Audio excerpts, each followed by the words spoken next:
Courage does not need the crutches of power, and that oppression cannot suppress the will of the truly awakened. Today, his legacy is inspiring a new breed of Indians whose strength, vision, and idealism is changing the face of India.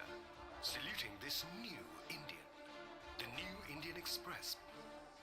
It's new, it's Indian, it's Express.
He showed us that courage does not need the crutches of power, and that oppression cannot suppress the will of the truly awakened. Today, his legacy is inspiring a new breed of Indians whose strength, vision, and idealism is changing the face of India. Saluting this new Indian, the New Indian Express. It's new, it's Indian, it's Express.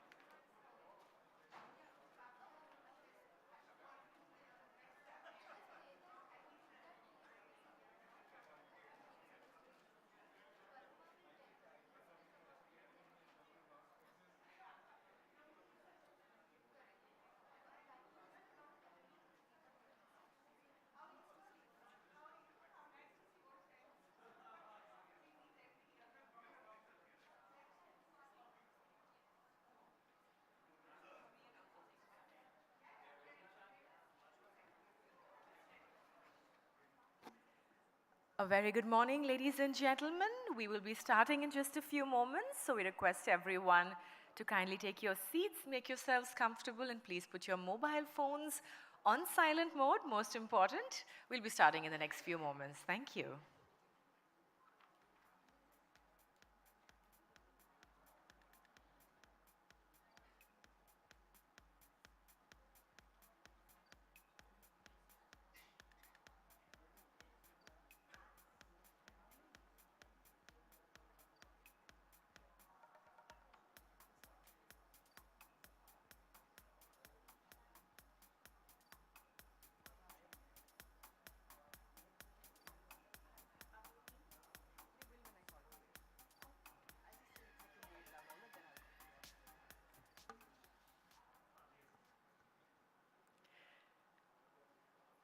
A very good morning, ladies and gentlemen. It's wonderful to see everybody reading the newspaper, the New Indian Express, at all of your tables. Once again, welcome to ThinkEdu 2023. My name is Paloma, and we had a wonderful day one yesterday. So let's start with a big, big round of applause. And we loved how engaged and how interested our audience was, so we're hoping for the same level of interest and participation today, and I'm sure we will have that. So ladies and gentlemen, it gives me great pleasure to begin with a message from our dear Prime Minister. Can we have the message, please? It is a pleasure to learn about the 11th edition of ThinkEdu on the theme New India, Rising for the World. The subject of the deliberations at this year's annual education conclave of the New Indian Express reflects the mood and spirit of the nation. I'm sure that the gathering of educationists, academicians, entrepreneurs, policymakers, social scientists, spiritual leaders, intellectual leaders, and students will lead to a vibrant exchange of thoughts on the critical importance of education for the all-round progress of the nation. Education is crucial for the harmonious development of an individual and the society. Our nation is blessed with a long, continuous tradition of giving knowledge a central place in life and society. Recognizing the significance of education, of the education sector in meeting the rising aspirations of the common people, particularly our youth, the nation has taken steps to make our education futuristic and forward-looking, in tune with the needs of the 21st century. Our skilled youth excel in diverse spheres of activity, be it space or sports, IT or innovation, medicine or entrepreneurship. The world today looks towards India with optimism as a nation that provides solutions to various challenges. In such a scenario, the outlook of the education system acquires a critical significance. Our objective behind the implementation of the new Education Policy 2020 is to focus on learning and inculcate the habit of critical thinking among our youth to make them future ready. Through initiatives such as multiple entry and exit to encourage students to choose any course, introduction of the academic bank of credit system, and imparting education in Indian languages, we remain focused on making education inclusive and agile to suit different kinds of situations. The Amrit Kal of next 25 years marks the journey of a new India, which the nation has envisioned as an era of inclusive and exponential growth. Powered by the resolve of more than 140 crore people, particularly our youth, the nation is marching ahead with confidence towards building a glorious, self-reliant India. The initiative by the New Indian Express to hold this annual conclave on a sector of virtual importance is commendable. Vital importance, sorry. May the deliberations at this year's edition of ThinkEdu generate new ideas that enable the policy makers and other participants to bring about a generational shift in the education sector. Greetings and best wishes for the success of this edition of ThinkEdu. And on that wonderful note, ladies and gentlemen, we now move on to a special message from the Honorable Union Minister for Housing and Urban Affairs and the Minister for Petroleum and Natural Gas, Hardeep Singh Puri. May we have the special video, please? I thank the New Indian Express for inviting me to be a part of this 11th edition of the ThinkEdu conclave. I must apologize that I am unable to be with you in person due to pressing obligations here in Delhi, particularly in relation to the ongoing Parliament session. I would like to speak today about India's status as a rising power. This is aligned with the aptly chosen theme of New India, Rising for the World, for this year's ThinkEdu conclave. At the heart of India's extraordinary growth in the last 9 years has been a relentless focus on leaving no one behind. I draw your attention to the Pradhan Mantri Awas Yojana, which has addressed the challenge of housing poverty in India. More than 3.06 crore houses have been sanctioned in rural and urban areas for the economically weaker sections and the middle classes, thus providing them financial security and dignity. India's leadership is also reflected in its sustainable development agenda. Despite massive energy requirements in the coming decades, Prime Minister Modi ji boldly proposed the Panch Amrit Action Plan to transition to a net zero emissions country by 2070.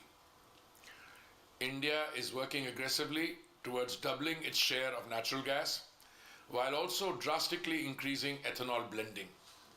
The National Hydrogen Mission envisages to create an ecosystem to replace fossil fuels. The Ujjwala scheme, which has provided more than 9 crore LPG connections to Indians, has become a global case study in energy access. These initiatives are two among many that highlight the governance of saturation of the Modi government.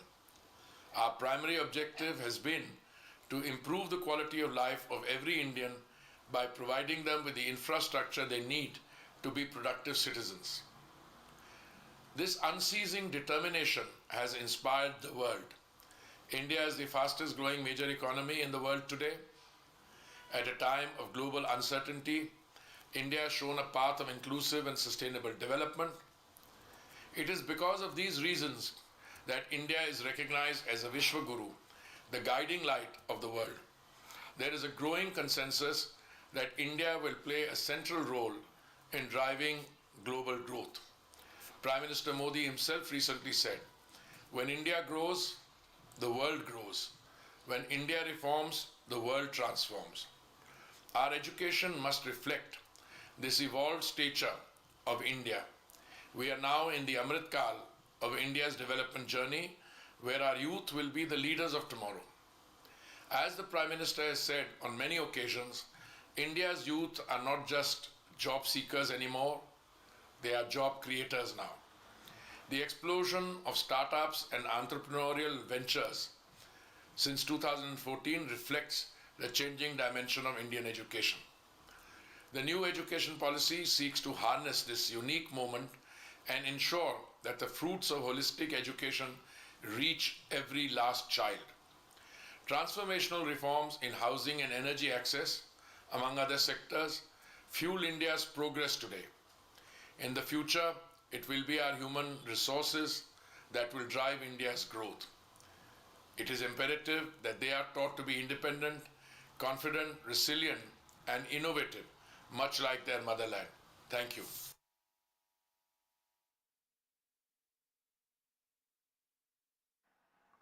Thank you so much. And on that note, let us jump right into it, ladies and gentlemen, starting off with our very first session titled Building Institutions of Excellence, the Pitfalls to Avoid. I'd like to invite on stage Jagdish Kumar, Chairman, University Grants Commission. Can we give him a big, big round of applause as he takes the stage for our very first session of the day? And an equally warm welcome to our chair for this session, S. Vaidya Subramaniam, Vice Chancellor, Sastra University. A big hand, ladies and gentlemen.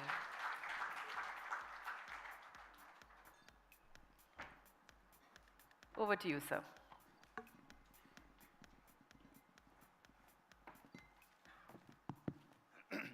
Thank you. It's a pleasure to see a wonderful audience of this type for the 11th edition of ThinkEdu, and I'm extremely happy to share the stage again with the chairman of UGC.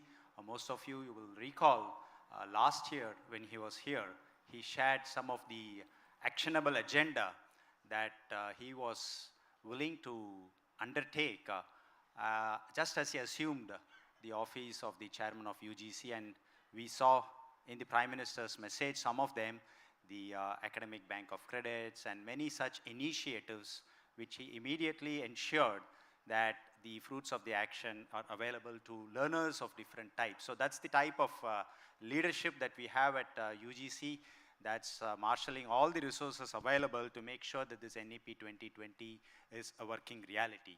So ladies and gentlemen, the topic that we are going to discuss this morning is building institutions of excellence, the pitfalls to avoid. Now, there are four important words in the topic itself.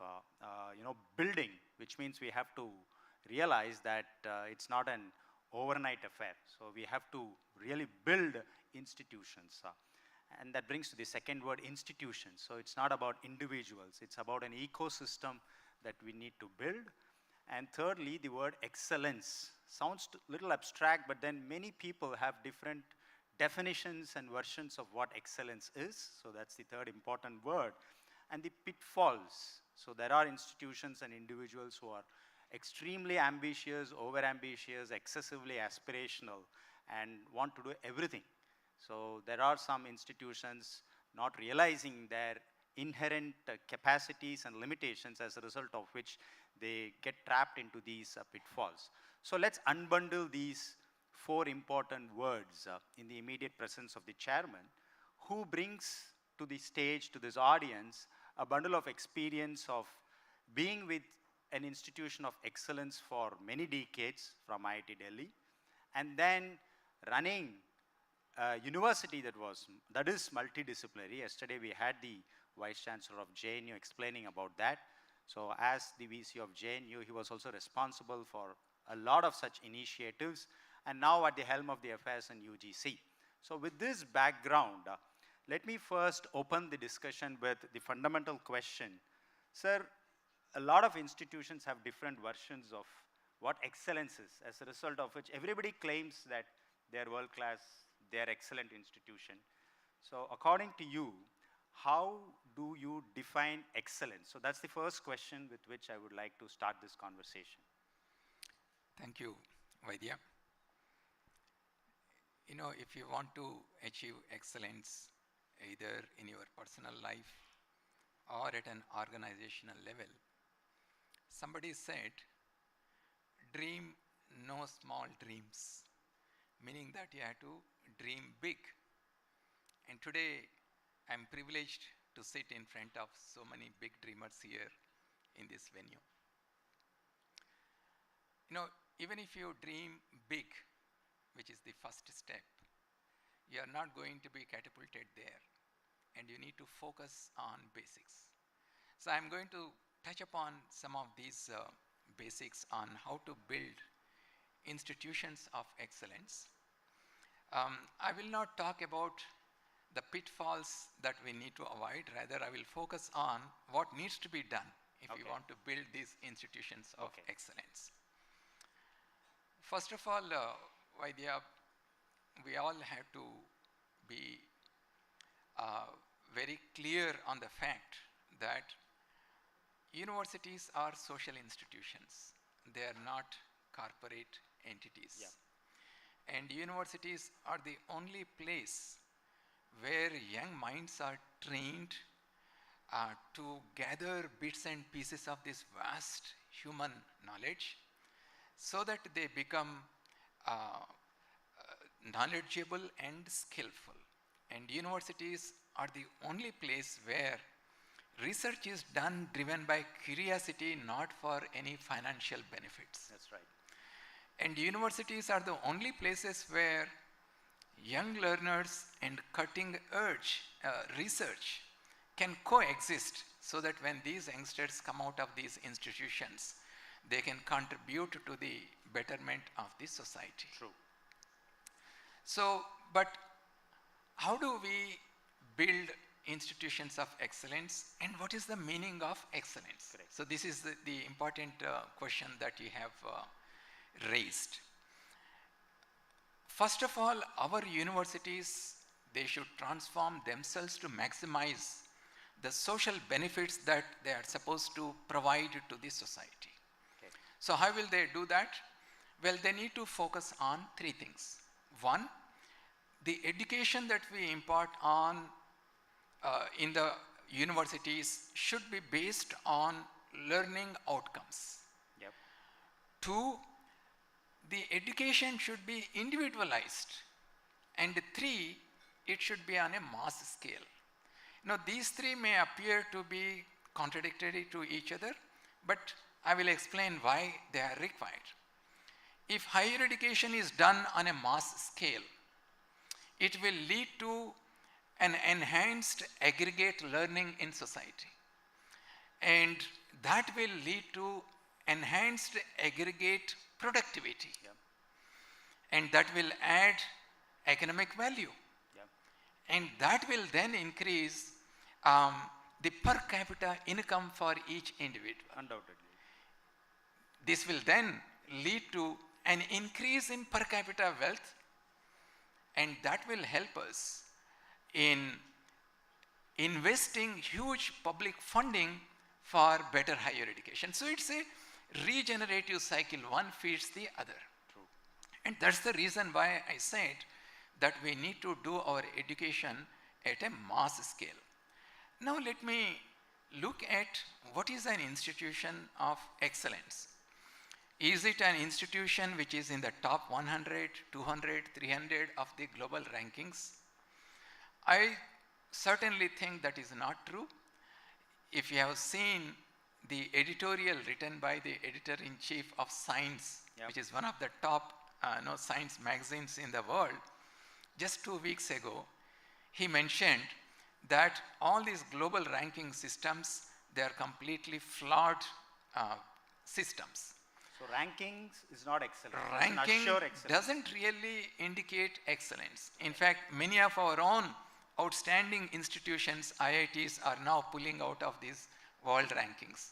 And even universities such as Harvard, Stanford, Yale University, Columbia University, University of Pennsylvania, they have openly come out and said, we want to pull out of these ranking systems. So therefore, we should not think that an institution of excellence is something which is within top 100, because there is not enough space for everybody to be in the top 100. True. So then, how do we define the institution of excellence, and what needs to be done to build such institutions? And more importantly, sir, if I may interrupt, how to contextualize that for an Indian setting, given the diversity that we have to handle. Right. So I feel that the first qualification for an institution to be called institution of excellence is that the education it imparts should be relevant to the local and national conditions. True. That's the first condition I feel should be satisfied. The second one, of course, is that the institution should have such a governance system which fosters freedom of thought, which gives freedom to the faculty and students to pursue knowledge in diverse areas. Yep. Right? And such institutions also should be partially at least be internationalized, so that there is a free flow of faculty and students among the institutions. True. And they should also strengthen the research and academic processes in their institutions. True. There is no single definition for institution of excellence, because there is so much of diversity, as you said, and therefore, when we actually measure the performance of a university, typically when we are ranking the universities, it is a norm-based process. True. Meaning that you take an aggregate and compare against that aggregate and say, you build a hierarchy. True. And say you are number one, number two. But if you use criterion-based evaluation for the institutions, then we realize that each institution has its own capacity. Correct. And it is established to achieve certain goals, and against these goals, if you measure its performance, then you can say whether the institution is an institution of excellence or not. Yep. Just as we do in our houses, we don't compare one kid to the other kid and say, no, you are bad unless you become like that kid. True. We say that each kid has its own potential and they should excel based on that potential that they have. A similar thing that we need to do for institutions of excellence. In fact, excellence also. In fact, you're inviting me to the second question. You know, in economics, you have this Gini coefficient that measures the unequal distribution of wealth. And likewise, in the higher education ecosystem, I feel there is kind of an academic Gini, which means not all institutions are endowed with all types of resources. As a result of which, as you rightly said, there are limitations based on the type of institutions they are. But you have identified various sources of excellence which can be harnessed by every institution based on their strengths that they have. Right. So is that framework a working reality, or is it work in process where we have spots of excellence? One institution that commits itself for rural development, another institution that is world class. So we have a variety of excellence. Correct. So is there a regulatory framework in the making that can facilitate this thought process to reduce this academic Gini? So, Vaidya, while we are talking about institutions of excellence, how to build them, how to bring top-class faculty and admit talented students, build research infrastructure, and so on, there is somebody, there is a creature sitting on the tree and watching you. And this creature can strike you at any time. True. And prevent you from building the institutions of excellence. And that creature is called the regulator. Let me give you a name. Let's call it UGC. So, Vaidya, we cannot build institutions of excellence unless there is regulatory excellence. Exactly. Now let me elaborate on this. It's very hard to define regulatory excellence. What I believe is that a regulator should have the priorities, a regulator should be transparent, and a regulator should make the decisions based on evidence. Yes. Right? And regulators also should involve processes which are consultative in nature. True. Right? And regulators also should see that what is the impact of this regulation on the stakeholders. Yep. They should evaluate these impact on the stakeholders. Yep. And then they should see that the aggregate impact on the stakeholders, whether it is optimal. Yeah. But unfortunately, most regulators do not do that. And most regulators, they will regulate for the sake of regulation because law empowers them. Correct. I think we need to come out of that mindset. So, you know, I was just reading in a book, a parable, and this is a 19th century parable, and it says that you should have two slips. On one slip, it is written that I am just but dust and ashes put in one pocket, and on the other chit you write, the whole world was created for me, and you put in the second pocket. Now, the secret to living well is when do you reach out to which pocket? So a regulator, therefore, has to strike a balance between this humility and pride. Correct. So in the last 1 year, for example, we have noticed within UGC that a lot of internal processes have to be improved, make these processes efficient.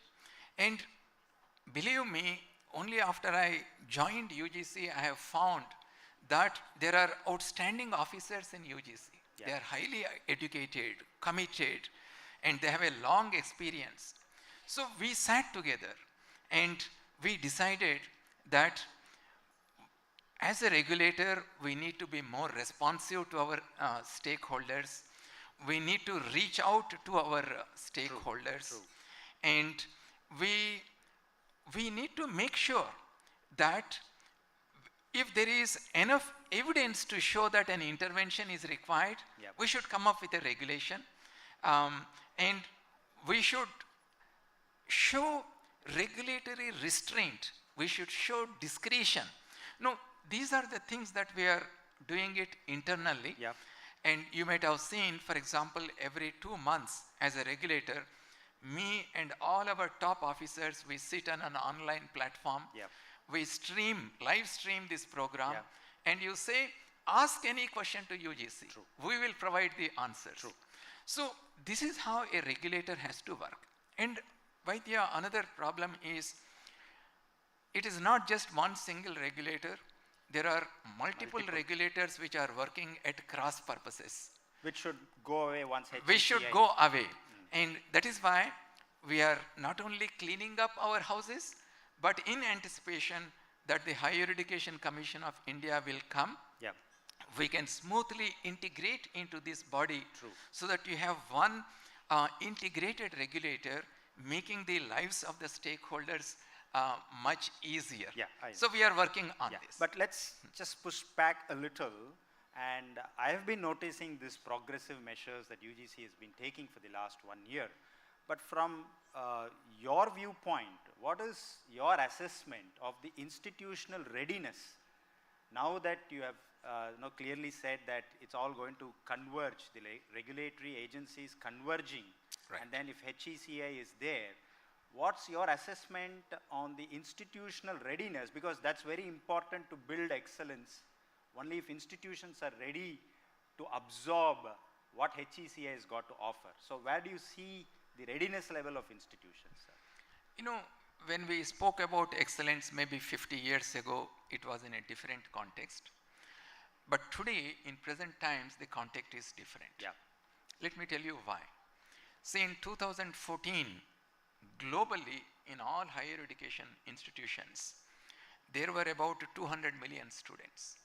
By 2030, globally, in all higher educational institutions, the number is going to double. Yeah. It will become about 400 millions.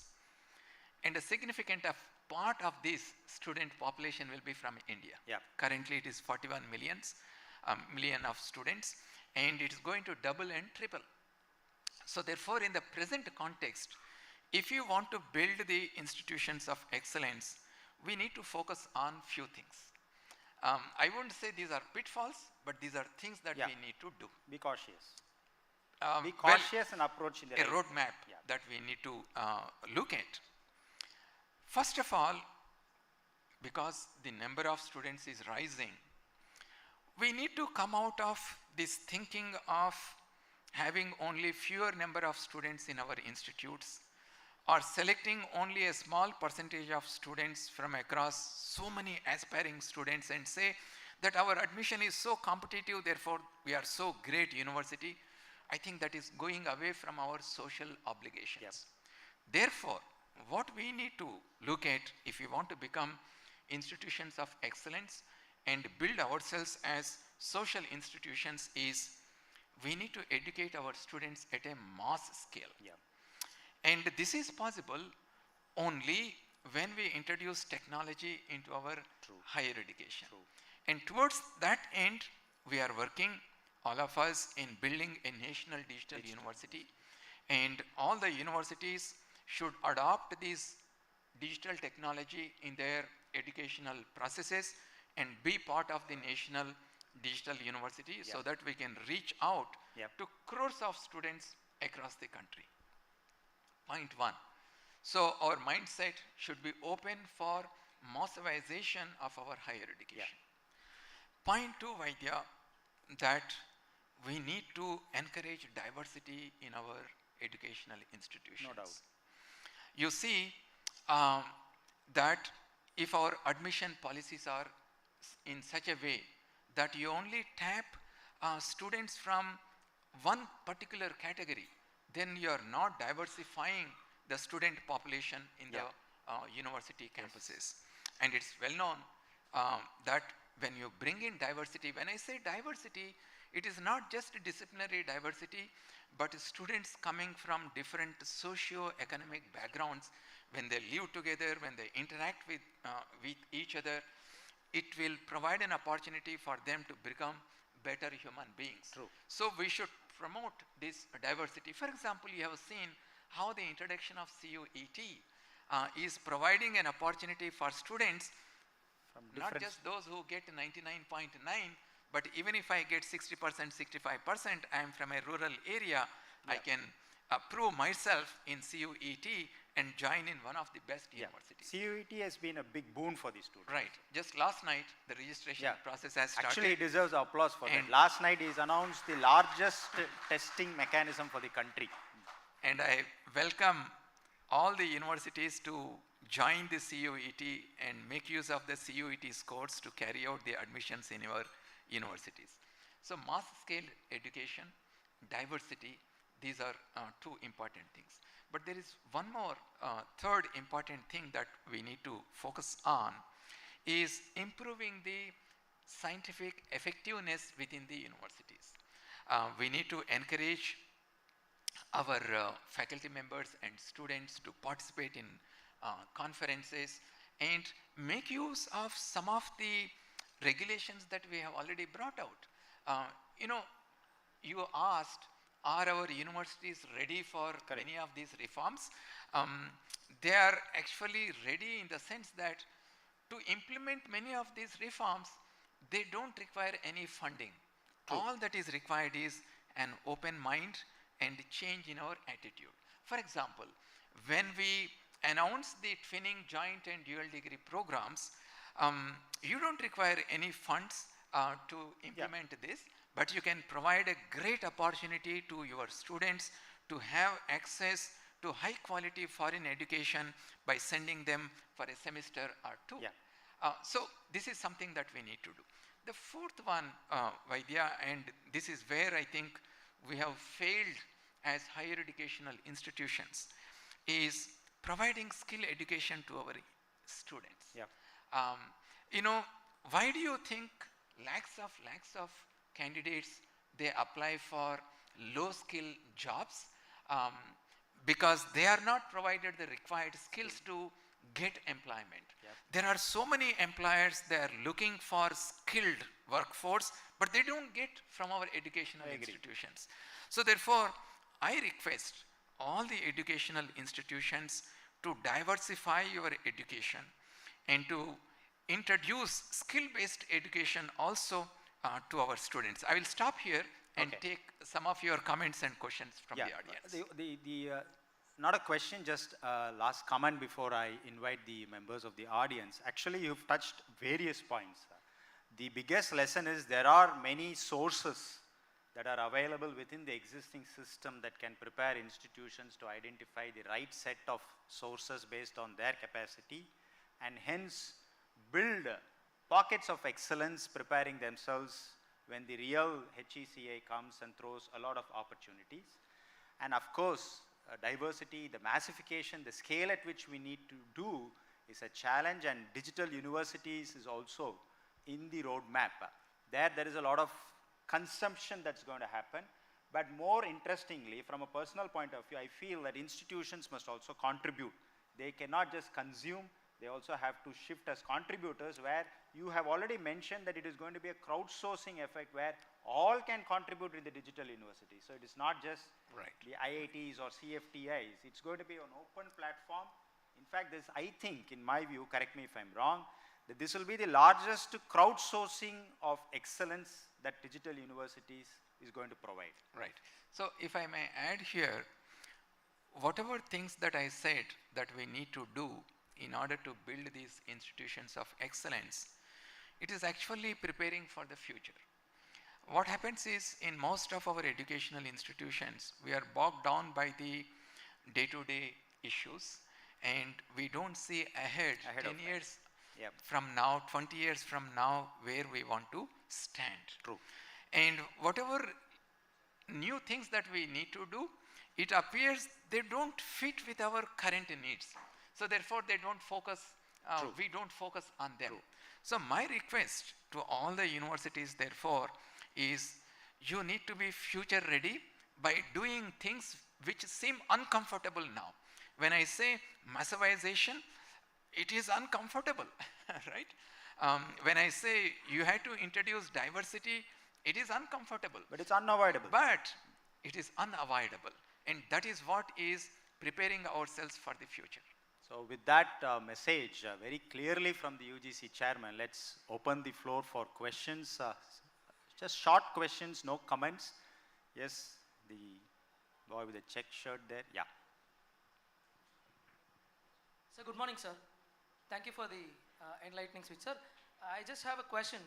While we can say that the ranking system globally may be flawed because of the parameters and the differences amongst the education institutions, drawing parallels, when the educational attainments and the infrastructural deficits are different amongst ourselves, amongst the states in India, how can a common education testing mechanism like a CUET or NEET be justified, and how do we intend to implement that?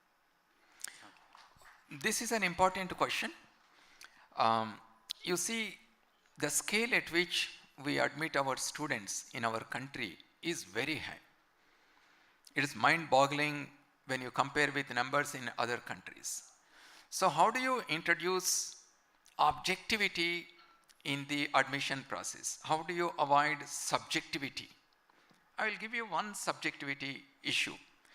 For example, if I am admitting my students in my university based on 12 standard marks, how are the answer scripts checked? A teacher checks 100, 200, 300.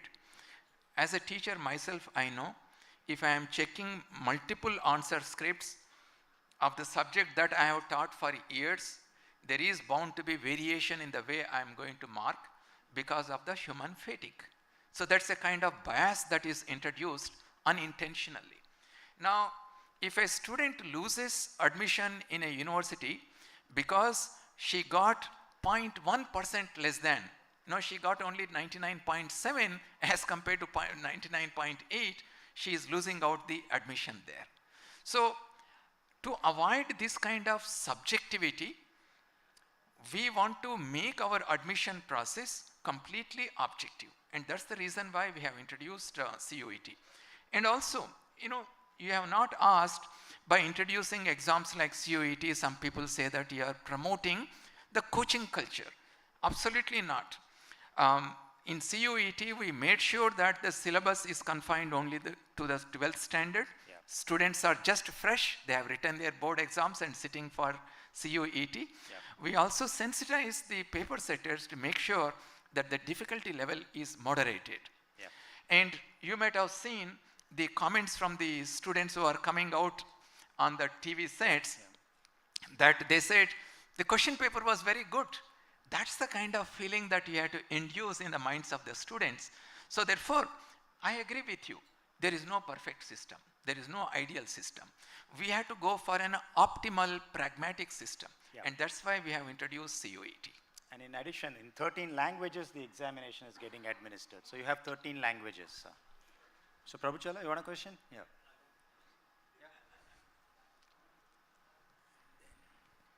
Yeah, we'll take two more questions. It's purely a question from a journalist, not from academics, though I am a former academic, taught economics for 10 years. I'm a little baffled about your decision to open Indian university, foreign university to open campuses in India. What was the philosophy behind it? Do you think the Indian universities like Shastra are not good enough to compete with other universities abroad? Or you want them to come here and demolish our own internal university system? Not a planted question, so disclaimer. No. Prabhuji, it is news to me that we have decided to open foreign universities in our country. We have decided to facilitate foreign universities to open their campuses here. Now, you know that every year lakhs of students are going abroad, and they go for various reasons, for the kind of experience they gain there, for the kind of employment opportunities that they have.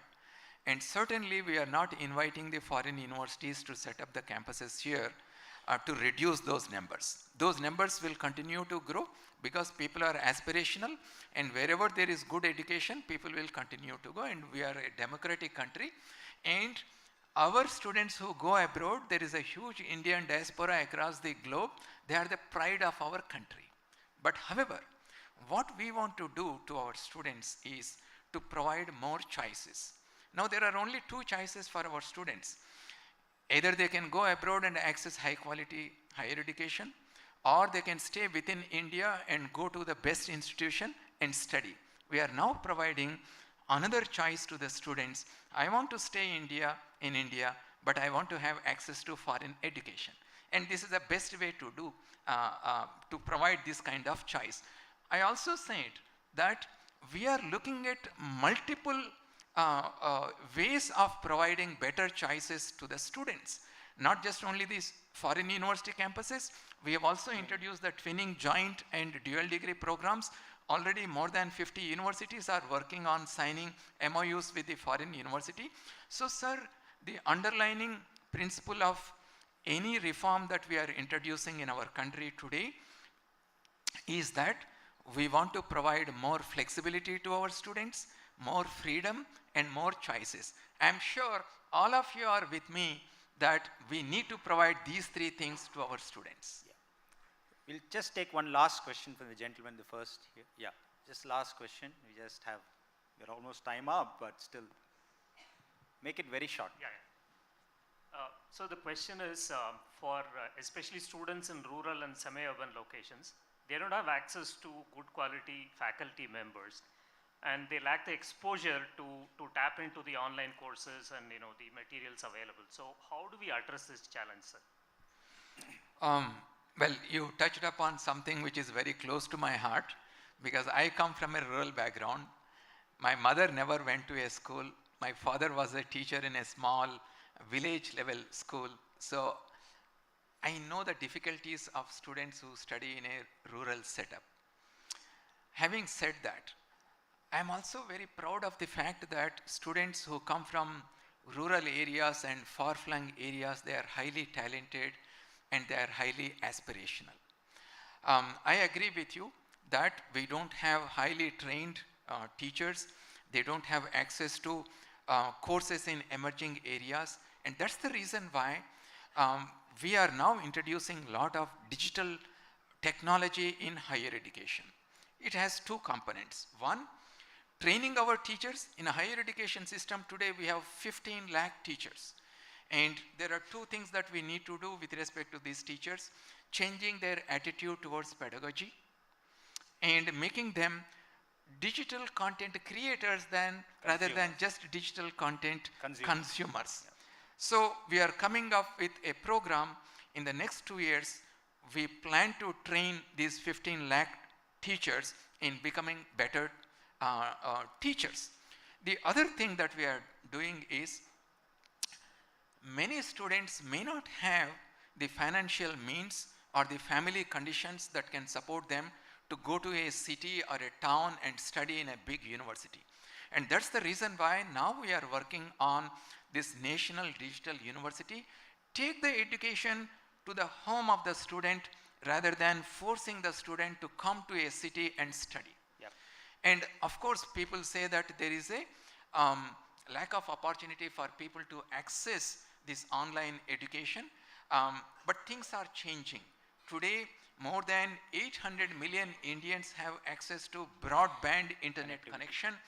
I have seen, a lady who cannot read and write using a smartphone in the villages. So the technology is becoming available. Today, electricity is available even in rural areas on an average 20 hours per day. Yeah. So things are changing, and we need to keep our mind open and reach out to these students. Yep. And unless we empower, I was telling Prabhuji just before this meeting started, I view our entire student body as a pyramid. And on top of the pyramid, you have a small percentage of students who have all the financial means to go to Princeton, Stanford, wherever they want to go.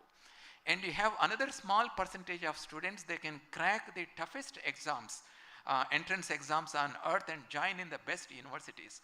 But the rest of the pyramid, that is where the large number of aspirational, talented students are there. And whatever we do, we need to do to empower this large cross-section of students, and that is the only way we can take our country forward.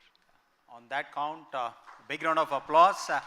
In fact, the UGC has also very recently shared guidelines to share infrastructure facilities. So amongst institutions co-located within a radius of commutable distance, they can share the infrastructure resources. To that extent, the UGC is also allowed to avoid duplication and also improve access to infrastructure. So that's the point that you also raised. So thank you very much, sir, for patiently addressing all the questions. A big round of applause, please. Gentlemen, request you to stay on stage for a moment longer. We request our editorial director to please join us on stage, Mr. Prabhu Chawla. Also, I believe we have a special something extra from Mr. Vaidya Subramaniam. So would you like to say a few words about what we are presenting along with the memento to Mr. Jagdish Kumar?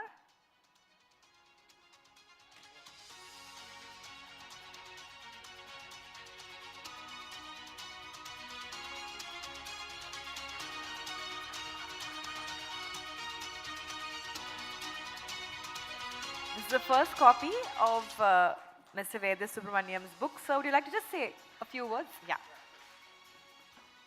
Yes, in less than 10 seconds, this is a compilation of over 200 articles in leading English dailies, predominantly New Indian Express. that I've been writing for the last 12 years, released as 2 compilation, 2 volumes yesterday by the Honorable Minister of Education. So I'm very happy that the chairman of UGC is receiving the first copy. And I should thank Mr. Prabhu Chola for giving me an opportunity to write for New Indian Express as a regular columnist. Thank you very much. Congratulations, sir, and thank you so much for the wonderful session. Thank you. So we'll now move on to our next session. You may notice it's a bit of a swap. We're going to be talking about the job market and the new meaning of work.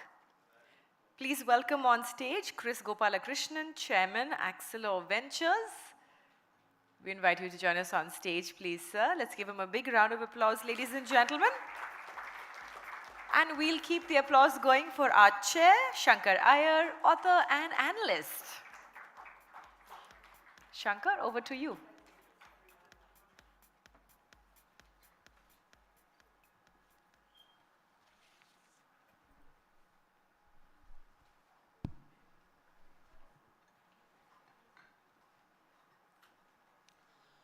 Welcome, Chris. Lovely to see you. Thank you for having me. And you're in perfect setting for a perfect moment of India's rise. I always have maintained and said that India's problems will be solved by Indians and by Indian methods. And that has been proved over the years. And the biggest proof of that is the success of Aadhaar and UPI, NPCI. The digital transactions. I think the UGC chairman spoke about people using smartphones, and perhaps the UGC should commission a study on the level of financial empowerment that has happened because of one institution called the National Payments Corporation of India, because it's amazing. I mean, globally, people have a wow factor when they look at people. I mean, you can go to any street, anywhere, scan a QR code and conduct a transaction. That is an amazing insight into the Indian mind. Today, so to coming back to the sessions, the job market and what's the new job, and we'll look at the whole idea through the prism of Chris Gopalakrishnan's experience at Infosys and now his experience as a venture capitalist.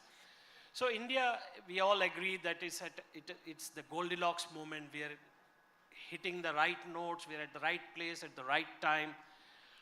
And we do know that we have enough challenges, and challenges are opportunities. So how do you see this period unrolling, Chris? So, Shankar, you rightly said this. We are at the right place at the right time. This is our moment, and we have to grab it with both hands. That's clearly what I see. And the reason I say this is India is yet to develop. Hence, going from 3 trillion to, let's say, 30 trillion will be an amazing journey. And in the last 30 years, we have gone from about 600 billion to 3 trillion, and we have seen the changes that have happened. Except for the students at the back, most of us have lived through those changes. And the students at the back would live through the changes of taking from 3 to 30 trillion, and that will be even more exciting than the last 30 years. Second, I see us, creating growth engines in multiple areas. You talked about fintech and the revolution that we have created by uniquely architecting the fintech space, very different from rest of the world. Public infrastructure and private innovation on top of that. Data being available on a shared basis and innovation on top of that. Similarly, healthcare is transforming as we speak. Again, digitization is going to have an impact. We saw the CoWIN app and its impact on how vaccination was given to about 1 billion people. We are seeing the transition to electric vehicles in the automotive space. We are seeing significant investment in infrastructure, road, railways, airports. I can go on and on. Education, the previous session, Yeah, I mean, Chairman UGC talked about the changes that are happening. So, with all this, I feel that, it's setting us up to create a fast-growing economy, which if we work together, I believe we can take the growth rate to 10%. And that's why I believe that this is India's time. And behind all this, emerging technologies. And we are comfortable with technology. See, that is what I want to share with you from my experience in the IT services industry, is Indians are very comfortable with technology. You talked about, the salesperson on the roadside, the Dukanwala using QR code, right? We are actually comfortable with technology, I believe, bottom to top. So this transition is ours to take advantage of or lose it. Lose it. So that we don't lose it, I mean, there is at one level, the government is building physical infrastructure. Then there is the digital infrastructure which is panning out. I must say that under Diksha, there are some very interesting initiatives. I'm just looking forward to how it penetrates the primary school domain. Use of QR codes for students at the end of chapters of books to sort of access material, for teachers to access teaching material. All those are very interesting steps, and some of these steps have been done by X-Step and Shankar Marwada and all those people. But there is always this risk.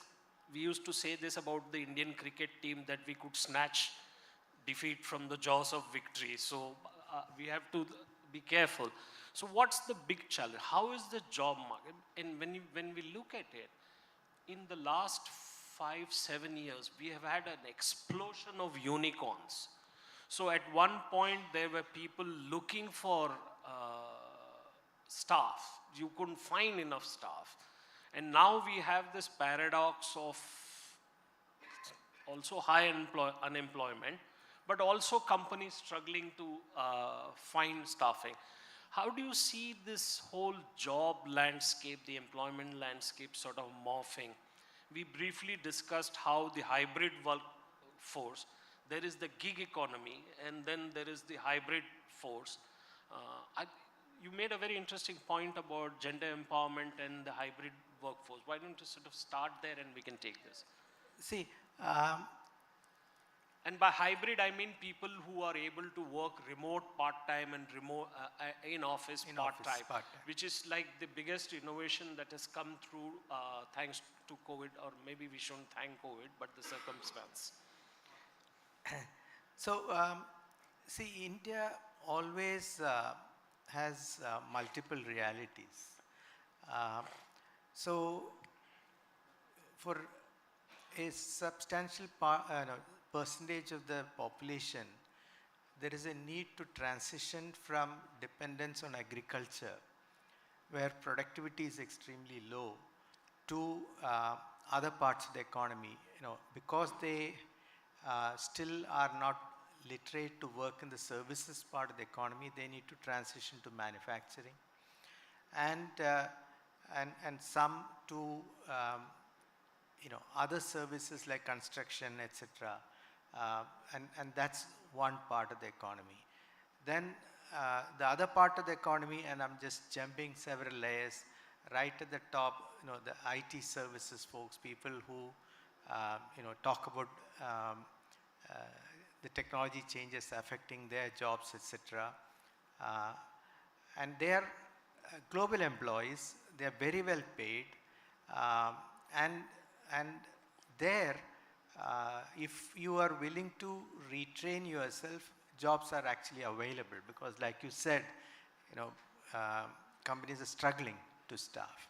So that's one aspect of this. So we do have to create jobs that are meaningful, that will increase the income of people as they transition to the parts of the economy where productivity has to increase, like agriculture. Even in manufacturing, we need to transition to advanced manufacturing. So we need to, because the knowledge intensity, the knowledge content, the skills that are required for any job today is increasing if you want to increase productivity. So skilling is very important because of that. So that's one snapshot of this. The other snapshot is when you talk about the startups, etc. We created huge buzz around startups.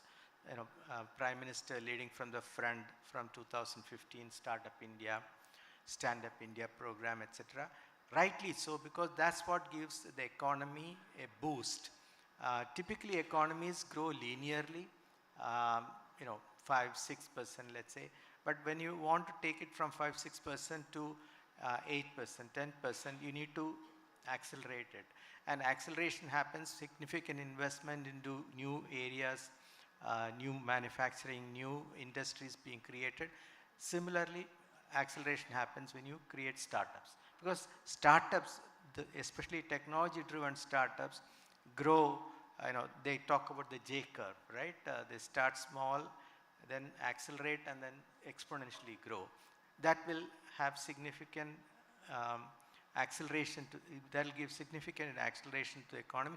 They attract significant external investments. The startup industry has attracted about $45 billion of investment. I think last 12 months, about $25 billion.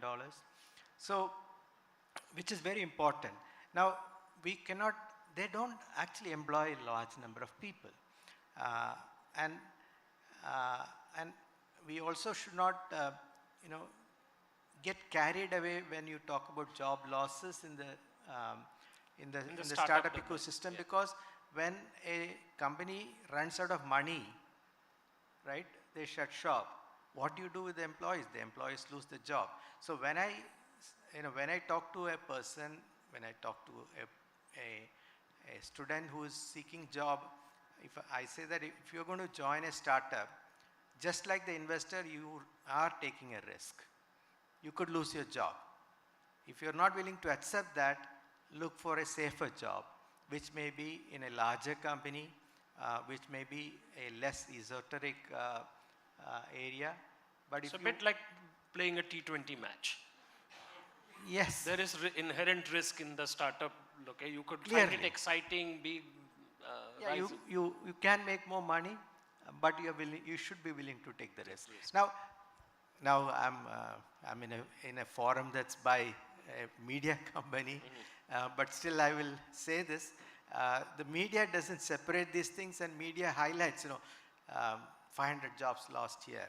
But they don't say that, that industry employs 50 lakh people and 500 is nothing. So you cannot, so we have to set the context properly. And all these things are realities in India. So a large part of the headline is grabbed by the Byju's and the Zomatos and others. But the real startup activity happens in smaller gig economies. I mean, the people who create services, startups and all. Now, there is an employment there which the government is trying to formulate policy as it's evolved. Always technology is ahead of regulation. So, and then there is the hybrid, which is part-time remote work and all. And there is this phenomena called moonlighting, which we've been hearing. I mean, the same person, so it's like the IPL player playing for two different teams. So how do you see all these panning out? Is this a reflection of the competitive spirit in the job market, or is it a reflection of the inadequacies, the gaps in the job market? No, I think it is the vibrancy of the economy. It's creating newer opportunities. The whole space of hybrid work came about, as you rightly said, out of COVID. Right? COVID necessitated people to work from home. Once you learn a skill, it's better to retain that skill because you don't know when you will need it again. And I say that about individuals, I say that about organizations. Do not give up those skills. But coming back to office is very important, because just like in a university campus, you don't just learn what is in the curriculum, you also learn how to live by yourself, how to make decisions by yourself. You become more self-confident, you create network of friends, you get mentorship from faculty. There's a lot more development that happens. Similarly, in an office, the networking with your colleagues, the informal conversations that happen in the corridors, let's get together and build something on the fly. All of those opportunities are lost. Culture doesn't get built when you work remotely, etc. Typically on your own. So there is a need for people to come back to office, but don't forget the skills that you learned and the technology that enabled you to learn those skills, etc. Then the questions about there are other forms, like the gig economy, which gives again options for people. Look at taxi drivers. They were without technology, they're kind of lost, right, in terms of how to get a get a new ride and things like that. If you think about how Ola or Uber has made our life easier, it has also made the driver's life easier, and they can now decide to work, let's say, between 4 in the evening to 10 in the night, or that flexibility is there, and the whole gig economy is about being flexible and giving the choice to the individual to work at their own conveniences. Part-time work, which allows people to again take care of their work-life balance if they need to, or if they need to take care of elderly parents at home. So I believe that all of these things are giving you new options, new And this flexibilities. This option has got very important Society gender benefit quotient. also. Yeah. Now, I think government also need to think, we had one set of rules for employment, and now don't apply those to these without understanding the positives and the negatives. There has to be flexibility, and we must allow these things. There are significant benefits to doing these things. You will kill the goose that lays the golden egg if you start regulating all of these things with the same set of rules and regulations. I think we are going through significant change. Multiple forces are playing together at this point, technology being only one of them. But technology allows these flexibilities, and when people are taking those choices very seriously. So we must allow this, and of course I strongly believe that regulation is required, otherwise misuse will happen. But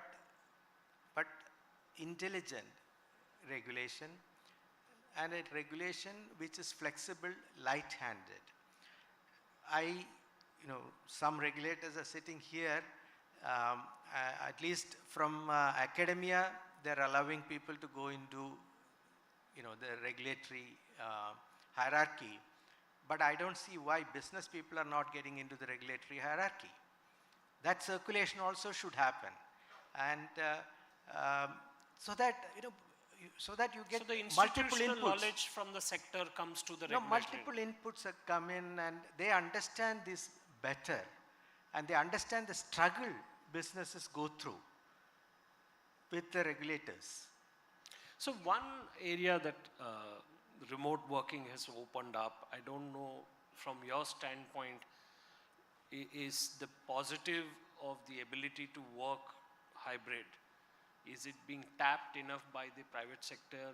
And it's something that the government should clearly look at. I mean, recently the economic survey pointed out the female workforce participation rate is at a historic low, and one of the reasons is that the Indian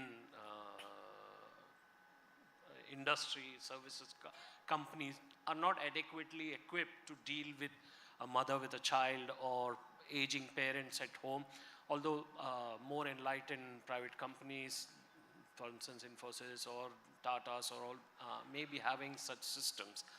But the ability to work part-time from home opens up a whole avenue for improving the imbalance in the economy. Yeah, so we talked about regulatory change. We now talking about industry or business adopting to these things, but I also feel that society must also adopt. Yes. Right? Very We are true. still a patriarchal society. Very true. So, there are, there are mindset issues today. We need to think about the family side, the societal side, and there is a requirement for all of us to sit together and create that climate of opinion, the mindset change that's required. So even if, let's say, the business is willing to say that I will give 6 months for pregnancy leave for pregnancy, etc. If you are an MSME, a small enterprise, that does pose problems for them. They have to get a replacement for that person. They have to continue to pay extra salary during that time period. So that's on one side. On the other side, is the father willing to take some leave and sit at home and look after the child for some time, so that the mother can maybe work? Or is the mother allowed to work using the hybrid mode that's now available? But because the expectation in the family is the child will be looked after by the mother. So societal changes also are required in parallel, and our thinking needs to change. And this is where I feel that enlightened discussions on these things are not happening, and forums like this, I hope, brings out these, and of course the paper brings it out in the public, much larger public, so that we can take it. I see this as positives. I see this as opportunities. I see, very importantly, I feel our society, Indian society, is the one that learns and adapts much better than any other society. I firmly believe this, because we have 5,000 years of history of having adapted. So we have, I believe, the best genes to adapt. Now we need to, I know some people need to come out and have honest discussions around these things, so that we can create the public opinion around it. Right. But today we are completely on opposite sides, and there is no meeting in the middle. Right? Either black or white. There is nothing in the middle today. So coming back to the opportunities that we have, if you were asked to specify the 3 things that we need in the regulatory domain to change, to enable employers and employees to have the flexibility to work and leverage their talent to the full potential, do you think the current legal framework allows that kind of flexibility? Yes or no, whatever. And the second part is that where do you see this going ahead, and how can you move with the times? Because Yeah. we will have opportunities and you probably know this better than most people, a large part of the offshoring is going to be accelerated as the Western world ages faster. So how do we tap into those opportunities? Yeah, our youth is our strength, and their productivity will keep our economy growing faster for at least few years to come. So again, that's the window that we have. See, first and foremost, I strongly believe that when so much change is happening, we need to have trust um, as the relationship, you know, between any two parties, Correct. right? Uh, today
these are the things which we need to address quickly so that we take away that confusion. That's what I'm telling you when I say we need flexibility, we need collaboration. So we started by talking about the opportunities that we have. Do you sense that we are at least in the trajectory, in the direction of this evolution of norms, laws, regulations, rules? There is much more collaboration happening? Well, the other extreme of that or other part of that is when I see youth today, they're fearless. Okay, they think they can compete with the best in the world. They believe that you know they they are ready to take on any challenges. You can see that in the startup world, etc. So I'm optimistic when I talk to youth today. I'm very optimistic, and I've seen uh, in the startup space what is happening today. Even when employees lose jobs, in spite of all the headlines that you see, I'm finding that they are able to find jobs provided they stay relevant. So reskilling is important at the individual level. Relevance is important in the organization level. Any organization, any entity today has to be relevant, individual or an organization. And if we keep that in mind, if we facilitate that reskilling, if we facilitate that ability to retool an organization, I'm confident that existing organizations will do well. We should allow existing organizations to shut down if they are not more relevant. Make it easy to shut down. That's again a huge challenge in India. You cannot shut down something. And you should allow new businesses to flourish, set up new businesses and flourish. All of these things are important. It's nothing new. I'm not saying anything new here. And progress is being made. Significant progress is being made. We need to continue in that direction and do it in a collaborative way. I don't remember in my generation or the generations that followed ever being called fearless. So I think this is a huge tribute to the current generation that they are being called fearless. When I talk to some of the startup founders, I am really surprised. I'm same place as they are. I fear for some of the things that they want to do, but they don't have that fear at this point. They don't have fear of failure. So for being called fearless generation, I think you guys should give a very big round of applause. I think we have time just for 2 quick questions from the students only. Okay, the 2 girls here behind. The next one on the left. You stand up so that you're not missed out. Good morning, sir. I'm Pradiksha from MOP Vaishnav College. So, in your speech, you had mentioned that working in a startup is quite risky than compared to renowned companies. But in the recent recession that's happening around the world, I think predominantly it's the big startups that are sacking people even at midnight 3 a.m. So, how would you classify this scenario, and how would you advise to youngsters like us? Yeah, so I will reiterate my statement. Joining a startup is risky because if the startup shuts down, you will lose your job. Okay. Now you're talking about big startups that are, let's say, 10 years old, 20 years old, etc. That's where I said if an organization is not relevant or part of an organization is not relevant, they have to retrain the people. So, see, restructuring the workforce within a company, that flexibility has to be given to an organization. Of course, we expect them to do it. You expect them to do that.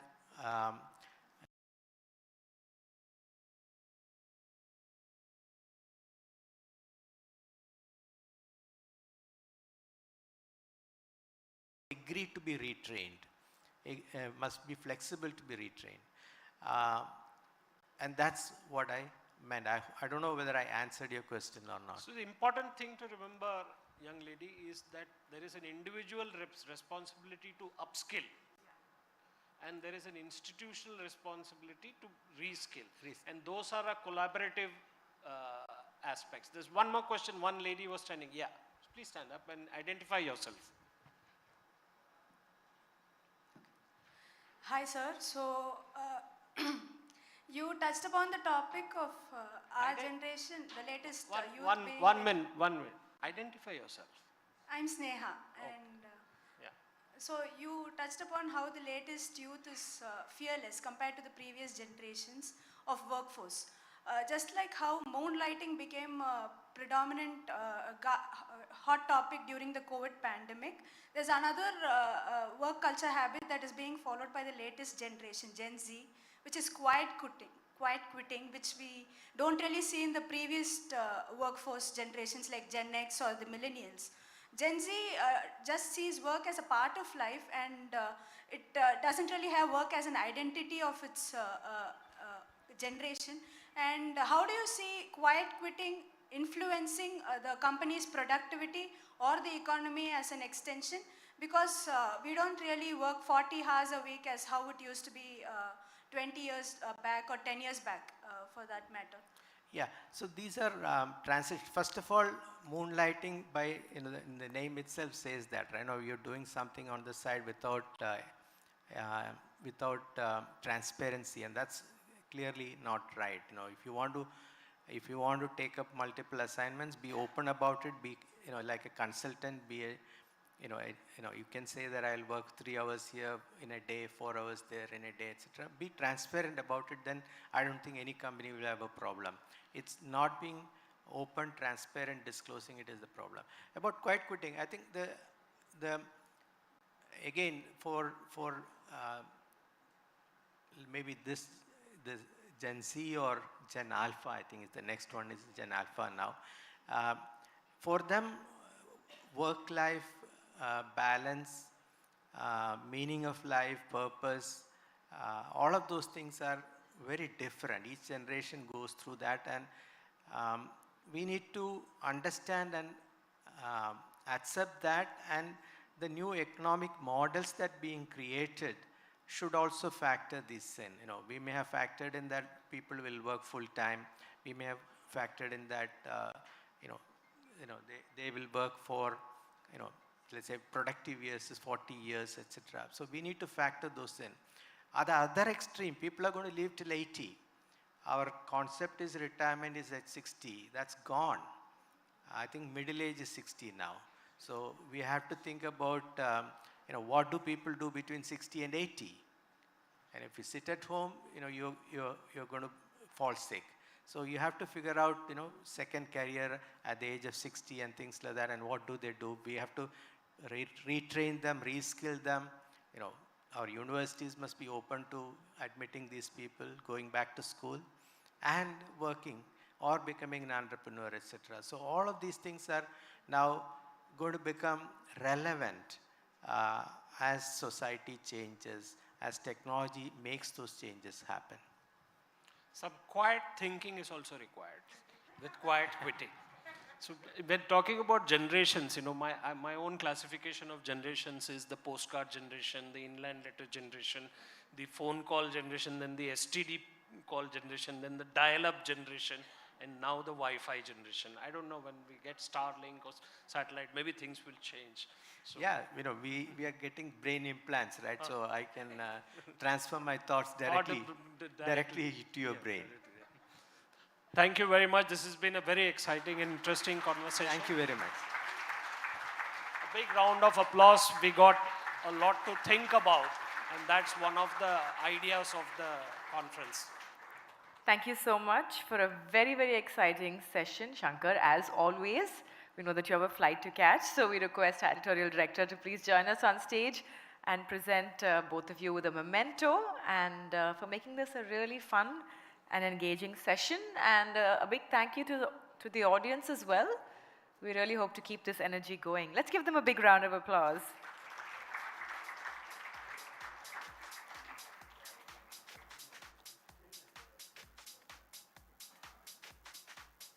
Thank you so much.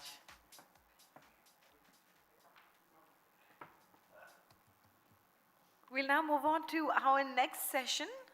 I think it's the perfect continuation to the current conversation, which is careers ahead and how can education skill us for it. Joining us on stage, please put your hands together for Parthasarathy NS, Managing Partner at Mela Ventures. Welcome, sir. And let's continue the applause for Narayanan Ramaswamy, National Leader, Education and Skill Development, KPMG, India. We're looking forward to a very, very exciting chat as I hand things over to our chair for this session, Kaveri Bamzai, Senior Journalist.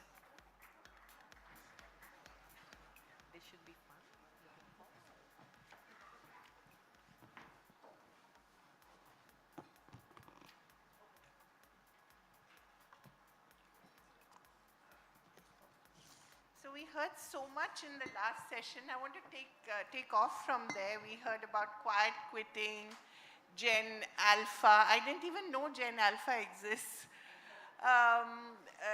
Where do you want to start? Do you want to start with the idea of Gen Alpha and what are they looking for in life?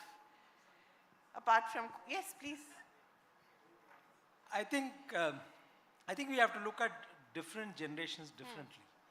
Like Chris pointed out, the expectations of different generations are different. But I think, in my view, what is more important to look at, what do they need to have to be able to do a great job and be successful in whatever they do, and which comes back to skills and capabilities and stuff like that. I think that should be an equal focus area.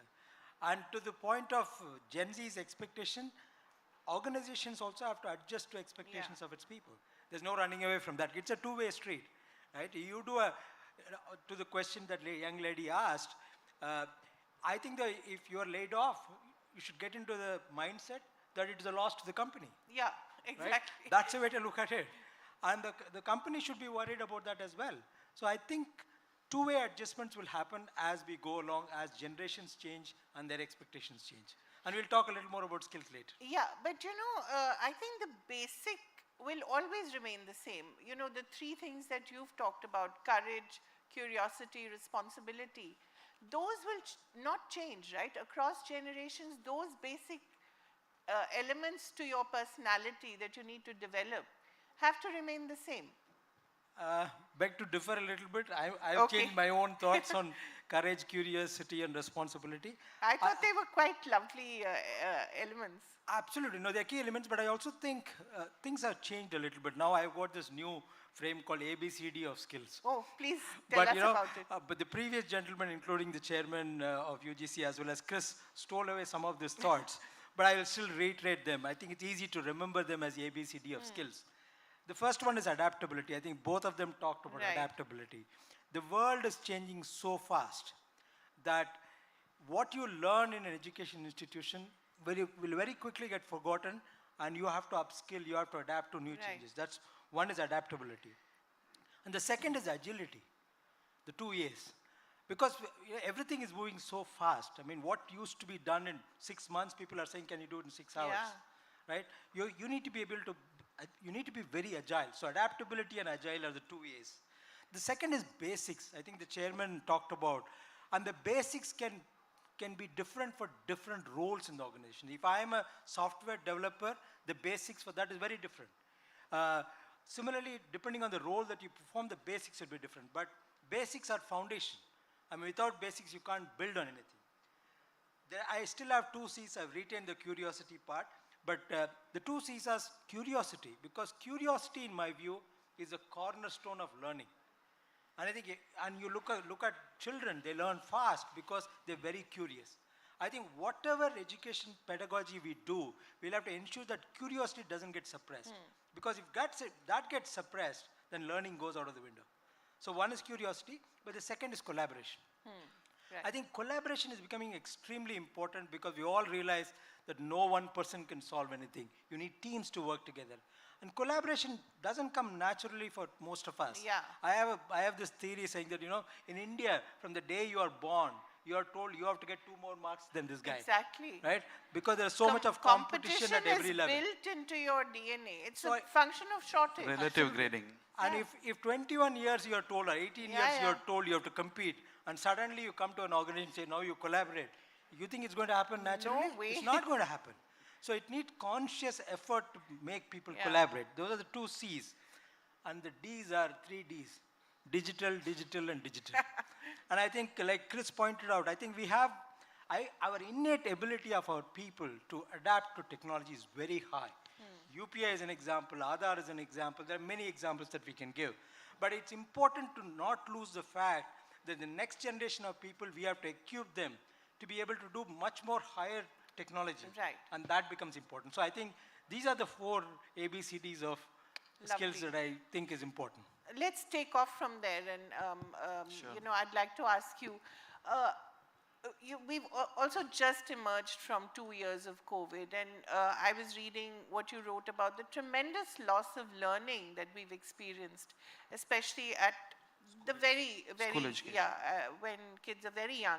Not just loss of learning, loss of nutrition, so many other things, mental health suffers. So we're dealing with, I don't know what to call this generation, but it will be a very different generation when they come to high school perhaps. So how do we handle this, and what are the ways that we can address these, these 2 years? Sure. Thank you so much.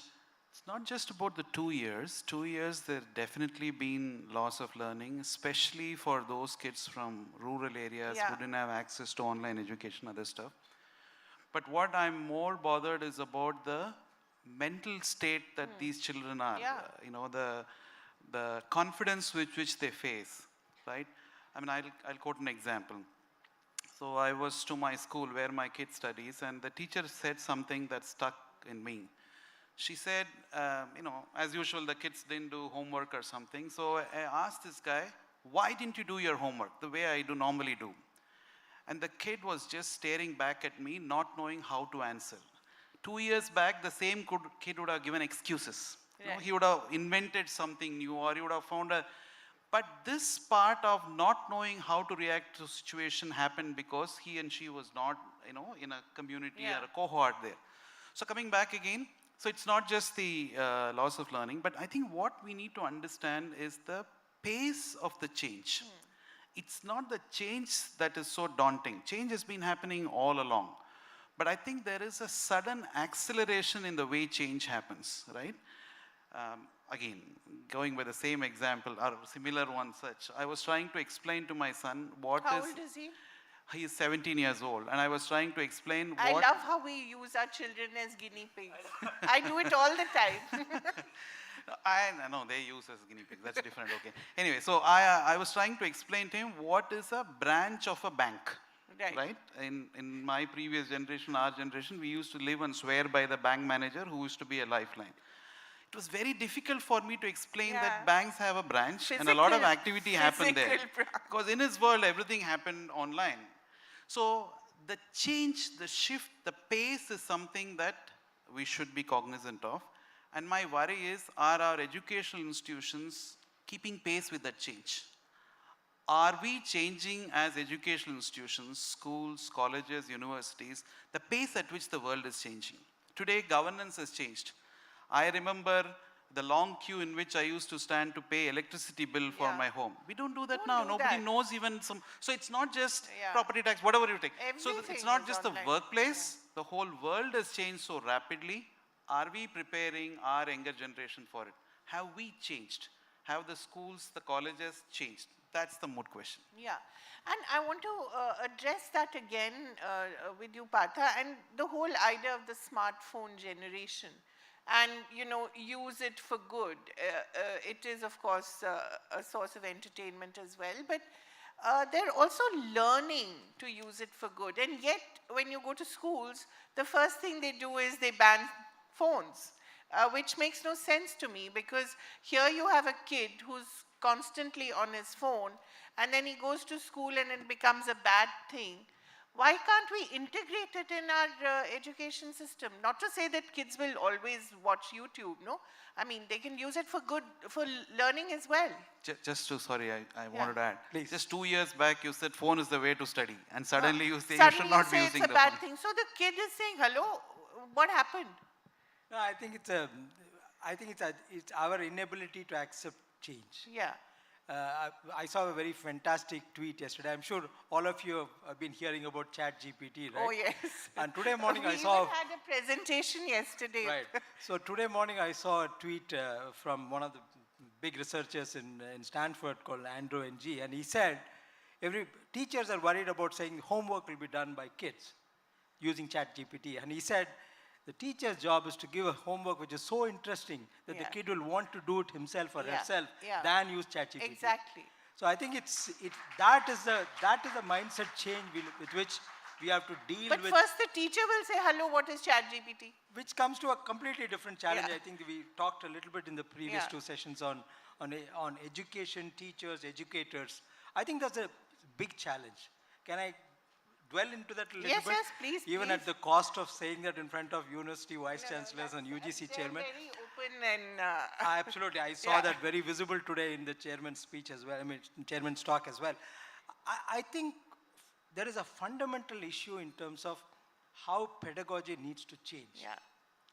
And in my view, and it's a very narrow view because I've not been an educationist, is that if you look at the current pedagogy, there rests on 4 pillars. The first pillar is the concept of a classroom. Yeah. And already people have started thinking that, will classroom exist or not? The second and the third concept are in a way linked in this, this concept of a syllabus, and along with that syllabus is a concept of a proctored exam, right? A way to assess. And the fourth pillar in my view is actually this whole concept of one person knows everything. Yeah. You know, the guru kind of stuff.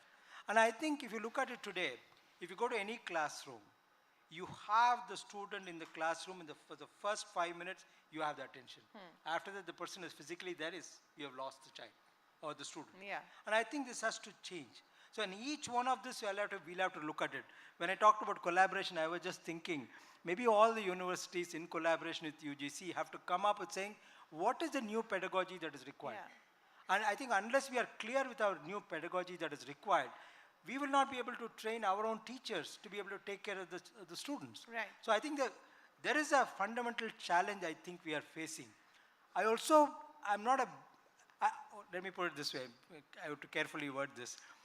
While digital technology is great, especially for learning, I think we have to have a nice balance between what I call as high touch. Without technology is high touch, right? You touch and you work closely with people in a classroom environment or a university environment, and a high tech. Right. So you have to get a balance right between high tech and high touch. Both extremes are not good. High touch is not good because it's not scalable. And like the chairman pointed out, scalability is extremely important for a country like ours. Yeah, we need numbers. High tech is also not important because there are lots of other skills. We completely underestimate the importance of soft skills, right? And I think those skills are learned right from day one in school, right? So I think we have to get the balance right between high tech and high touch. Yeah. And that takes me back to schools, really, and how we need to really change right from there. I remember a panel that we had last year when kids were just emerging out of COVID, and the principals were saying the kids are not even making eye contact anymore because they're so used to looking at their phones. That's how they walk now, you know, they don't even look up. And their language has become telegraphic almost. They can't even form complete sentences. And they're talking about 16 and 17-year-olds in the sense that their sentences have become very, sort of, LOLs. And it's not their fault, right? So there is that happening as well. And yet when they go to university, suddenly they have to write 2,500 word papers. They're alarmed. How do they do it? So I think basically, I mean, just to add to the pedagogy point, there is pedagogy that is coming up. The way we teach, the way the teaching learning process happens is changing. Right. If you notice, national education policy is also talking about converting the whole process to more learner-centric than teacher-centric. Is the ecosystem ready for it? And we are used to a defined classroom, a defined 40-minute or a 1-hour time period, and something the teacher says what is being taught and hence learned. But here is a generation, and here is a compulsion where the learner will decide what he or she needs to learn, will define the curriculum or define the pace at which he or she is going to learn. In higher education, we are also talking about multiple entry and exit. These are all big changes that are happening. Yeah. So are we ready for it? So the way to do it, in my view, is just go back to basics. As you rightly said, and as I think the UGC chairman also said, go back to basics. And if you are teaching them to be curious, if you are teaching them how to learn rather than teach, that takes them a very long way. I think what needs to be done in schools and in extension to colleges is we should teach them, or we should give an environment where they learn. In fact, I'm also reminded by how the original teaching learning process used to happen in ancient India. Sri Aurobindo Ghosh says that as holistic learning. He talks about 5 areas of learning in schools. And we do one of them very well, the others we don't focus. They are as follows. One is the academic learning. Academic learning, we focus a lot. There is a curriculum, there are multiple curriculums, and we do a reasonably good job on that.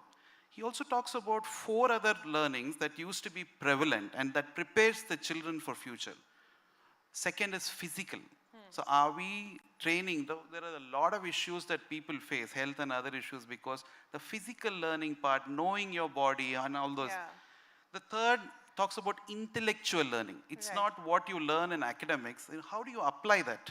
How do you make sure that what you have learned is something that you can practice, or you only go to those areas that you are going to practice? The intellectual part, the drive to actually make sure that to derive a meaning out of it and other things is missing.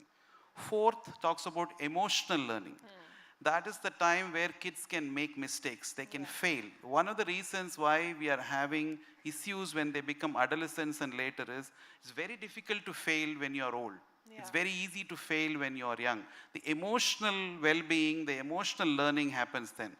The last but not the least, could be debatable a bit, is the spiritual part of it. The mental well-being of many of adults is not happening because you're not spiritually trained. So unless, and today, I was surprised when one of these kids was very worried. So kids as in a youngster in my own team in KPMG. So I asked him, what happened? So he said, I posted something in LinkedIn, there is no likes for the past 4 hours. I said, what, for the past 4 hours? What's wrong? I mean, there are no likes at all. So something must be wrong with me. And he was genuinely dejected. So I think all these 5 areas, academic, physical, intellectual, emotional, and spiritual well-being will happen only if our school curriculum will start reflecting this. And if you allow the kids to fail and don't punish them for it. Yeah. Right? Otherwise, how will they Give learn? an environment to fail. Yeah. Let them stand up after they fail and learn. Yeah. But we don't allow that because we don't have that leeway, right? You know, when we talk about careers and jobs, we're also talking about this inbuilt obsolescence, you know, things that we had even 2 years ago, we don't have anymore, things that we don't know will happen 2 years later. How do the kids know, okay, you know, this is something I could do in future, but how do you prepare for it? And what do you think are the jobs of the future? I don't think I can predict the jobs of the future, but what I can predict is many of the skills that we have there will be useless in the future. Right. That means I have to get new skills in the future. Yeah. But I think the point that we need to drill into students who are coming through the coursework is that a lot of people get this view saying, you know, I am done with my degree, my learning is over, done for life. That concept we have to kill. Because in my view, that's when learning begins. Yeah. Because at the end of your program, that's when your learning begins. So moment that mindset is there, and the point that Chris pointed out, learning is a two-way street. In the sense that for reskilling, it is in the organization's interest to ensure its people are upskilled. But it is also a two-way street. The employee also has to get into the mindset that I have to reskill myself, otherwise I will become obsolete. And once you become obsolete, if you get laid off, then you have no reason to point fingers. It's because you were part of that problem as well. The second thing I get very worried about is that we are actually, just as the way I have a suspicion that we are killing curiosity at different stages, including as parents. Right? I always make fun of this. You know, if a child keeps on asking questions, after some time, shut up, keep quiet. No, we are killing curiosity. Yeah. It's a very subtle way by which we are killing curiosity. And it can happen through classrooms, lectures, everywhere. Similarly, I get a worrisome feeling that we are suppressing thinking. And I'll give a small story as an experiment we tried. So when we used to recruit large number of engineering graduates, so they come out and they come into the company, and we run almost like a finishing school for 3 months. So I had a few academics who are part of my advisory board. They asked us to do an experiment. It's a very simple 10-minute experiment. Took a lot of months to design it. The experiment was simple. this facility where they come in is a large campus. It's a 20-acre campus. And after all the authentication is done, they are identified themselves, you give them a badge. So that means they can go anywhere in the campus. But don't tell them what to do. So this is the first day. They're just coming out of college. They join the company. And they enter in, they're given a badge. And they're not told what to do. And then what happens, we have told all the employees of the company, if somebody comes and asks you, sir, I got my badge, what should I do? Tell them, I don't know. And this is 350 people. And we put cameras in all directions. And it's very interesting what happened. These are highly educated people. And so the broad summary, I'll summarize it now. This happened. There are 3 groups of people who get formed. One group of people is what I call the cool dudes. You know, the urban variety. They'll come and ask, what do you mean you don't know? You run the place, no? You have to tell me what to do. You know, that aggressive alpha male behavior. That's about 20% of the people. 50% of the people are the traditional middle class kind of background. Oh, sir, you don't know, sir? Okay, sir, I'll find out. And meekly respond back. There's a third group who are typically studied in a vernacular language, vernacular school, very scared of the first group of people. Right. They meekly go behind the second group and follow whatever that group does. What we had also done in the same campus, we had large displays like this, which showed a path. It says, you have taken the badge, next you go here, next you go here, next you go here, next you go there. Very, very visible, including animation. Not one person looks at that. The point I'm trying to drive is, we are spoon-feeding our people too much. Because of which they don't step back and think. Now, if somebody gives me a badge and tells me, I'm not going to tell you what to do, shouldn't those students step back and say, why are they doing this? Something must be there, right? One, they're not thinking. Second, there's no curiosity. Right. Then somebody will discover the solution. Oh, here is a path. Then everybody will follow. In 2 minutes, everybody knows the answer. Everybody. So I'm saying, so I have 2 concerns as educators, as parents, we should be worried about. Saying, are we suppressing curiosity too much? And are we suppressing this ability to think on their own? Right. The other point is, and it's not necessarily urban-rural, it could even be urban-urban. The divide between the entitled, who feel that they deserve it all, and perhaps don't need to work very hard for it, and the ones who we traditionally call kids with the fire in their bellies, you know. Is that still very much a divide that you see out there? True, there is definitely a divide in terms of And when they see the entitled kids, you know, getting it all, doing it all, having it all, there is a certain resentment that comes in. In fact, I would think the other way. The fire in the belly part, you know, which is seen more with people who you categorize as those who perhaps didn't have the entitlement. It's very easy to teach those who want to learn than those who actually believe that, you know, they know everything I and know that it kind all of stuff. and I can do it all. So we find those people who come from not so privileged environment. And this need not be urban-rural, right? That's what I said. In many cases, we also find our girls, the women candidates, not forthcoming. Yeah. But we find them still to be a lot more reliable, lot more curious, and lot more ability to learn and other stuff. That's because they know that they have to work twice as hard as the men to get the same thing. It's been inbuilt in them. So it's not so much how we divide, but we do see people who have the urge, who have the need, and who have the fire in the belly as a category who perhaps are better learners. But coming back to workplace, I think we need to be, you know, getting used to this diversity in workplace that I think is not there right now, right? We're talking about a whole new, I think Chris talked about it, what we call as a silver economy coming. We are going to have a lot of old people Yes, and working what do you together. do? I'm not going to retire when I'm 60, which is very close. You better not. You need to So you support better yourself. find jobs for people like us. You know, this is going to happen. See, there is a And survey. there are young kids who are thinking, hello, these old people are not, not vacating. And they will continue to do that because India is now in that demographic bulge. and they say till 2047, coinciding with Amrit Kal, this country is going to have a lot more youngsters than any other country in the world. So whether you like or not, old people will have to learn to live with younger people for many years to come.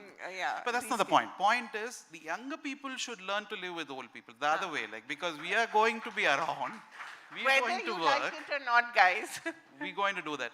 Women are going to be around, which and women are going to also lead. and they are in going to greater come numbers. up much more because more than 50% of the workforce is women, and I don't think we have leveraged them completely, not just in this country, but definitely in India.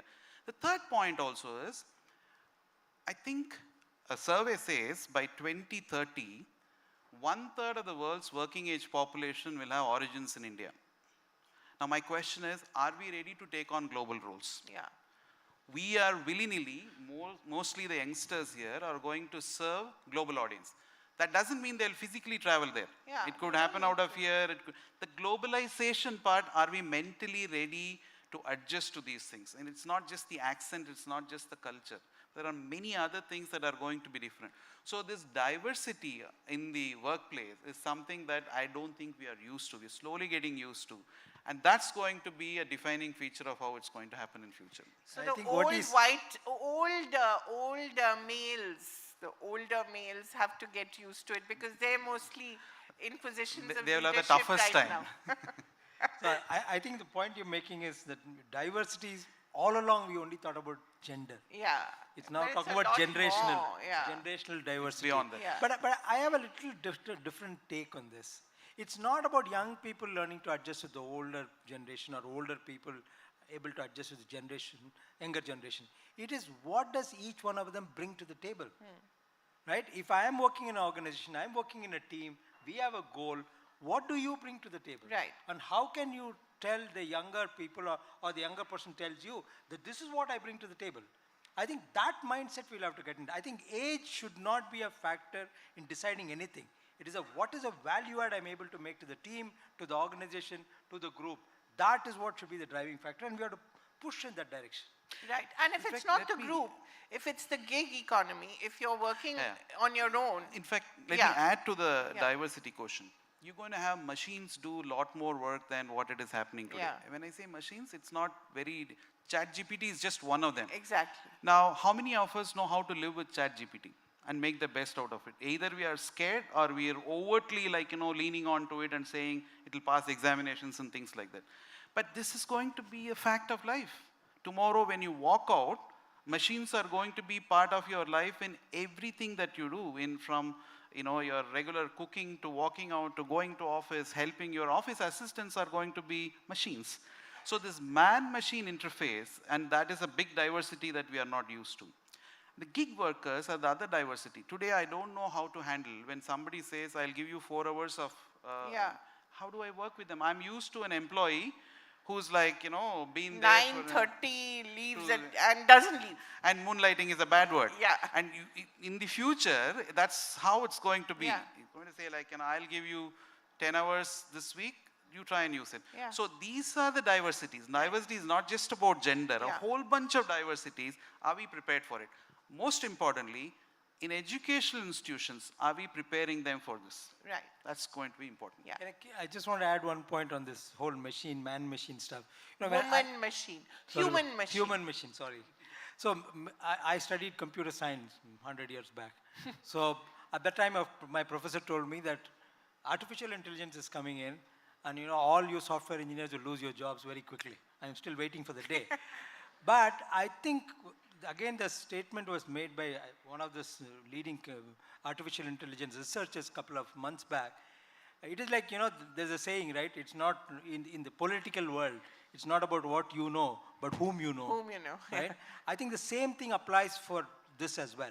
It is, one is what you know, and what you know exists that you can use effectively. Right. So I think knowing what is there, that these are all should be seen as tools that you can effectively use so that you become much more productive than anybody else. Right. So it is not that artificial intelligence is going to take away jobs, but lack of knowledge of artificial intelligence and what exists is one going to make you obsolete. On a lighter note, they say artificial intelligence is gaining ground because there is native stupidity. Once we get out of it, we can harness artificial intelligence to the best. 2 questions, quick. Yes, please, quickly.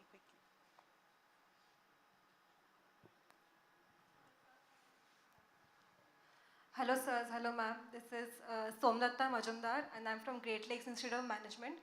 So you were talking about the kind of education we have today, and Swami Vivekananda famously said that character building should be the hallmark of education.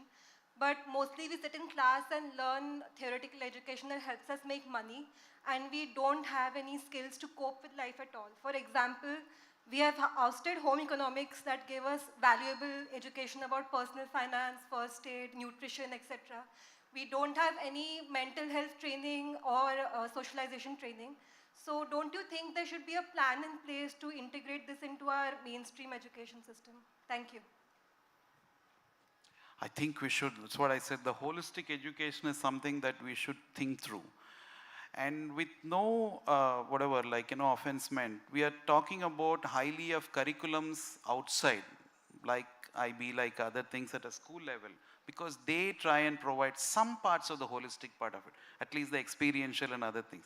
It is time, I know there are many eminent people here from other regulators as well. It's time we rethink education, not just change it a little bit, rethink education as to how do we make it that is more going back to basics and preparing people for the world rather than 40-minute period that happens 8 times a day.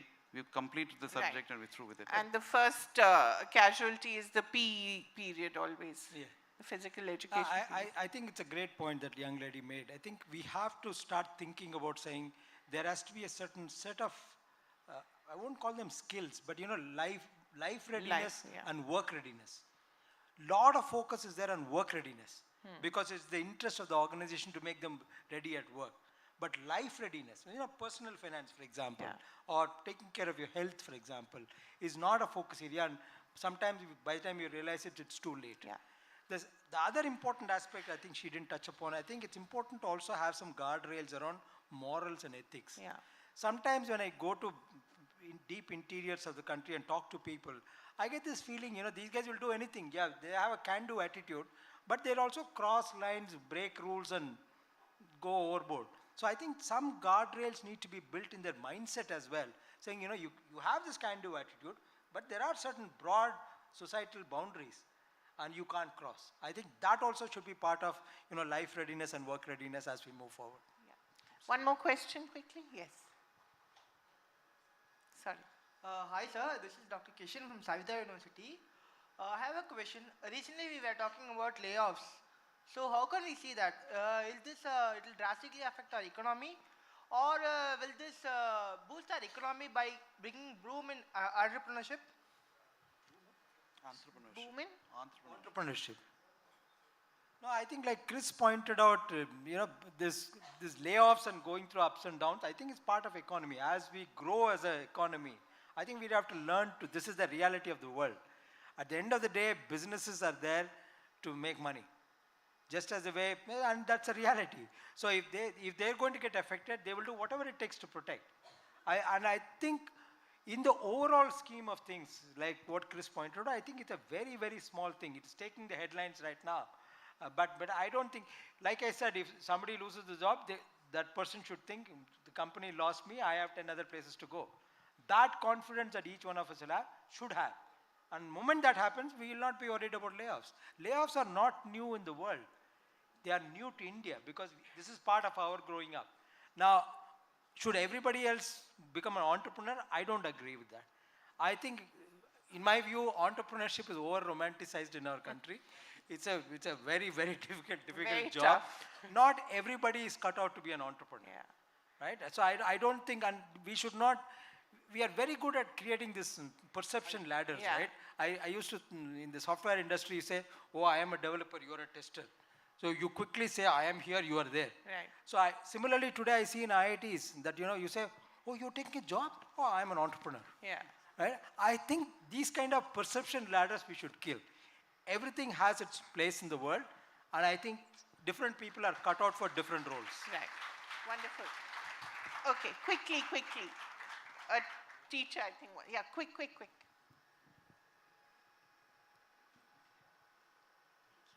Namaskar. It was a very, very inspiring session.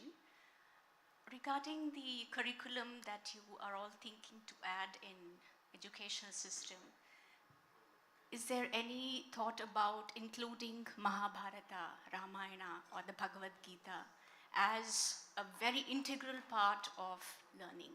Because recently there was a video that I saw where the external minister, Dr. Jaishankar, mentioned that the greatest diplomats were Sri Krishna and Sri Hanuman, and we have a lot to learn from them. I don't think I'm even competent to answer this question, I'll be honest here. Maybe you have a point of view. Yeah, so there are two ways of looking into it. One, I think there is a lot of pride.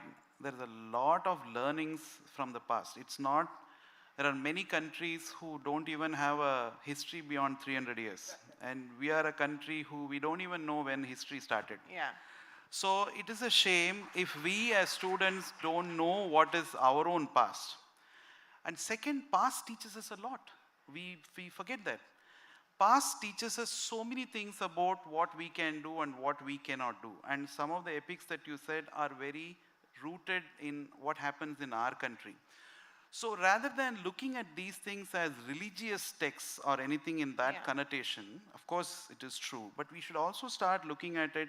One, are we going back to our ethos, learning what has happened?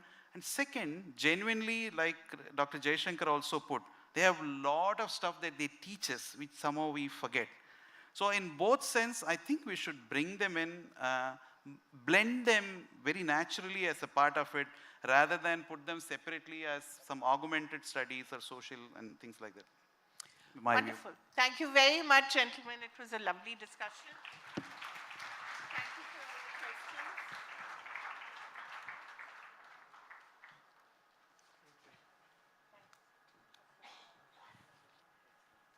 Thank you so much to our panel. We request our CEO to please join us on stage and present them with a memento. I think there were lots more questions for you all gentlemen, so perhaps if you're here around lunch, you could take those questions offline with all of our youngsters and all the educators in the audience. A big round of applause. Thank you so much.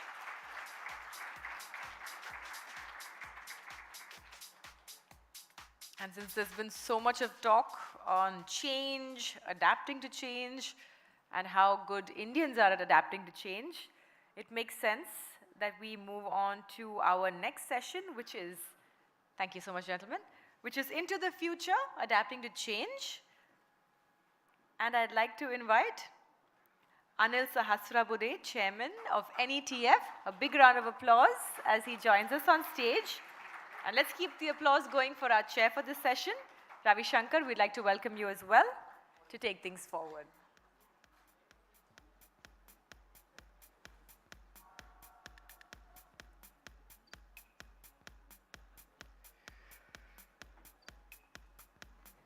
Ravi Shankar, over to you.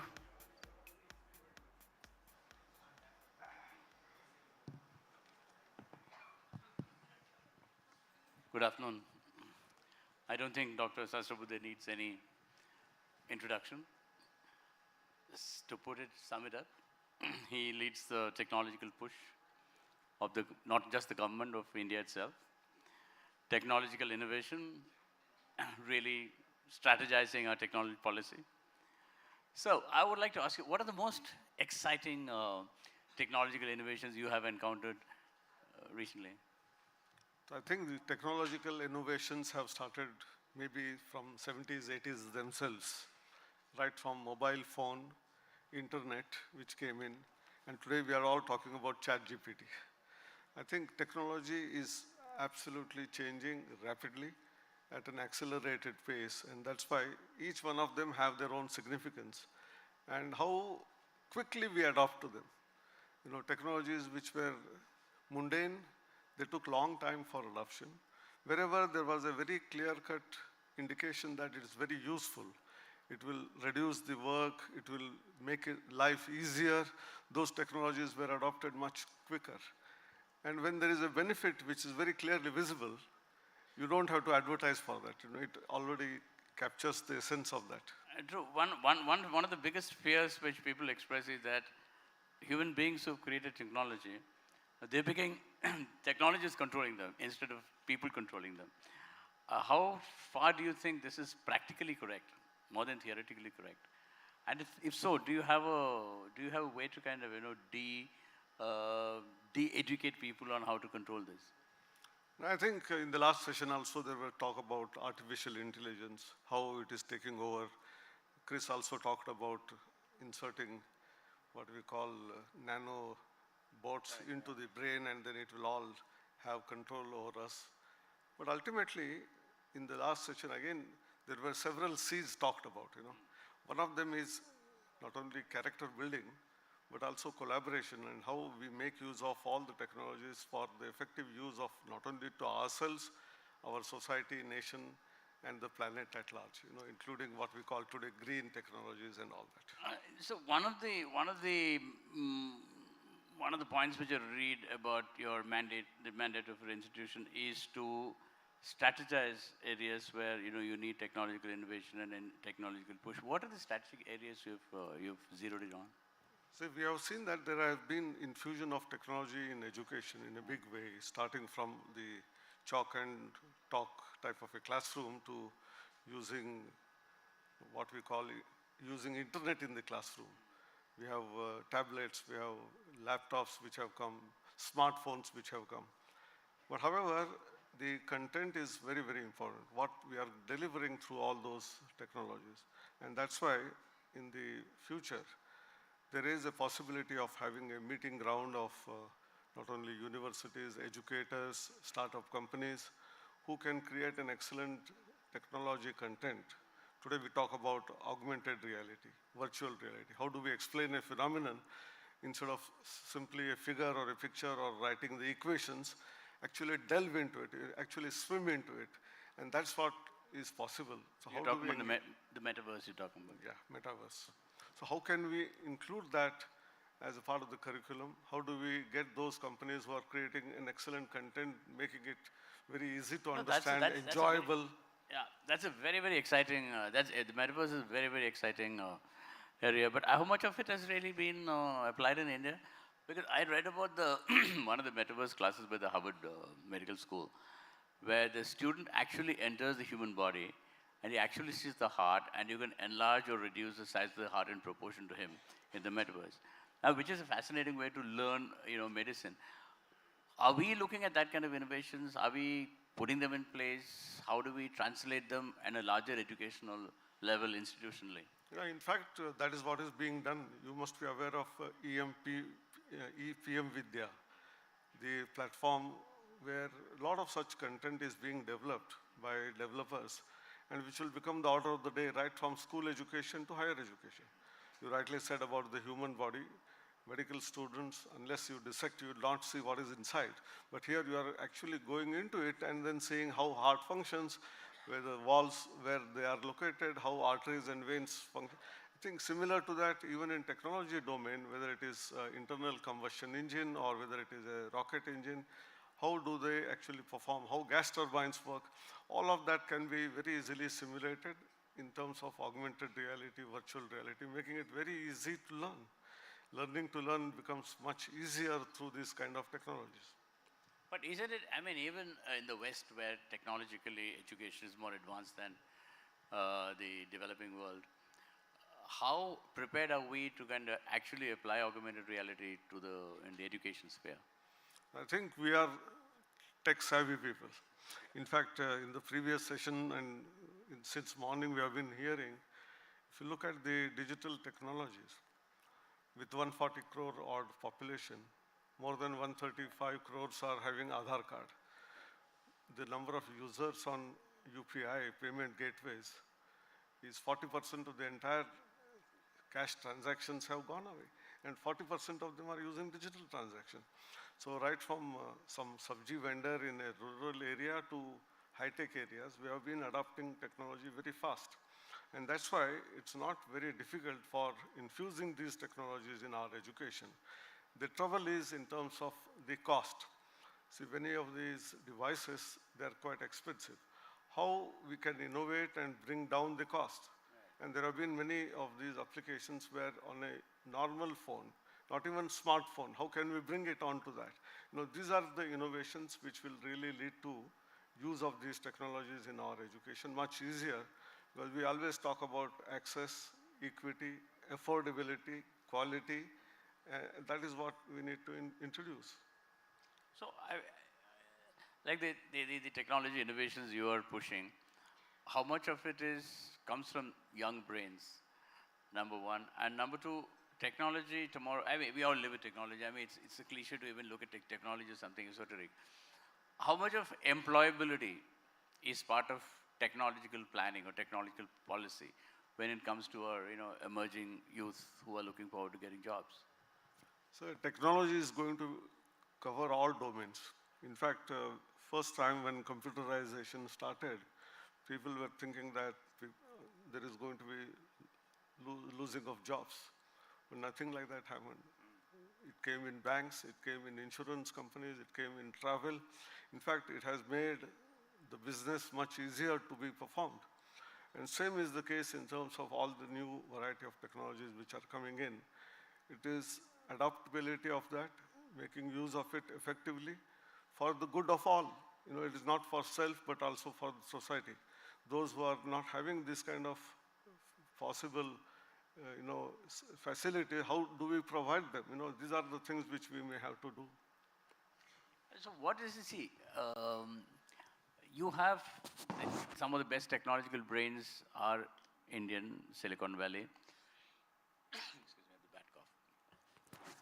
If we are able to give enough opportunities for our technologically trained youngsters to work in India, to contribute to the Indian economy, there wouldn't be this technological brain drain where you get more money or more facilities or better kind of, lifestyle. How do you have a plan, let's say 10-year plan, 20-year plan, 5-year plan, to reverse this brain drain or stop this brain drain so you get jobs which are more attractive, which are more paying, which actually retain, our youngsters instead of them wanting to kind of work in Silicon Valley? In fact, if you look at the statistics, compared to about 2 decades ago, number of students even going abroad for jobs has reduced substantially. Some of them certainly go out for higher education, but not for jobs. Many opportunities are opening up within the country. And in the last question, like you said, how are our younger generation going to be involved in all of this? There have been huge number of new products created by startups. Those who are still in the education, they are maybe in the second year of engineering, second year of science graduation. They are creating products which are useful for education purpose. EduTech companies are starting from Give me some interesting schools. examples. There have been wonderful, AI-based learning. You want to learn a language. Why can't we have a tool or an app through which you will be in a position to learn different languages by being at home, just at the click of the button? Similarly, you want to learn, say, a language like Python. So there have been tools which have been developed from an IIT Madras graduating company, which is called GUVI, and they trained more than 1 lakh students in 24 hours in writing computer code for Python. So there are a variety of such possible products which have emanated from technical institutions, from young guys. And it's not from technical institutions alone. There have been also from some students from commerce, economics. They have also brought out products in association. We talked about several C's. Collaboration is one important thing which has been happening amongst the youth, and they have been able to create such products. The one problem which one has been hearing for years and years is the unequal psychological effect on students coming from rural areas or small towns. Students who are not as conversant with English as some other students are. So there is, so many cases you read about, know about that, they feel slightly inferior or they feel slightly shy. But technology is the only area which is a leveler. It's an equalizer. Whether you're coming from an urban family, you're coming from a poor family, it doesn't matter. All matters is your skill to write code or to kind of come up with an innovation. So in a way, there is a socio-political aspect of technology, especially which is very, very relevant in India. Is it something which could be enacted as a policy with a regular framework, which you can, I don't know, through channels of skilling or channels of working, employment-oriented. Have you ever thought about planning like that? See, there is a future, but there is a past as well. If you look at starting point of what we called NPTEL lectures in the beginning, then we have this Swayam platform. There are Swayam Prabha 33 channels which have been continuously providing educational content to all the students right from 9th, 10th grade till the higher education. Now, we are talking about increasing this to 260 channels, and just not in English or Hindi, but in all the Indian languages, in all Indian 22 languages. When the content is going to be delivered, be it from a village or be it from a tribal area, I think we will be in a position to take care of providing the content of high quality in their own language, and then the confidence building will happen in the minds of those students who are coming from very poor and rural background. So what are the most exciting technological, I wouldn't say events, technological trends which you see happening in the next 10 years? See, we have talked about AI. AI is going to be one of the finest things which is going to happen. But along with that, we need to build character. And therefore, last session also, we talked about life skills. And they are going to be very, very important. How technology can bring in life skills? How? It's going to be a big challenge. And therefore, we must showcase some of the best examples of people. Story of Mahabharata, Ramayana, which was said. How do we animate it and showcase whereby the life skills are going to be earned? So how do you marry the Ramayana or the Mahabharata with technology? How do you do that? There are stories of Ramayana, Mahabharata which will give you values, ethics, morals, integrity, and they can be brought in the form of excellent stories which are simulated, and people will participate in them. And firsthand they will realize, if I don't do what we want to do, for example, what Mahatma Gandhi also said, that you step in the shoes of that person about whom the decision is going to be taken by you. So that prospect we can bring in using technology as well as the ancient traditional knowledge. So how much of ancient additional knowledge can be applied?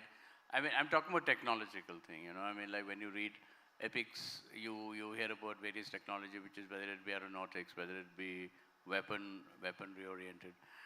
How much of it can be really translated into a current technological vocabulary which is easily understood in technological terms, not in ethics? See, I'm just giving a hypothetical example. We all know about Asimov.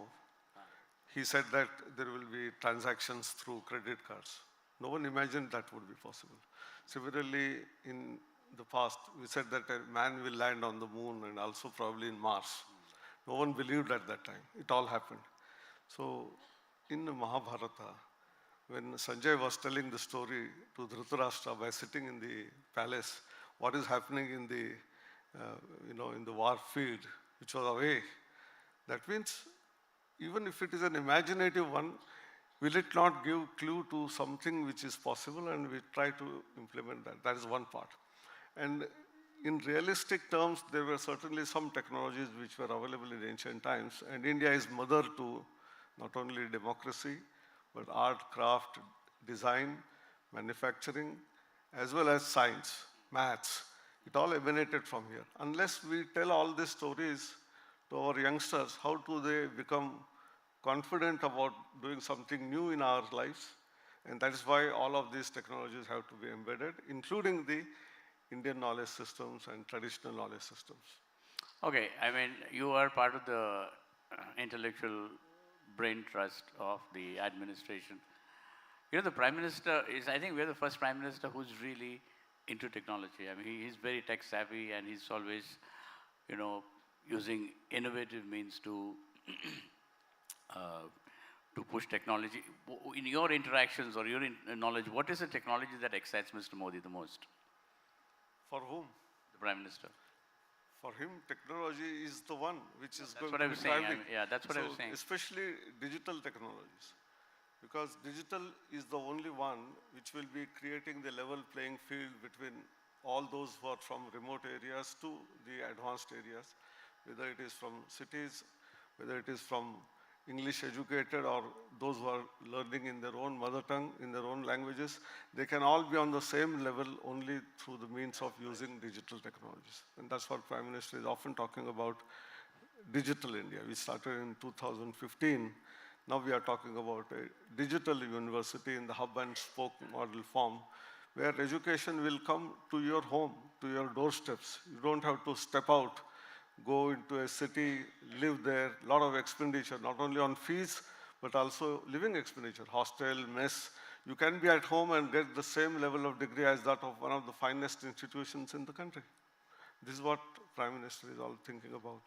So if I would sum it up by saying that one of the biggest achievements of this government, non-political of course, is to digitize India, to bring technology to the grassroots. How much more has to be done, or how much has been done? Sky is the limit.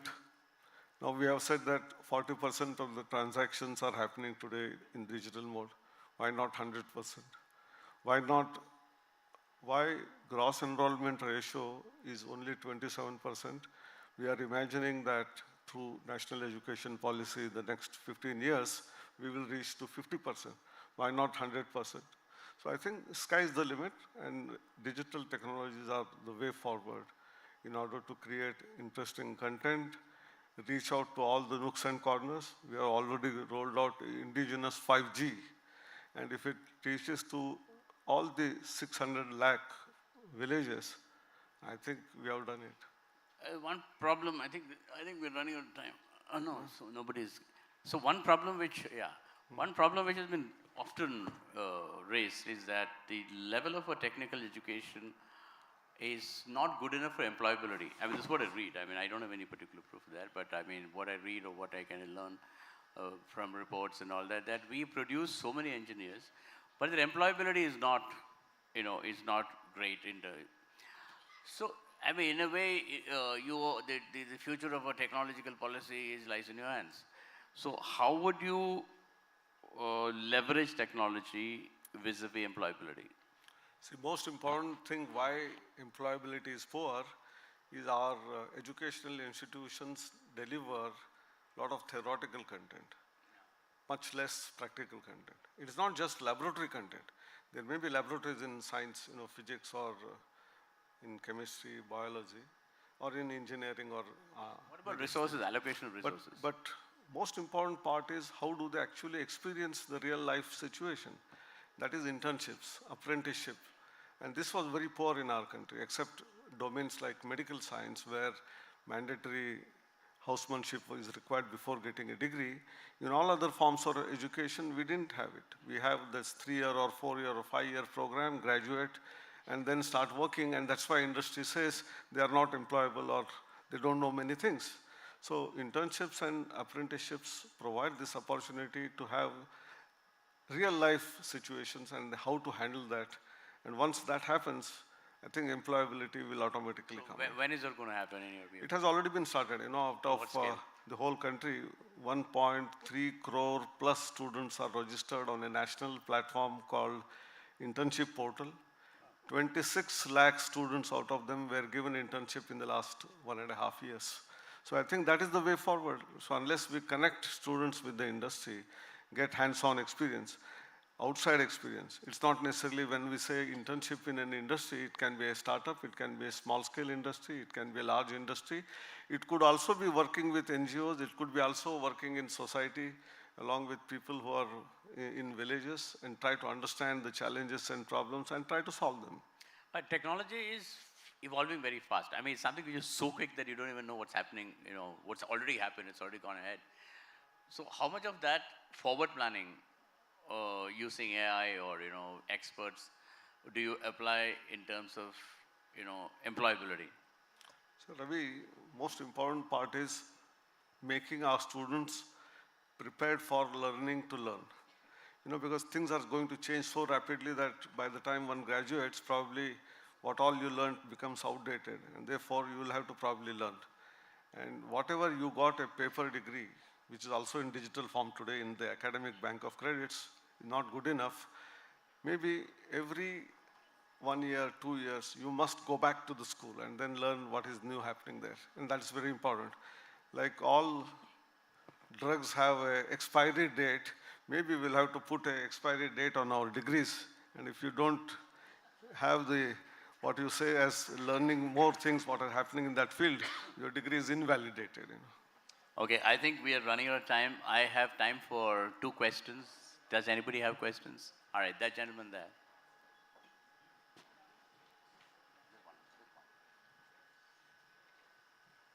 Hello. So, thank you for the speech, sir. So, you talked about internships and apprenticeship, right? And a lot of courses have mandated that internships and apprenticeships are compulsory for them, including law, engineering, even MBA. So, a lot of companies use these platforms as a way to exploit interns. Plus, since they're not regulated per se, so how can the government or any regulation commission help students and future employees in this particular ordeal? See, in fact, apprenticeship is already regulated. Don't worry about that. But as far as internships are concerned, these internships which are onboarded on the platforms like what AICT did in an internship platform, they are all free. There is no exploitation. There is no place for that. Maybe some of the industries do give stipend for doing those activities. Some of them do not give. But certainly they will not charge and will not be in a position to exploit. That is taken care of by the regulatory bodies. Okay, so that's been a fantastic talk, and I hope we'll be able to interact more at a later stage. Thank you so much, Professor. Thank you, Ravi. Thank you so much, sir. Thank you. We request our CEO to please come on stage and do the honors and present you with a small token of our appreciation. Thank you so much, sir. I'm sure a lot of questions will be asked offline as well, so please feel free to connect in that way. Let's give him a big round of applause, ladies and gentlemen.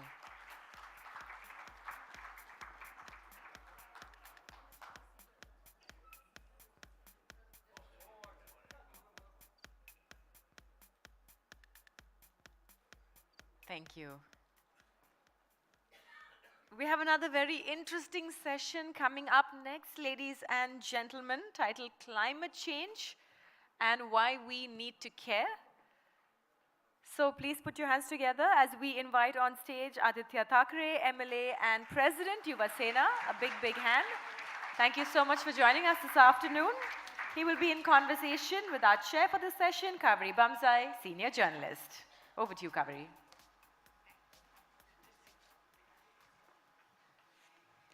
So Aditya's in a hurry because he has to meet the Chief Minister, I think.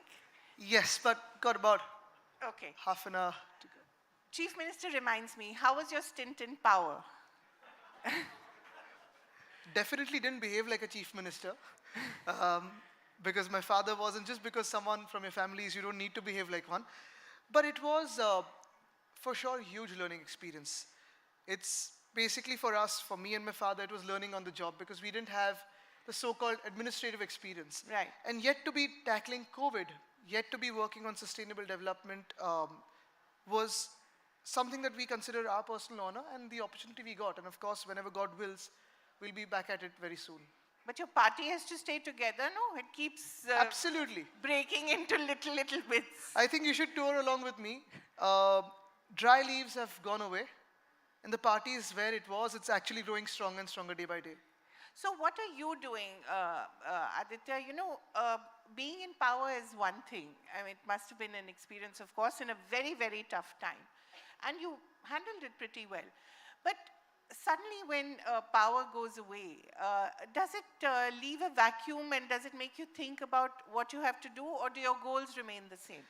I think what is very crucial is to always remember that power is not permanent and you're not stuck to the chair. For me, for my father, for our family, in our minds, we never believed that we were ministers or chief minister. In our minds, we never started walking a foot higher than the ground. We were always as we were. Nothing changed for us. In the same house. In the same house, nothing changed for us. So right now also nothing has changed. We were working as we were working before. We had the same passion for environment, sustainable development, and the things we work on. That's the same. But elections are around the corner, especially the BMC. Are they? BMC elections? The unconstitutional government of Maharashtra is scared to hold elections. Why? Now they've pushed elections beyond the monsoons. Right. It's actually long overdue. It's about a year that we do not... A year overdue, More than a year right now, yeah, that we do not have mayors in about 20 cities. Right. Our municipal corporation elections, our Nagarpalika elections have not been held.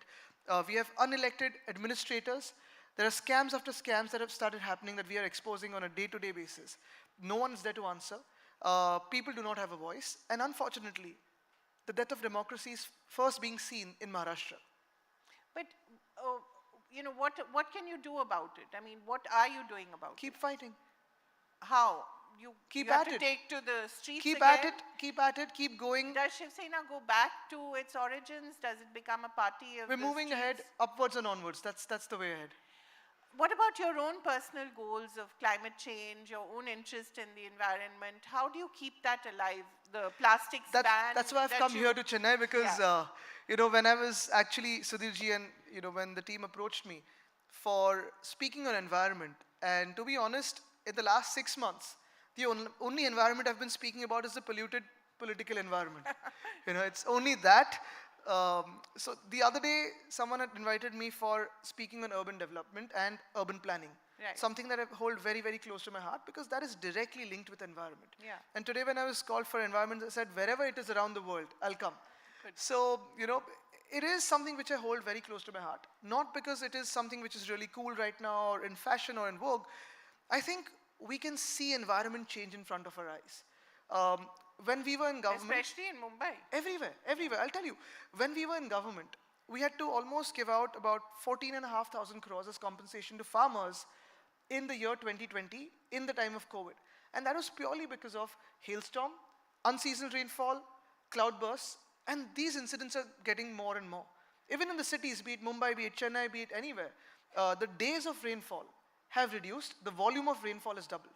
So for example, in Mumbai, we would have about 120 days of rainfall. Right. It's now come down to about 70. But the volume has increased to about 200 mm per hour, 300 mm per hour. Floods and You will have in any city around the world because no city in the world can take beyond 50 mm per hour. That is a standard for all stormwater drainage. If you're a coastal city tied up with high tides, that's even worse. So what is happening in front of us is something we cannot deny. Climate is changing. It's something that's gone beyond our understanding, beyond our control, beyond any mechanism of predictability. And if that is happening in our eyes, in front of our eyes, yes, one is resilience. How do you build resilience? How do you build adaptation for that? But also, how do you try to mitigate climate change, which is what in our hands? One thing is for sure, can we really stop climate change right now? Probably not. But do we act as catalysts to speed it up?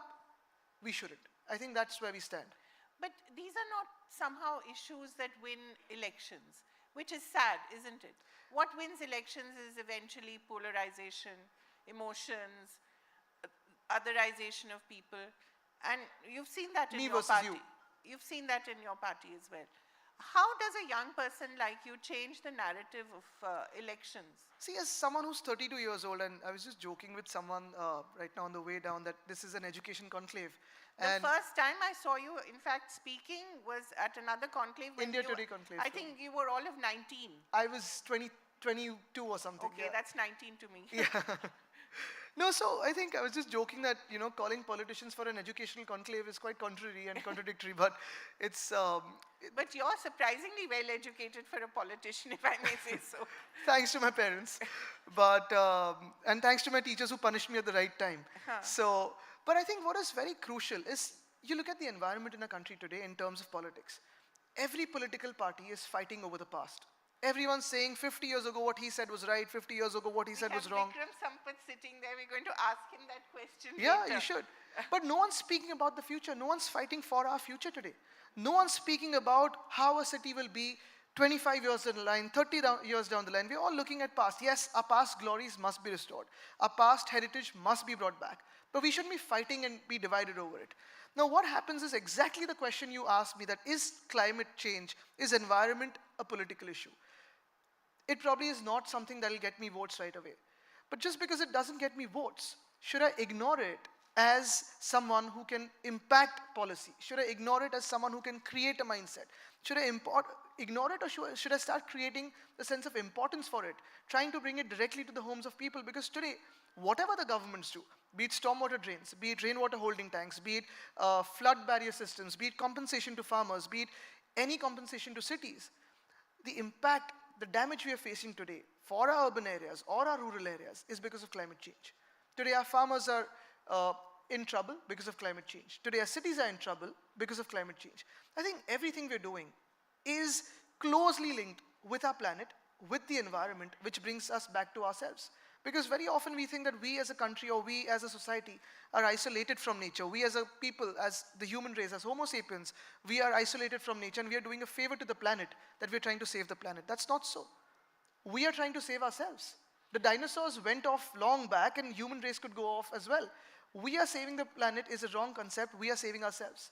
And that is where I think today, if you look at people in Maharashtra, today, if you look at people in Tamil Nadu, the government of Tamil Nadu actually, I've been following the Department of Forests and Environment here, is doing fantastic work. I must say it gives me a little heartburn because Maharashtra was shoulder to shoulder, now we've gone behind after the change in government, but Tamil Nadu has been doing some great work in terms of climate action. What are they doing?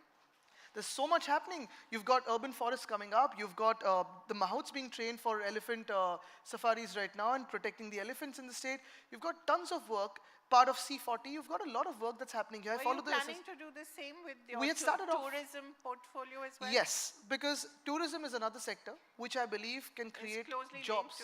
And closely linked to the environment. Absolutely. Tourism and hospitality is a sponge sector. What we worked on as tourism department back then in 2020 was, one, we gave industry status to the hospitality sector, something that was pending as a promise from 1999. Two, we reduced the licenses for setting up hotels and resorts in Maharashtra from 80 to 10. NOCs from 15 to 9 self-certifications. That's created a huge amount of opportunity in Maharashtra. We were looking at partnering MTDC with bigger hotels. We were looking at tiger safaris. We were looking at beaches, mountains. I think we are Mr. Shinde blessed. doesn't plan to do any of this? He's been going to Delhi and Guwahati as tourism. Okay. At least that's something, I guess. But talk a little about this idea of sponge cities, which I really found fascinating. I think it's an interesting, I've never heard this before until I was reading up on you. Talk a bit about this, and really all our cities need to become like that. We were at a time, all of us were sponge cities. Unfortunately, now we need to create sponge cities. The concept is simple. When I was growing up as a child back then, and say when I was 9 or 10 years old, my housing society and housing societies around it basically had beautiful big open spaces, and you could play cricket, football, tennis, whatever you wanted to in the mud playgrounds everywhere. Today, if you look at playgrounds, we're moving towards artificial turfs. We're looking at elevated podiums where you have artificial turfs over parking lots. All the open spaces between the buildings, which are mud, which are basic soil, earth, are being absorbed into concrete, either concretizing our roads or concretizing the open space. Because of which, we need to have rainwater percolation pits. Today, we're creating rainwater harvesting areas, which is great, but we also need to create rainwater percolation pits, because otherwise, the groundwater of our city is going to go down, and you'll have huge runoff areas, and that is what is happening. So what used to happen in one famous spot called Hindmata in Mumbai and Gandhi Market was there used to be water logging every single year. First, it was till the chest level, then we brought it down to waist level, then to knee level. But every year when I used to go there with the mayor and the municipal commissioner, I wasn't very satisfied. We created a huge rainwater holding tank with rainwater percolation pits, through which, at low tide, we throw the water away back to the sea, or we use it into other systems of our rainwater usage. But because of one holding tank, the entire flooding area has become flood-free. Likewise, we're doing for Milan Subway in Mumbai.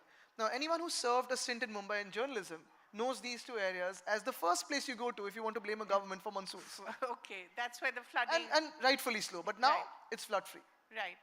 So, as I said, it's one thing to talk about it, and it's another thing to tell people, hey, this is your future, vote for this, don't vote for, what your religion is or what the other person's religion is. You're also head of the Yuv Sena. So how much of that mindset has percolated in your own party, which of course is famous for otherizing people, right? So, not really. I mean, that's a wrong perspective to hold because that's a very biased perspective from... Isn't that the That's a Fed perspective. But... basis of your party? Not really. It's about the locals, which is rightfully so in every state. If you look at Tamil Nadu, if you look at Kerala, if you look at Maharashtra, we've always believed that the first right to jobs or to anything has to be for the locals and rightfully anywhere across India in their own state, home state. If you don't have enough skill, you get more people. And I think that's happening around the world now.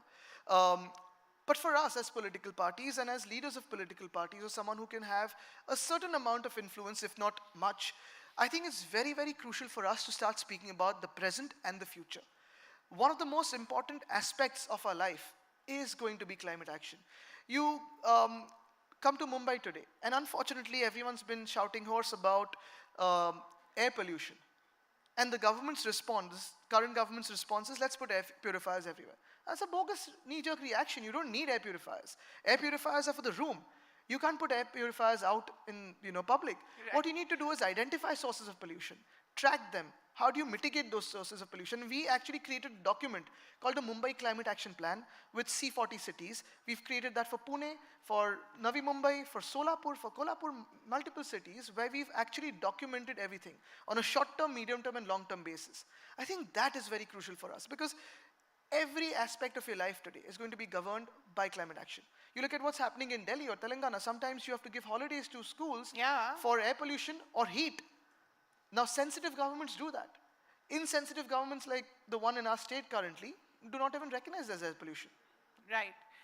Great. I want to give an opportunity to young people here to ask questions because it's very rare to have a young leader like Aditya here. So we have just about 11 minutes. As I said, he has to catch the Chief Minister. So quickly, let's have a few. Meet the Chief Minister here, catch the Chief Minister in Maharashtra. Well said. Just one thing. I wanted to ask you how much of what you are now is also because of your father's interest in photography, your brother's interest in wildlife photography. How much of that has influenced you as a person and as a politician you've become? A lot of it. My grandfather actually had a deep sense of interest in nature and wildlife. He was deeply Which we didn't know about except for the tiger. Exactly. So reviving the tiger, yes. But apart from that, he was very much into plants and bonsais and trees and nature. My brother is a wildlife conservationist. He's also a researcher, so he's discovered more than 50 species of frogs, snakes, scorpions, all the things that I choose to stay away from. Does he have them at home? No, but he has them in labs where he goes and, he's also come here quite often to click pictures of various animals. My father has been a wildlife photographer and has held multiple health camps for wildlife wardens and forest guards. I think I take a little bit of everything from that. So in city planning, I use the artistic sense of the family, and in nature, I use the wildlife conservation bit of it. Well said. Yes, quickly. Hello, am I audible? Can you hear me? Yes, but we can't see you. He's there. He's in pink, Yeah. Okay. Yeah. Oh, yeah. I can see you there, right. Yeah, so recently there was a World Economic Forum report about sinking cities, and particularly India, where we have cities like Bangalore, Chennai, Hyderabad, where lakes have disappeared perpetually from British rule until now, and how it has completely disappeared from all these cities. As youth, as future of India, we see lot of reports, lot of scary reports which say that these cities will be underwater by 2050, by 2100. What's your take? How do we tackle this? How do we tackle climate change, particularly in the cities? Thank you. To be honest, I don't want to start creating fears of climate change, but 2100, 2050 is a lot of time we're giving to ourselves. We don't have the luxury of time. If you look at India as a country today, if you look at the vulnerability index of population migration, of the women and children who are vulnerable to climate change and the disaster it brings along, the farmers, the amount of people who are probably unemployed, the amount of people who are urban youth, urban people, is huge. We are probably number one on the vulnerability list of climate change, and we need to work on climate action. On one side, you have the ocean level, the sea levels rising because of Arctic and Antarctica, sort of melting and the ice shelves melting. On the other side, we also keep forgetting that we have the Himalayas. And if those ice caps melt, if those glaciers start melting, you have a huge region of India that can either go without water or be under water completely. The third thing we're looking at is our sense of development, the way we look at creating highways or railroads or tunnels and overpasses by creating these projects that chop trees and forests, the way we are going that without a thought, I think that is very, very dangerous. You look at what's happening to Joshimath today. There's no word coming out from Joshimath because there's an embargo probably on the news coming out from there. But if you start looking at the way we have developed our cities, first we settled around rivers and water bodies because they were sources of water for us. Very, very crucial. Then we started converting those rivers into nalas, nalas into gutters, and now we have schemes of government to convert them back to rivers. But the fact of the matter is, we as a people or we as a race in India largely were nature worshippers. And what did we worship? It was simple, the sources of energy. The minute we converted them and brought them into a temple, we started polluting those sources of energy and we gave them forms. I think that is what has, sort of created this. If we actually start worshipping nature again, and by worshipping I only mean to not pollute these sources of energy, the 5 sources of energy, I think it'll take us a long way. Again, the opportunity for us is, for us as probably the most populous country on earth, if we take a huge step towards climate action, think of the amount of impact, positive impact it can have on the planet. Well said. Yeah. Quickly. So, good morning, sir. I'm Sanjit from Chennai Institute of Technology. So, at one period of time, we needed a development in education, and it has become a business, and eventually it has become a negative effect for people. What if the saving environment thingy becomes a business and becomes a bane to people? What will it be? I think saving environment has to become a business because the fact of the matter is you cannot do work without profits for most businesses around the world. For politicians, for charity organizations, NGOs, it's fine to work as charity. But if you want the human race to move naturally towards sustainability, towards green energy, towards decarbonizing a lot of our life, we need to have profitability. We need to have some sense of achievement in what we are moving towards. Especially, say, something like our country where we're looking at hydrogen energy.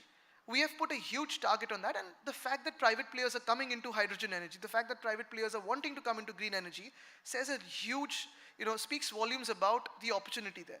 A simple thing like EVs. I know Chennai is going big on EVs, especially the public transport. For us in Mumbai, when we were in government, we were looking at creating a fleet of 10,000 electric buses, at least 40% of them to be double-decker electric buses. We were on the way. Again, we had the Pune alternate fuel conclave last year. We had hydrogen buses, we had electric buses, flex fuel buses, all of that, and flex fuel cars and hydrogen cars.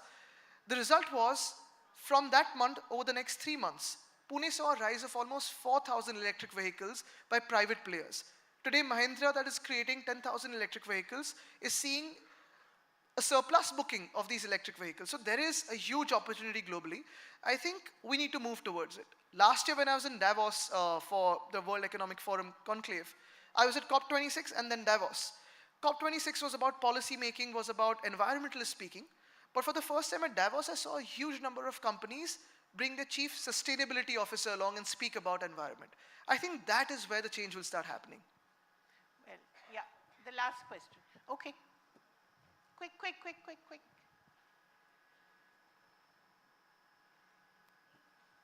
Good afternoon, Mr. Thackeray.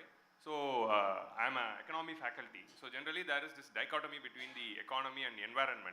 So, when we need ports, we need metros, we need infrastructure, we need bullet trains. At the same time, we need trees, we need greenery. So, as a policy maker who is sitting, so how do you decide here we need to cut trees and to have infrastructure? Here we need to protect trees, no infrastructure, no ports. So how policymakers decide this dichotomy? And secondly, you are leader of Yuva Sena. So how you are taking in these sustainable lifestyle habitats to your youths and how you are inspiring the next generation with respect to sustainable lifestyles? I think inspiring the next generation is about all of us working together. We cannot have one sense of, Cholo, I'm going to inspire you. I'm not that kind of a guy, I think I'm inspirational. I love working with people as teamwork. In terms of the first question, it's very, very important because I've always believed that there has to be a balance, a midway for everything. Every answer has, every question has an answer called depends. And that is very, very crucial. The word depends is very crucial. Balance is very crucial because, yes, bullet trains have to come in. Yes, you need to have metros. You need to have roads. You need to have everything. But who are we creating all of this for? For people, for quality of life. If you start spoiling the quality of life, if you start chopping down forests, that's where the problem happens. In some projects, you have to transplant trees. Some places, the trees get cut down. You had your own case in Bombay, right? Yes, RA. RA. So I'll give you a small example. The RA forest issue is about a very simple issue. The Metro 3 is very, very crucial. We also were working on it. We kept developing it. The car shed was in the RA forest. As a government, we declared the forest, we gave it the official designation of a forest because even today as we speak, the car shed has at least 5 leopards living in the area of the car shed, inside it, and we've tracked it with the forest department's camera traps. Where were we moving it? To a plot called Kanjurmarg, to a place called Kanjurmarg, where economically and environmentally it would be sustainable because you have line 4, 14, 3 and 6 coming together into one car depot, saving almost 10,000 crores of the government. Today what has happened? We need to have land acquired for line 4, and line 14, which is almost 2,500 crores each. You need to have a depot for line 3, which is now coming up because of this government in RA forest. And today line 6 is being made without a car depot. And this is simply beyond politics. This is for the people. Today, if you look at, again, environment and economics, I'll give you a simple example. For us, when we started looking at our BST buses, we run the buses in our city at flat fares, 5 rupees for 5 kilometers, 10 for 10, 15 for 15. Anywhere beyond 15 kilometers, it's 20 rupees and you can go anywhere. But it doesn't run in surplus because obviously it is a flat fare. Now, when we started looking at the option of electric buses, electric mobility, today for us, diesel buses are around 34 rupees a kilometer for BST. CNG is around 21, 22 rupees a kilometer for BST. Whereas electric buses are working out to about 9 rupees a kilometer. Now, whatever I do, it's actually going to take me into profits over the next 3 years with the calculation we had done. So look at what is happening with the agriculture sector. Time and again, we need to give compensation to farmers, which is rightfully, their claim. But why is the compensation needed? Only because there is damage. Why is there damage? Because we are damaging the environment. The damage is coming from unseasonal rainfall, or cloudbursts, or hailstorms, or droughts. Now these incidents are occurring at a much larger rate, much faster rate, and many more incidents than whatever 20, 30 years have happened in the past. So I think that is where we need to seek a balance where economics can actually drive sustainability and make it more beneficial for the human race to survive and move forward. Thank you so much. I'm not going to take any more of your time, but thank you very much. And all the best for the many elections that are coming up. And the political climate action. And the political action. Thank you. Thank you. It's been a pleasure being here. Thank you so much, sir. We request Mr. Prabhu Chawla to please join us on stage and present you with a memento. And Kaveri, that was, I'm sure, a challenge to pack so much into one short session. So big, big round of applause. We really appreciate you taking the time to join us this afternoon.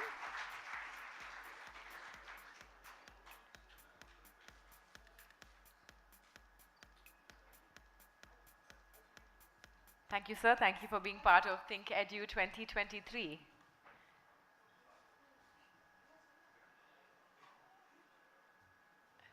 We'll now move on to our next session, One Nation, Many Histories, the Paradox of Uniformity.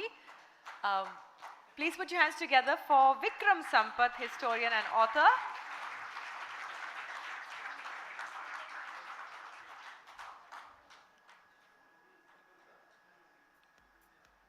We were just talking about him, so perhaps there will be some follow-up questions as we invite him on stage for this next session.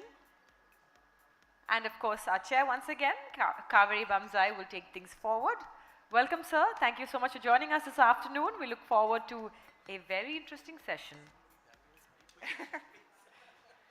So, Vikram, we just heard from a young politician that we shouldn't remain so rooted to the past. And that's all that you do. I'll be out of job then. But truly, it isn't just about being rooted to the past, but also reclaiming a lot of it. So let's talk about the multiple narratives that we are now looking at instead of just that one single narrative that we grew up with. And how much of it is required?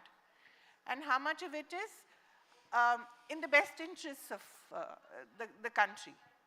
So Kaveri, I think history to me is not just a subject that you probably study in school, in colleges, mostly learn by rote, memorize all these facts and then vomit it out on the paper and somehow pass the exam. As you grow older, you realize that history is that very important mirror in which we identify ourselves as a nation, as a civilization, as a people. It gives us that very important sense of self-identity. And without being rooted, as Sri Aurobindo had said, earth bound, heaven amorous.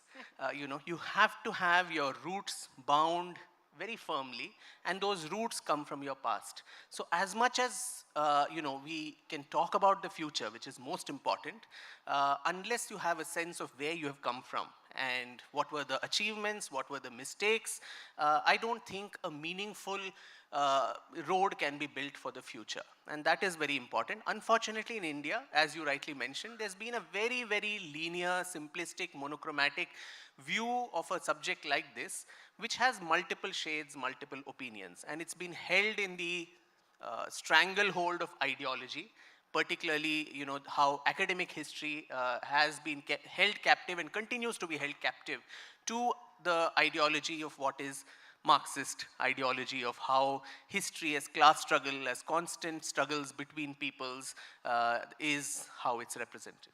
And your thesis is that we've seen Indian history has been looked at as a series of failures, yes, rather than as a series of triumphs, so as a mix of both. Let's talk a little about that. Why is it so important to correct that perspective? And sometimes you can go overboard there, yes, right? No, there's a very, very thin line between, jingoism and Mera Bharat Mahan, everything about the past is great. We had all the best things. We knew it all. Then there's nothing for us to work for in the future. But then the opposite, which is what I think has been dinned into our heads, particularly through the narrative of history, is this entire sense of self-loathing, looking at only the negatives. Now, every society has positives and negatives, but we overemphasize so much on the negative aspects of our society and our failures that that almost makes us feel, as I said, a sense of inferiority, a sense of self-loathing. It's not a historian's job to whip up jingoism or pride or whatever. We have enough politicians. Yeah, we have enough of them to do that. But then at the same time, this is also not something that is the role of a historian. And as Nigerian author Chinua Achebe had said, that until the lions find their storytellers, the history of the hunt will always glorify the hunters. And in the case of India, I think for the longest time, it's been the hunters who've been writing our history. So Indian history is seen as the history of invaders. Now, even in our history textbooks while we were growing up, we would all know the genealogy of the Khiljis, the Lodhis, the Tughlaqs, whose contribution, I think, to this land or the civilization was next to zilch. But then large parts of India, the south of India, where this is held, the Cholas, I think till Ponniyin Selvan came, I don't know how many of the rest of India even knew much about the Cholas or could name two Chola kings other than Rajaraja and Rajendra Chola, who ruled for thousands of years. Similarly, the Rashtrakutas, the Pallavas, the Shatavahanas, the Gangas, the Kadambas, the Vodayars of Mysore, the rulers of Travancore, very, very enlightened royal houses, don't even feature in this larger narrative that we call the history of India. The Northeast, I don't know if people in this room can name two Ahom rulers from Assam. The Ahoms ruled for 600 long years, but how much of their story forms a part of the history of Bharat? So if you say history of India, it is certainly not just the history of Delhi, which unfortunately has become this highly Delhi-centric narrative, whether it's in the media, whether it's in mainstream narratives, or even in the telling of our history. And I think Bharat needs to snatch back her story from Delhi. And that's what is a reclamation of history. But do you think it has always been presented as a conspiracy. Do you think it was a conspiracy, or was it sheer carelessness? I mean, how could it be carelessness when you ignore vast parts of your own country, even while there are sources? For instance, they say Indians don't have a sense of history writing, but then Kashmir, for instance, you're from there, and Kalhana and the Raja Tarangini documents 500, 600 years of the entire pre-Islamic rule of Kashmir. The Cholas left multiple accounts of their times, the same information in triplicate sometimes, on temple walls, on palm leaves, coins, in multiple languages, in Tamil as well as in Sanskrit, so that if one is destroyed, another holds. The Assamese have documented their history right from the 4th century BCE, and the Ahom rule right from 1228 or so is very well documented in documents known as the Burunjis. So all these have been very much part of, it's been extant, but people just didn't look at it. And this narrative, Kaveri, of defeatism, I think that also comes from where the colonial masters left us, where that myth was created. It's a bogus today, and it's been proved as much, the Aryan invasion, where the idea that was told to us was right from your earliest inhabitants, you have always been ruled by people from outside. You don't have the capacity to rule yourself. You need people from the outside to come and give you culture, education, everything that's good about yourself. And so we, the British, the East India Company, is just one in this long list of outsiders who have come and colonized you. But then, if we are still around as a civilization, the only pre-Bronze Age era civilization which is alive and kicking, we did, also must have done something right. Put some, resistance and courage. But you also read, don't you, that Aurangzeb could never go beyond the Vindhyas. I mean, the Deccan was always something that, he wasn't able to conquer. So you do read that, but you don't, of course, read more than that. Yeah. It stops there. But there is that sense that the education system has to build that curiosity. We've just been talking about curiosity. It has to build that curiosity in you to know why, right? And nobody asks why. And the teacher, if you ask her or him why, will say it's not in the syllabus, right?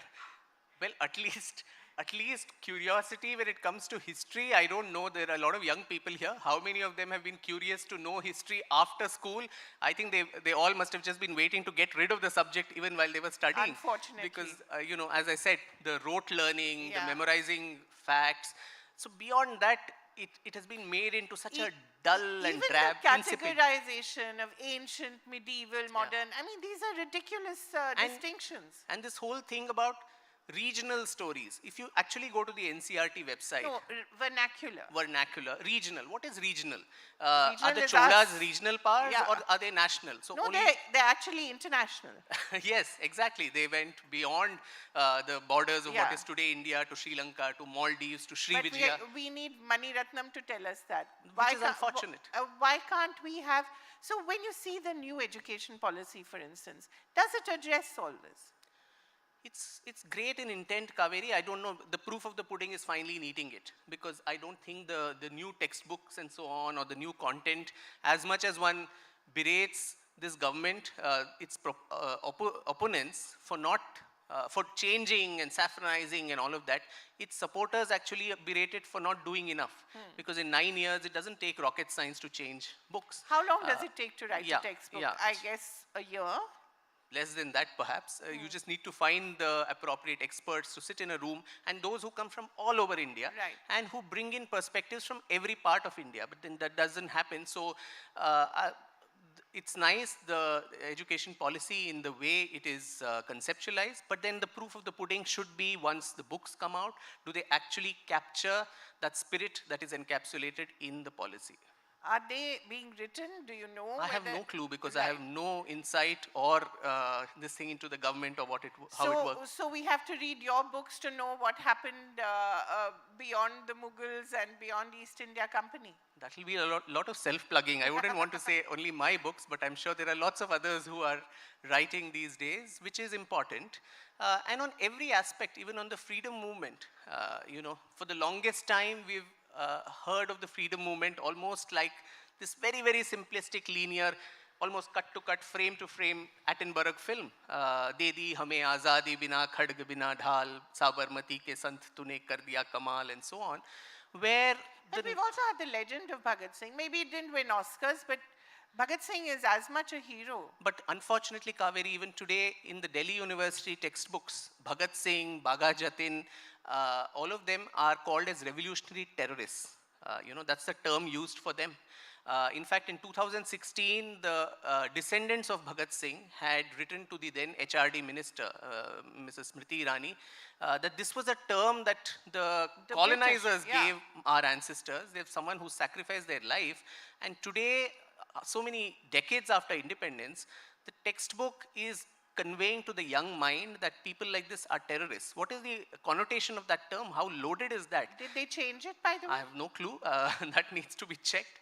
But the thing is, yes, so this constant, right from 1857, which was the first war of Independence, independence. but we are always told that it was the mutiny. It was a mutiny, which incidentally Savarkar was someone who recoined as the first war. We'll come to Savarkar, your hero, later. To 1946, which saw, unfortunately we use the same term, naval mutiny, while it should be the last war of Indian independence, which was in Mumbai.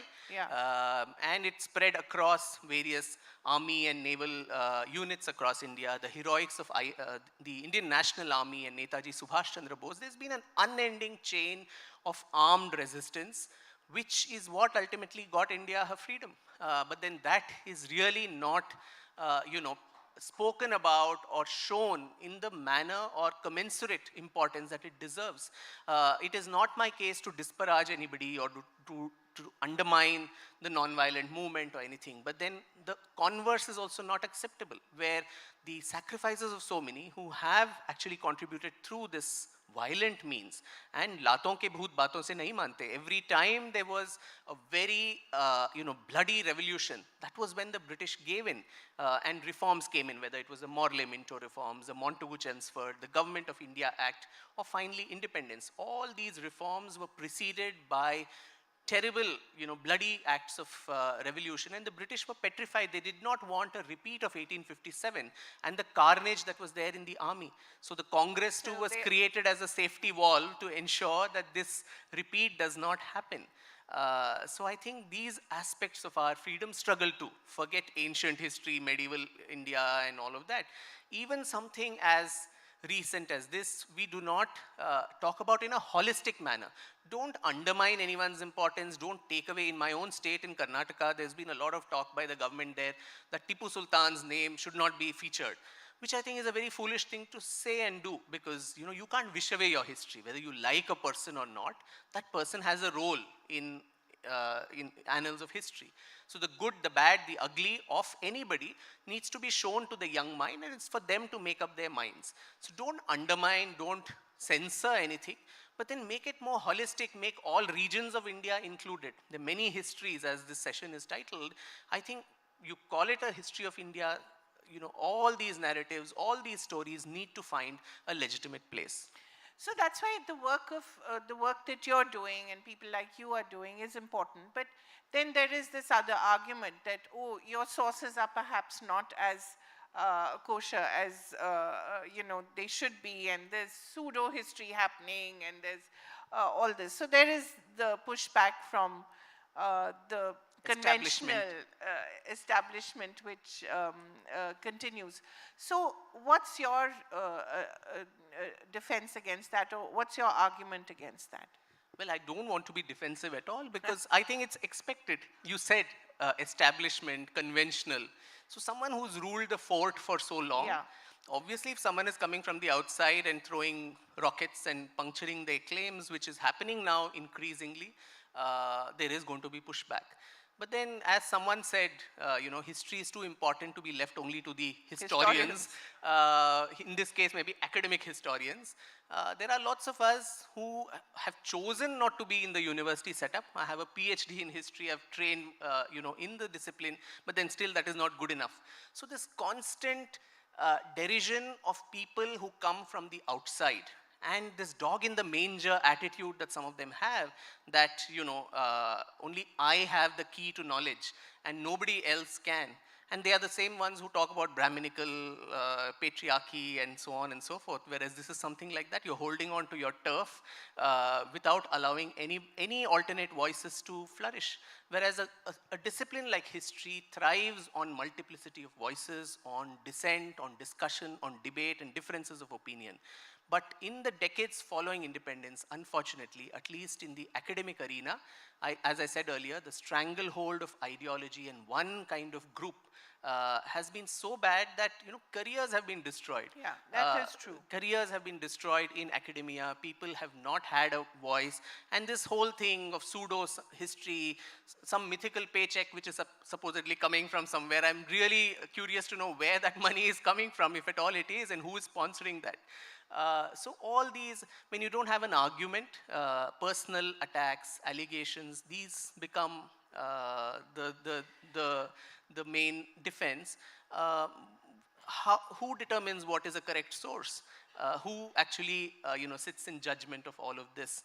So I think that needs to be assessed. And who decides that the court poet in one case, his history is fine, but the court poet in another case is perhaps just exaggerating, right? Yes. That often happens. Correct, correct.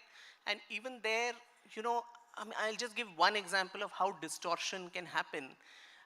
We are told time and again that, when the Jyotirling of Somnath was attacked by Mahmud of Ghazni, it was not done for theological purposes. It was more economic. There was a lot of wealth, and the cunning Brahmins had cheated everybody, that stored so much of wealth there, and that's why he came and looted it. But you go to the chroniclers of, Muhammad Ghazni himself, his own time, and also later, people like Farishta, Al-Baruni, Minhaj-e-Siraj, all these people. And what do they say? They are all unanimous in the manner in which, first of all, when Muhammad came there, he saw about 50,000 common Hindus who were defending the temple. These were not even members of the Chalukyan army, because the king had run away and there was no one to defend. It was common Hindus who were defending that place. It took him 3 days to kill all of them. And then when he entered the sanctum and wanted to demolish the shivling, the priests come there and say, you are a lutera, you want money, so we'll give you as much money as you want, you please take that and leave. And Muhammad is supposed, and these chroniclers themselves say, he laughs and says, if I do that, I will be called as a trader of idols, whereas I would like my legacy to be remembered as a but shikan, or as a breaker of idols. And so he refuses the money, demolishes the shivling, and then it is pounded into pieces and taken back to Ghazni and made as steps to the masjids there, so that every time the faithful steps on it, the religion of the infidel comes down. Now this is a fact of history. Now this too is whitewashed, only because somehow we feel talking about these uncomfortable truths of the past is going to upset today's contemporary social harmony, which is extremely foolish. But Vikram, you must understand that that was, of course, at that period. Yes. Certainly, we had just emerged from perhaps the worst bloodbath possible with the partition. Yes. So that was the time then. It should have ideally, therefore, Kaveri, have been, since we had emerged out of a bloodbath, we should have told our communities then that your heroes and icons are not these barbarians and invaders. De-hyphenating today's communities from all these invaders of the past. A young Muslim man or woman today is not responsible for what Ghazni and Ghori and Aurangzeb and Tipu and all these people did. But at the same time, why do you have to whitewash the crimes of all these characters to make them palatable to today's people and for them to get some strange sense of security of living in this country? That's you have to de-hyphenate. You have to de-hyphenate today's communities from all these invaders and say they are not your icons, even if you want icons of the same religion, which again I find it very problematic. A Hindu can have a Muslim or a Christian or anybody as your, but even if you want someone of your own faith, you have enough syncretic examples, from Rahim to Ras Khan to Dara Shikoh rather than Aurangzeb, and Sant Shishunal Sharif from Karnataka, APJ Abdul Kalam to Arif Muhammad Khan. There's a long list of other people. So why do you want to do this subterfuge of whitewashing the crimes of these people and thereby creating concocted history the edifice of national unity cannot rest on the shaky foundations of fabricated history. It is going to come crashing down because light is the best disinfectant once the facts are there. You know, you may say all this in your textbook, but you take your child to Hampi and show them the magnificent ruins. And a child is going to ask who broke this beautiful temple, or go to Konark, go anywhere else. What is a parent supposed to answer? The school textbook is going to say something else, but the child is going to have a different question. So why can't we make peace with our past? Why can't we tell the truth as it is without fear or favor of it hurting anybody or whatever? That is you, Vikram. When in your hands, there's nuance. In the hands of the politicians, there's no nuance, and you know that. Well, in the hands of the politicians, it becomes us versus them. Yes, Kaveri, but then politicians can do whatever they want. I mean, nothing will prevent them from doing 24/7 politics because there's a next election that is to be won. But is a historian a chef? That, that you know, the ruler is going to say, thoda namak kam karo, reduce the salt, reduce the this one, and accordingly he will cook the meal and serve? Or is the historian's work to show things as they are? Or is the historian a taster? No, I think he's just a truth seeker. I think a historian's role is to illuminate the archives, illuminate the facts, and bring it out as it is, as unpalatable, whatever conflicts there are between whichever communities, talk about it. We've been a wounded civilization, so let's not brush it under the carpet. I think our civilization needs healing, and we need to talk about it, have that truth and reconciliation, Ubuntu, as it happened in South Africa, you know, where you say sorry. But who will you say sorry to? No, it's an intergenerational trauma. Yeah. I mean, in Ubuntu, the victim and the perpetrator were perhaps alive and they could look each other in the eye. What will you do here? I mean, just not denying these problems, not even say that there was a genocide over so many centuries, not even talk about the atrocities. I think that is adding insult to injury, because you don't even acknowledge that these things happened. Where is retribution? Where is justice? Nobody even is going that far. So once you don't do that, once you don't heal from the past, I think these dragons will keep coming out from under the carpet. More you push them under, the more they will resurface. And we are seeing social tensions. We are seeing what's happening all the time because of that. There's so much rage. Yeah. And this rage finds a direction sometimes with arguments like this. And then it's out of your control, right? Rage What against do you do? what? Against the other. What else? Who is the other? Here it's a politician. No. So, and I think it's good to have rage against a politician. No, it's not the politician. It's different communities who at some point or the other were perhaps ruling us or invaded or whatever. So there again, we're doing the same mistake, Kaveri, where we are saying, is a particular community today, is a Muslim boy or girl answerable for what Muhammad Ghazni did? Why should that be? When we talk of the atrocities of the East India Company and what they did, no we one don't ever say attacks the Brits. No, we talk openly about what all happened, the loot, the Bengal famine, the British Raj, and how it was. Dr. Tharoor has written an entire book on that, the Inglorious Empire. And it's been called Nazis with better PR. But then at that time, no one thinks this is going to upset the Christians of India. There, the religion and the atrocity is not clubbed together. But why is it only here that we don't want to talk about it? It is not for calling for revenge stories or whatever. History is nuanced, but at the same time, it has been a handmaiden of the politician. It is inevitable that people are going to weaponize it and use it either way, both sides, left, right, whichever group is using that history. But that shouldn't prevent those of us, largely in this room, very few of us are politicians. We're all educators, academics, people from the media who are knowledge seekers. Do we hold our knowledge captive to the constraints of politics and what politicians might do, and therefore not say what is honest and what is truthful? That is something that needs to be addressed. let's talk about the other silences. You've talked about so many of the silences which you've broken. You've talked about this in your new book. You've talked about the other so-called subaltern rulers who never actually featured in our textbooks. What are the other silences that worry you? For instance, the contribution of India to the First World War or the Second World War. There are so many, many gaps in our history which we don't address. I mean, where does one start? Where does one stop?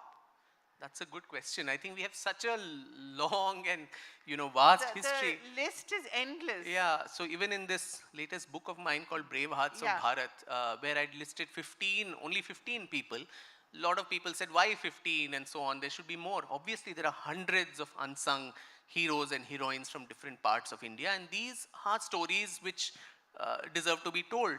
Now, there was someone called Lachit Barphokan from Assam, a home general who in the Battle of Saraighat in 1671 ensured that the Mughal army of Aurangzeb was completely devastated and sent back. And Assam has been an invincible area right from the early centuries till the recent times, till the 1850s when it finally got occupied. Whether it was the Afghans, whether it was the Mughals, whether it was the Burmese, they could not capture Assam. And probably that's why Assam's story doesn't get featured, because we don't want to know stories of resilience. What happened? Resilience, of pushback, of success in that resilience too. And recently, I think Lachit's 400th birth anniversary was celebrated with a lot of band baja in Delhi. To Himanta Biswa Yes. So till then, no one even knew this man even existed. In neighboring Kerala, you have someone like Martanda Varma, who in the Battle of Kolachal in 1741 ensured that the Dutch East India Company was completely devastated. Now the Dutch by then, it was one of the first companies to be listed on the global stock exchanges. It had a sphere of access which went from South Africa going all the way up to But they never recovered Asia. from that. Yes, Asia, going up to Japan and Maldives. And but for the Battle of Kolachal, I think we'd be having this conversation in Dutch. Exactly. Because we'd have been colonized by them. But, he ensured that in that Battle of Kolachal, this man was defeated. The Dutch were defeated. In any other country, you would have had the statues of Martanda Varma in, street squares, and the Battle of Kolachal would be something that people would feel very justifiably proud of. What is wrong? That's not a jingoism. These are places where your ancestors have won. But even that we somehow downplayed. And outside Kerala, I don't know how many people really know Martanda Varma. I don't remember reading about him in my growing up years. Yeah, but popular culture, folk stories, those keep these alive, thankfully. But then how much of it do we know outside, as you said? That is true. And that's only very local again. Yeah. How much does a child in Tamil Nadu know about Lalitaditya Muktapida of Kashmir? Exactly. And vice versa, how many children in Himachal or Kashmir know about Lalitaditya or Rani Abbakka from Karnataka, who defeated the Portuguese? Yes. Or Velu Nachiyar from Tamil Nadu, who was the first woman who led a very valiant attack against the East India Company and also regained her principality of Shivaganga. But I don't think even in neighboring Karnataka, people know much about Velu Nachiyar. So I think that is the problem where, as I said, it's a very, very thin line between jingoism, between reclamation of what is something that you can be genuinely proud of about your own past and the achievements of your ancestors. Yes. We have 1 minute, 25 seconds. Quickly. Yeah, I know. Sorry to have monopolized your time. Good afternoon, sir. I'll come to you, yes. Good afternoon, sir. Thank you for introducing Rani Naiki Devi in my life, because all through the years I've been reading of Muhammad Ghori, but Rani Naiki Devi never comes into the picture.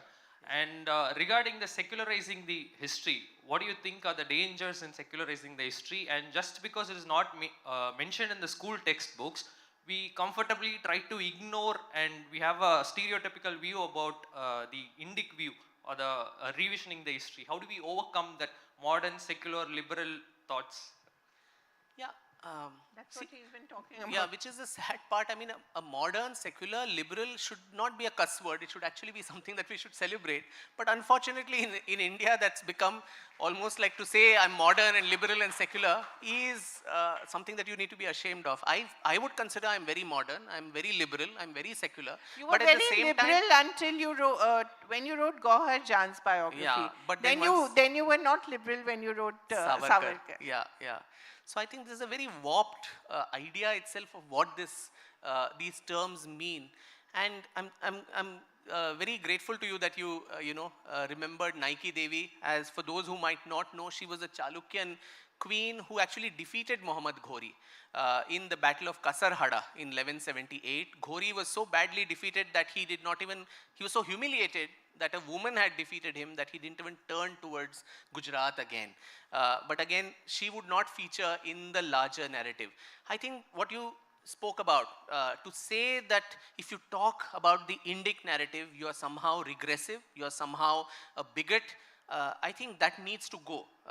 There are a lot of us who hold all those values of being liberal and so on, but at the same time, that same Sri Aurobindo's verse of earth-bound and heaven amorous, we take pride in what our past is and in the Indic nature of this nation.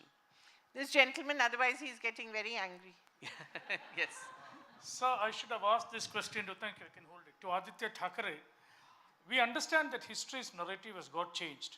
But this is a case in which 1966, his grandfather, the most brilliant Marathi whom I know, Balsaheb Thackeray, started a party called Shiva Sena, which is clearly based on Shivaji, Chhatrapati Shivaji, 400-year-old history. And 2 generations later, the grandson is disowning history. I thought of asking this question to the grandson himself. My hand was equally raised. Kaveri missed my hand, yeah. So I'm asking you, sir, why are people forgetting what their own grandfather did? Oh my God. Putting him in the spot. He has to go back to Bombay at some point, no? Yeah, that is true. No, yeah, I think that's where I think political considerations of today ensure that you forget some of the things that your own ancestors have come up with. Yeah, that lady, and then I'm sorry, we'll have to call it a day. But I'm glad a girl, because another aspect that I've tried to balance is the story of women. Yeah. Women have an equal contribution in our history, and yes. History is always his story, where her story doesn't get the importance. Vikram is full of such wonderful aphorisms and wonderful statements. You'll have to keep clapping. Yes, please. Good afternoon. I'm Nandini. I'm not sure if you might be the right person to ask this question to, but since you said that... As long as it's not about Shiv Sena and Mr. Thackeray. Yeah, sure. The DMK. Okay. So since you said that a Muslim girl or boy cannot be, blamed for something that the Mughals did, I'd like to know your opinion on this. Don't you think that it's wrong that, certain castes are being denied reservation for something that their ancestors have done? True. Good point. True. It's a very, very valid point, and the converse is also true. All those people who keep saying, let's not demonize communities, let's not demonize anybody. The Brahmin caste is the very, very favorite whipping boy even now. Every day in and day out. There it's okay to demonize. There it's okay to call names, including in Tamil Nadu, where the entire politics revolves around anti-Brahminism. Careful, you have to leave the city. Leave very quickly. So, yeah, those are one among numerous hypocrisies, double standards, which keep happening. The mythical conquest between Hindus and Buddhists, which is sought to be created, again, by eminent historians, who when asked, called upon to show evidence for that. No, there would be conflict in this long civilization with so many thousands of years. People would fight. Some Pushyamitra Shunga, 1 or 2 examples like this. Was it a stated policy of, first of all, you say there's nothing called Hindu. Then you say Hindu rulers actually demonized the Buddhists and destroyed. Even Nalanda, there is this alternate theory. We know from Bakhtiyar Khilji's own accounts, and Professor Sunaina Singh is here from the Nalanda University. The Nalanda University, when Bakhtiyar Khilji ransacked it, as accounted by his own chroniclers, as I mentioned earlier, it burnt for 6 months. The number of manuscripts, the amount of knowledge of this country which was destroyed was there, and they gloated over it. Their chroniclers actually praised the Sultan for doing what they did. But you have apologists today in the name of eminent historians who will say actually it was a Brahmin-Buddhist conflict which is what caused Nalanda's destruction. How much will you stretch the perversity of whitewashing history, and that is pseudo-history. Where is the source? There you don't know. So you create all these conflicts, then it is okay to demonize an entire religion or caste, as the young lady asked. But then here, if you even talk about it and constantly say dehyphenate, don't make them identify with this. For national unity today, that is actually a bigger importance. You need to tell people today that don't idolize all these people. And this is not happening in some Delhi Sultanate time. What is happening in Afghanistan, right from the destruction of the Bamiyan Buddhas to the way the women are treated today under the Taliban. I don't know how different the Delhi Sultanate was, so it's Delhi Sultanate in action in our vicinity. So the problems of it happening again and again is very much rife. So for our own national security, national integration, social cohesion, you actually need to tell the truth and tell people, don't identify with this, don't idolize this, don't be apologists for someone like this. Here's to more truths. Thank you so much, Vikram, and thank you for the audience as well. Thank you. Always a pleasure to listen to you. And thank you so much, sir. And thank you, Kaveri, for such an exciting session. We request Mr. Chawla to please join us on stage and present our guest with a token of our appreciation.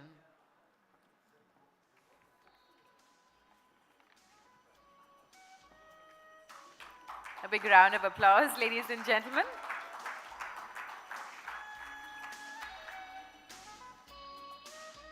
Thank you, sir. So we'll keep things moving along, and we have another exciting session coming up. This is to discuss the cost of healthcare, the gap in medical education. Please welcome with a big round of applause Dr. Preeta Reddy, Executive Vice Chairperson, Apollo Hospitals Enterprise. Welcome, ma'am. And she will be in conversation with Dr. Sumant C. Raman, healthcare analyst. Let's also give him a big hand and welcome him on stage to chair this next session. Dr. Sumant, over to you.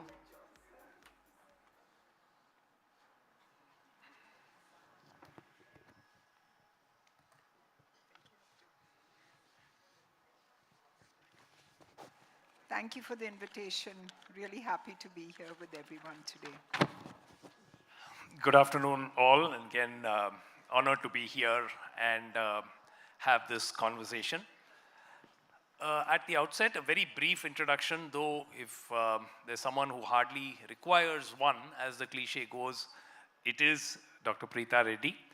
She is the Executive Vice Chairperson of the Apollo Hospitals and, of course, a member of the founding family. And she is widely recognized for her contributions in making quality healthcare accessible to millions of people, not just in India, but in different parts of the world. Dr. Preeta is the managing trustee of the Apollo Hospitals Educational Trust, which is a body which steers the educational endeavors of the group. And she also works extensively with industry bodies and the government of India to advance policy decisions on healthcare. In 2013, along with Dr. Pratap Reddy, she championed the establishment of NAT Health, which is the Healthcare Federation of India, which represents the unified and credible voice of Indian healthcare. She is also a governing council member of the International Hospital Federation, and she is an independent director on the board of companies, and she's also part of several social projects where she has provided leadership projects like Sachi, or Save a Child's Health Initiative. She's received multiple honors, including the Economic Times Businesswoman of the Year Award, Sir Jahangir Gandhi Medal for Industrial and Social Peace from the Xavier School of Management. She was also conferred with the Healthcare Personality of the Year Award by FICCI. So a round of applause for Dr. Preeta Reddy. Today's topic, cost of healthcare and the gap in medical education. I think all of us know that the quality of healthcare that we receive in India is patchy. There are centers of excellence that we know very well exist in the metros, and despite all the improvement that we've seen over the years, there are massive gaps in both access, affordability, and quality in many, many parts of our country. One of the problems that has been identified is medical education itself. In fact, that's where a lot of it is believed to start. So I could start this debate by getting getting your inputs on what do you think are the primary problems with medical education in India as it stands today, and how some of these could be addressed? Thanks, Sumant. Really happy to be here. Very clearly, I think health and education are a fundamental right. You know, every citizen of India is entitled to good quality, at least good quality basic education and health. And I think, you know, everyone has tried, particularly the present government at the center, by putting in multiple focus in investment, change in policy. So I think we are, in a way, on the right track. And, you know, all of you are reading, and if you look at the NHS in the UK, sometimes I think they're in worse shape than we are in India. So I think we must be very cognizant of the fact that a country of 1.3 billion people, we really over the past 5 to 10 years are doing so much more so that the future generations have good access to healthcare. So, you know, I want to be very clear on that point. The second is there is a problem as far as medical education. And when I say medical education, I don't want you to only think of doctors. You know, we always do that. We think medical education means doctors. There's this huge workforce behind the doctors who are, you know, who can perform well.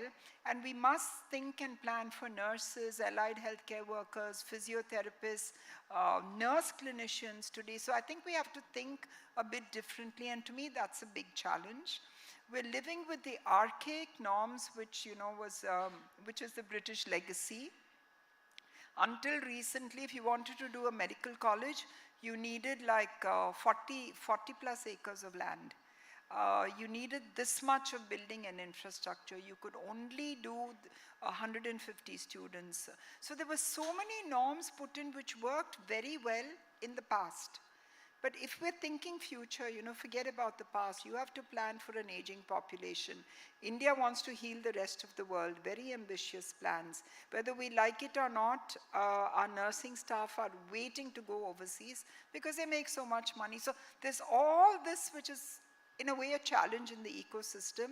But we sitting here thinking future, thinking policy, trying to make a difference, have to see what are the 1 to 10 things we can do to make a difference. And I think change in policy is happening. A lot has happened. Lots more to go. Change in mindset, because, you know, we have to think technology. We have to understand that you don't need 1,000 square feet to just take care of 10 people. You have to say 1,000 square feet will take care of 100 people. So I think these are the kind of thoughts which have to come into our mind. Challenges are there, everybody has them. The cost of medical education has been a huge problem. I mean, governments are heavily subsidizing the cost of medical education for students. But the private sector, it costs around 20-25 lakhs a year. And over a period of time, if somebody has to do undergraduation and post-graduation in the private sector in India, you end up spending around 2 to 2.5 crores. Now this money needs to be recovered. How do you think this can be addressed? Because clearly one of the problems that we are seeing is that there is an explosion in private medical colleges. The government also feels that, you know, our doctor population ratio is not as what should be, therefore we need more medical colleges. But then governments, except in states like Tamil Nadu, where we've done very well and opened so many medical colleges in the government sector, many states predominantly depend on the private sector. So what can be done to sort of, this cycle has been going on for now 30 years. How do you think this can be changed? I think things have changed, but you have to put a cost to anything. You know, everything comes at a certain cost. So if you want to have 1,000 beds, which technically are free beds or take care of that population of society, you still have to fund it. If you need infrastructure for housing, training, teaching, pay faculty, you still have to fund it. So all this comes at a certain cost. I mean, we should not charge to such a level that you're, raking in so much of money that historically it has happened. So I'm not saying let's not forget that it's happened. But going forward, for example, if you take the 2 medical schools which we run, if that helps, it is not a university, so it is with the local universities. And then there is a quota that 50% will be those who've passed NEET who get into it, and they pay max of 20,000 rupees per year. So that is there. Then there's a second category which then pay a couple of lakhs a year. Then there's a third category which is 15%. You can change whatever. In a way, forgive me for this, but I think we're being like Robin Hood. Okay. So you're charging a certain population and trying to subsidize all that. Now, I personally don't think it's the right thing to do. Yeah. You should have like a decent norm, and then give scholarships, give it to deserving students, have a system in place so that you do that. This way, it is skewed. So I really think India as a country is not getting the best.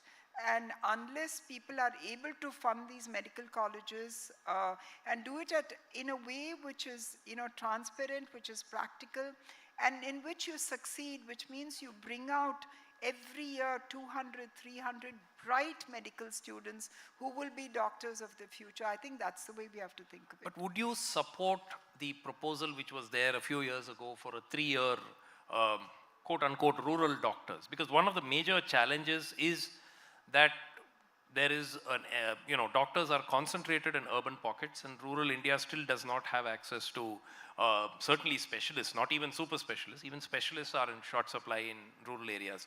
So would you support the concept of having, the earlier scheme, which sort of has been shelved because there was a lot of opposition from the medical community, to have a 3-year program where you have doctors who are trained as primary care specialists? The cost would not be too high. They could be deployed in rural areas and so on. Would you support something like that? See, we have to think differently. You can't force students who are studying in medical schools to go and serve for 3 years in a rural area, unless you're like the government of Singapore, which says that everyone has to be mandated to join the army.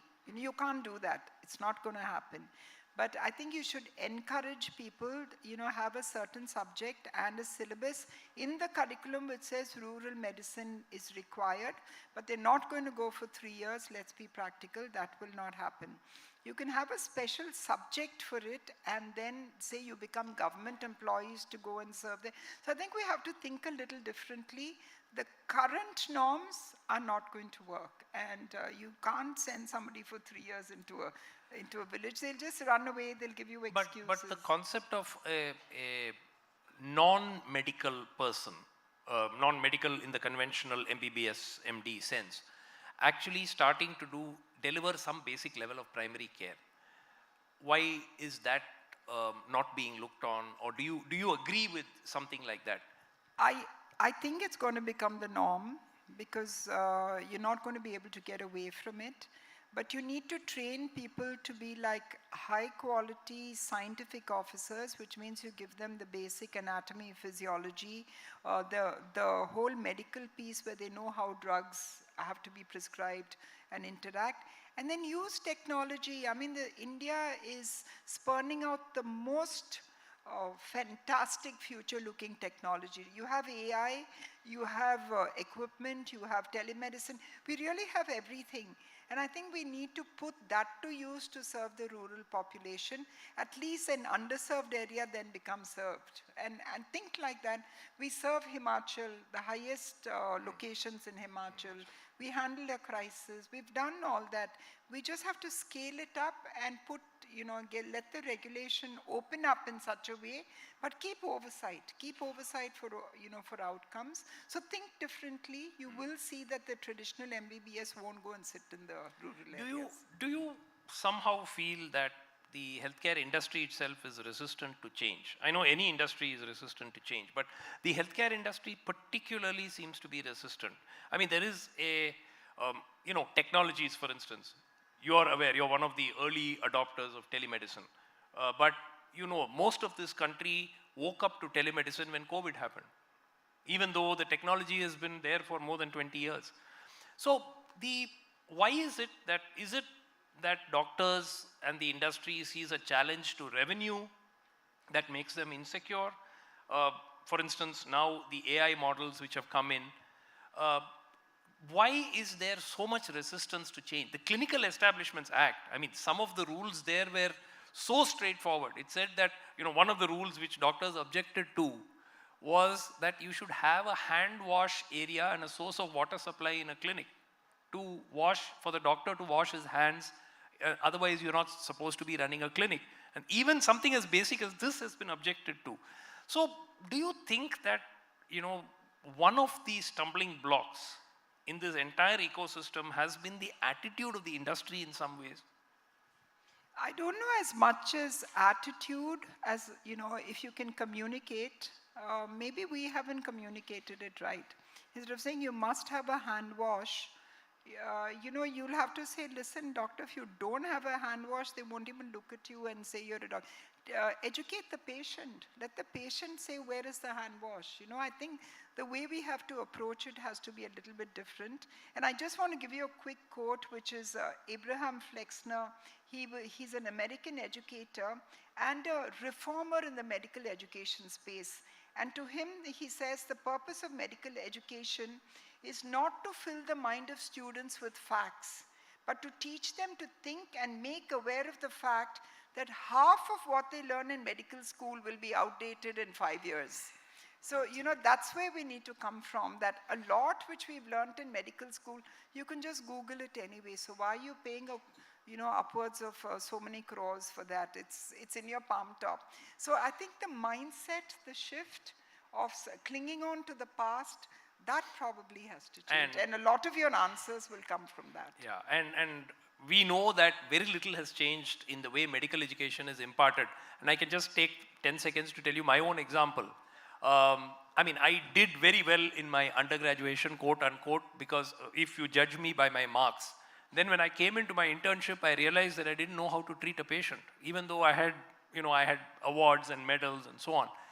Then started the process of relearning the entire process, because we simply were not taught in medical education in India how to deal with problems and how to deal with patients. We were told 100 causes of something, 200 syndromes, and all kinds of things which you would memorize, rote learning like many other specialties. And today we see that, 25, 30 years later, almost nothing has changed. We are still having doctors who are coming out who know very little about how to handle patients. The even more worrying part is that they haven't even seen too many patients, because many of the private medical colleges don't have patients. They have patients, by the way, in their registers. You will be, interested to know there is now software that can cook up patients for private colleges who don't have enough patients. So that is the level to which we've gone. But coming back to this issue, do you feel that there needs to be a complete overhaul as far as medical education goes? I definitely think that there has to be, in terms of content, in terms of the norm. NEET is good. I think they did a good thing by bringing NEET in. But the problem with NEET is that, we're so attuned to learning by rote. It's like you get your multiplication tables right, you'll get 100 on 100. You can't afford to have a doctor treating you who's learned by rote, who's, everything by going to those centers, coaching centers. That won't work for healthcare. And so that's the downside of NEET. If we can crack that, if we can give them a seat in medical school simply because we know that, their head and heart is in the right place, they really they're passionate about service and treating people, I think there should be some sort of a norm where you can interview them. Now, the back end of it is that, these things can be fixed, it can be fudged. That is, you can't run away from that, find answers for it. I completely agree, but I think the curriculum has to change. And I'm not talking for Apollo, I'm just talking about, how institutions can think forward. My dad is turning 90, so we thought the best present is to find a way to see that hundreds, millions of doctors in the country, the young ones especially, who are treating people, have some kind of access to information. So we brought out what is called the CIE, which is the Clinician's Intelligence Engine. And that will give, for today it's for 80 different manifestations of clinical, whatever happens, disease patterns. But it will go up to about 800 and much more. But this will at least give you the basics in hand. And it's going to be rolled out free to any doctor in a rural area running his own little practice. He just has to get into it. It's completely free. It's just a platform. Later on, it will probably be on their phones also. So I think the knowledge is there. There is AI. There is technology.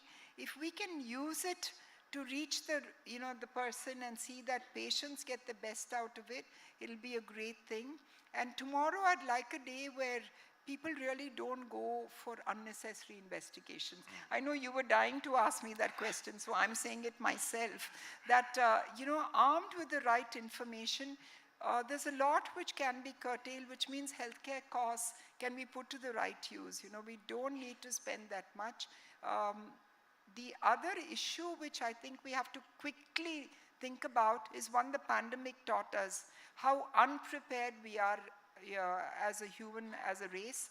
It also taught us that countries like India, because we came together so well, have risen in people's estimate. We were like totally up there, which other so-called developed nations were not. We have to be so proud of that fact. But the other learning is there's a huge graying and aging population. It's going to cost the world billions of dollars. If you don't change the way that medical education is, allied healthcare professionals are today, there's going to be a bigger problem. And there is nothing we're going to be able to do about it unless we think and we should have done it yesterday. But if we don't fix it today, we don't change the syllabus, we don't change the norms, we really have a problem. Yeah, and I think that is a huge challenge, because the thinking even from the NMC, for instance, what would you like your doctor to have? You'd like your doctor to have knowledge, information. You'd also like your doctor to have good communication skills. You'd also like your doctor to be compassionate. And you'd also like your doctor to be aware of the regulations that exist and so on.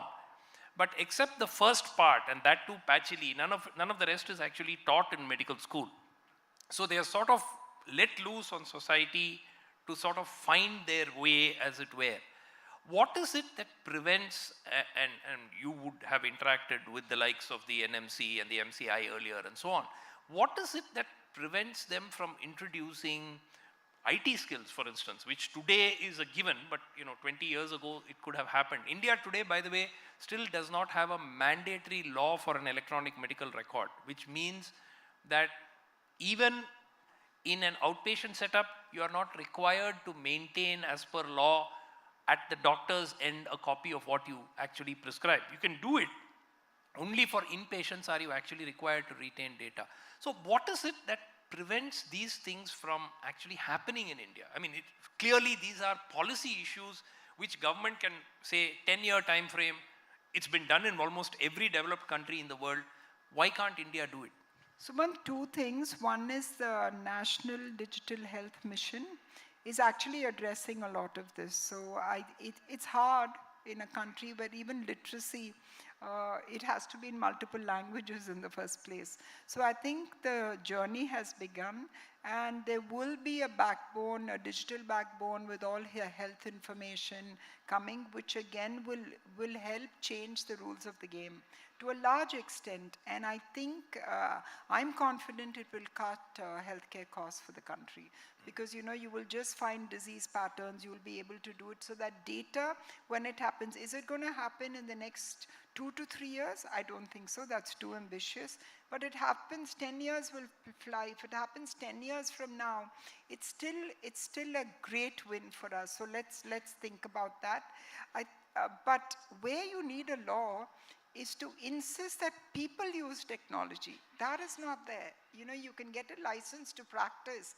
You may not be using electronic records. So even if you can access it, which is available, you're not mandated to do it. So to me, the problem lies there. And when we talk healthcare, I don't want us to forget the fact that the doctors are a large piece. They're always in the front of our eye.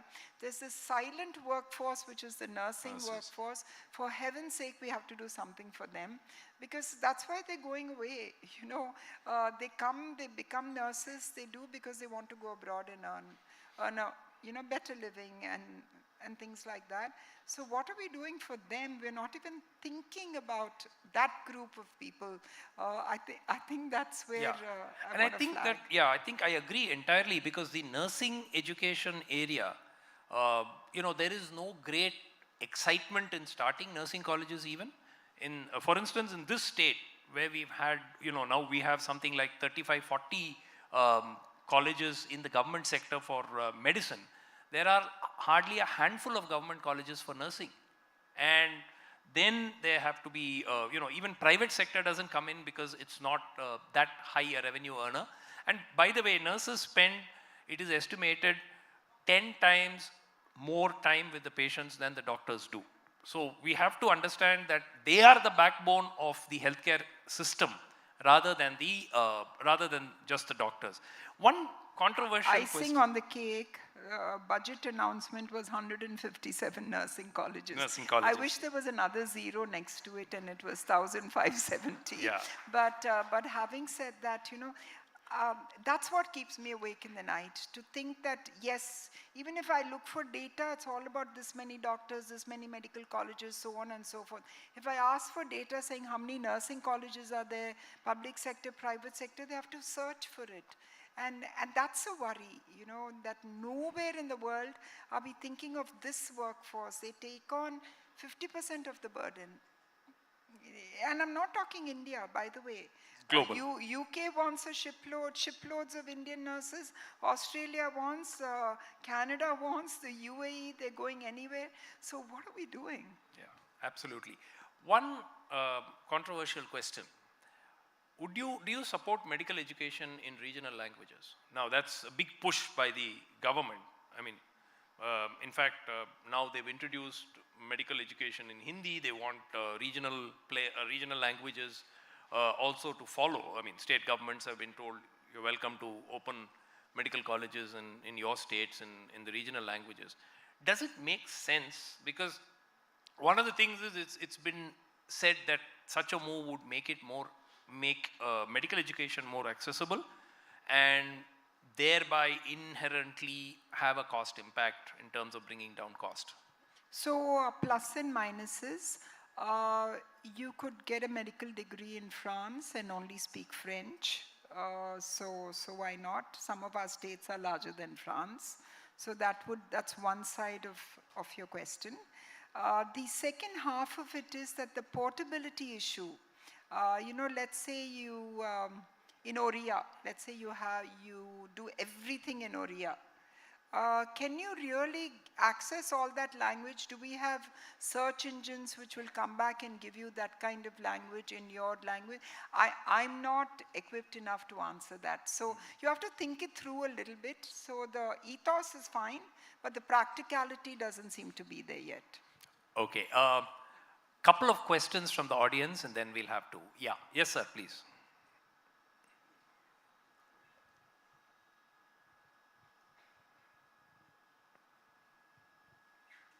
So ma'am, a few sessions ago, we had people people talking about utilizing metaverse as a medium of medical education. And the truth is that this idea is actually being implemented in a lot of parts in the world.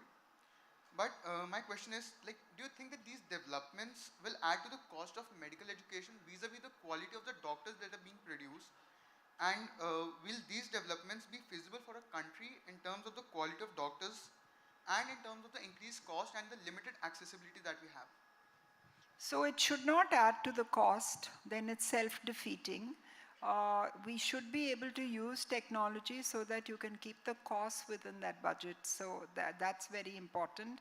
There's no going away from the fact that you have to use the metaverse for knowledge, for training, because some of the best training, if you want to train from somebody, let's say in the US, you can go on that, you can use it, so why would you not?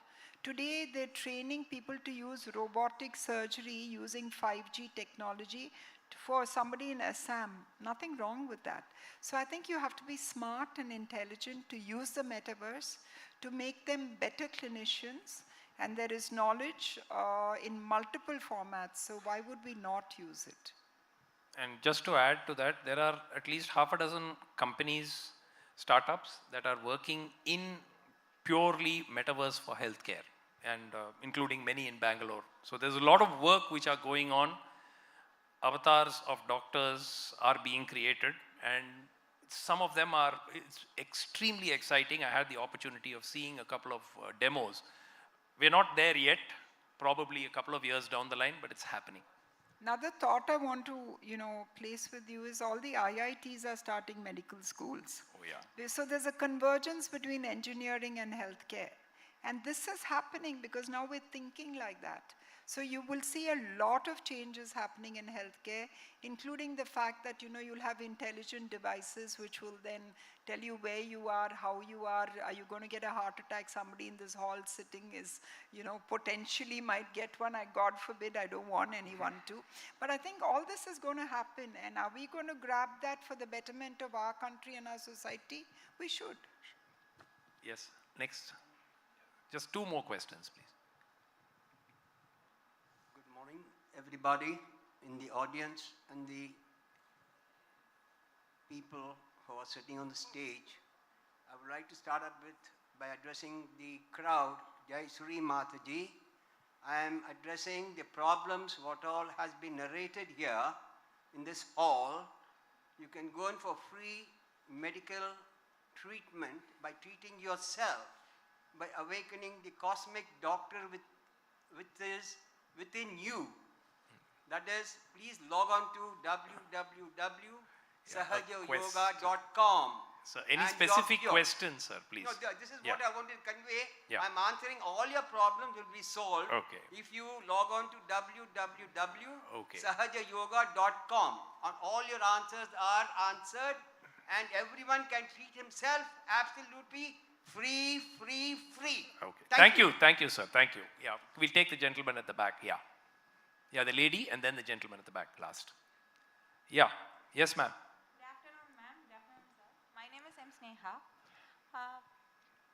As the doctors and the frontline workers or nurses, as you said, are considered as the most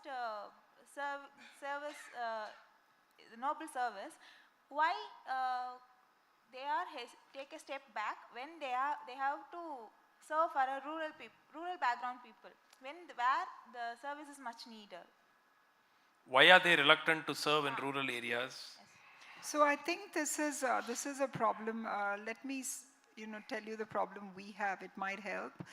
We built a beautiful hospital in Karakudi, which is near Chettinad, near Madurai.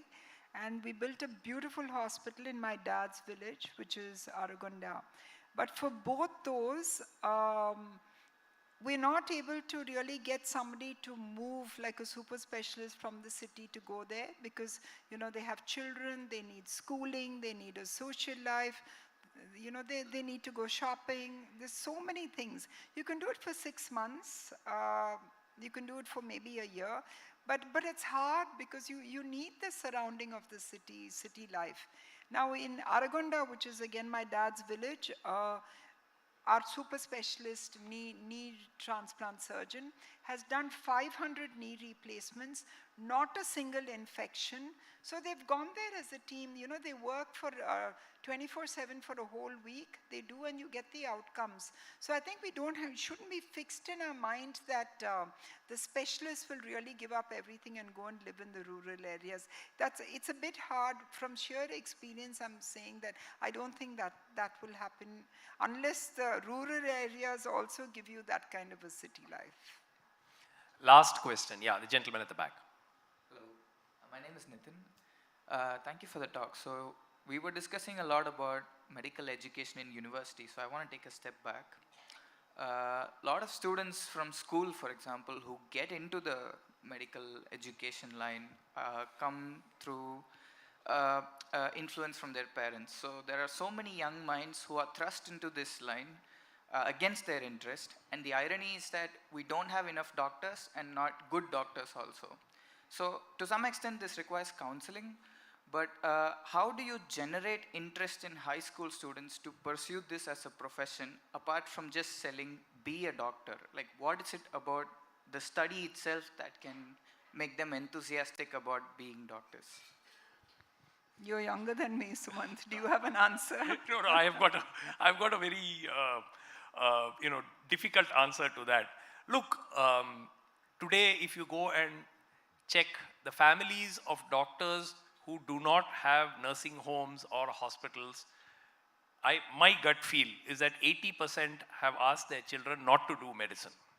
So I think that there is this pressure that you talk about that comes predominantly from parents who have invested in a healthcare setup. They have either a very large practice, or they have invested in hospitals or healthcare infrastructure, and therefore they want their children to get into that. Otherwise, most doctors, in fact, the joke in our batch itself is that the vast majority of our batchmates' kids did not choose to do medicine. Those who did are those who generally had hospitals. So I think that is changing. But your question of what needs to be done in schools, yes, aptitude has to be assessed. Right now, we are not assessing the aptitude at all. But parental pressure is not as big a factor as it used to be in those days, because multiple options are available. In the earlier days, you either did engineering or you did medicine. You didn't have, too many other options. Maybe you did law, one or two other things, but that's about it. Today, you have 100 different options, so opportunities are there. So the pressure comparatively is a little less. But yes, counseling, aptitude assessment, we are not even doing that at a basic level, assessing what is the child interested in, what does the child have an aptitude for, and therefore could he or she pursue that. We're not doing that. Perhaps that would be a good idea. No, I totally agree, because it was you either had to be an engineer or you had to be a doctor. And now it's like, you have to be like in software and find a way to go off to California. That also, parents are pushing in that direction. Then financial services. I think today it's much better to be an investment banker. It's cooler than to be a doctor. So I think it's changing, and we have to understand what the future students want. And today is not the day to really force them to do anything. We'll have unhappy doctors, which is scary. Yeah, I know. And healthcare is at a tipping point. It's my very firm conviction that we are, maybe 3 to 5 years away from a massive disruption in healthcare. I know that many may not agree with this, but people like us who've been in the healthcare IT industry for a long time feel that we are probably 5 years away from a major disruptive change in not just medical education, but healthcare delivery itself. So I think it's been a very interesting session. Thank you so much for sharing your thoughts with us. And so many fascinating insights have come from it. Once again, thank you for being here Thank today. you, Sumant.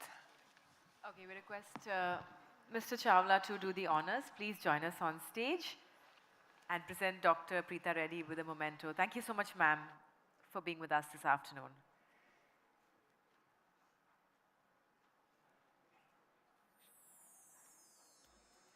A big round of applause, ladies and gentlemen.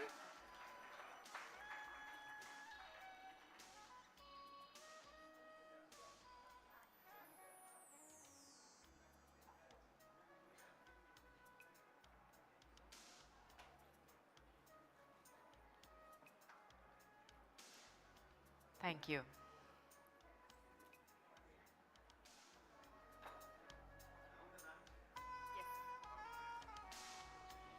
Ladies and gentlemen, we'll now take a 40-minute lunch break. So we'll see you back here at 1:50. Thank you so much. Oh, 2:50.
A very good afternoon, ladies and gentlemen, and welcome back. Let's have everybody quickly take their seats as we are all set to begin with our next session. It's been a wonderful morning so far, and we would love for the energy and enthusiasm to continue into the afternoon as well.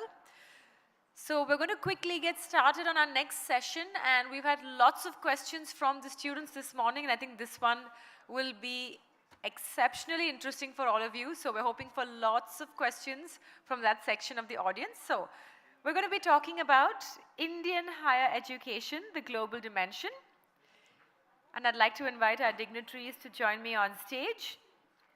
Starting with the German Consul General, Michaela Kuschler. Can we have you on stage, please, ma'am? A big round of applause. Thank you so much for joining us this afternoon.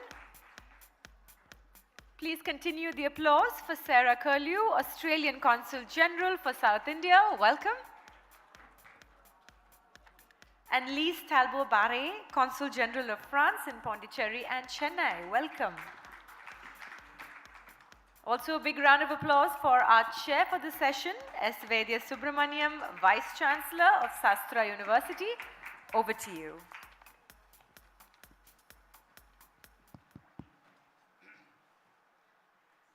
So thank you very much, and it's good to be back on stage again. The challenging part is that it is a post-lunch session. So we'll try our best to ensure that you are attentive and awake. So the session, as you can see from the representation on stage, is about internationalization. And it's come at a time very appropriate when the national education policy has also given some space for not only Indian institutions to internationalize, but also for foreign universities to have their presence felt in the Indian geography.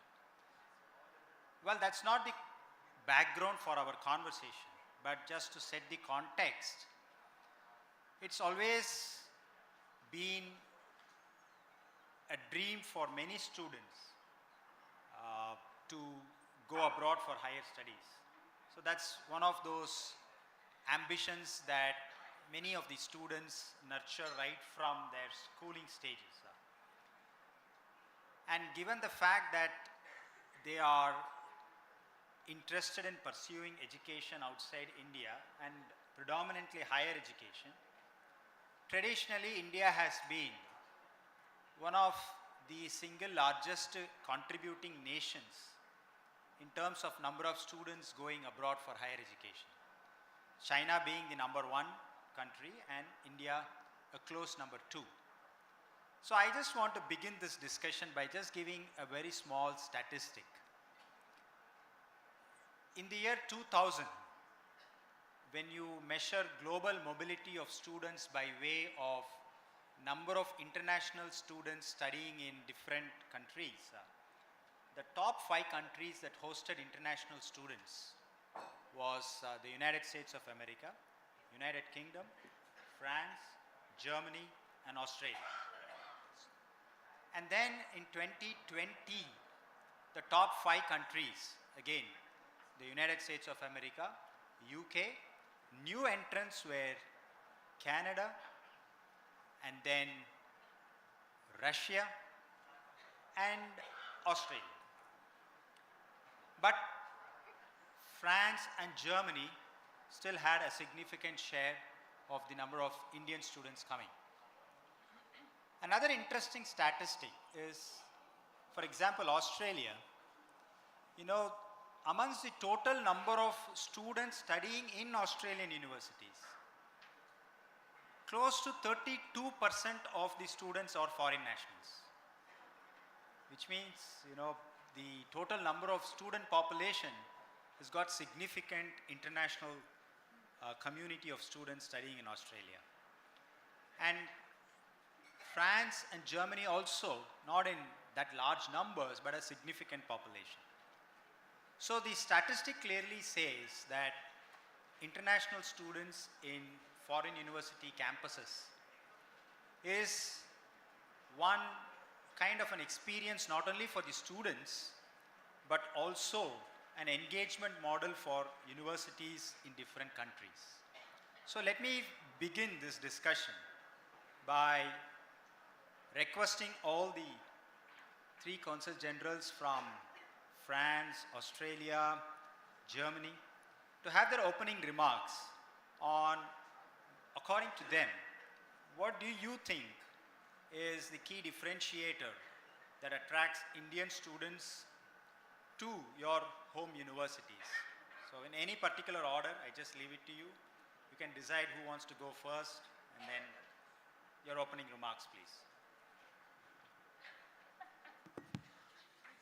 Shall we go in a row? Yes. Okay. There were three reasons which brought me here today. First one is EDU is a very renowned conference on education, on higher education. Second one is I have arrived here in India only 7 months ago, and what I have noticed and what I'm stunned about every day still is this ambition to learn.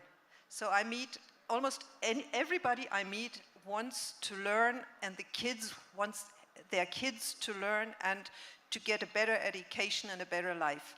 And the third reason is when I was a student, I had the chance to study abroad for 1 year, which was at the time when I did my studies in the early 80s, not a very common feature, especially not in law. So thank you very much for inviting me here.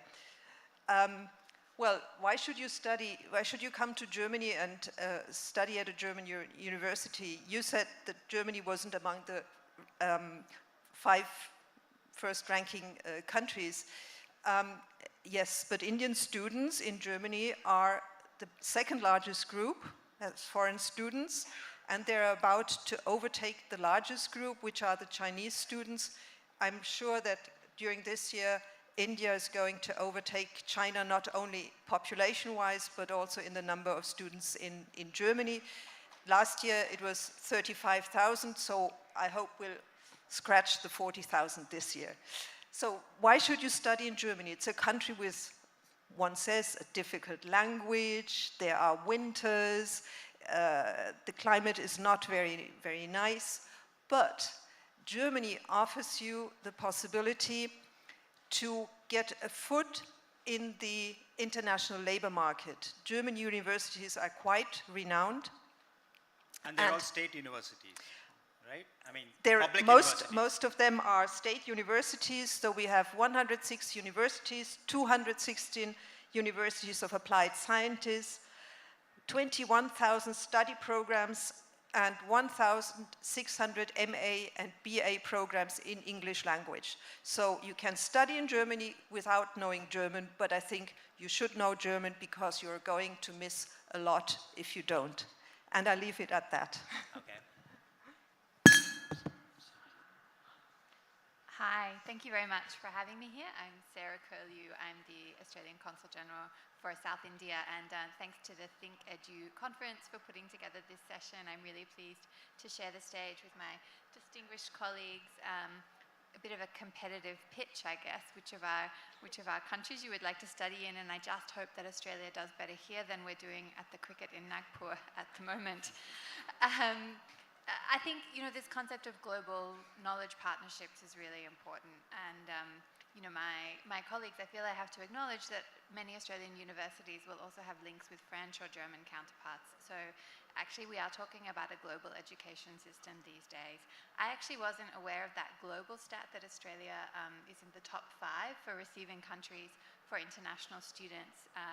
And I'd like to put that in the context for all of you that Australia has only 43 universities. 7 of those universities are in the global top 100, and roughly 50% of them are in the global top 200. And Australia also, sorry, it's majority state public universities, right? Yes, that's correct.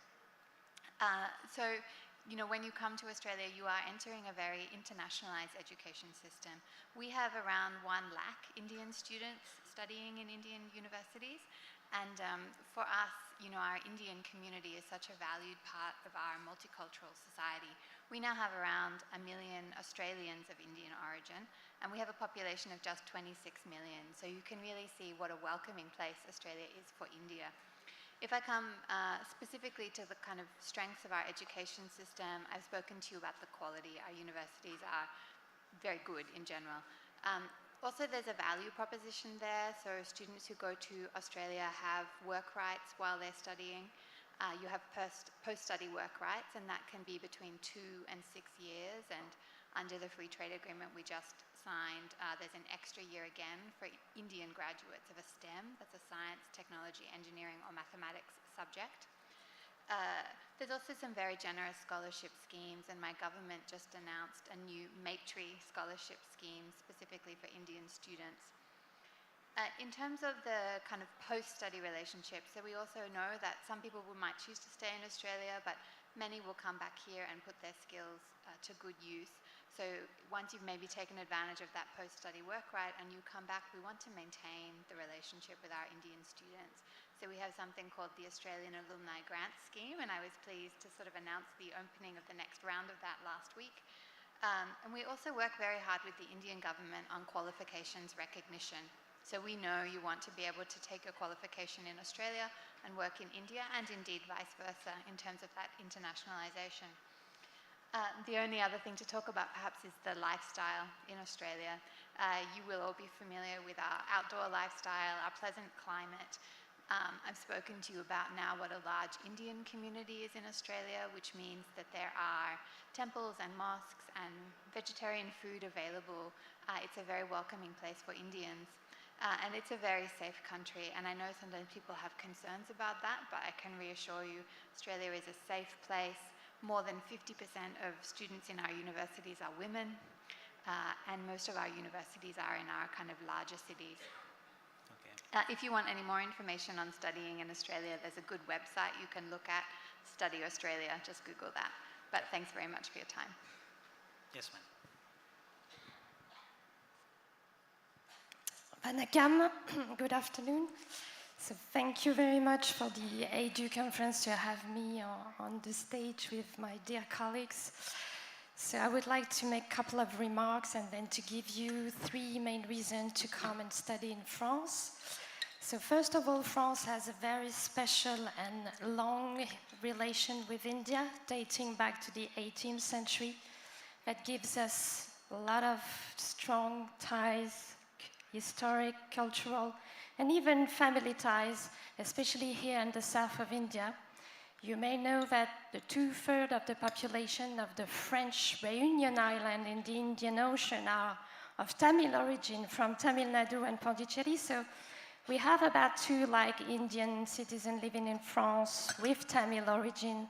So we are already well connected with a long history. We are celebrating this year 25 years of strategic partnership, which is a very high ambition of bilateral relation. And education and culture is one of the 5 strong pillars of this strategic partnership. We built academic cooperation between our 2 countries with peer-to-peer relations and university agreements between French university and Indian university, and here in Tamil Nadu we have 102 MOUs or agreements between French university and universities of Tamil Nadu. I will just take one example, which is the IIT Madras, one of your best IIT in India, connected with an agreement with the University of Paris-Saclay. And you may know that Paris-Saclay is ranked at the level 16 in the Shanghai ranking for the global ranking. And if we look at physics, Paris-Saclay is ranked 9.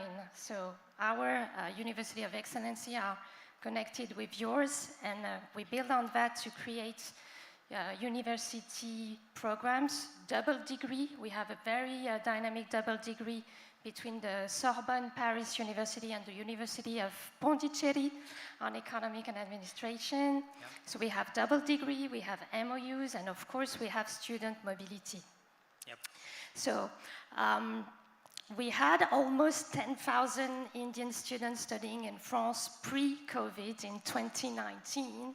And the objective set by our President Emmanuel Macron, when he met Prime Minister Modi, is to upgrade students' mobility from India to 20,000 by 2025. So for us, it's a huge challenge, but there's a huge potential, and especially in the south and in Tamil Nadu. So we build on these university agreements, and we also have a communication campaign and a scholarship program. So the French government has opened a scholarship program for India with 12 crore every year for scholarships at any kind of level, including a PhD mobility. And so why to come and study in France? I'm going to give you three main reasons. First, and you might already have guessed, France is one of the leading nations in academics, research and innovation. I mentioned the ranking of Paris-Saclay University. We also have a couple of other universities well ranked, and we are among the top Nobel Prizes winners and mathematics medal fields medals winner. Actually, we are the second nation with the highest number of mathematics fields medal, and we won it last year with famous Professor Hugo Deménil-Copin, who won our 13 fields medal. And last year we also got a Nobel Prize in Physics with Professor Alain Aspect, and the Nobel Prize of Literature with the famous writer Annie Ernaux. So top level quality of education is the first reason. Second reason is that studying in France, it's not so expensive. It's a reasonably priced university thanks to the number of public and state-funded universities. The French state covers almost all the cost of the study for students, French and foreigners. So that's affordable and good quality. For an example, foreign students spend less than 4,000 euros a year for a master degree.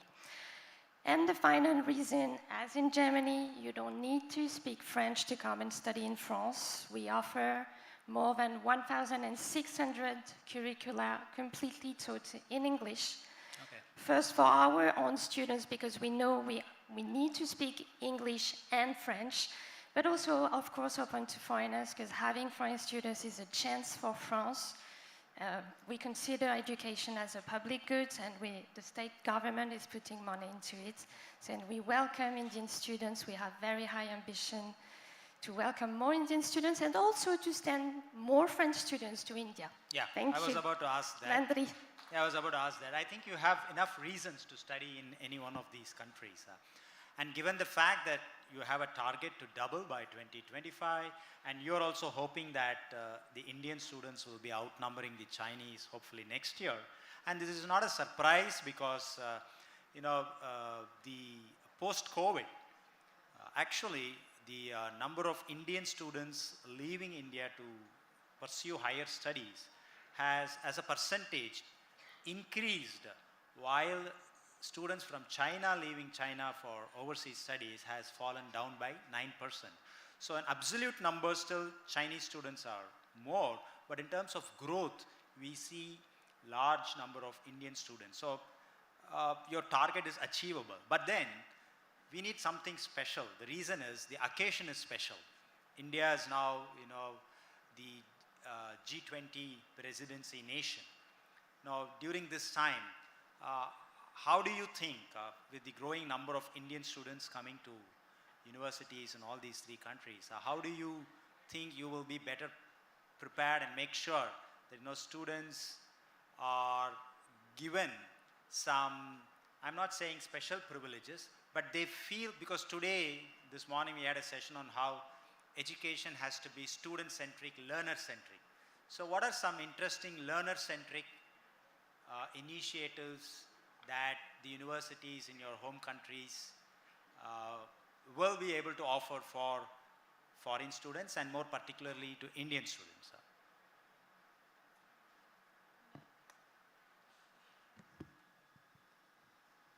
Well, I would say one advantage of the German education system in general, not only at universities or universities of applied sciences, is that they very well combine theory and practice. So if you want not only to have an academic education, academic studies, but also want to try in practice what you have learned at universities, then you're very well placed in a German university. So that's a huge advantage. You get that hands-on feeling. Exactly. I mean, especially in the universities of applied sciences, but also in a let's say, normal universities. Even in a matter like I studied law, even during my law studies, I went to court, and I had, for a period of a month or so, I had to work at court or in a lawyer's cabinet to be able to pursue my studies. So that's clearly one advantage. And I would also say you can continue that work because you're getting a work permit while you are studying, and even when you have finished your studies, you can, without any break, you can continue working in Germany. Okay. Anything? That's STEM. Any non-STEM? I mean. Yeah, I mean, I like this term. What is it? Learner-centered education. I mean, surely that should always be true. I kind of can't think what education that is not learner-centered would be in the modern world. And I do think that these kind of connections between study and work are very important, and likewise our universities take them up. I want to take a slightly different angle on answering the question. As India has relaxed some of its education policies, we've seen Australian universities coming to India with some really quite innovative degree options. So that might be a 2+2 model, where someone studies for 2 years in India, for 2 years in Australia, and then graduates with a degree in the name of both institutions. And so that, you know, it can be cost effective. It can mean a student can spend the first half of their degree close to home, getting settled into the university environment, but then still have that overseas and international experience as part of the degree. Another model, University of Melbourne, which is one of our best universities, they worked with the University of Madras on an undergraduate science curriculum. So students here in Madras can study the University of Melbourne science curriculum, and then of course if they want to go to Australia for, say, master's level education, there's a very seamless transition. So I think increasingly we see universities looking for those learner-centered options that are also around how do we structure this to make sure students can get an international experience and also an Indian experience. You want to add something? Maybe complementary to what Michael said about Germany. First of all, we have a bilateral agreement of academic qualification recognition between France and India, so you can cross from one system to the other with official recognition of your degree. Second, like in Germany, with a student visa, you can have you can do internship during your studies. Most of the French universities include a period of time of internship in the degree, and the visa also allow you to apply for a first job opportunity after graduation. And of course, students are looking for good job opportunities back home in India. In India, we have more than 500 French companies, and if we talk only about Tamil Nadu, we have 170 French companies or Indian French companies doing business here. We have our two major automotive companies here, hiring more than 3,000 employees each, and not mentioning Saint-Gobain with the largest glass factory in Asia. So there will be job opportunity, and this company will look for students graduated with the two culture, or intercultural experience, international exposure, and that makes the difference. And of course, the knowledge of several languages is also a plus on the labor market. Thank you. My last quick question, I need a quick answer before the students can ask their questions, is, I'm sure you're aware of another policy that's in the draft form available in the public domain on allowing foreign universities to set up campuses, establish their campuses here in India. So you want to take a shot at that? How do you see that as an opportunity or what's the readiness level amongst universities from each of your countries? Not necessarily all of you have to answer. Maybe you can choose whoever wants to take this question. Yeah, this is a huge opportunity for all universities, but for French universities as well, because many French universities already have campuses abroad, but not in India. We have representatives of French institutions, French colleges, French universities settled in India who are running double degrees or exchange program or university cooperation program, but no abroad campuses in India, so I'm sure they will work on it. Like I graduated from the Institute of Political Sciences of Paris, which is called Sciences Po. Sciences Po already has campuses in Singapore, so I'm sure India will be a potential opportunity because many Indians come and study in Sciences Po. I had an alumni meeting with like a dozen of Sciences Po graduated only in Tamil Nadu, so if you consider the whole of India. Like the French business school called INSEAD have a network of 500 alumni from India, and they are looking for opportunity to settle a campus in India. Yeah. You want to answer? Yeah, just to add that I know our universities are looking at these opportunities very carefully, and actually it's a very positive signal that it sends, I think, for the appetite of India and Indians for higher education, right? There's just enormous demand for skilling, and we haven't really talked about the skilling component, but that's also something where we want to work with India on the future skills, the industry-led skills, and how can our training institutions also partner here in India. Okay. You also want to answer? Yeah, well, actually our universities don't have such a tradition on going abroad. What we do, or what we did in two cases I know of, is to found, together with the host country, universities, like we did in Budapest or in Istanbul, German-Turkish University, German-Hungarian University. On the other side, research institutes, which in Germany do the bulk of research work, they have a tradition to go to foreign countries, like Fraunhofer Association, which is present here in India. They are really doing research work for companies, and this is something we do. Okay, so we have time for just two quick questions. Except for a visa, please ask any question. Two quick questions. Students, I thought you should be ready with a question paper.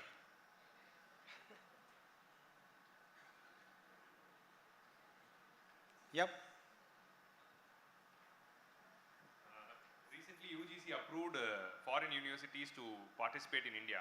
One concern raised by many authors and writers was that universities coming from foreign to India are not interested to do the capital investment, and they expect subsidies from the local government to establish all the infrastructure, and they will just send out the standards and syllabus and all those things. So, is there any plan from France, German, or French to bring in any of your reputed universities to India? And what is your expectation that's what they answered. With the government? I think that's what they answered. There is some interest level from France and Australia, and from Germany, a different model of engagement, though not necessarily a campus presence. There are, for example, IIT Madras, when it started, had the first hand-holding facility from Germany, so they are interested in some such research engagements in India. So that question was answered. So you have any other question?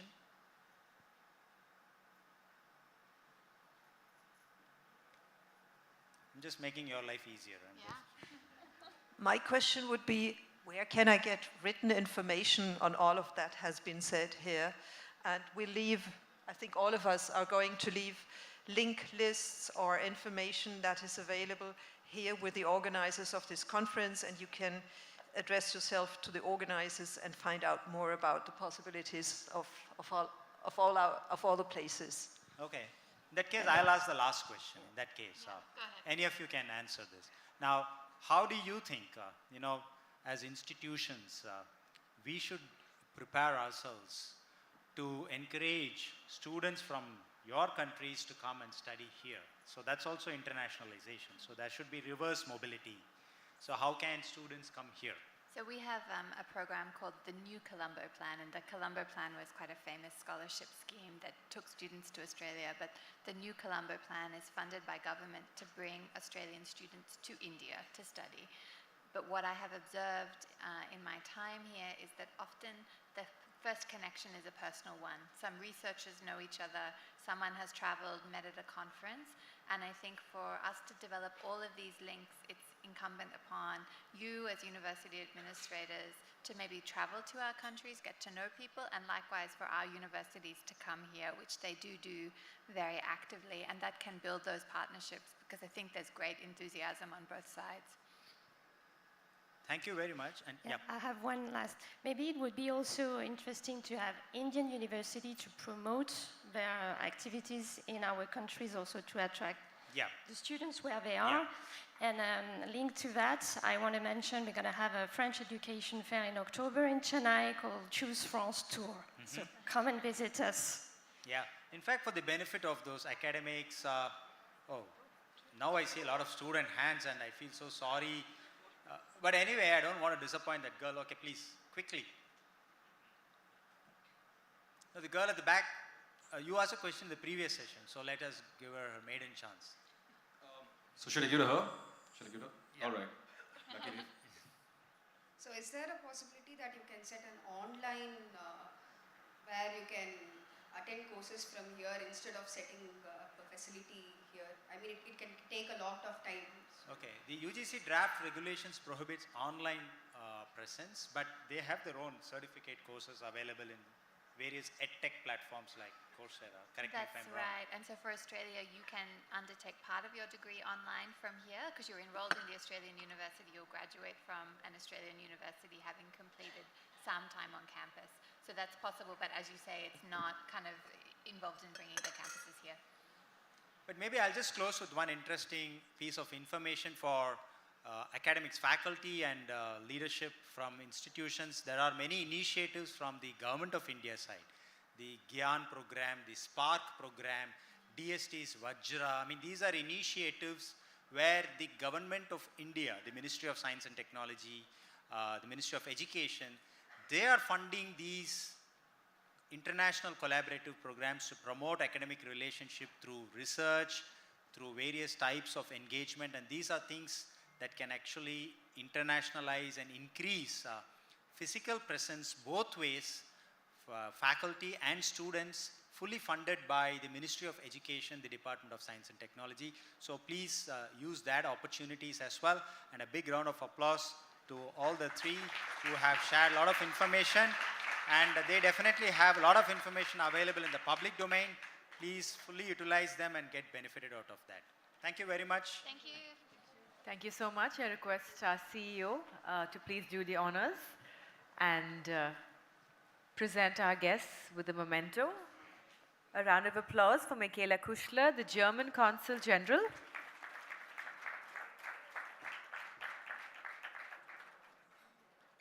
Sarah Curlew, the Australian Consul General for South India.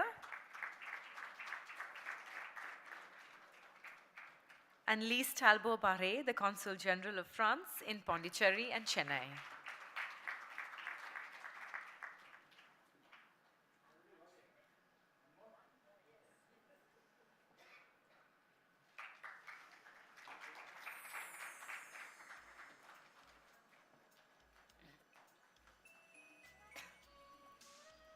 Thank you. Another big round of applause. Thank you for that session and for taking the time to join us this afternoon. We will jump right into our next session, ladies and gentlemen, and we have quite a large, substantial student contingent in the audience. So our next topic is the way forward, opportunities and challenges for young India. So please put your hands together and welcome our next guest, Mr. Varun Gandhi, MP. Welcome, sir. We're so happy that you could join us this afternoon. And our chair for this session, Ravi Shankar. A big, big round of applause.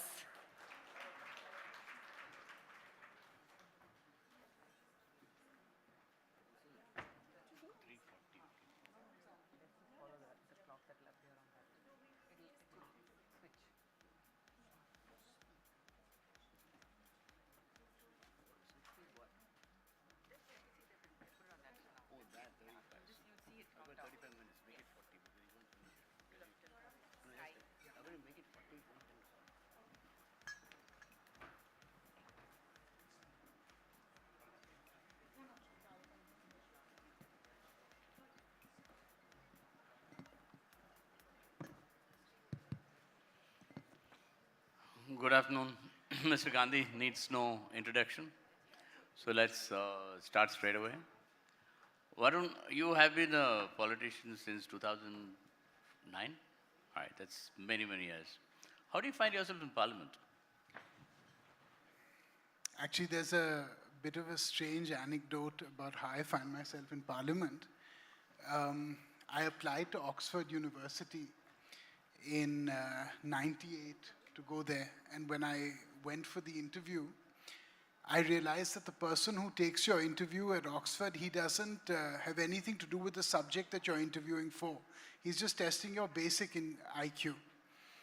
So there's something called a UCAS form that you apply for through. And he said, you said you like reading. What do you like reading? And I thought I must say something really impressive. So I said, I like reading literary criticism, but I had no idea what it meant. And he said, oh, that's interesting. Who's your favorite literary critic? And I thought about it, and I said, Henry David Thoreau, because I just read On Walden Pond. And he looked at me very pensively, and he said, you know, Henry David Thoreau wasn't a literary critic. And I said, and I looked at him right in the eye, because I knew I had to knock it out of the park. And I said, Professor, his entire life was an act of literary criticism. So he looked at me on that cold December morning, and he said, Mr. Gandhi, either you'll be a great man one day, and he paused, or you'll be a spectacular bullshitter your whole life. And the next year, when I got into LSE and I went to see a friend at Oxford, I bumped into the same professor at the Quad of Christchurch. So I said, Professor, now that I know it's the latter, where do I go from here? And he said, get a seat in the Indian Parliament. So here I am. So does that mean you're bullshitting in Parliament a lot? No comment. Okay. Ajay, you floated a bill recently on the Rozgar for the youth thing. What are the salient points of that bill, and how much do you think your government is going to be able to kind of get it through? The first question is easier to answer than the second. You know, the thing is, Mahesh Vyas of CMIE and I, a couple of other economists, we sometimes share information, etc. And one of the things that I found was that there are 79 lakh vacancies for government jobs in India, center and state. And I just thought that this was, you know, a huge thing. And all governments, state governments, central governments, repeated central governments, always talk about creating new jobs. And I just thought, why don't you just fill the vacancies that are already there? Because something that all young people here should know is that 79% of all government jobs that have been created in the last 5 years have been contractual jobs. Those are not real jobs. They don't have pensions. They don't have any social security benefits. You can be sacked on 1 day's notice. It is not really a government job per se. Every village in all over India has a Asha Bahu, an Anganwadi, a Shiksha Mitra, etc., etc. The names may change. But the point is that they don't have any job security. So the bill that I've introduced is called Bharosa, Bharatiya Rozgar Samhita. And what it says is basically, in a time-bound manner, you identify the vacancies, you have exams and clearances for them, and then in 45 to 60 days, you give those people the jobs. So I put this across. I have dealt with certain ministers on this. They've promised, if you notice, when I put in the bill, is when the Prime Minister, after 10 days, said that they'll create 10 lakh new jobs. So the point is that, you know, what is your politics? Is your politics just to sit in the chair, whether it's in parliament or in a party or whatever, or is your politics to be of use to the country? If your politics is to be of use to the nation, you've got to sometimes strike a raw nerve, be a little uncomfortable, because it's useful to millions and millions of people thereof. As a member of parliament, okay, I mean, what you've done is a very lofty and sincere thing, which perhaps needed. But as a member of parliament, how much power do you have to kind of make sure that something like goes It's through? a very good question. The answer is technically you have very little power. That's the truthful answer. But let me give you an example. I'm the person that put in the Jan Lokpal bill into parliament. I was the only one that put it in. After that, you know what happened. And I want to say one small thing. The last time I came to this event, about 5 years ago, 4 years ago, I requested something to this very audience that had a very big impact. And many of you may not remember because you weren't there.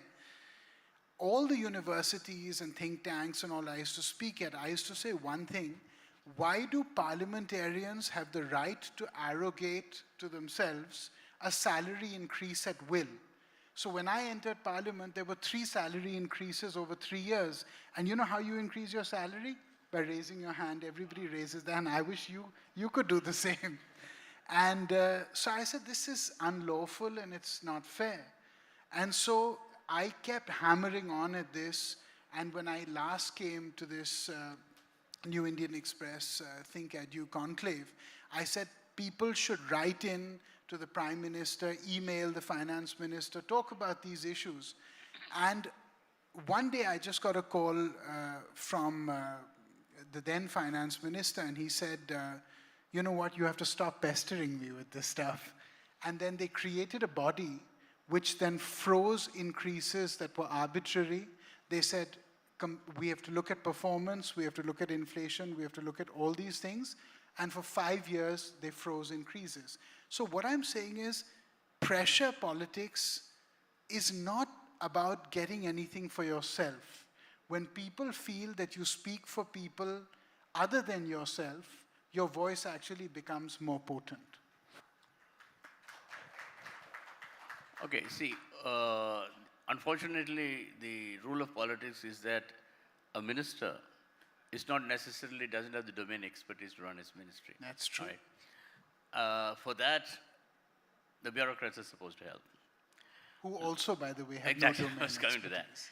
So how do you, as a member of parliament who is supposed to kind of, or not supposed to, I mean, who has to push for things to be done, according to the way you pass a bill or you have got a project you want to kind of push through, how do you communicate it to a minister or a bureaucrat? See, it depends on intent, first of all.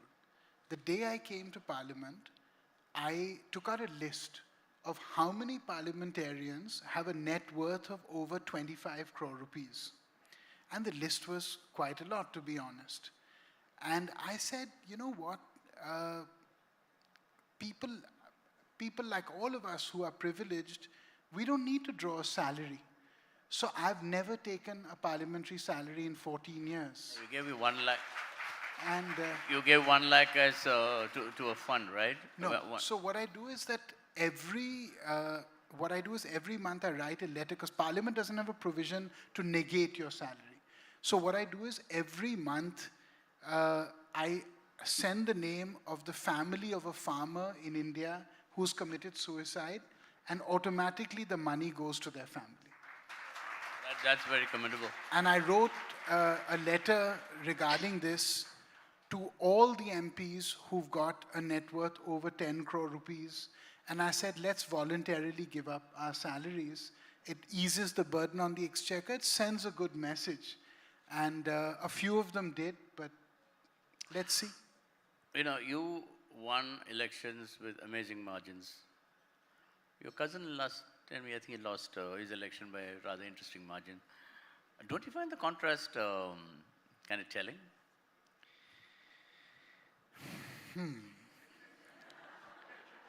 You know, I will say this, which is that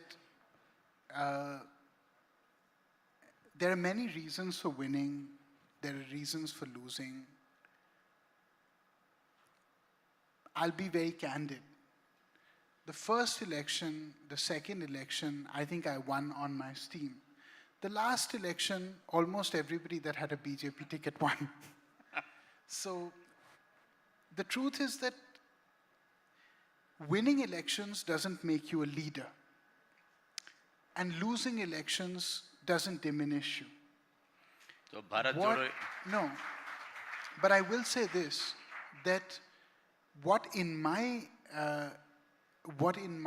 frame of mind makes you a leader is that you don't prepare for the next election, you prepare the country for the next generation. So it's not just, everything in India today is election-centric. I have to go back to my constituency because now there are municipal polls, then there'll be Zilla Parishad polls, then there'll be MP polls, then there'll be MLA polls. It never ends. And I just feel that maybe we just need to take a step back. And, you know, John F. Kennedy said, I spent 20 years trying to get the job. I didn't spend 20 minutes thinking about what I would do when I got the job. Okay. You know, so... Yeah, I mean, it's touching not on this particular point. I mean, it's personal, of course. See, your father would have been, if he had lived probably the way he was going, be the architect of a new India. You know, he was into industrialization, into modernization, he was into swift action, etc., etc., etc. Unfortunately, his brother who became the prime minister, he was more of a, not that kind of active, let's kind of put his legacy wasn't that active. Now, you were, I'm supposing what Sanjay Gandhi had done, he hadn't died. And going by the legacy which he would have left you, don't you think you are the rightful, you know, person as the legacy of the Gandhi family? You know, I tell you what, I feel always that my glass is half full. I want to, can I take 2 minutes to tell 2 stories? Sure.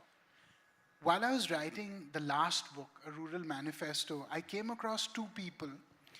And you know how in life we always feel like we're not as fortunate as we should be, or we've got a raw deal. Everybody here feels that. And I met 2 people. One guy was called Babar Ali. And Babar comes from a small village called Bhapta in Murshidabad in Bengal. And he every day went to school 10 kilometers away. And every day he came back and he said, everybody else is doing marginal labor, all the young kids. So he said, every day what I learn in school, I'm going to come back underneath a guava tree and teach all the kids in my school. He was their age. And soon it grew to 300 children. And he would get broken terracotta tiles and make a blackboard, steal a little bit of chalk. And then it became a big thing. CNN gave him an award of a real hero of the year, $100,000, built a school. Today, 1,500 people study in that school. People took inspiration from him and went forward and then started making satellite schools, saying if this poor person can do it, we can do it. Today, because of one boy who's just 32 years old now, Murshidabad has gone double in its literacy rate in the last 15 years. So one person can make a difference, and no amount of power is too little to make a difference. The second person I came across is even more amazing. I'll just take a minute. His name is Shrikant Bola. Shrikant Bola was born blind. When he was born in Andhra Pradesh, Sita Ramapuram, and his parents said, we don't want to keep him. The grandparents said, we'll keep him. When he was in class 10, he got 95%. The school said, you can't study science because you're blind. You have to do arts. He took them to court. In 6 months, he won a case. It's a landmark judgment. He did science. He got 99% in his class 12. After that, he applied to IIT. He gets into IIT, top 20 rank in the whole country. IIT says, we can't take you. Why can't we take you?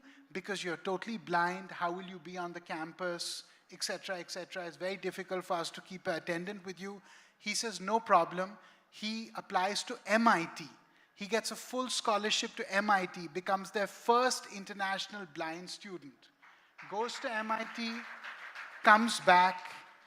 He comes back, he starts a company called Bolland Industries. Today it's a 350 crore company. 80% of people who work for the company are blind or severely disabled, working with Areca nut, etc., etc. So I just thought, you know, I've got so much more than my due. And what I need to do is to strengthen the pathway for others to get their due. If you spend 1 minute in your life thinking about the glass being half empty, you are wasting your time and you are wasting whatever opportunities you've been given. So if you were, let's say, if you were the education minister, what are 3 things you would do? I would first get an education. No, I'm just kidding. That's difficult. Sorry, I really don't mean to be catty. If I was the education minister, I would do 4 things. One is I would change the curriculum. 2 is I would ramp up the amount of teachers we have. I would spend money on skilling people rather than just on capital infrastructure. 4% of the Indian workforce is skilled as opposed to 94% in South Korea.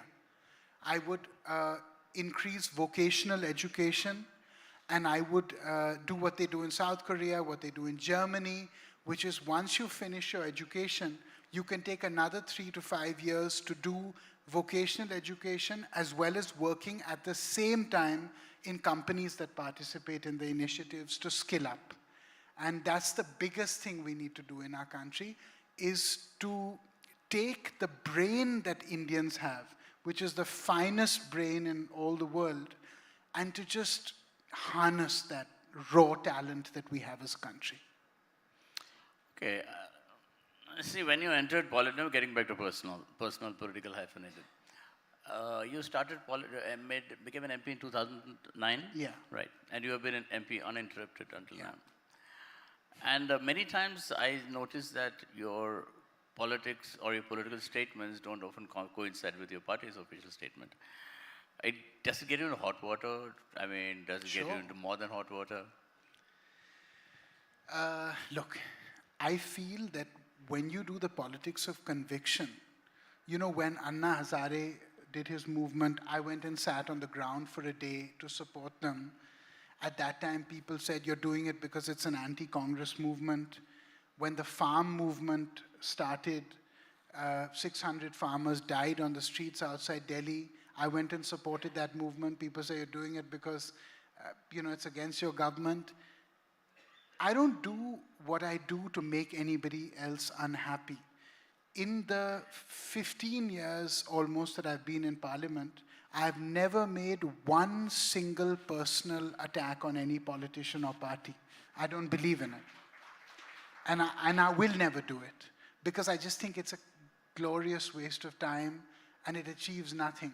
But what I will do is, if there is, yesterday in Dehradun, 100,000 students were on the streets in Dehradun protesting against the faulty process by which you get jobs, right? The recruitment process.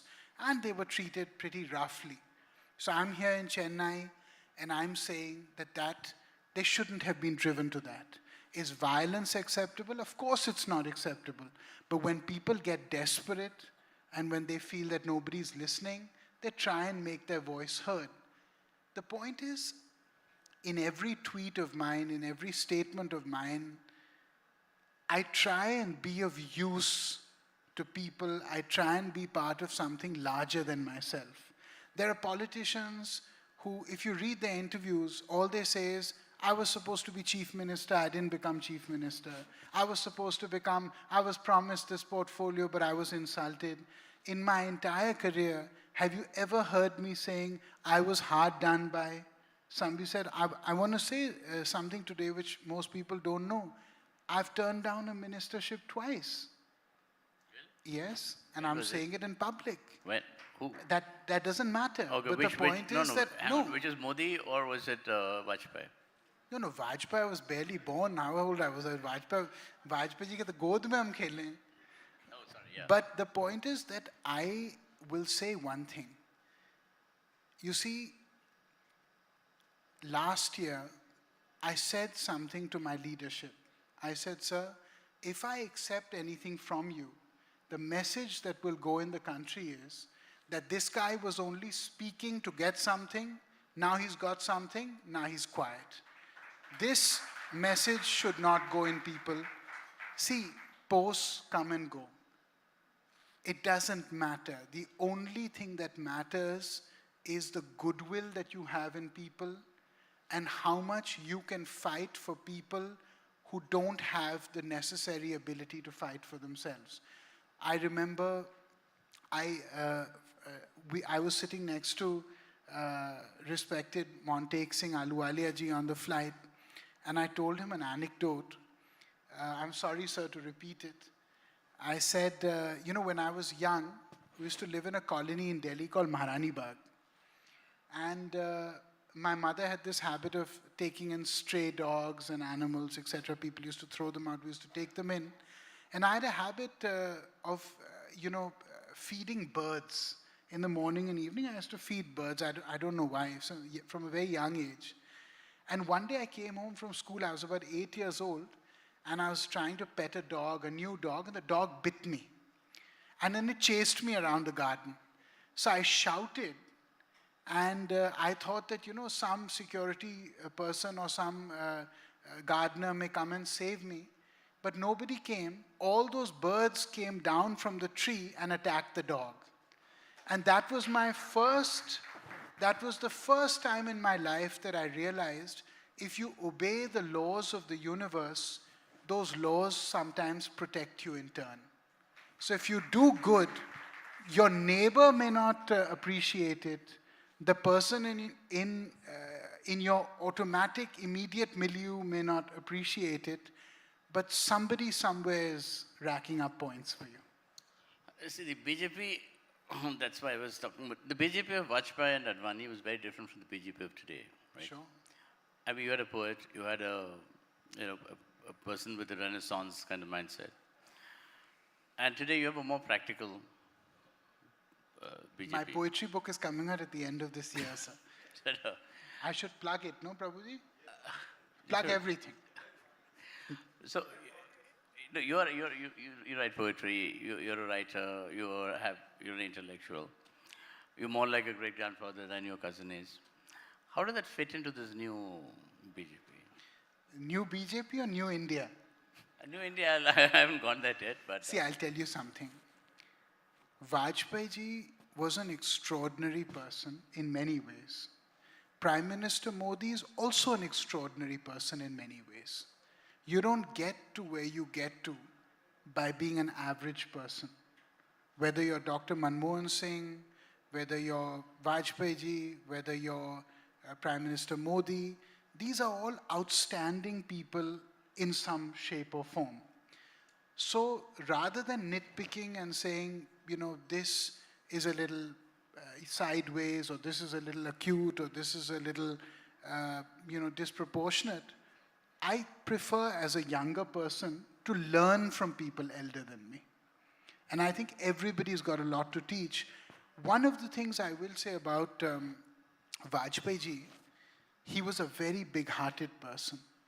And he was a very kind person. And, he was like a grandfather, not just to young people like me, but he had that fatherly, paternal sentiment towards the whole country.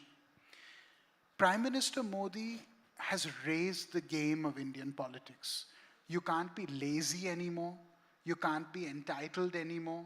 You can't sit on your laurels and just say that, I have a famous name, or I have this much money, or I belong to this caste, So there are things to appreciate in everyone. And I think that's a more healthy way of looking at things. So and it's also safer. So when you turned down the ministerships, were they offended? Look, if you say things to someone in a respectful manner, and if you say things in a manner in which their respect is maintained, and there is logic in your statements, people are big-hearted. It's only when you put things in a disrespectful manner and it comes from a place of ego, then people start feeling that, this person... Okay, it's my last question before we throw it to the audience. I'm sure the young people would like to talk to you. The topic is the way forward for education. What are the way forward for Varun Gandhi? Oh, that is $1 million question. Look, I think that what I would like to do is always keep the last man of India in my sights. And I know it's very fashionable now to talk about the poorest of the poor, etc. But I will say this, as long as young people are struggling, as long as farmers are struggling, as long as small entrepreneurs are struggling, as long as there is still some miles to go in the pathway towards creating the India of our dreams, people like me will always keep pushing back. And that's the way forward. You know, you've written the book on urban solutions. Yeah, Put it, urbanization, yeah. You know, India has always been identified by its villages. Yeah. We all talk about rural India and the farmer and the villages and the idle and pastoral, Yeah, etc. yeah. But India's also had great cities. Humongous, if you look from Mohenjo-daro onwards, we have great cities. But nobody talks about the city as important a geographical entity. You know, I, in this book, have not simply looked at cities as economic engines, which is one very important aspect of them. I've also looked at them in a manner that we need to humanize them, make them more inclusive. We need to look at the urban migrant experience, right? We need to look at ecological factors. Why is it that, you know, I read an article today saying somebody's bought an apartment in Bombay for 250 crores. You know, the way Mumbai is going, I don't know if it'll be there 100 years later, the way El Nino is, the way all these climate change factors are. So we really need to look at decongesting our cities. We need to look at urban financing. We need to look at ecological factors. Look what happened in Joshimath. It's not a small thing. Look what's happened in Turkey and Syria. Right? Of course, those are vastly different factors. One are man-made and one is nature-made. But the point is that, I don't mean to be disrespectful, but today if you go to any hill station in India, you know, it's almost like a slum. And these are the most beautiful crowning jewels of India. So my feeling is very simple. How can we make cities more livable? You know, there is many ways to look at the future. But we don't need to look at cities versus villages. If cities do better, villages inadvertently will do better. If villages collapse economically, cities will have an influx of poor migrants and they will crumble.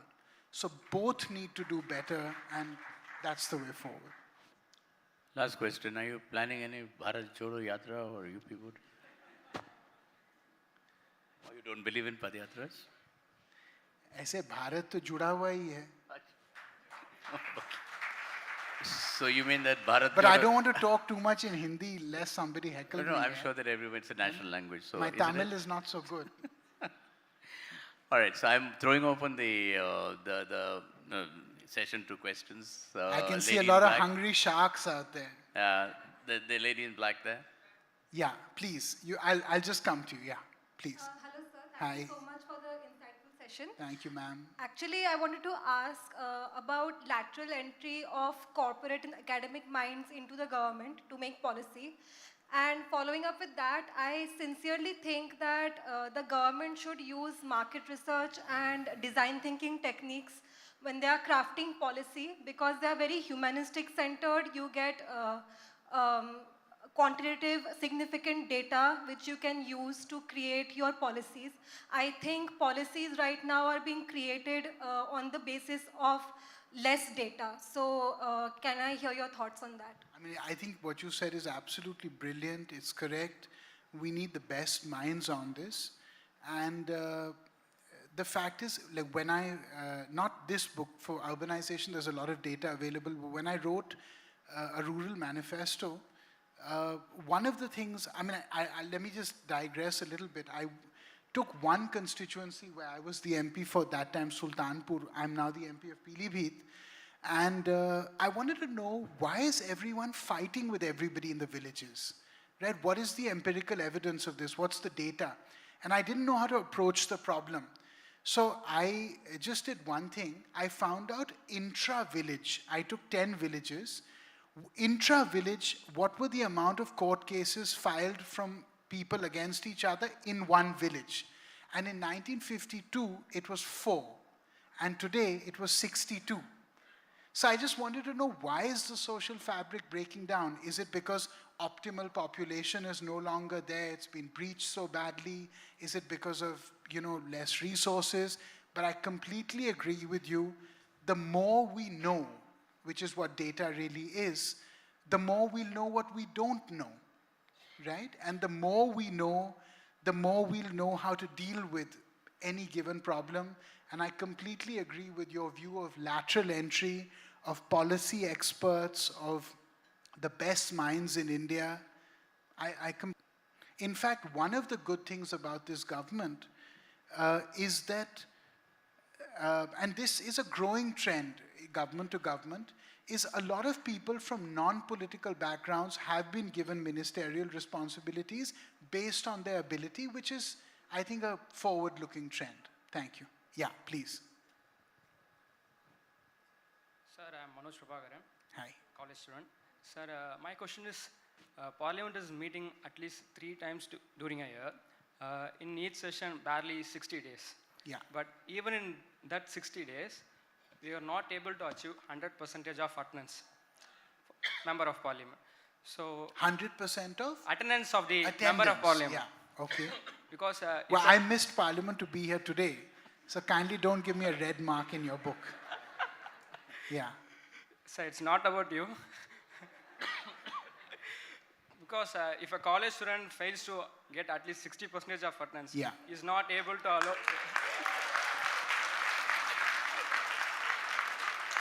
Fails to get attendance, is not able to write semester exams. Yeah. But for the parliamentarians, if they are failed to, if they are regularly absent, no such provision.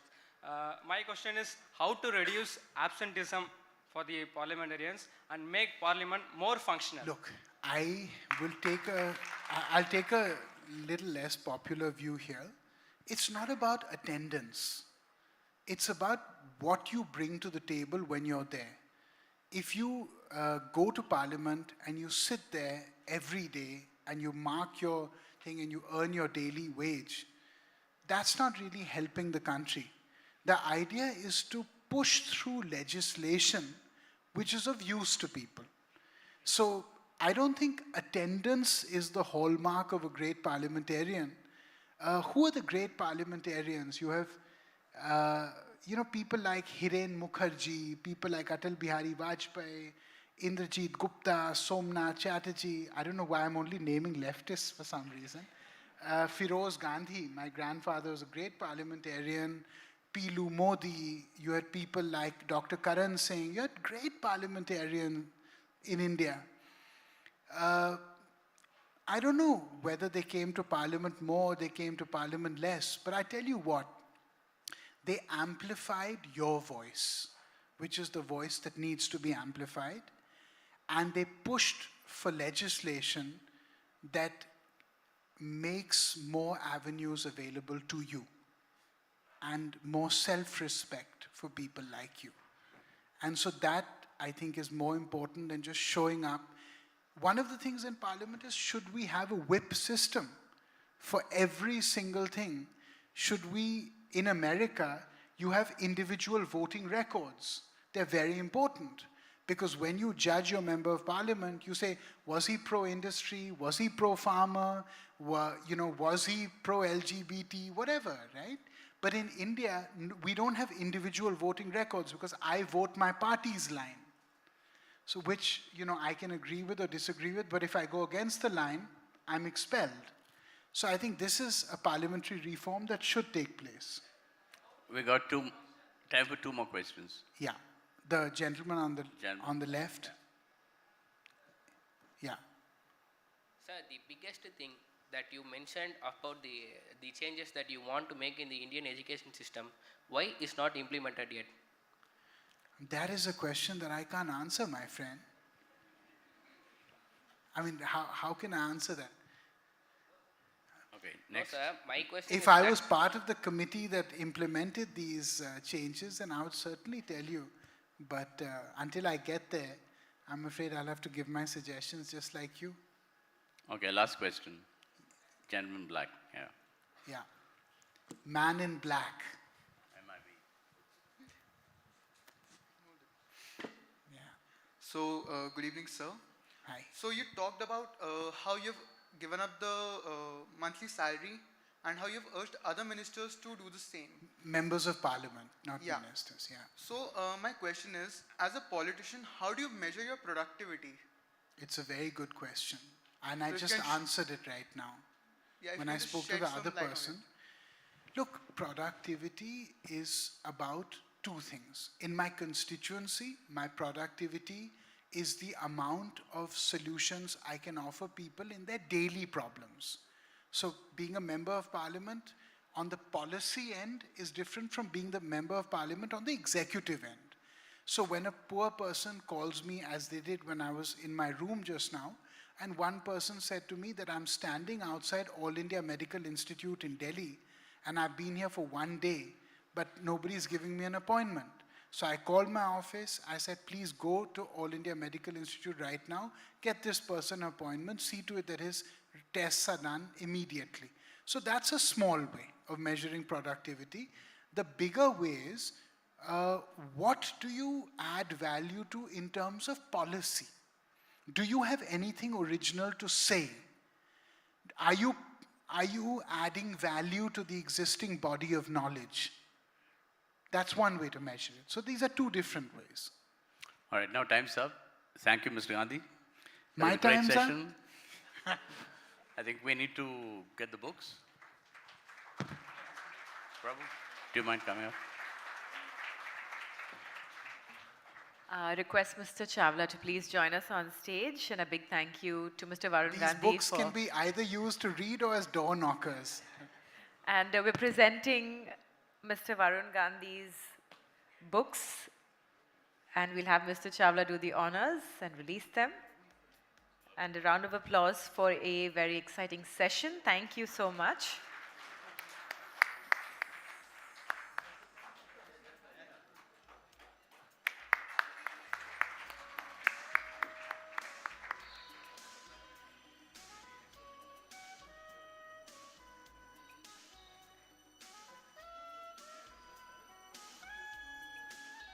Thank you, sir. Thank you so much.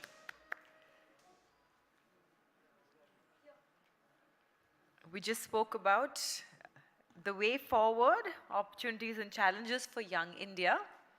And up next, we're going to be talking about resilience and reorientation, tomorrow's economy. So please put your hands together as we welcome on stage Montek Singh Ahluwalia, former Deputy Chairman, Planning Commission of India. Welcome, sir. Please join us on stage. And also welcome our chair for this session, S. Vaidya Subramaniam, Vice Chancellor, Sastra University.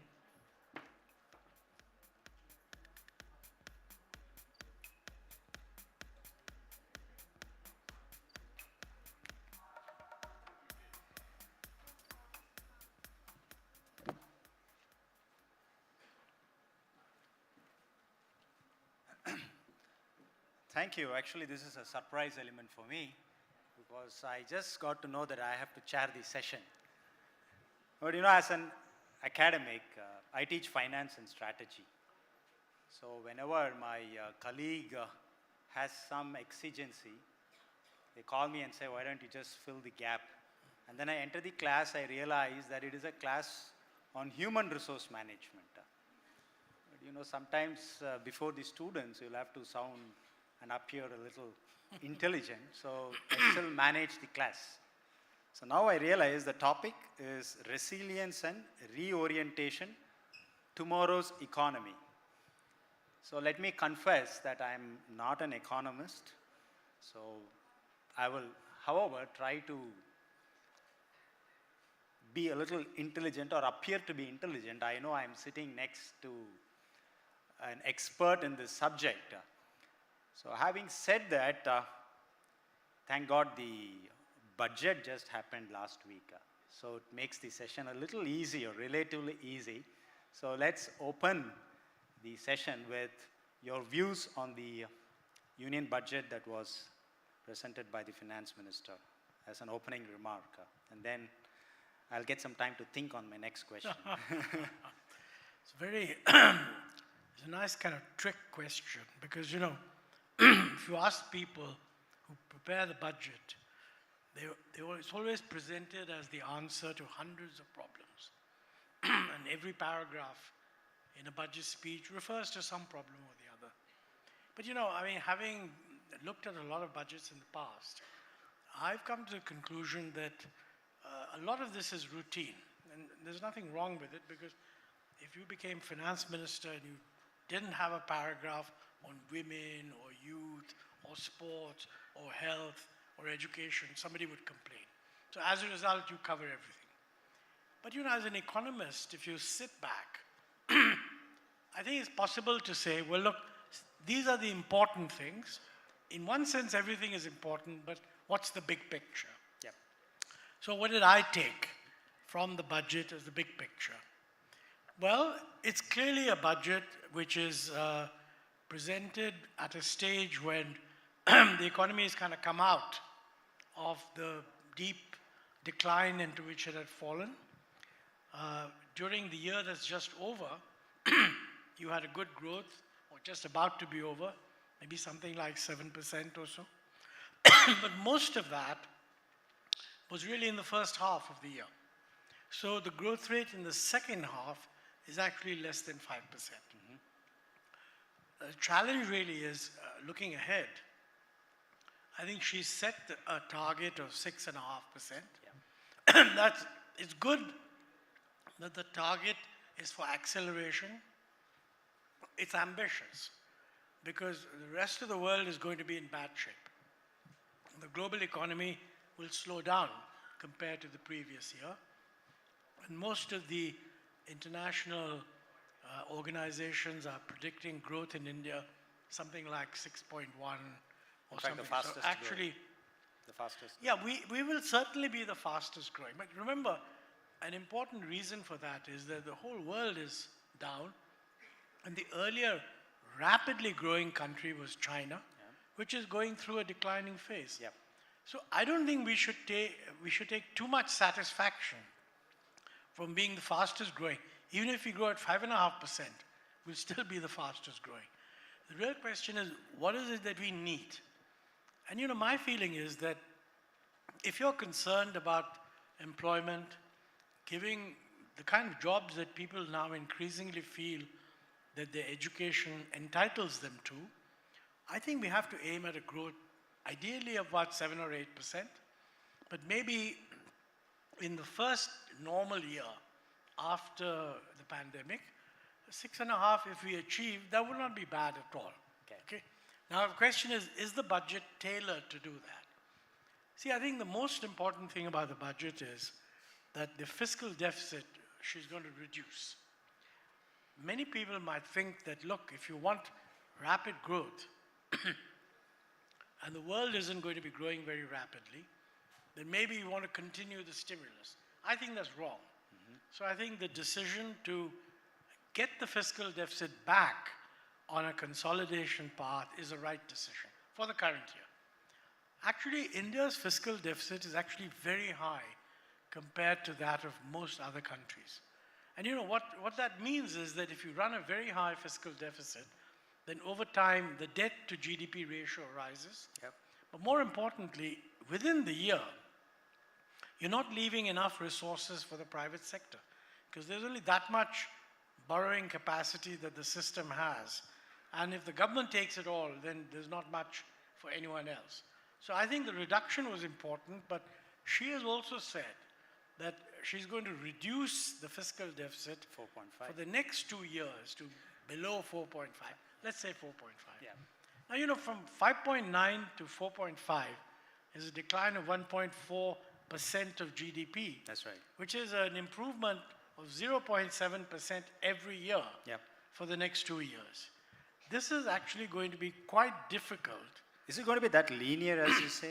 Is it going to be that linear as you say from 5.9 to 4.5, 0.7? Is it going to be that linear or is that going to be... No, it doesn't have to be linear. She hasn't said it will be 0.7 each year. Yeah. But remember, if you do 0.6 in the next year, then you'll have to do 0.8 in the year after. But there won't be supportive influencing factors that can soften... Well, I think that's a very good question. See, the most important factor, of course, would be if growth is high. Because whatever you're going to do, if the economy booms, then the fiscal deficit will look as if it's reduced. Yeah. So are there any factors that will cause the economy to boom? One of the most important is a revival of private investment. That's right. I was about to ask that. That, unfortunately, has not yet happened, okay? It could be that you need to start the process of reduction, and if the financial system works well, capital markets work well, pro-investor sentiment is there, then yes, maybe private investment can expand and be funded. If, on the other hand, the sentiment is negative, then that's difficult to achieve. Now, you know, in a particular year, if the private investment isn't there and you expand public investment, providing it's in areas like infrastructure, where we have a big backlog, it's a good thing. I mean, when the private sector is ready to invest, they'll come in. But if you simply expand expenditure, subsidies, that kind of stuff, that's not a good thing. So I think from that point of view, I approve of the reduction in the fiscal deficit. I also approve of the fact that the way the budget is structured at the moment, they're hoping that much of the increase in expenditure will be capital expenditure. Yeah. Now, you know, this is subject to implementation, because you can announce you're going to have a big increase in capital expenditure. But like if you're trying to invest in railways, and for some reason land acquisition holds up the ability to expand the railway line, the expenditure won't take place. So there are uncertainties that we have to be watchful about. But I think if they anticipate enough early, identify the specific project, take a problem-solving approach to making sure that the major projects go ahead, it should be fine. A large part of it also is a grant to states for capital investment. Yeah. Now that depends very much on whether the states are in a position to meet their share of the expenditure and have the capacity to raise investment. Those are the uncertainties. Let me say there are always uncertainties in a budget. I don't think there's no budget that doesn't have uncertainties, but it's good to be aware of them, okay? So I think this year she has a big advantage because we've got rid of the free food scheme, which was really meant for dealing with the exceptional stress of the pandemic. Yeah. Also, fertilizer prices are low, so subsidies will be low. So it's a big saving. Yeah. And the increase in capital investment is more, and the reduction in the fiscal deficit is largely a reflection of this saving. But you know, to do another 0.7 next year, and then another 0.7 the year after in the fiscal deficit, that is going to be very tough. Okay, and it's going to be tough for two reasons. One is, see, one approach would be that you just do it by expanding revenue. Yeah. But in our system, there's a huge need also to expand expenditure. Yeah. I mean, everybody talks about health and education. For years, we've known that our performance in that area is much less than it should be. Things are improving, but it's not at the rate that we wanted. Now, all those things are going to increase expenditure. Okay. Then the tax increase has to be either higher than that, or some other expenditure should be cut. And the one thing on which it is politically very difficult to take a stand is to identify expenditure that can be cut. Because the moment you do that, there's always some vested interest behind that particular expenditure. Already you see in the newspapers, somebody saying, well, the provision for this scheme has been kept very low, etc. You can't have fiscal adjustment if you believe that every bit of expenditure is ideal, essential, and can't be cut. Yep. And the government and public opinion will have to be mobilized, you know, behind that. Now, one more point I want to mention here by way of background. Looking ahead, one of the biggest challenges we face is going to be climate change. It's staring us in the face. Yeah. We know what needs to be done. is going to take money. I don't think the money is going to fall from some international tree, although certainly there can be significant international support. That's something perhaps in the G20 context the government will try to negotiate. But most of the money will have to come from domestic resources. So if you're going to manage the climate change well, and that's very important, because if we don't manage it well, we'll have problems on water, we'll have problems on... I mean, look, the rise in temperature, the fall in agricultural productivity, all of those things will create major difficulties. And that means more spending. So how do you bring about a reduction in the fiscal deficit while accommodating all these demands for expenditure? Since you mentioned health and education, and since we are in ThinkEdu, roughly, I'm just a trespasser into the subject of economics. So, tax GDP ratio is somewhere around 18 to 20%, not more than that. And less than that, so 18%, give or take. So, given the priorities of the government, and especially, as you mentioned, railways, roadways, waterways, utilities, so there are some public infrastructure that needs to be created. And there is always this call for 6% of GDP to education. Now, if education wants 6%, and we need defense and all of that, so is it actually, and education and health, by the way, education is concurrent and health state subject, is it really a reasonable ask? Is it not a tall order to expect 6% of GDP? If so, how do we then incentivize private investment in education, given that private institutions are also delivering public good? Well, let me say that, when you say private investment in education, I don't think that by itself solves the problem, because they may be bringing in investment, but they will expect the students to pay for it. I mean, they're not doing this purely as a philanthropic activity. Yep. Some of it can be, but most of it is, at least it's meant to cover costs and make some kind of a profit. But student education loans are priority sector lending. But so this is the point, that, are people happy with an education expansion which involved a big increase in expenditure by the individual, or are they asking for a highly subsidized form of education? There's a good case for an education subsidy, but it has fiscal implications, and I don't have a good answer. By the way, I mean, I should emphasize that I'm a complete newcomer in the area of education. I mean, you described yourself as a newcomer in economics. The essential thing about education, quite frankly, is that I don't think we really know how money spent on education will deliver the goods. Yes, everybody is in favor of private universities on the grounds that if people are willing to come, why stop them? And if some people are willing to pay those fees, why not let them? But that's not going to solve the massive need for education. Massive need for education will either require government education at very low fees, or scholarships that will enable students to get seats in private universities. That involves expenditure too. Yeah. You know? Now to the specific word in the topic, resilience. And you rightly pointed out that this budget is after the pandemic, and also the Ukraine war is more or less behind the budget. But at the same time, we should also understand that certain happenings that creates turbulence at a global level will definitely happen. I'm not saying there's going to be another round of pandemic, but the way in which we are integrating supply chains, the way in which we're getting globalized, definitely there will be another form of turbulence that will affect global economy. So from that perspective, building resilience is definitely a necessity. Now, as an economist, what will be the metrics on which you would build resilience?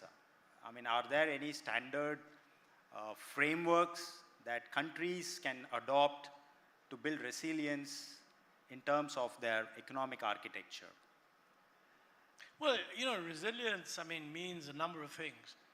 One is it means financial stability. That is, you cannot be assuming that the world is one in which foreign money will be freely available at low interest rates. So therefore, the financing of your development has to be done quite dominantly on the domestic financial strength with some support from outside. Support from outside. I mean, the current account deficit at the moment is likely to be 3% of GDP, and most people feel that's a little too risky, and ideally it should be around 2%. So 2% of GDP can come from outside. But you know, if you want the investment rate to go up from the present level by 4 or 5 percentage points at least, there isn't that much scope for increasing the current account deficit. So that has to come from domestic savings, private and public. So more productivity, more surpluses, etc., etc. That's on financial resilience. The other thing is resilience to external shocks. I think what you mentioned, by the way, that the Ukraine war is behind us. It isn't behind us. No, at least it's just sort of, it seems to be at a point where the conflict continues, but it's stabilized a bit. It could flare up any time, and we don't know what that would do.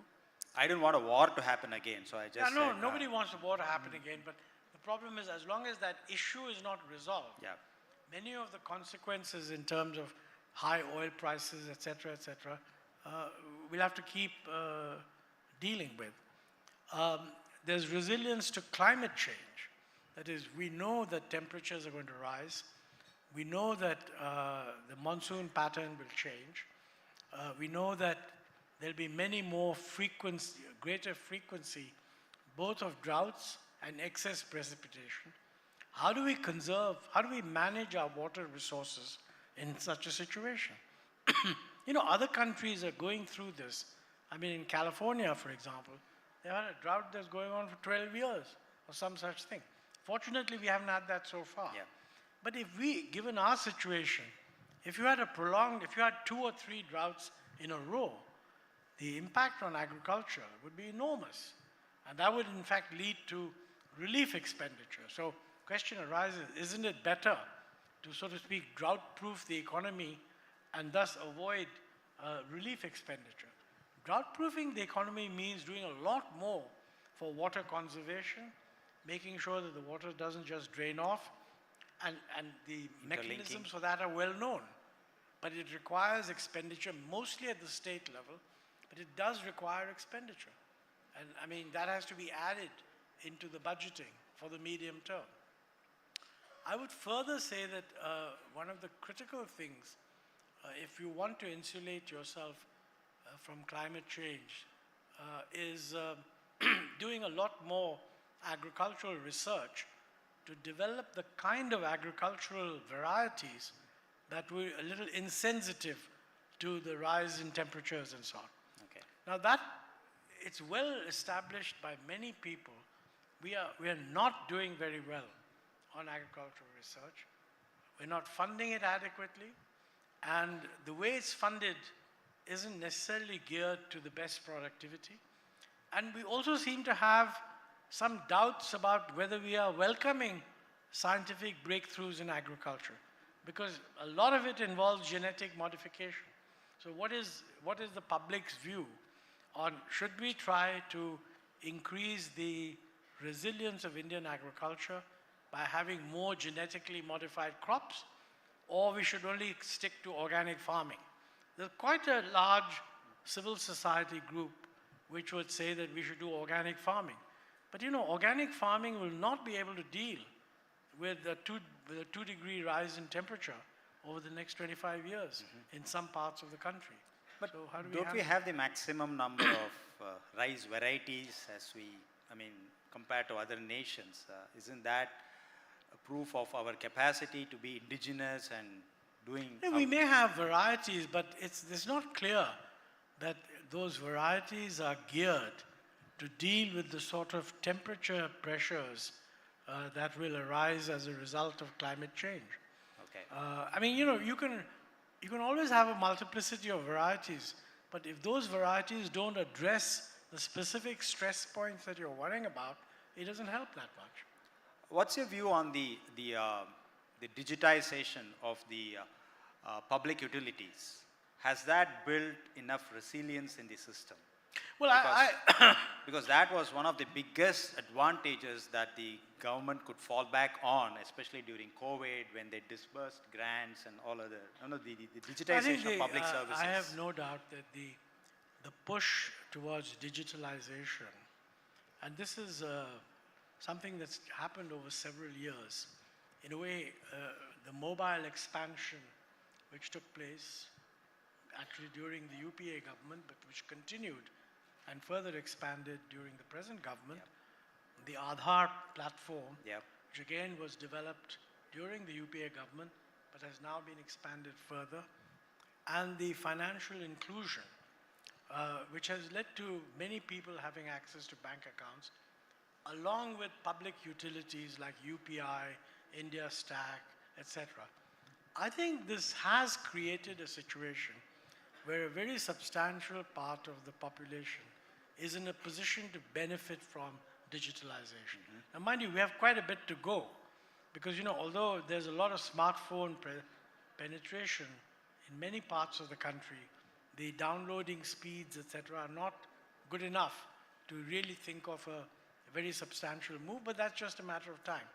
But I agree that digitalization is one of the structural changes taking place which can lead to an increase in productivity. It can create a stimulus for innovation in which young people can get involved without having to have billions of dollars to spend. And I think that's a positive for India. Mind you, that digitalization trend is not unique to India. It's happening everywhere. But the world is appreciating the Indian model for the scale at which it's happening. Well, by definition, other than China, we're the only country that can deliver scale. So it's like saying that if you're asking yourself what percent of the population in Malaysia have smartphones and what percent in Indonesia have smartphones, they may actually be higher than India.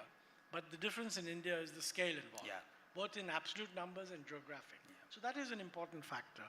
I would say that, the possibilities that continued expansion of digitalization holds out for the future is a definite positive which could contribute to us achieving higher rates of growth if we manage it well.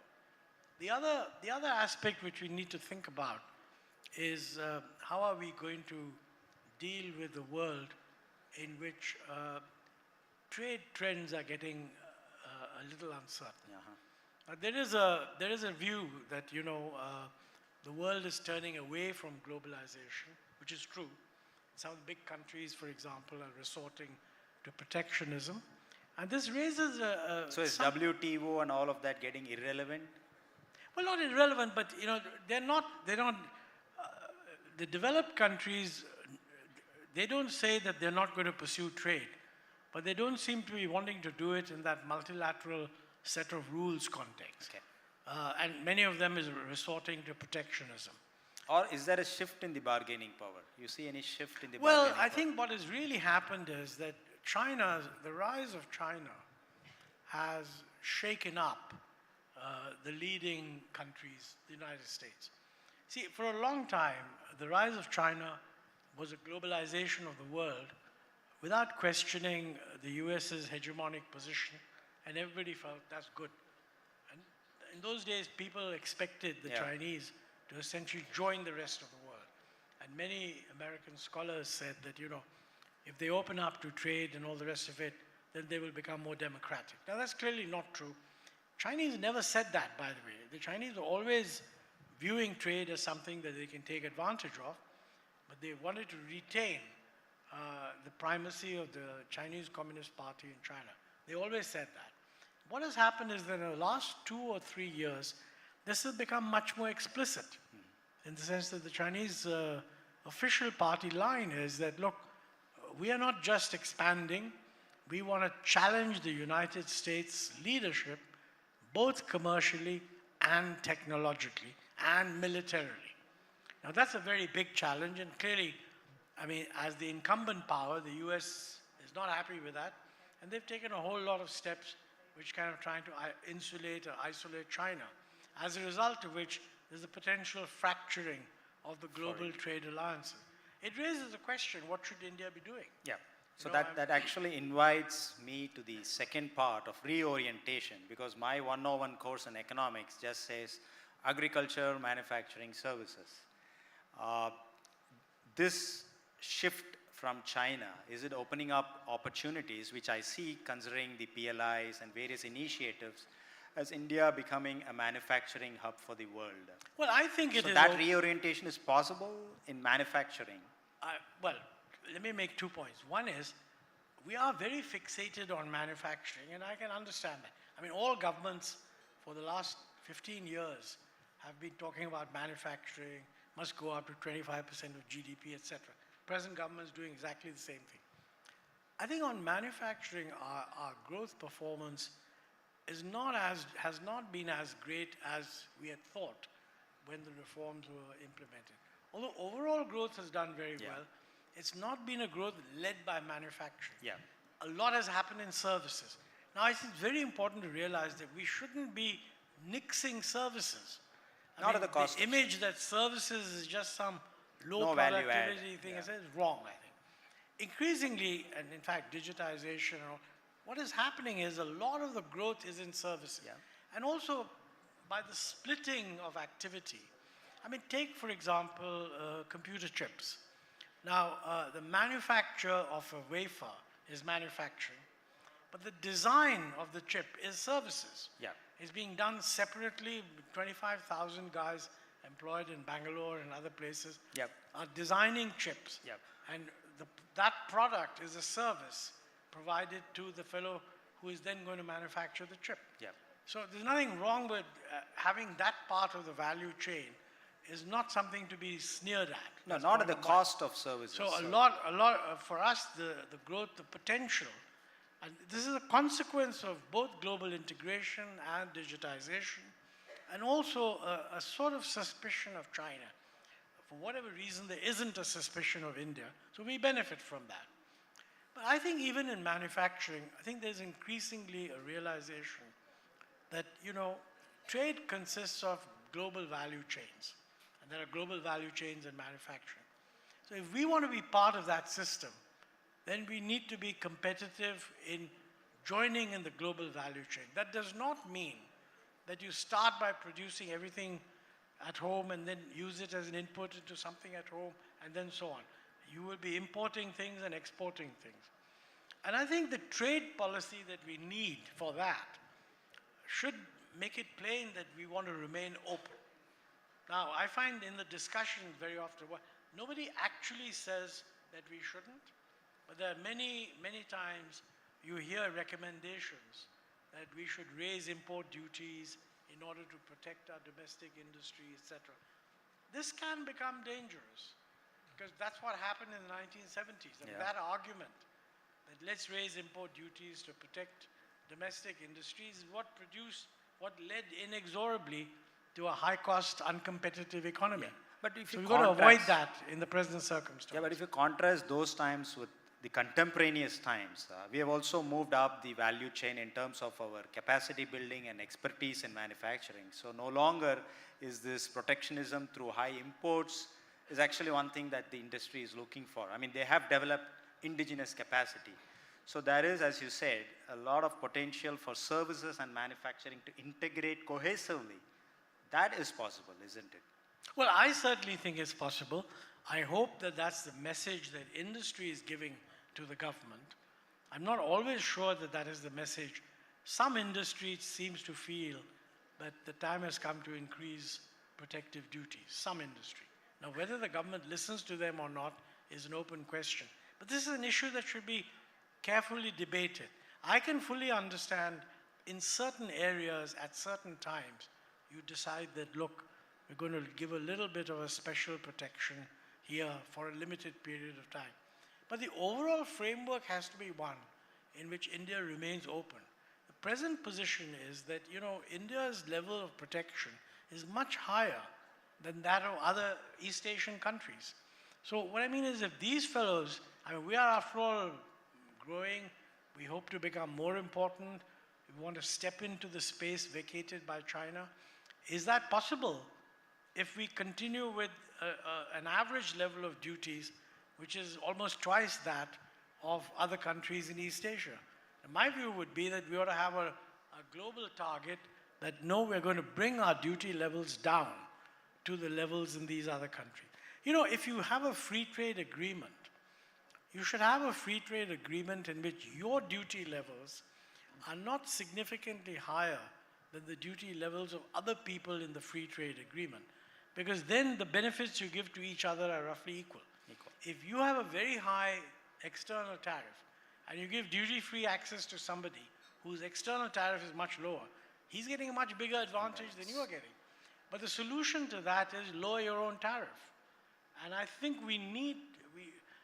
this is an issue on which I hope that at some point the government will clarify what is their approach. Because I think they're getting mixed signals from industry. Yeah, but some of the positive signals, indigenous 5G, the Vande Bharat, which is indigenous, these are some hopes, bright spots that we see. And it's time up, and that's what the monitor says. But anyway, we'll take two quick questions from the audience. One from the gentleman here and one from the girl there, the student. So we have a good mix of a student and a professional. So yeah, please go ahead. Whoever is the mic first. Good evening, sir. So my question is, we've recently seen Sri Lanka's economy collapse, and unfortunately they haven't recovered yet. It's devastating. The people are suffering terribly. And now we're seeing Pakistan head in the same direction. So my question is, according to you, what are some of the pitfalls that could have been avoided? You mean what should they have done? Your advice to Sri Lanka. Your advice to Sri Lanka. No, I think, I'm now at a stage where I reflect on things. I don't give advice, least of all to neighboring countries. But, frankly, I think it's, Pakistan and Sri Lanka are very different. And Pakistan has a lot of traditional, historical, accumulated problems. And of course, right now, they've been hit by a pure and adverse natural event of huge consequences. I think in Sri Lanka's case, it's very clear that they ran themselves into very high fiscal deficits, pure fiscal irresponsibility, withdrew the use of fertilizers in the belief that they were going in for organic farming, not realizing that it would lead to a collapse in productivity, and excessive exposure to debt, external debt, mainly Chinese. Their big problem, quite frankly, is that they have a lot of debt owed to the Western powers, and they have a huge amount of debt owed to the Chinese. And frankly, they have been allowed to run up a debt which I don't think the country can sustain. So some kind of a haircut is necessary. What the Western countries are saying is that, look, we are not going to do the haircut unless the Chinese do a comparable haircut. And the Chinese are saying, no, we don't do this kind of thing. We have our own ways of handling the problem. And until this is resolved, Sri Lanka will not get any assistance from the IMF.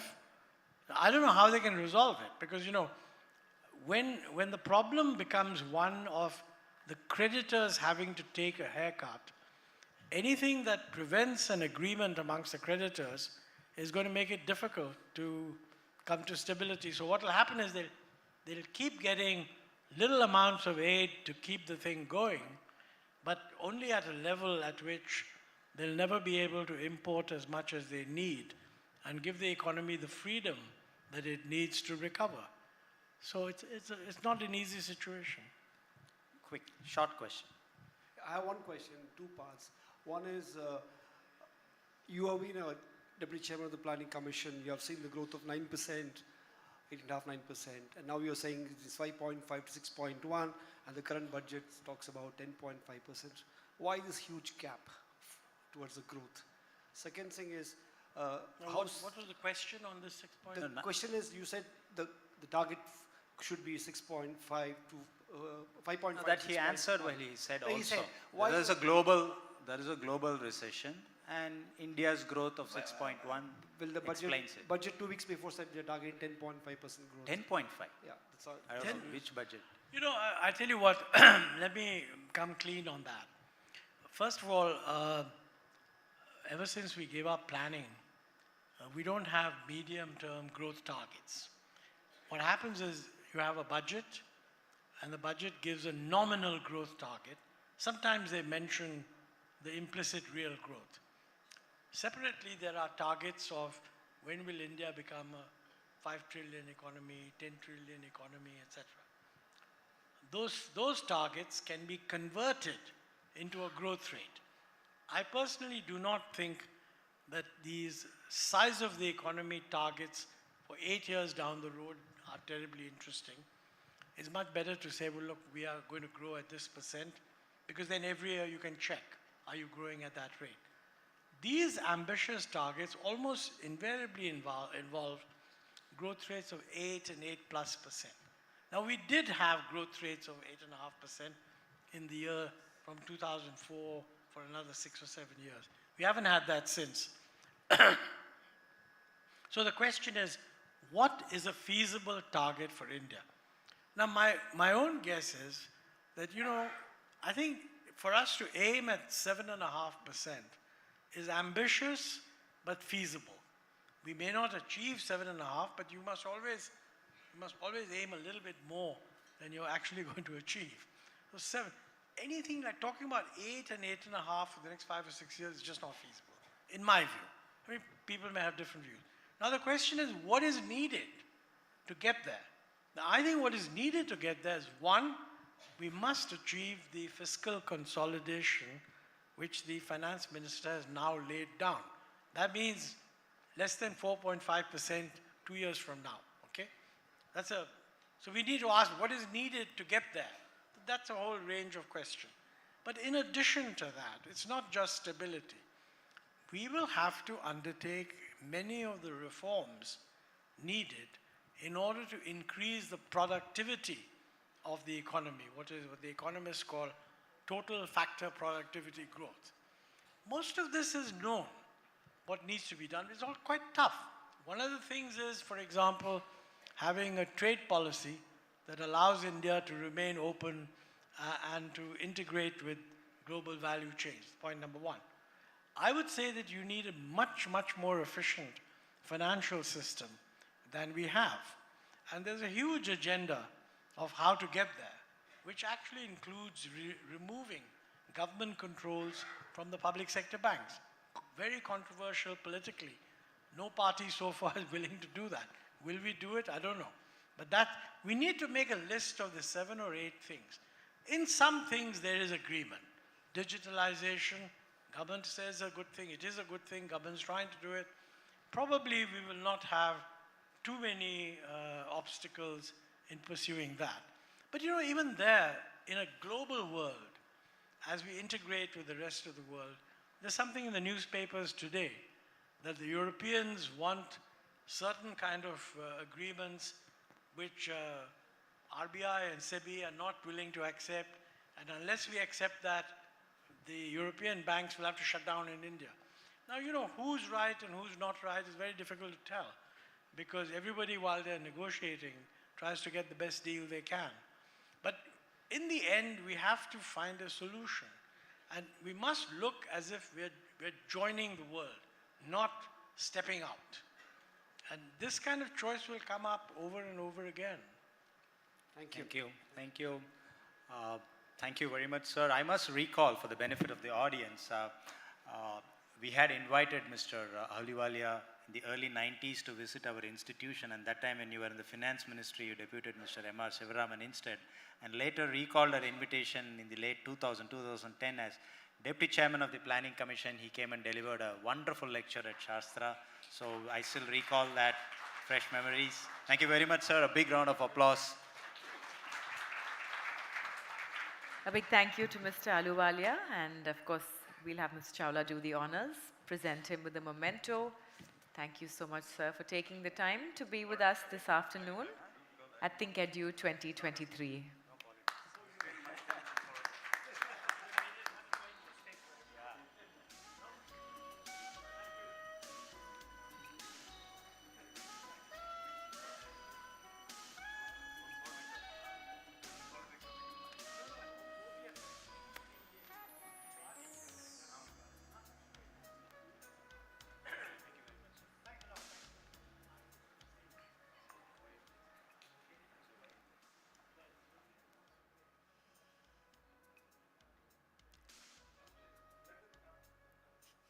Thank you so much, gentlemen. We'll now move on to our next session titled Bharat's Itihasa, Wisdom Beyond Time. Please welcome on stage Vivek Debroy, Sanskrit scholar and chairman of the Economic Advisory Council to the Prime Minister. Welcome, sir. And a big round of applause for our chair for this session, Chitra Madhavan, historian and author.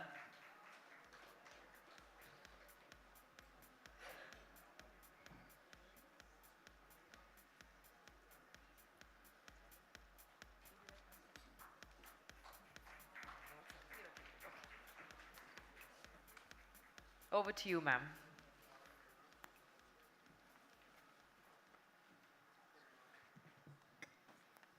Namaste, sir. It's an honor and a pleasure to be in conversation with you. A personal question first. How did you get interested in Sanskritam and in the Itihasas and the Puranas? Thank you. It's a pleasure to be here. And let me thank Prabhu Chola specifically and the ThinkEdu conclave for having invited me here. That question I can answer at two different levels.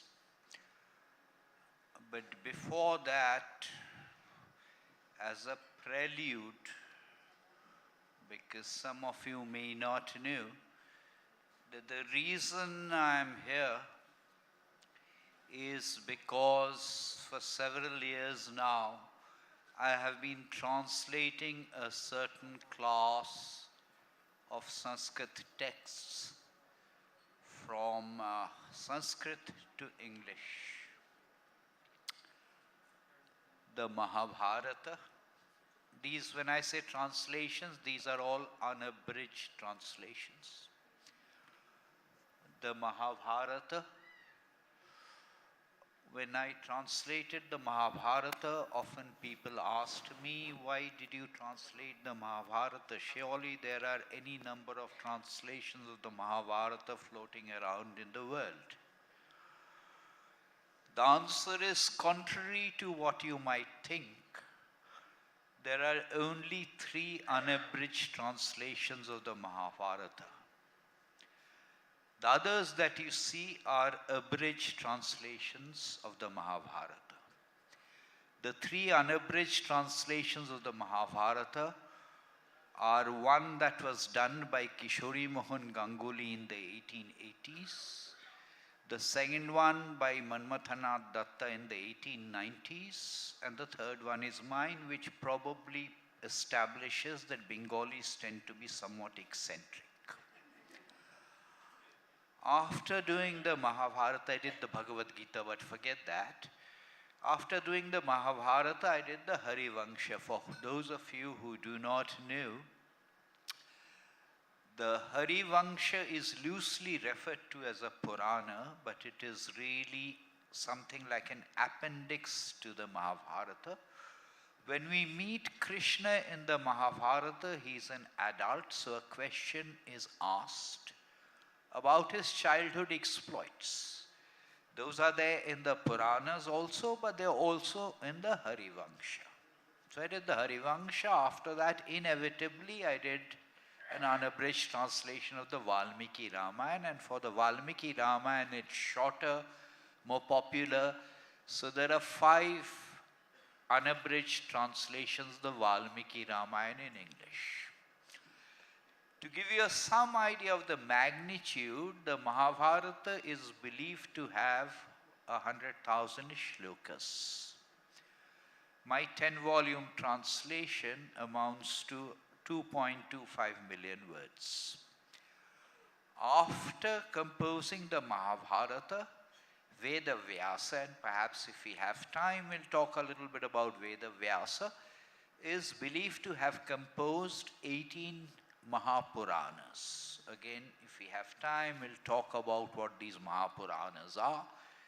These Mahapuranas collectively amount to 400,000 shlokas. So converted into English word counts, it will be upwards of 12 million words.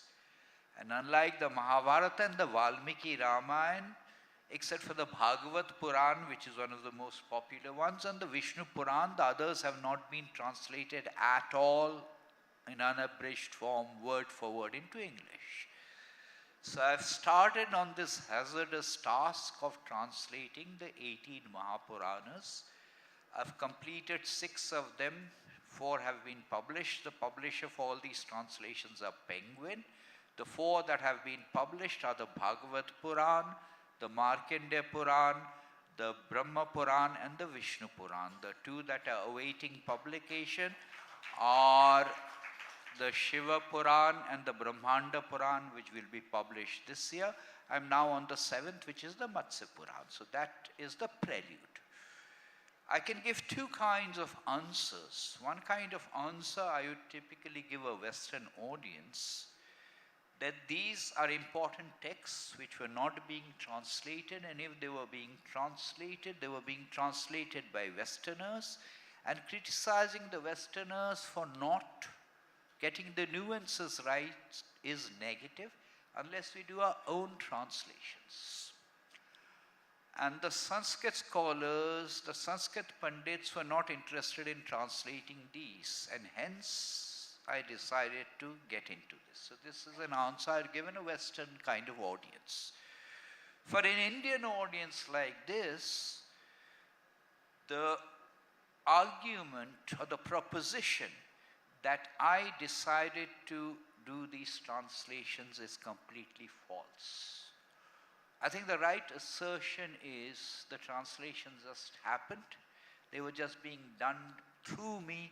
I happen to be the instrument. That's so nice. That's wonderful.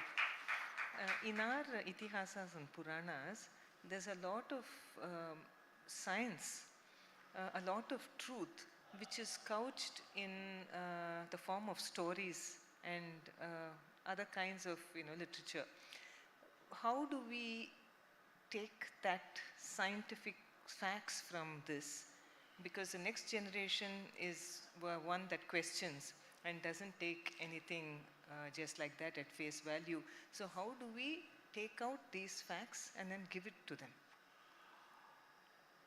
Let me leave the Valmiki Ramayana out of it now, because everything else that I'm translating was composed by Veda Vyasa.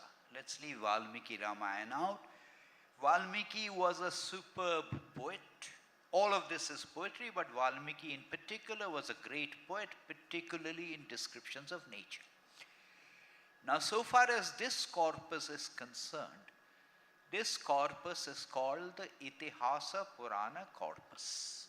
Itihasa in particular is applied to the Ramayana, Valmiki Ramayana and Mahabharata and the Puranas. Itihasa, Itihi Asa translates into English as this is indeed what occurred. So this is history.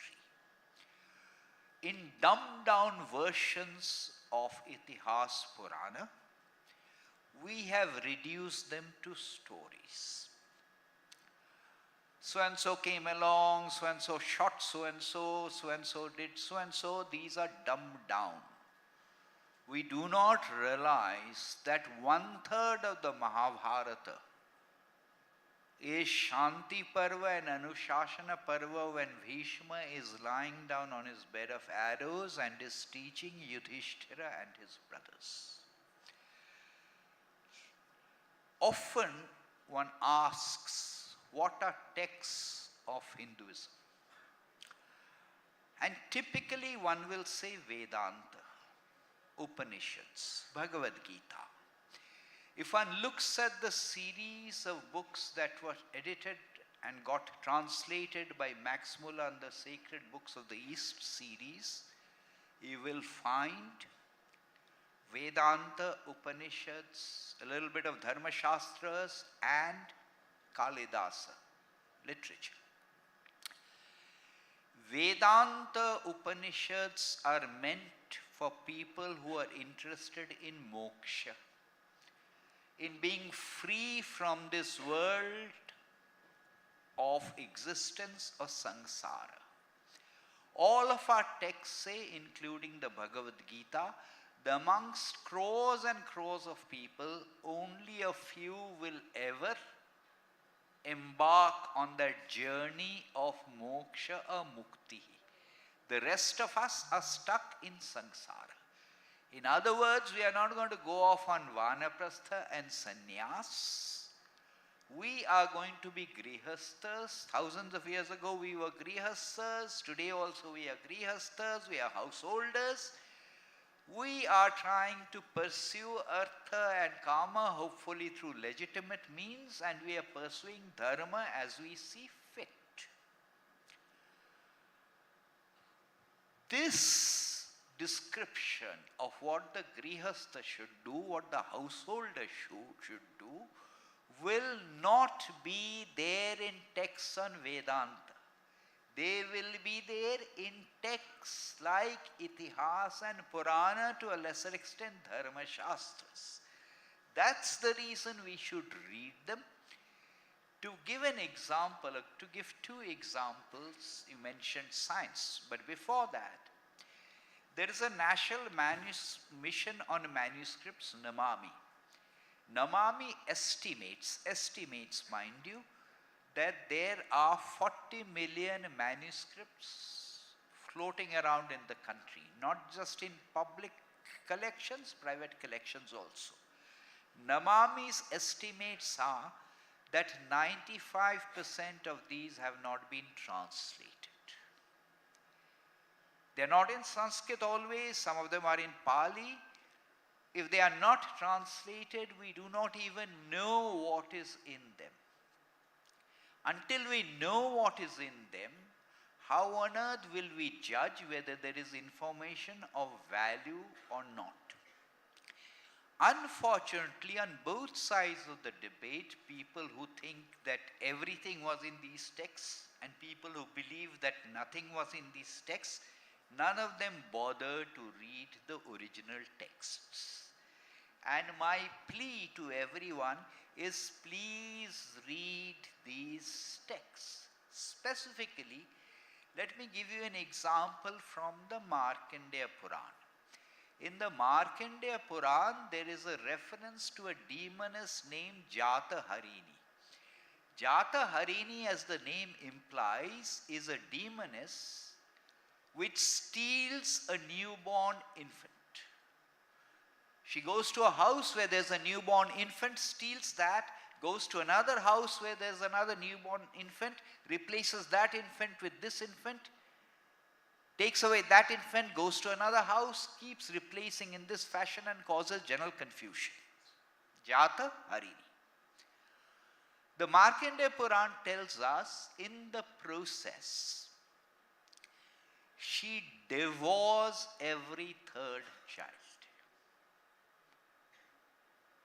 Anyone interested in the social sciences will immediately deduce that whenever these texts were composed, the infant mortality rate was 1/3, 333 per thousand. Not something that will occur to Sanskrit scholars, which is why these need to be read in Sanskrit. If you do not know Sanskrit, they need to be read in unabridged form so that we can bring a multidisciplinary lens to bear on those. Across all of these texts, there are descriptions of the earth's dimensions. And by the way, these texts that I'm only interested in a certain class of texts. I'm not interested in translating the Sulla Sutras, which will give you a statement of a specific Pythagoras theorem. It will give you a much more precise definition of pi, measurement of pi. These texts also talk about the dimensions of the earth, dimensions of the moon, from all of which you can deduce a certain value of pi, which is not 3.14. But the direct answer to your question is, there's a lot of information on what you would call science, lot of information on geography, geology, grammar, evolution of language, governance, the whole works. Therefore, this corpus has been described as the Pancham Veda. That was a lot of information. Thank you. Is there a need for groups of scholars to actually work on bringing out all these scientific material from this in the form of books, lectures, articles, etc.? Well, again, I'll draw a distinction. There are these texts that I am translating, and there are other texts. The Shulla Sutras, for example.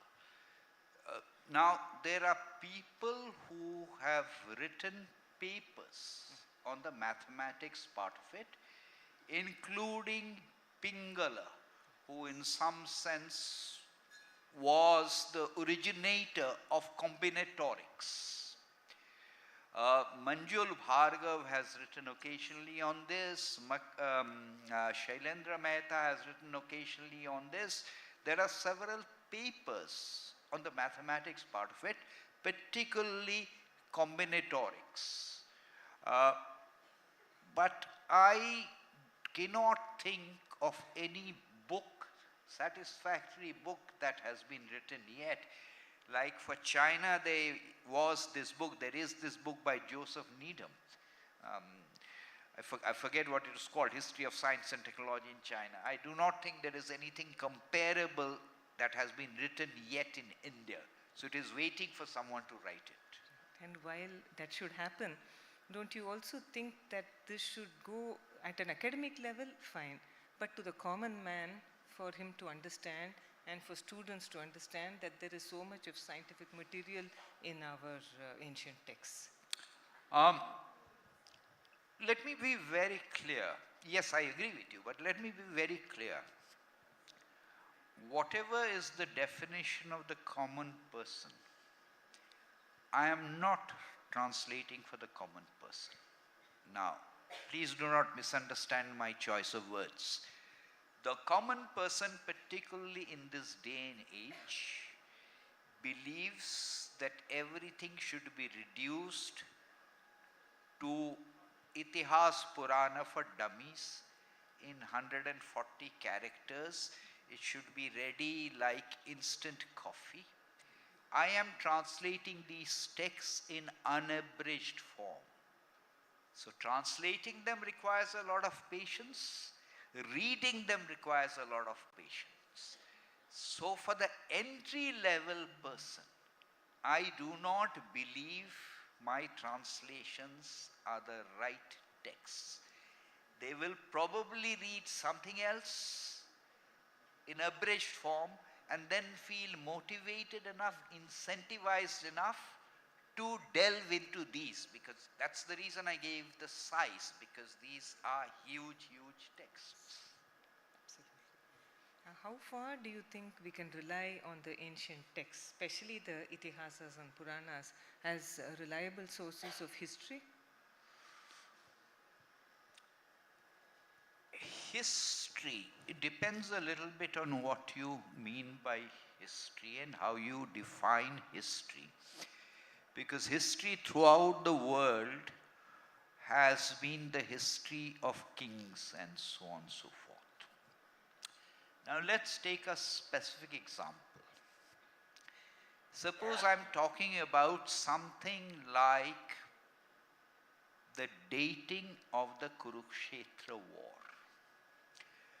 Whenever I'm going to look at something like the dating of the Kurukshetra war, I want several different sources of information to validate each other.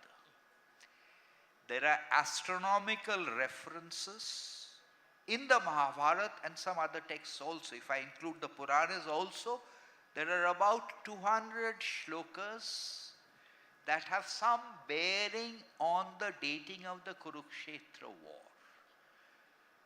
Notice that sometimes there is some subjectivity involved, because in some parts of the country the month ended with Amavasya, in some parts it ended with Purnima.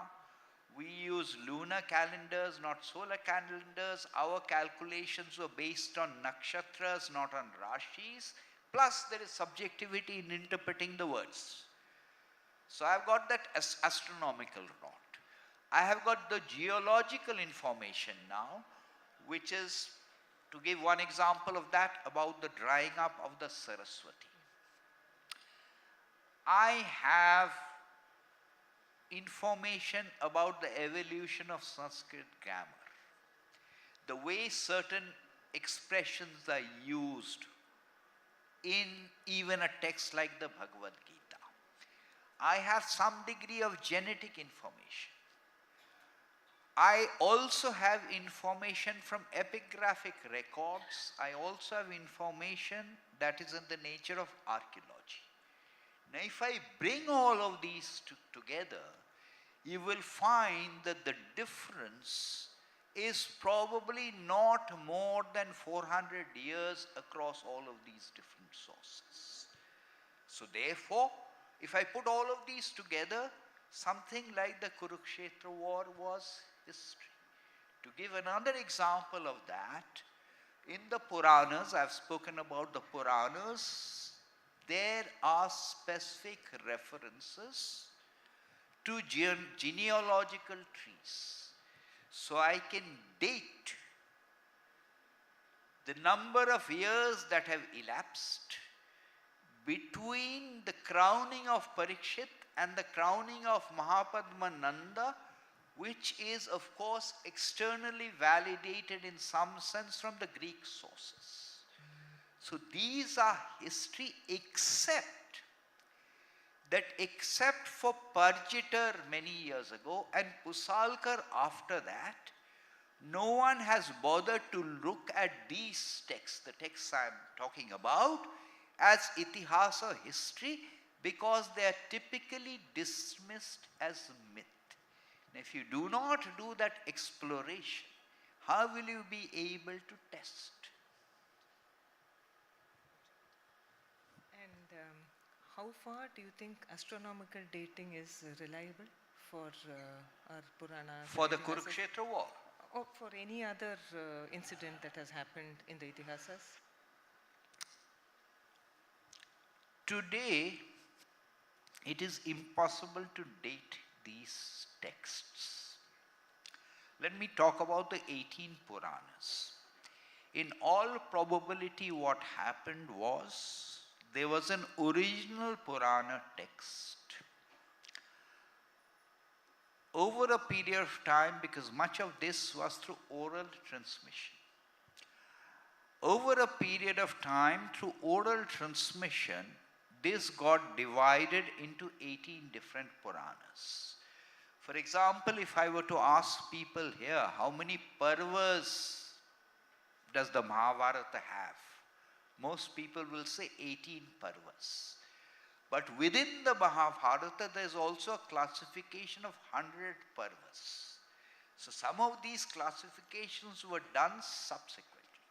So if I look at texts like the Puranas, as we have them today, these Puranas were not composed in their present form. And today it is impossible to filter out what could have been the original Purana.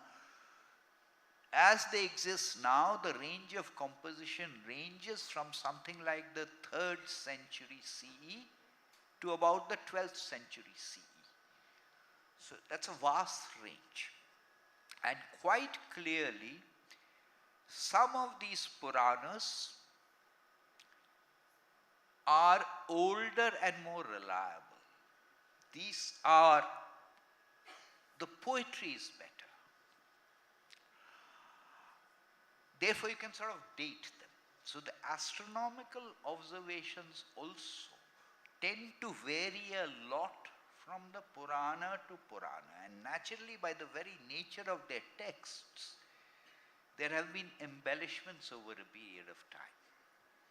So would you call these interpolations also?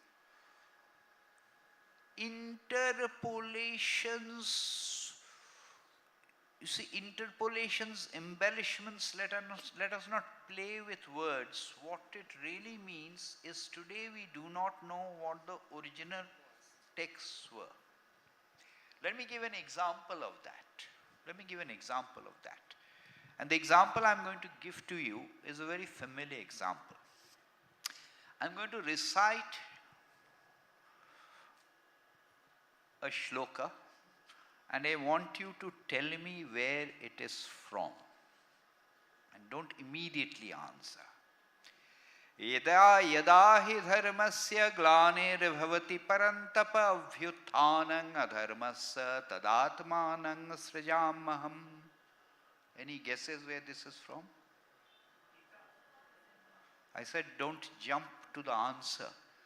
The Bhagavad Gita says, Yada yada hi dharmasya glanirvhavati bharata abhyuthanang adharmasya tadatmanang srijamaham. That's not what I quoted. I quoted Yada yada hi dharmasya glanirvhavati parantapa abhyuthanang adharmasya tadatmanang srijamaham. What's the difference? All of this was Sanskrit poetry stuck to different chandas. And the most popular chanda was Anushtup, which had 8 aksharas per line. We sometimes do not even realize it is Anushtup. 8 aksharas per line. Dharma kshetre kuru kshetre 8. Samaveta 8. Saraswati Mahabhage 8. Vakratunda Mahakaya 8. Ya Devi Sarva Bhuteshu 8. Yada yada hi dharmasya glanirvhavati parantapa, the chanda breaks down.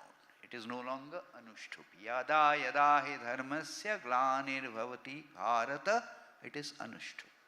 So just by looking at the poetry, you can figure out that this was a later poet, not as skilled. Very interesting. Just one last question. How do we get youngsters to read the Itihasas and Puranas to make them interested in it? To make them? Interested in our ancient literature. I know it's an uphill task, there are many distractions, but could you give us a clue as to how we can go about it? I don't know the answer to that. You see, so let me give you a roundabout response. It's not really an answer. About 100 years ago, a lot of people were familiar with Sanskrit.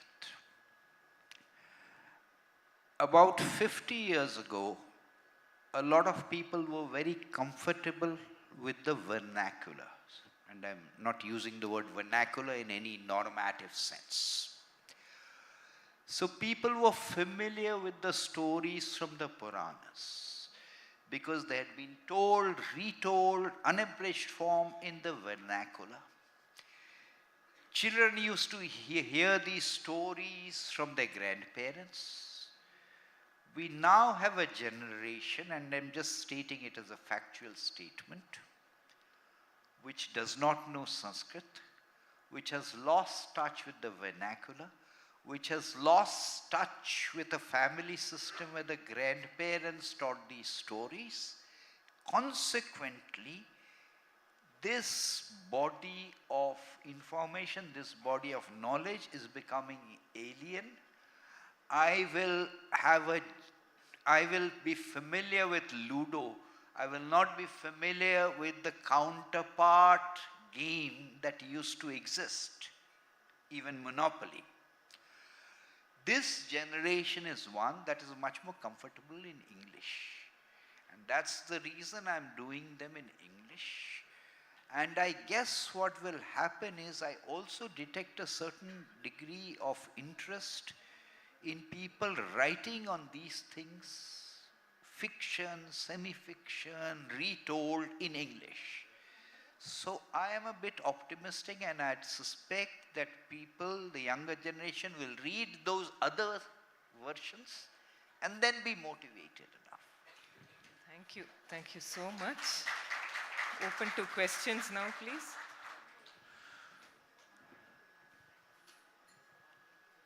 Okay, just one question. There are no- Good afternoon, sir. Can you hear me? Good afternoon, sir. Can you hear me? Yes, I can hear you, but I cannot see you. Yeah, There. can't see. Here I am. Sir, there is a difficulty when it comes to translation from Sanskrit to English, and it is believed that the essential elements of certain Sanskrit words will not be translated as equivalences in English, and hence when we read it through English, which is a colonial language, we would also have that colonial essence in our mind. How do we overcome this? What would be your suggestion? There's a simple level answer and there is a more complicated level answer. Both are equally important. What's your name?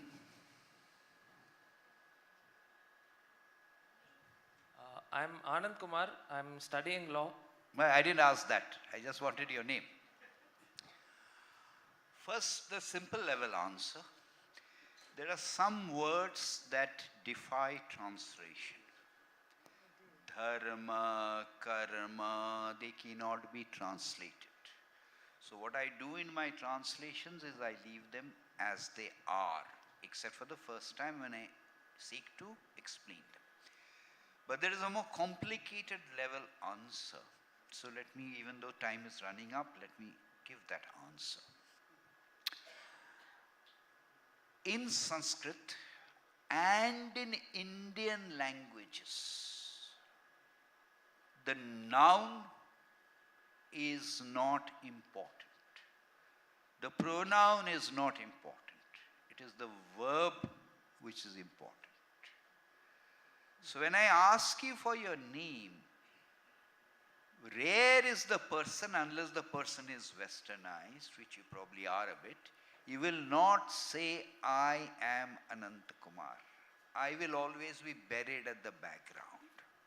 You will say, my name is Anant Kumar. You will say, I am known by the name of Anant Kumar. When we talk about culture, Sanskriti, it cannot be dealing from language. And a major problem, not the obvious one, I gave the obvious one, a major problem with translating from Sanskrit into English is the entire structure of the language is completely different. And just as a final thought, think of the way we write our letters. All English letters will be actually formed in an counterclockwise fashion. I will write all the circular letters. Think of all the circular letters. I will actually write O like this. All our letters are actually written in a clockwise fashion. All the circular letters, think about it. Now this is a much more serious problem with translation because the same word, Ajagara, straightforward English translation, it's a python. Of course it is. But what is Ajagara? It is anything that swallows an aja or a goat. So if you were to swallow a goat, you would also be an Ajagara. Now this is a much more difficult problem of translation. Thank you. Thank you, sir. It was such an informative session. Very interesting as well. Thank you. Thank you so much, sir. We request Mr. Chawla to please do the honors, present you with a memento. And thank you so much for joining us this evening here at ThinkEdu 2023. And thank you, ma'am.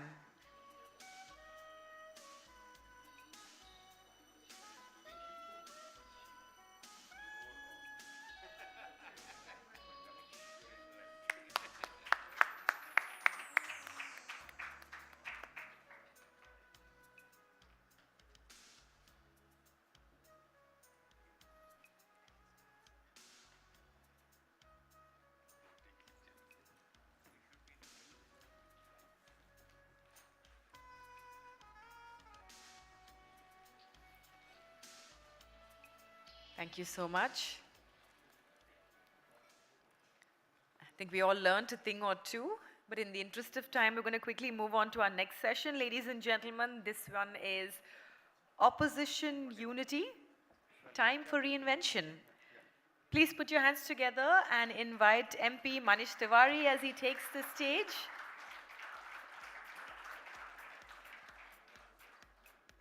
And of course, a big round of applause also, our chair for this session, Santwana Bhattacharya, editor, The New Indian Express. Ma'am, over to you.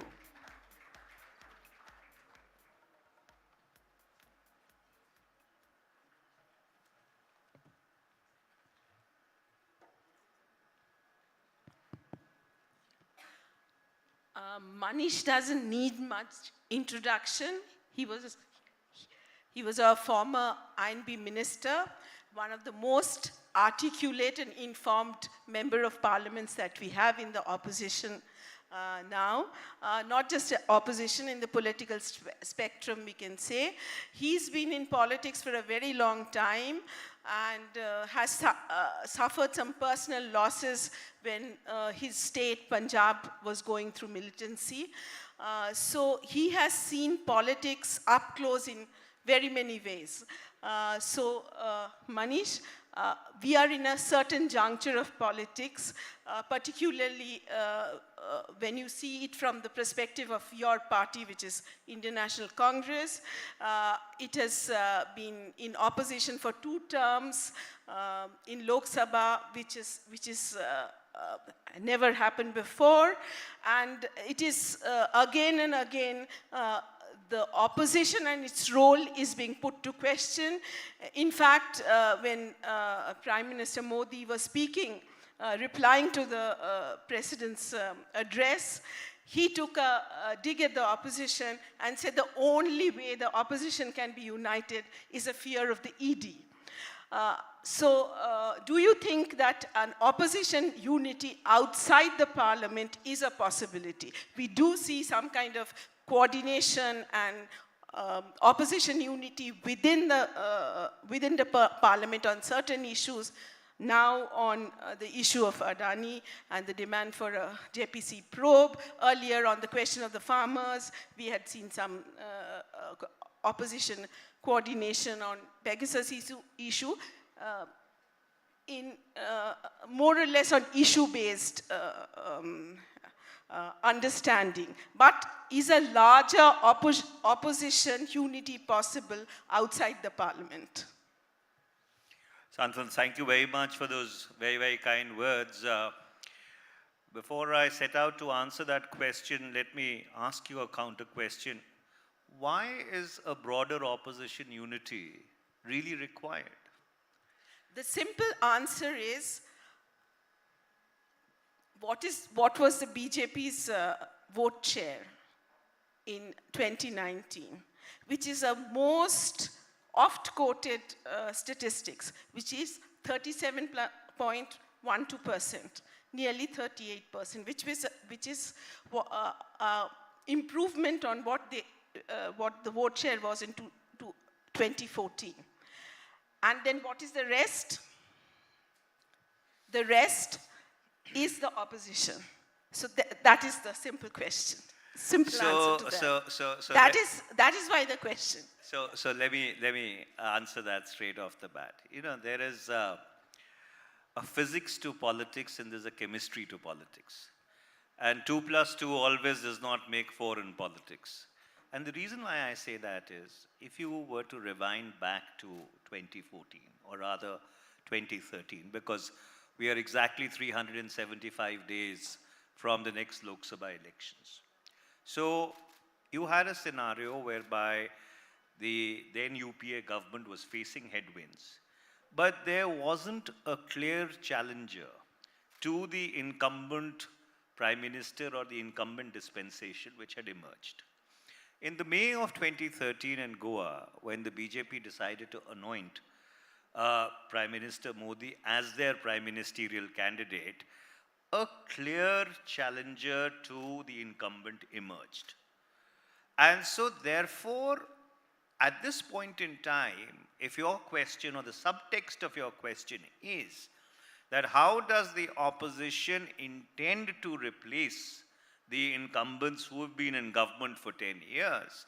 So my straight answer to that is that the opposition would require a prime ministerial candidate or plural prime ministerial candidates who can or who are in a position to articulate to this country as to how they would like to run it differently from the way it has been run over the past 9 years. And the reason why I say that is because it's not a matchstick on matchstick. So therefore, because the BJP was 37% and the rest put together were 50 odd percent or whatever it is, you can obviously imagine that I used to get E for effort at mathematics in school, but that does not mean that this is the manner in which it will work out. So it's just by ensuring a matchstick to matchstick fight, that is one opposition candidate against one BJP candidate, and it's another matter the BJP is not even present uniformly across the country. In many states, you have the opposition fighting each other. So eventually, if you're looking at a change of government, the sine qua non for that is an identifiable challenger or a series of identifiable challengers who are willing to articulate an alternative vision. To begin with, I would sort of remind you of 77. There was no clear prime ministerial candidate of that sort. When Congress was a strong single party, it's not a question of replacement of existing government. It is about, democratic narratives. If there is a strong democratic, one set of narrative is there, what is the counter narrative to that? On opposition unity, the opposition outside parliament at least looks very splintered. Who is fighting whom is not clear. Okay, so there is no clear alternate narrative that emerges. That is why it is probably the talk or the question about opposition unity emerges. It's only now we can see within the parliament there is because there is a demand for JPC, we see some kind of some kind of unity. But once you go out, that is not there. And what is the result that we see? We have seen, Goa and Gujarat is a very good example of splintered opposition, whereas in Himachal we saw that there was a cohesive oppositional narrative which was presented. So when that is presented, then BJP is not as invincible as it seems. Of course, BJP is very, very strong in UP. Last election, we saw a kind of SP-BSP counter to that, but that could not hold. Prime Minister's popularity is above most of the leaders put together. All that is there, but it is about the people's option of an alternative, cohesive narrative. So you've asked a series of questions and let me answer them one by one. You see, insofar as 1977 was concerned, 1977 was an aberration. An aberration primarily because it was preceded by a 2.5-year emergency. And so therefore, there was an imperative need for those who were in the opposition, and most of them had been in jail, to come together. And the reason it was an aberration was because it collapsed in 3 years. By 1980, Mrs. Indira Gandhi was back as Prime Minister. Insofar as the examples that you gave, whether it is Gujarat or Goa, let us presume that even if the Aam Aadmi Party would not have been present in in Gujarat, would that have essentially translated into a Congress victory? My answer to that is no. And the reason why I say that is because you needed to really focus on that state which was within your grasp in 2017. And by refusing to focus in the manner in which we needed to focus, you let the initiative slip by. Similarly, in Goa, you had multiple people contesting for a very limited space. So that's a legitimate example of, where the opposition actually shoots each other in the foot or in both the feet. But I still come back to my original thesis that this is really the secondary question. The primary question is, who is going to challenge the incumbent? Now, would the Congress party decide that Shri Rahul Gandhi, after his long marathon walk across the length of the country, would be the challenger to the Prime Minister? Well, he was the challenger to the Prime Minister in 2019 as the President of the Indian National Congress. Would some of the other opposition parties which are trying to band together, for example, the BRS, the Aam Aadmi Party, etc., would they be able to agree on a common prime ministerial candidate? Till the time that one normative question does not get answered in the affirmative, either singularly or plurally, I think the rest of it is academic. Is it also because that the Congress doesn't want to give up its identity as a big brother? Though there is not one single state where, except for the 9 states that are going to poll, where Congress has a fighting chance, is perhaps Karnataka and to some extent Madhya Pradesh, is what we are hearing. Still the Congress doesn't want to sort of be on equal ground with some of the very strong regional powers. Is that the problem? Well, hypothetically, presuming that the Congress is prepared to concede ground, right?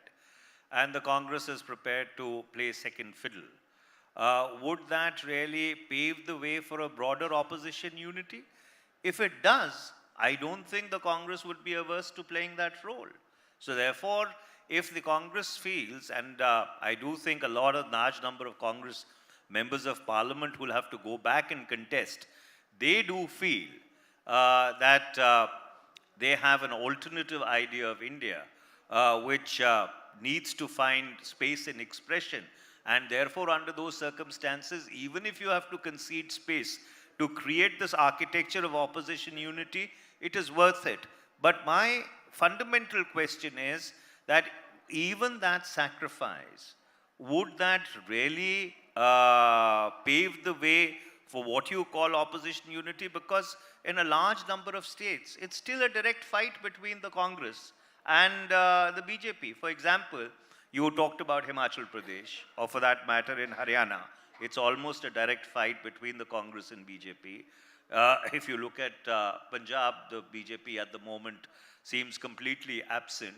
So under those circumstances, roughly 200 seats in Lok Sabha. And roughly 200 seats, there's a direct fight. So therefore, even if, let's suppose, the Congress was to concede ground in the rest of the 350 seats, hypothetically speaking, would that really pave the way for this matchstick on matchstick fight? And would that matchstick on matchstick fight actually statistically translate into an opposition victory?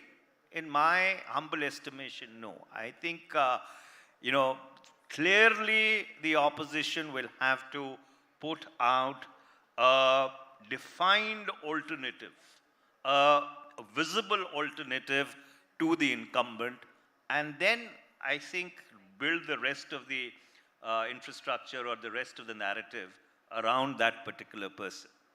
So Manish, are you saying that it has increasingly become a presidential election, and to counter somebody like Mr. Modi, who's a charismatic leader with popularity, mass leader, you need a singular alternative, not just in terms of narrative, but an individual who can, take him on. Are you saying that? Well, it's always been a presidential election going back to 1952. It was Nehru. It was Indira Gandhi.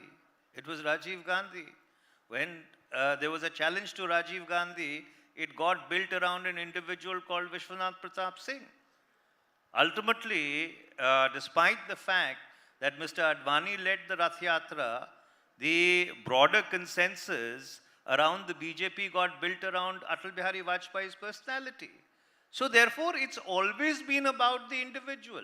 So in that sense of the word, Indian democracy has not really been a Westminster parliamentary style democracy. It's always been, for whatever reason, maybe the people who sort of led it were much taller than their contemporaries. It's always been a presidential style democracy. 1984 was, you think, Rajiv Gandhi election, or it was post Indira Gandhi's assassination? That is how most of the state. I remember speaking to Jyotiba Su once, and he singularly, I mean, the left also got left was very powerful in West Bengal, got wiped out nearly. And he said that it's just that. It's an Indira vote. But you see it differently. It's a presidential election. And whenever there was a counter, there's an alternative government which has come up. I don't think that, when BJP first comes to power, it's a post-Rath Yatra, which is a very short-lived government. That was a vote for the BJP, that idea of Hindutva first getting some kind of a larger vote. So, right? so the answer is very simple. How did NTR survive the decimation? If in 1984, it was actually a tribute for Mrs. Indira Gandhi, or late Mrs. Indira Gandhi, which it was. I am not denying that. The Congress wouldn't have done 415 seats had the nation not thought that they would like to pay tribute to her sacrifice. But in Andhra Pradesh, there was a gentleman, not very well known politically, but he survived that decimation because he was an equally tall leader in his own right in whatever space he was occupying at that point in time. So to answer your question, which again validates my thesis about personalities as opposed to political parties, is that we've almost, and this is not only India, the entire ethos of South Asia. If you look, the basic DNA of South Asia is feudal. You look at Bangladesh, look at Pakistan, look at Sri Lanka, look at India from, let's say, Tamil Nadu all the way till Jammu and Kashmir. The fact is that we have an intrinsically feudal DNA which looks to the individual rather than the organization or the party. And then to answer your question, that if the 1996 government of the BJP was really about the Rath Yatra and about an assertion of Hindutva, why did the BJP then actually choose somebody like Mr. Atal Bihari Vajpayee, who had publicly disassociated himself from the Rath Yatra? So therefore, and the answer to that is very clear. And the answer is because Mr. Atal Bihari Vajpayee's persona was much, much more acceptable to even the larger rank and file of the BJP, not to talk about the other opposition parties they finally brought together and ran the 17-month government, and then from 1999 to 2004. So essentially there are 4 or 5 elements. You see, number one, ideology. What you are seeing in Indian politics at this point in time is the complete death of ideology, right? So therefore, I do not think there is really ideology which is at play. Number two, what you have is, in place of ideology, a battle of contested narratives, right? So therefore, there is a certain narrative which has been run for 9 years. Can the opposition offer an alternative narrative? I think that's the fundamental question. Number three is, of course, about the leadership. And number four is about the organization. And number five, whether you like it or not, is about the financial resources that you can put behind your campaign. And anybody who's able to get these 4 elements, these 4 moving parts in order, will be in the fight. in 2024. And that's the fundamental challenge of aligning these four moving parts. So there are two things that come out of it. Are you basically saying that it is very difficult, in a roundabout way, very difficult to take on personality or personality cult of Mr. Modi and the narrative that they have set out? Oppositional unity of any sort is not possible, and you are saying that it can be attempted, but it is not possible. Is that what you're trying to say? In fact, I'm saying the exact reverse of that. The reason why I'm saying the exact reverse of that is, because I've had the chance of actually walking in some parts of this country, not very extensively, but briefly. And what I do sense is that there is a fair amount of restlessness on the ground. It's not visible because India traditionally has invested itself in the ballot box. So therefore, we tend to keep quiet till the time we really go and press the button. But there is economic distress on the ground. Inflation is hurting people, right? The last couple of years have not been easy. So that restlessness really requires a lightning rod around which it needs to crystallize. And therefore, the moment that lightning rod is available, and essentially it could just be anybody, you will find that the change which will come about would be something which you perhaps never expected or anticipated. And I'll give you an example to validate that. Till the code of conduct kicked in Punjab, right? We had changed the chief minister, we had put in a new chief minister. Of course, we were trying our best to defeat each other. We were leaving no stone unturned. But despite that, till the code of conduct kicked in, there was a sense that the Congress is coming back. The moment the code of conduct kicked in, things transformed dramatically. And the Aam Aadmi Party, which even today does not have a presence on the ground in Punjab, was given an overwhelming mandate of 92 seats. Something which even the Akali Dal BJP or the Congress at its zenith has never got. So, therefore, today the power of social media has actually reduced the gap which an incumbent has or somebody with an entrenched organization has, which traditionally used to play to its advantage. So today, if you have a block committee or if you have a booth committee or a block committee or a district committee, you have the infrastructure on the ground. That does not translate into a political victory because the scalability of social media ensures that notwithstanding the absence of that structure, you are able to get your narrative and message across to the last person.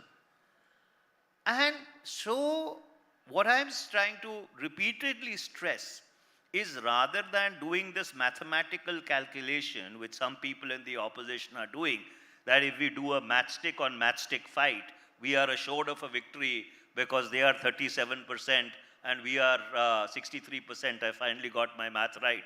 And I essentially do not buy that. I think when the people of this country will go out and vote, they will look for who they are voting for. You have a prime minister who's been there for 9 years, and as you rightly said, his popularity at the moment seems to be far greater than all the other people put together. But then if there is a credible challenger who emerges, this can flip very, very quickly. And the reason why I say not one challenger, even if let's suppose there is a multiplicity of challengers, there are 2 or 3 people who put themselves out and say that, yes, I am putting myself out as the next Prime Minister of India. This is the platform, this is the agenda that I have. I want you to have faith in me. I will tell you that when the Aam Aadmi Party was fighting elections in Punjab, they were actually asking Congress leaders all the time, we don't have candidates, if there are certain people you can recommend. And those guys actually won by, 50,000 votes, 60,000 votes in an assembly election. Something which is completely and absolutely unheard of. So it's a very transformed reality. And I think it's open season. There is nothing foregone. And it's, as I said, Narendra Modi only emerged in the May of 2013. So I think the next 1 year is going to be really interesting. You are saying that chemistry is chemistry, and sudden changes is sometimes what clinches an election. And Mr. Modi also came in 2014, around 2013 that he emerged as a prime ministerial candidate. And then there was a sweep. But is there a conversation that is happening within the opposition? There are so many issues, it seems, but opposition sometimes have not been able to effectively use those issues to bring or make a connect with the people. Or even when it is not a people-oriented issue, say for example, there is a big debate going on about the executive and judicial powers, about the collegium system. Is there a conversation in the opposition on those issues? So they brick by brick you develop your, an understanding within the opposition forum. Is there any effort? Earlier there used to be those kind of meetings, Tuesday meetings and Friday meetings. Well, Santhana, in my little understanding as a student of politics, I don't think the opposition has ever brought about a change in this country. The change has always come about when the people have become the opposition. So therefore, when people become, do you think Morarji Desai defeated Indira Gandhi or Jagjeevan Ram defeated Indira Gandhi? Indira Gandhi was defeated because the people became the opposition to her. So in this country, when that restlessness starts crystallizing, it is the people who become the opposition, the leaders become irrelevant. So under those circumstances, that is why I say it's not visible, but as someone who represents a purely rural constituency, 1,500 villages, 11 small towns. Mr. Chawla is from our part of the world. He's very familiar about what I'm talking about, right? When I go there, this inflation, this economic distress, unemployment, it's hurting people, right?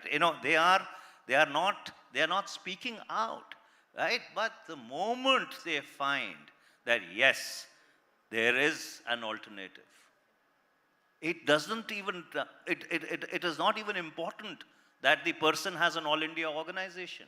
It is not even important that he is equally well known across the length and breadth of this country. That the transmissive power of social media, because unfortunately the less said about mainstream media, the better it is. Since I've been minister, I really do not want to cross a boundary. But that's completely secondary. And yes, there is, I will say this very emphatically, there is a yearning for change in this country. There is a restlessness. There is a palpable restlessness. And it is really for the opposition to harvest it. But do you think that even in a rural constituency, when it is issues like unemployment and inflation, can that be when religious identity or national issues like a Balakot comes in, that can be a counter to that? People forget about we have seen in election after election, and 2 elections certainly, the last election certainly, where, people tend to forget about the hardships. Well, I think again, this Balakot effect of the 2019 election is overrated. The opposition actually found it as a very convenient excuse to explain their own loss. And I say this with the fullest sense of responsibility. I come from a constituency which contributes per capita possibly the maximum to the Indian Armed Forces, if you look at it district-wise, right? Punjab as a state contributes even today, after that pro rata system came in, 17.7% to the Indian Army alone. How come we won 8 out of the 13 seats in Punjab?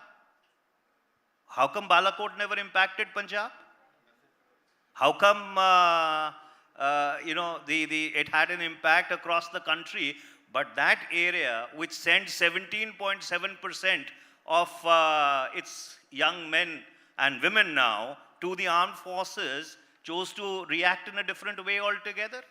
So I think in 2019, again, with great respect, people thought that Mr. Narendra Modi needs to be given another chance. And the reason why I say that is because you look at the incumbency cycles in India. Incumbency cycles have become very long. Dr. Manmohan Singh was also Prime Minister for 10 years.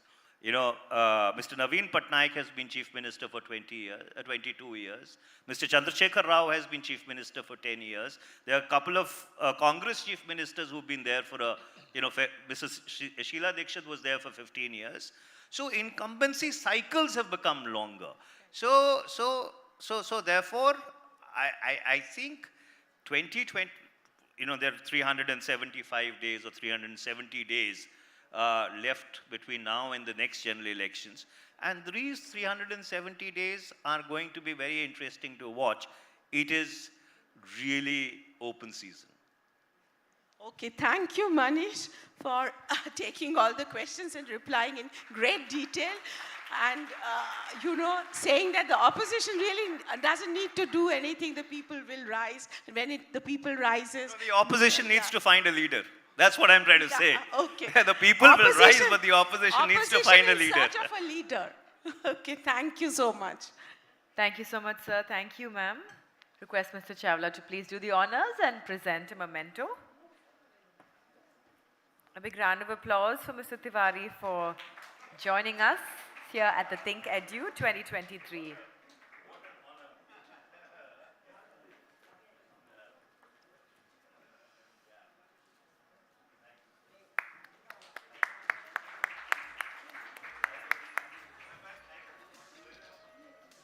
Thank you so much, sir. And continuing the topic, we will now be talking about elections 2024. Who will win? We have quite the illustrious panel taking the stage, so please welcome them with me. We have with us K. Kavita, member of the Telangana Legislative Council. We welcome you on stage. We also have with us Tiruchi Shiva, MP of DMK. Gaurav Vallabh, National Spokesperson for INC. And Vanati Srinivasan, National President, Mahila Morcha and MLA. Let's give our panel a big round of applause as they take the stage. And once again, welcome our chair for this session, Santwana Bhattacharya, editor, The New Indian Express.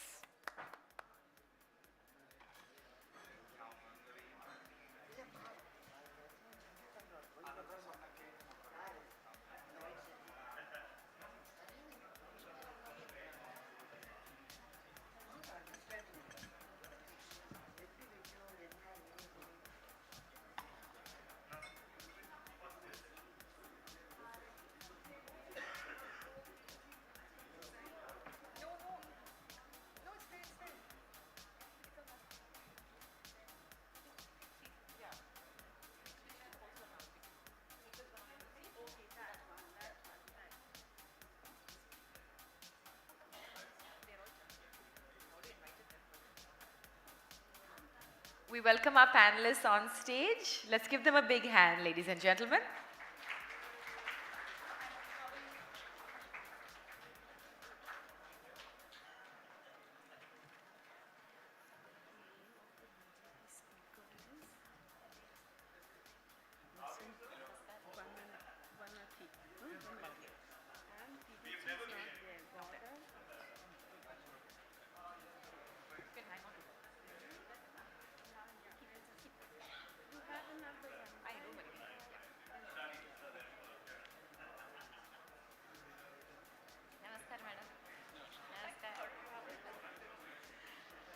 Shiva did not turn up? He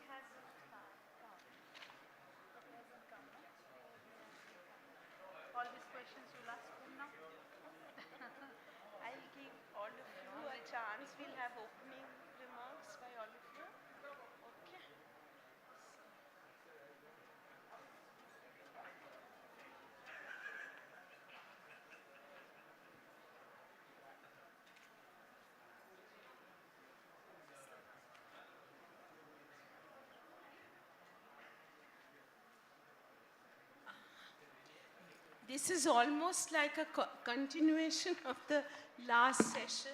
So we are going to ask our three panelists here, Kavita from BRS from Telangana. She's the most prominent woman leader of Telangana, and she came into politics and came into her own during the Telangana movement and has since done some remarkable work among the women and youth that is outside her politics. And of course, she's very prominent member of her, father's political, armory, one can say. K. Chandrasekhar Rao's armory. So are you also reaching out to the other opposition leaders and other leaders to form a kind of coalition and looking for how much 2024 is an open election? Ma'am, first of all, thank you for having me here. ThinkEdu and Indian Express always has been kind to discuss various issues that are discussed very less. And today's topic again is very interesting. Who will win 2024? I can say, ma'am, we hope BJP will not win back because we have because we have seen a plethora of failed promises and international defamation of our country in various indices. So we really hope that, is the sound all right? We really hope that all of us, opposition, will be able to, as Manishji was just saying, find a brilliant leader, come together and dislodge the current BJP government. That's a hope, ma'am. That's what we are working on. I mean, I don't just say it because from a political grudge or aspiring a higher seat, but the issues here is when there is a leader, when there is a prime ministerial candidate, when there is a party which comes into power with great promises like accountability, transparency, credibility, and we don't see any one of that being delivered after 2 terms of the government, I believe it is time to go home. And I believe it is time to give space to somebody new. As in, what was the main plank of Modi ji in 2014? He said there is policy paralysis in Congress. But what has Modi ji done in the last 10 years? If he has done anything, then it would reflect in various indices, ma'am. What I can say, Modi ji's achievement is Human Development Index. We've slipped, ma'am. Kavita, we'll come to that. No, ma'am. Let me just make a point. I'm just saying, if a leader comes to power with a great sense of promise to this nation and fails to deliver, I believe it is time to go home. Now, how do we make sure the party in power right now is dislodged? Is by bringing about various parties together, various forces together. And you said, are you reaching out? Are you working? Yes, TRS now has become BRS with an aim to work across the nation. And we are reaching out to various parties, like-minded people, like-minded parties, with a common agenda that we can work on, ma'am. That is what is the current responsibility, I believe, on each and every political party of this nation, and we are working towards that. Vanati is BJP Mohila Morcha president. She has also been working with children and with single mother, some very good, interesting work. She's been an activist and a lawyer, and I will open the floor for you. Your thoughts on is there an alternative to Modi? Who will win 2014? Is there any doubt in your mind? Thank you, madam. So very good evening to everyone. Vanakkam.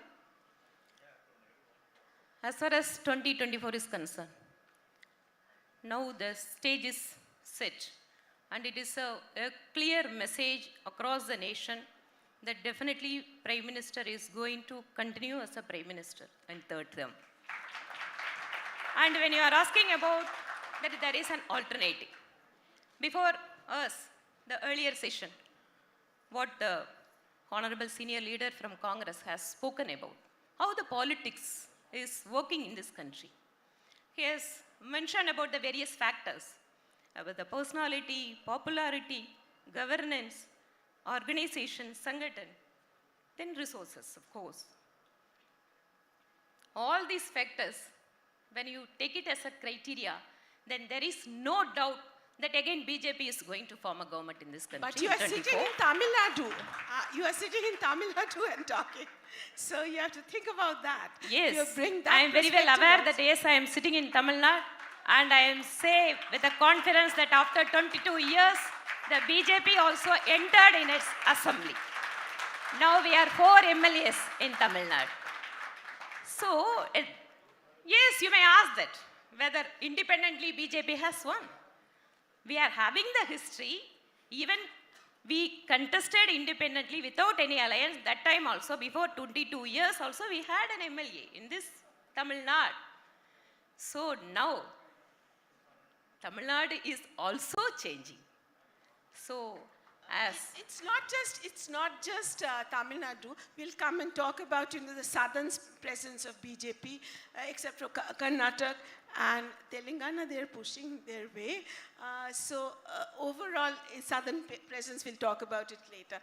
Gaurav is a business analyst, academic, and now a Congress spokesperson.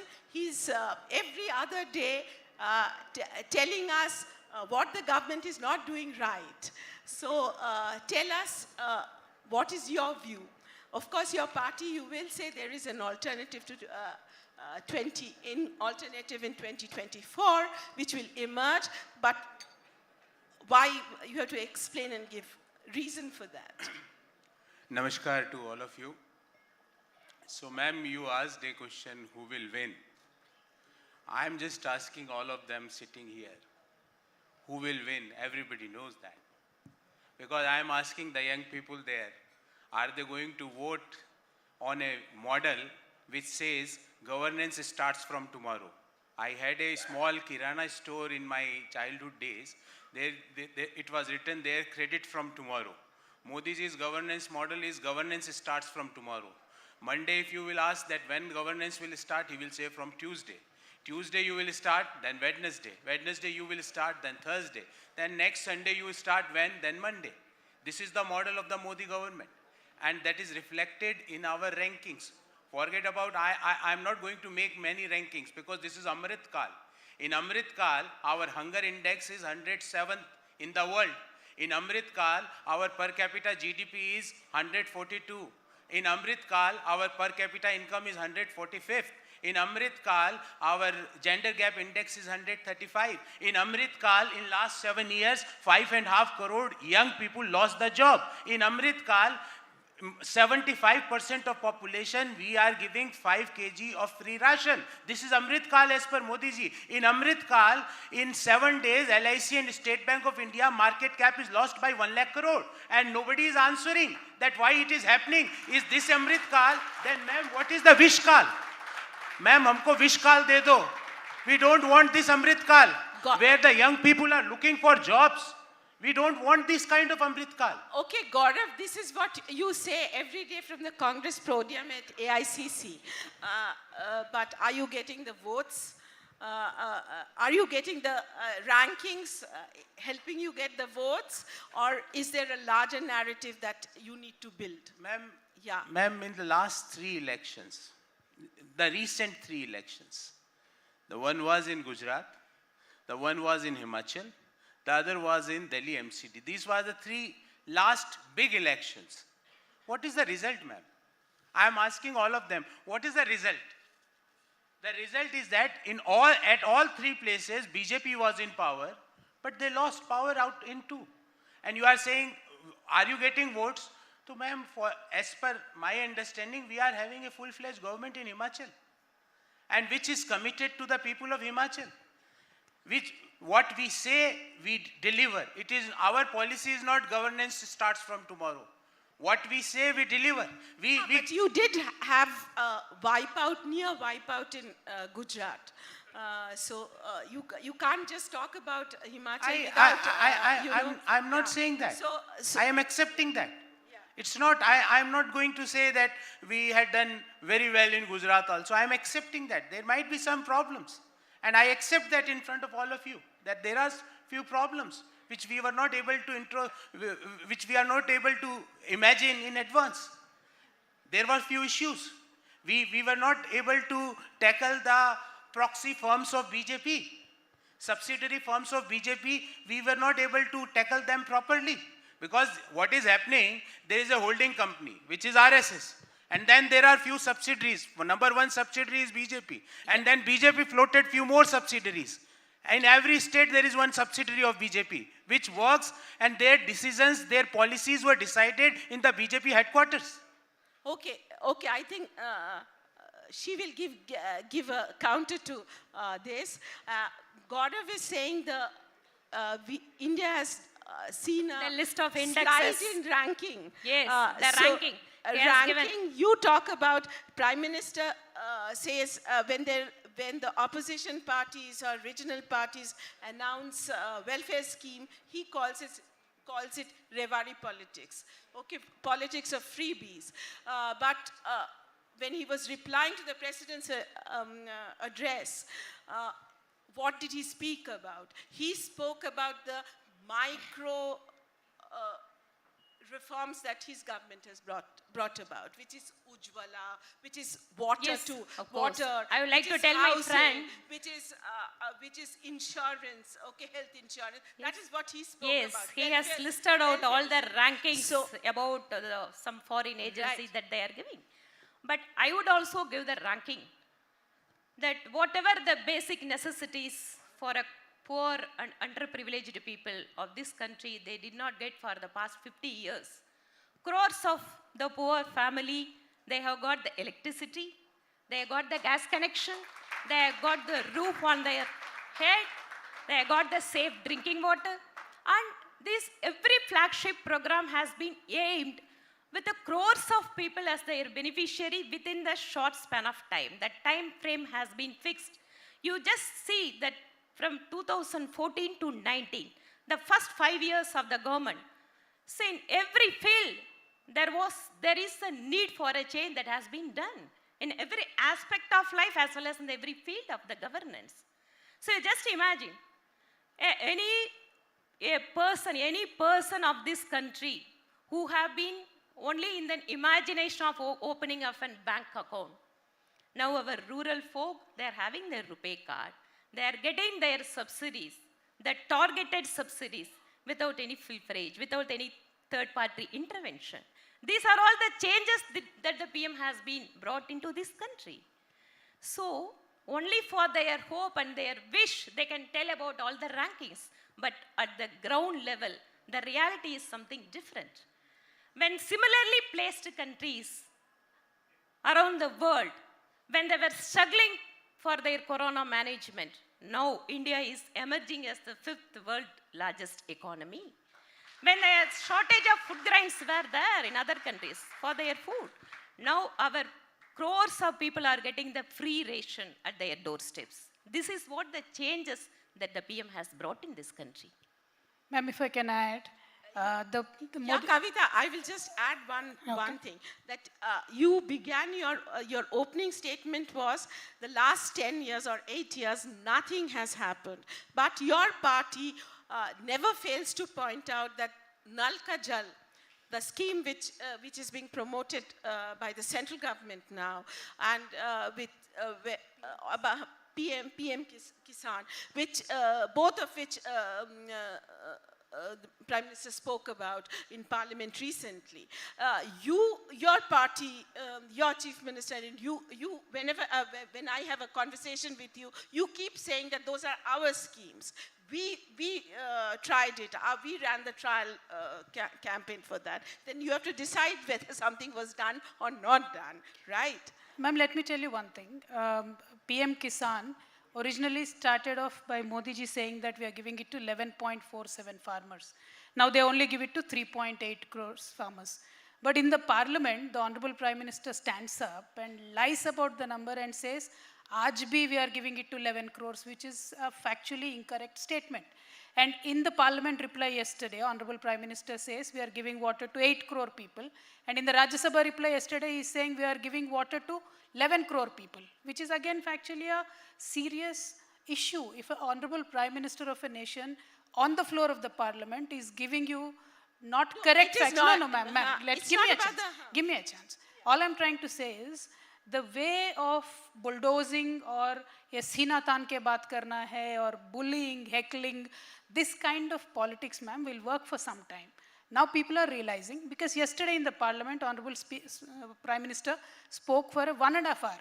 Why was he silent on Adani issue? If you are not corrupt, if your party is not corrupt, as you claim that you are directly descendant from the heaven, you are very pure, then why don't you answer about the Adani question? Just put a joint parliamentary committee, that's all. We are not saying anything. We don't know what went wrong. We are asking, please form a committee, let them look into it. Why are you worried? Why are you shielding a particular group of companies? This will not be a befitting image for a Prime Minister of any nation, not our nation. And where a Prime Minister, Honorable Prime Minister claims that मैं ना खाऊंगा, नहीं खाने दूंगा, मेरा तो घर नहीं है, शादी नहीं है, बच्चे नहीं है. अरे मैडम, गब्बर सिंह की अभी फैमिली नहीं है. That doesn't mean anything. Issue here is the sincerity with which a leader works and the way it is delivered to the people. Now in our state, ma'am, we have started the farmer scheme, and we are only increasing the number of farmers. We are increasing the amount that we give to the farmers as an incentive. But the central government is decreasing the number of farmers and claiming otherwise in the parliament. My problem is with that. My problem is by the way Bharatiya Janata Party and especially Narendra Modi ji, how he misleads this nation, how he very confidently lies about stuff which is not correct in politics. आज नहीं तो कल लोगों को पता चल जाएगा. People will know. That's called political inflation, which all Not parties at all, ma'am. do. Not at all, ma'am. Okay. Now, no, sorry, ma'am. One more thing, because many youngsters are sitting. Youngsters today want accountability, ma'am. If I say something today, they will go online and check is she speaking the truth or not. I request all the youngsters sitting here to please look at the Honorable Prime Minister's speech. Just point out how many lies he has told in the entire speech. It'll be brilliant, I'm telling you. Brilliant exercise. Okay, Gaurav, since we don't have too much time, I would ask you, what is the direct question? Who do you think, you will of course say your party, who do you think wins 2024 election? There is going to be semi-finals. 9 states are going to elections in 2023 to run up to 2024. Is it going to be Modi versus Rahul Gandhi as the Bharat Jodo Yatra seems to be trying to project? And does that mean that, opposition unity or an opposition narrative is not possible? A simple example is, at the end of the yatra, you called so many parties, 23 of them. Even from the left also, only CPI went, CPM didn't go. And it's only the regional JNK parties who joined you. Whereas, in Telangana, you are in direct fight with, you may be coordinating with BRS, with Kavita in parliament, but you are in direct fight in Telangana, in state. And her party is now going into Maharashtra. KCR had a campaign there recently. So in many places, it is the opposition versus opposition. So factoring all this in, you tell us and give us a reason why you think there is going to be an alternative. Ma'am, direct question, direct answer. First thing, it is sure that Modi ji is not coming in 2024. So that is sure. Then you call that who will be your, as a Congress Karyakarta, I and crores of Congress Karyakartas had only one wish, that Rahul Gandhi should become the Prime Minister. There is no iota of doubt on that. But first of all, that is your wish, but the political reality that's what I am something telling you. else. That's what I am telling you. Because we don't have that kind of style. Mission 105. Mission 1005. Our parliament seats are only 500 plus. You had made Mission 1000. So we don't have that kind of number gaming. We go to the people of our country with our policies, with our leadership, what we had done in the past, what we intend to do in the when we are going to form the government, and what we are going to do in the first cabinet. That also we shared and we delivered in Himachal Pradesh. We promised that we are going to deliver old pension scheme, and we delivered that in the state of Himachal Pradesh. Coming to ma'am's one argument, when ma'am say, ma'am, our independence date is 15th August 1947, not 23rd May 2014. You are forgetting that. You think that India became independent only in 2014. No, ma'am. 1947, we got independence. And when you say that now 2014 onwards we did that and before that there was nothing, why you are showing disrespect to Vajpayee ji? 7 years he was the Prime Minister. While you are making that nothing had happened before 2014, indirectly you are saying that Vajpayee ji was useless. Why you should think before making these type of statements. And coming to your question, that who is your candidate? As a Congress Karyakarta, I am asking you, who can ask questions to Narendra Modi ji in the parliament right now other than Rahul Gandhi ji? I am asking you. You are a senior journalist. Had you seen anybody asked a question on China directly to Narendra Modi ji? Had you seen anybody asking a question on Adani directly to Narendra Modi ji? Had you seen anybody asking a question standing in parliament on inflation to Narendra Modi ji? There is only one leader who had asked this thing. That is Rahul Gandhi ji. That is the reason I am saying, I don't have an iota of doubt. You might be having, or madam might be having, because their policy is governance starts from tomorrow. But my policy is that governance starts from the time you take the oath. And last but not least, ma'am, this is just the last point, because you made many comments, and ma'am said that we had this kind of policy, Ujjwala. I had one very basic question. Please let me know, ma'am, what percentage of Ujjwala connection had a secondary fill? Before leaving, ma'am, with folded hands, please give this data to everyone sitting here, that what percentage of Ujjwala connection had the second cylinder? That's all. I will not ask any question to you. This question you have asked for in many elections. She can always answer that. And I can see the way you are targeting Kavita. She doesn't have to do much. That's why she's sitting very quietly, not making any effort to make intervention, stop you from making your point. So she's quietly watching two of you take on each other. Even he is not ready to take Mrs. Kavita with himself. Saying that we are the only person who are asking questions to Modi ji. Even here also he is not ready to endorse that other political parties are also playing their game. And of course, as he said that, yes, crores of Karyakarta can wish that Rahul Gandhi has to become Prime Minister. But the issue is here, Mr. Rahul Gandhi does not wish to become a Prime Minister. That is an issue. Okay. So it is about the leadership. Yes, he is saying about fixing of the target. My dear brother, I would like to mention that, see, in 2014, yes, BJP and our Honorable Prime Minister has set the target of Mission 273 plus. Yes, we have achieved it. 282. In 2019, Aapki Baar 300 par. Yes, we achieved it. So what is the magic number this time? Yes, our party would announce that. So definitely you are going to see that. But I would like to make an intervention, ma'am, with your permission. As you achieved your targets of seats, by 2022 you said you will double farmers' income. Have you achieved that? You said every year you are going to give 2 crores jobs. Have you achieved that? People gave you mandate. People put faith in you. But what have you given to the people? That is my humble question, that you should question in politics everybody. If people have voted BRS, we have to give whatever we have promised in election. If we fail, people will ask us. Same thing, ma'am. Why have you not given already, as far as this employment is concerned, the government has given its answer. And even for the government jobs, it has been started.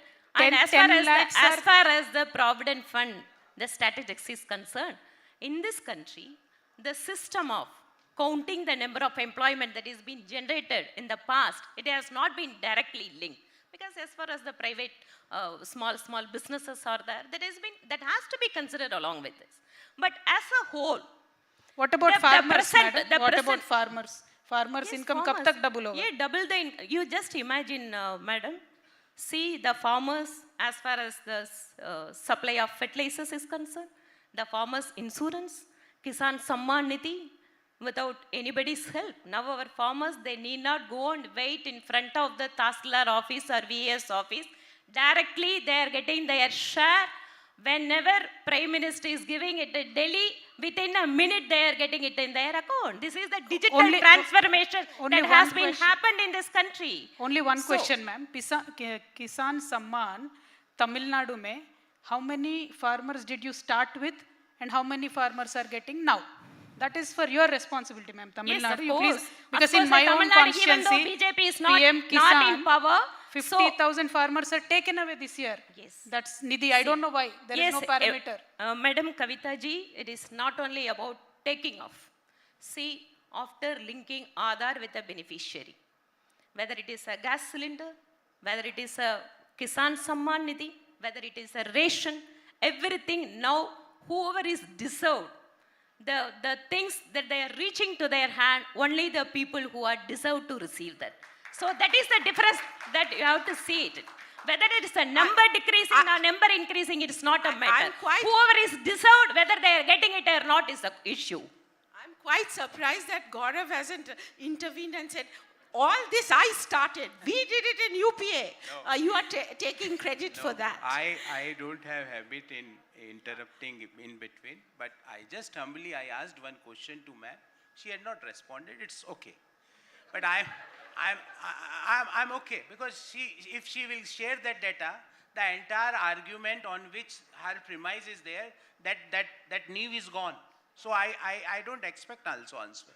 But when she shared the data, that international bodies, few data is shared, if those bodies, ma'am, assume, give slightly good data, then in entire Chennai, there will be, thank you Modi ji for this, thank you Modi ji ka dhanyavad. Already And Chennai this is has there. given, thank you So Modi ji. You are not answering my question. And second point, ma'am, had you seen a typical nature of our honorable Prime Minister? That things which he is having fear, he will not take the name of that. When there was on our side of LSE, China was there and still there. Prime Minister had not said in any international forum the name of China.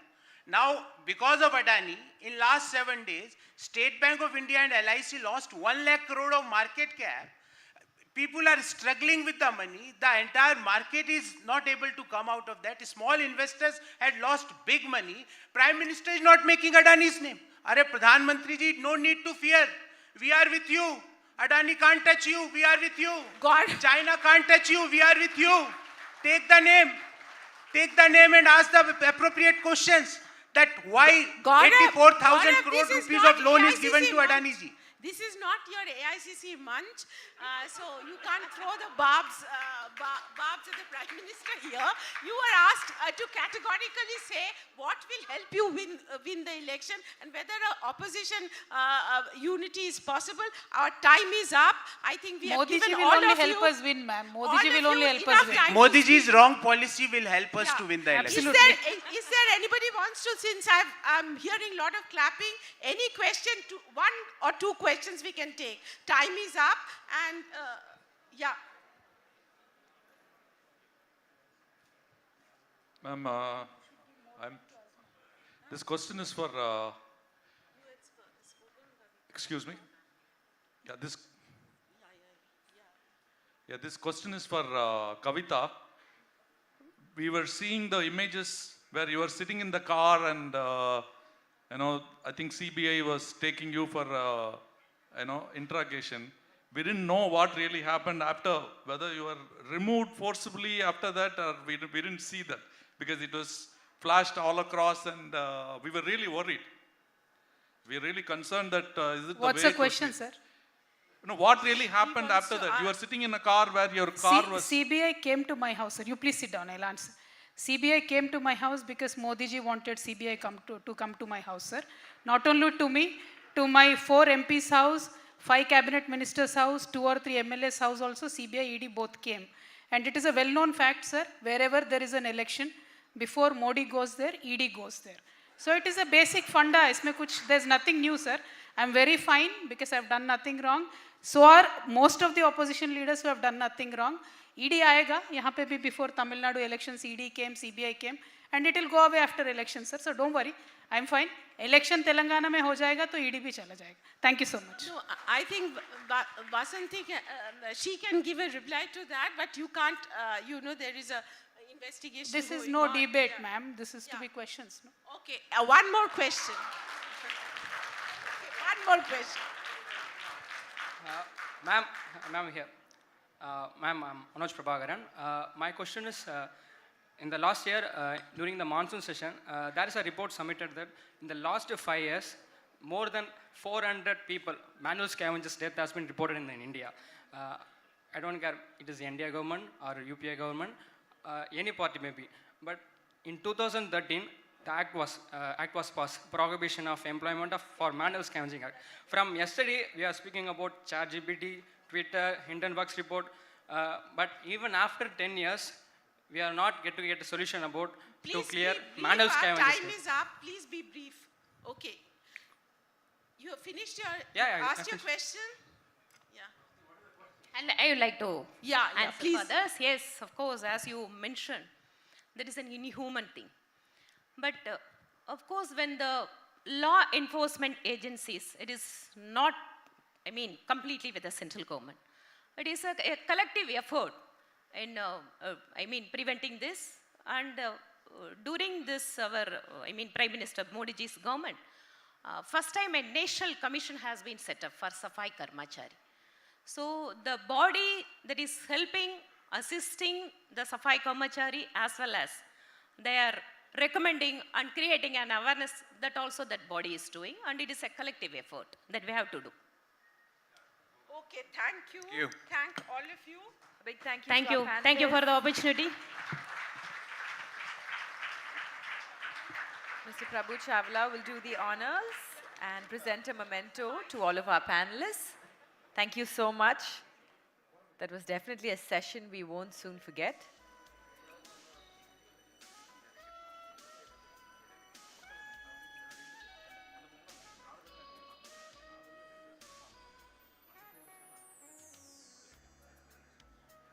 So big round of applause for Ms. Kavita, Ms. Vanati Srinivasan and Mr. Gaurav Vallabh. Thank you so much for that session. And Mr. Chawla, we request you to remain on stage as you are the chair for our next session.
Ladies and gentlemen, we'll now move on to our next session being chaired by Mr. Prabhu Chawla, Editorial Director of the New Indian Express. Please put your hands together for the topic, the Global High Table. Can India be a Vishwa Guru? We have with us Mr. Subramaniam Swamy, economist and thinker. Welcome, sir. It's a pleasure to have you here at ThinkEdu 2023. Mr. Chawla, over to you.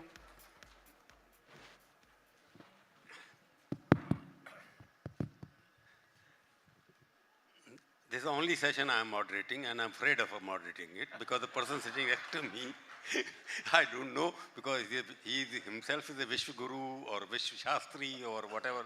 I can't name him because he wears so many caps. He is a Hindu, Indra Samaj Maharaj, he is a Hindutvadi, he is an economist, he is a politician. I don't know what is he, what role he is performing now. So it's very difficult to ask any question. I don't have to interview Dr. Swami because he's the only genuine economist left in the country, I think, who speaks the first language. He's not a diplomatic economist. And he's also the only politician who calls spade a spade. There's no politician he's not a hypocrite. That is one thing about him. Number two, you never know. When can he turn from a friend to a foe? You never know that also. Because he decides his own terms of engagement. His terms of engagement decides his friendship. Today is my friend, tomorrow he will be my enemy if it don't work according to each other. So it is a very unpredictable personality and which is good. Therefore, he looks very young and biographically he may not be that young, but mentally and physically he is very young now. And we have called him today. The topic is what they call global high table. Can India be a Vishwa Guru? Because the new terms are being created these days, every day. As the panel were discussing, we are a Vishwa Guru or Vishwa Neta or whatever we are being defined. But one thing is, which I know Dr. Swami will give a different interpretation to that. India is definitely much better in global sense. Our recognition is much better than it was many years ago. India is on the high table. There's no doubt about it. I'm not saying about individuals, because India as a country, it definitely, we are all proud of. India today is much more better recognized all through the world, whether it's an economy, as a political stability or financial stability. So I would like to know from Dr. Swami now, because he was one of the most admired person of Prime Minister Modi. I don't know who discovered whom. I don't know yet. Whether he discovered Prime Minister Modi or Modi discovered him, brought him into party and made him the Rajya Sabha member. So are we part of the global high table where we can dictate terms now? I mean, Russia is fighting America, China is fighting America, everybody fight, because he knows Americans very well, he knows Chinese very well, he knows India much more than all of them together. So he's the master of all. I won't call the jack of anything, but he's the master of all and jack of none. So let me ask him, Dr. Swami, what do you think is happening in India in terms of, is Hindutva going forward? In terms of globally, are Bharat going forward? So there is a Bharat becoming the world global leader and India Indianized becoming Bharatiya. Over to you.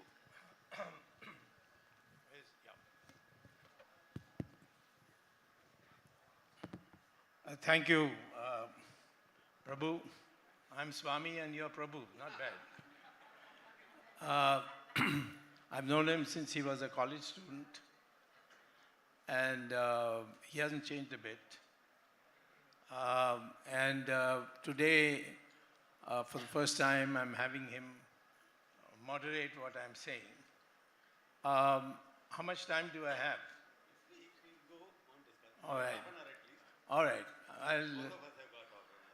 I'll address the topic, can India be a Vishwa Guru? And then we can take on questions afterwards. It's okay. I mean, it's fine. First of all, the definition of Vishwa Guru. It is a mindset. It's not an individual. Guru is usually an individual. But it's a mindset which of a country which makes others accept our values and practices.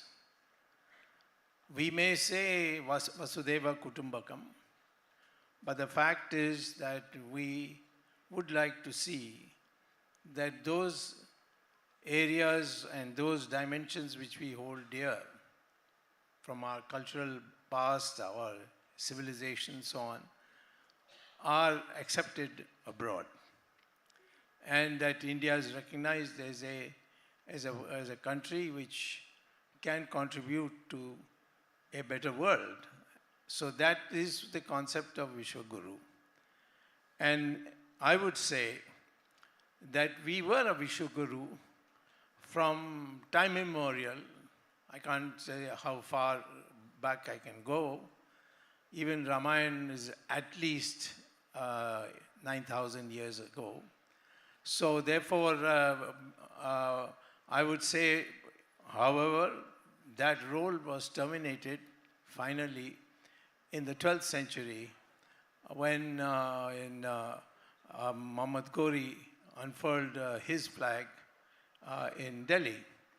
So therefore, after that, we have been in a series of attacks, invasions, looting, and so on till 1947.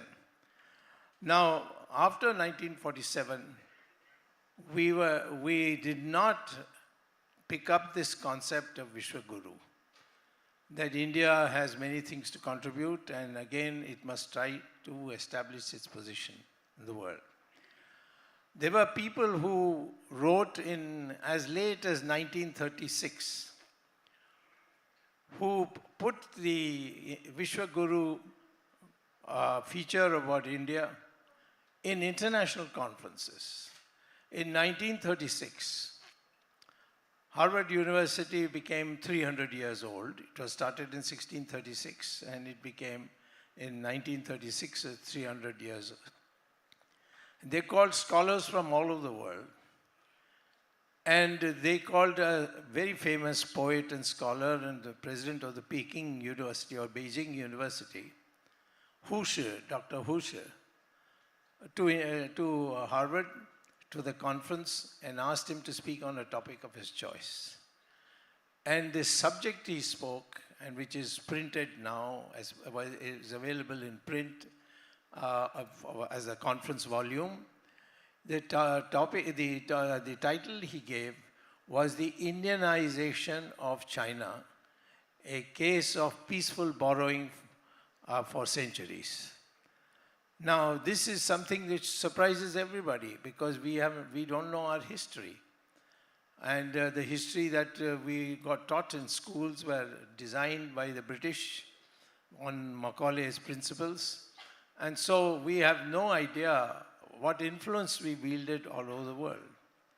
When people today go to Cambodia, Vietnam, Laos, Indonesia, they are surprised to see temples of India with Hindu gods and worship taking place, pujas taking place, because they were never told to look east. We were all told to look west and feel inferior to that west. That was the situation that we were left with in 1947. So I would say, first of all, when we say Vishwaguru, we have to change our educational curriculum to the point where the true facts come out. There is a lot of falsehood which has been put out, which divides us. This Aryan Dravidian theory is the most bogus theory that has ever been invented. And it has been completely negated by the studies that have been done in testing your biological origins. And now there have been journals which have come out which say that all Indians, from north to south, east to west, have the same DNA. And there is no such thing as there was an invasion. First the Dravidians came from somewhere, and then afterwards the Aryans came from somewhere. In fact, if you trace the word Dravidian, it can be traced to Adi Shankara, who went from South India to North India, persuading people to give up Buddhism and return back to Hinduism. And in his case, when he was in Bihar, he was asked who he was. He said, I'm Dravida Shishu. And Shishu means, of course, a child. But Dravida, he explained, is where the three oceans meet, which is Arabian Sea, Bay of Bengal, and the Indian Ocean. And he said that portion is Dravida, Travid, as he explained. So the word Dravida comes not as a question of race, but as a regional, that is South India. Unfortunately, it has been foisted on the Indian people, and a section now think that they are race apart because they are Dravidas. And I don't think that with this kind of brainwashing that has taken place in the past, we can be a Vishwaguru. So we have to get at least to learn what the true history of India is. So I would say today the question will be, can we regain the Vishwaguru status that we had in the past, and what we have to do for that? Now, there are today indications that the international opinion of India is changing. And they are beginning to give India not only the current state in terms of its current status, but India is also being, its history is being revised in a very slow manner, but it is being revised. I noticed that as far back as 2009, the editor of the Newsweek magazine, which is an American magazine, had an editorial article in Newsweek saying, headed, we are all becoming Hindus. And I was very surprised. You can get it in Google if you go and type, her name was, the editor's name was Ann Miller, and say Newsweek 2009, and you'll get from the internet the article. And what she says is that there are so many concepts of Hinduism that we have now begun to accept. The one that caused most furor was when she said the Hindus burn their dead people who die, they burn them. That's the most scientific thing to do, because their theology says that a body is only like the cloth you put on your body. The soul is something that travels without the body. So therefore, she says, look at when you come from the New York airport and come to New York City, how many acres and acres of land is now under the graves that have been put in.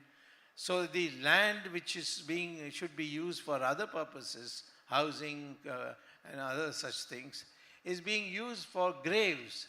And these graves are very old. People come even now, generation after generation. But the truth is that is not a concept that is scientifically viable. And therefore she says, this is a Hindu concept and we should accept it. Like that she is given. That began in 2009. Now again, if you go to Google and type St. James School, London, and Sanskrit, you will find something. You will find very, if you have not done it, you have not seen it, then you will find this, what I'm telling you is unbelievable. In that is a news item which is an interview with the principal of a very prestigious school in London called St. James School. And the principal is asked this question: why is it that you require children of the ages of 6? And it's an all-white school. He says, why do you require children of ages 6 to 11 every morning for half an hour to recite Sanskrit shlokas?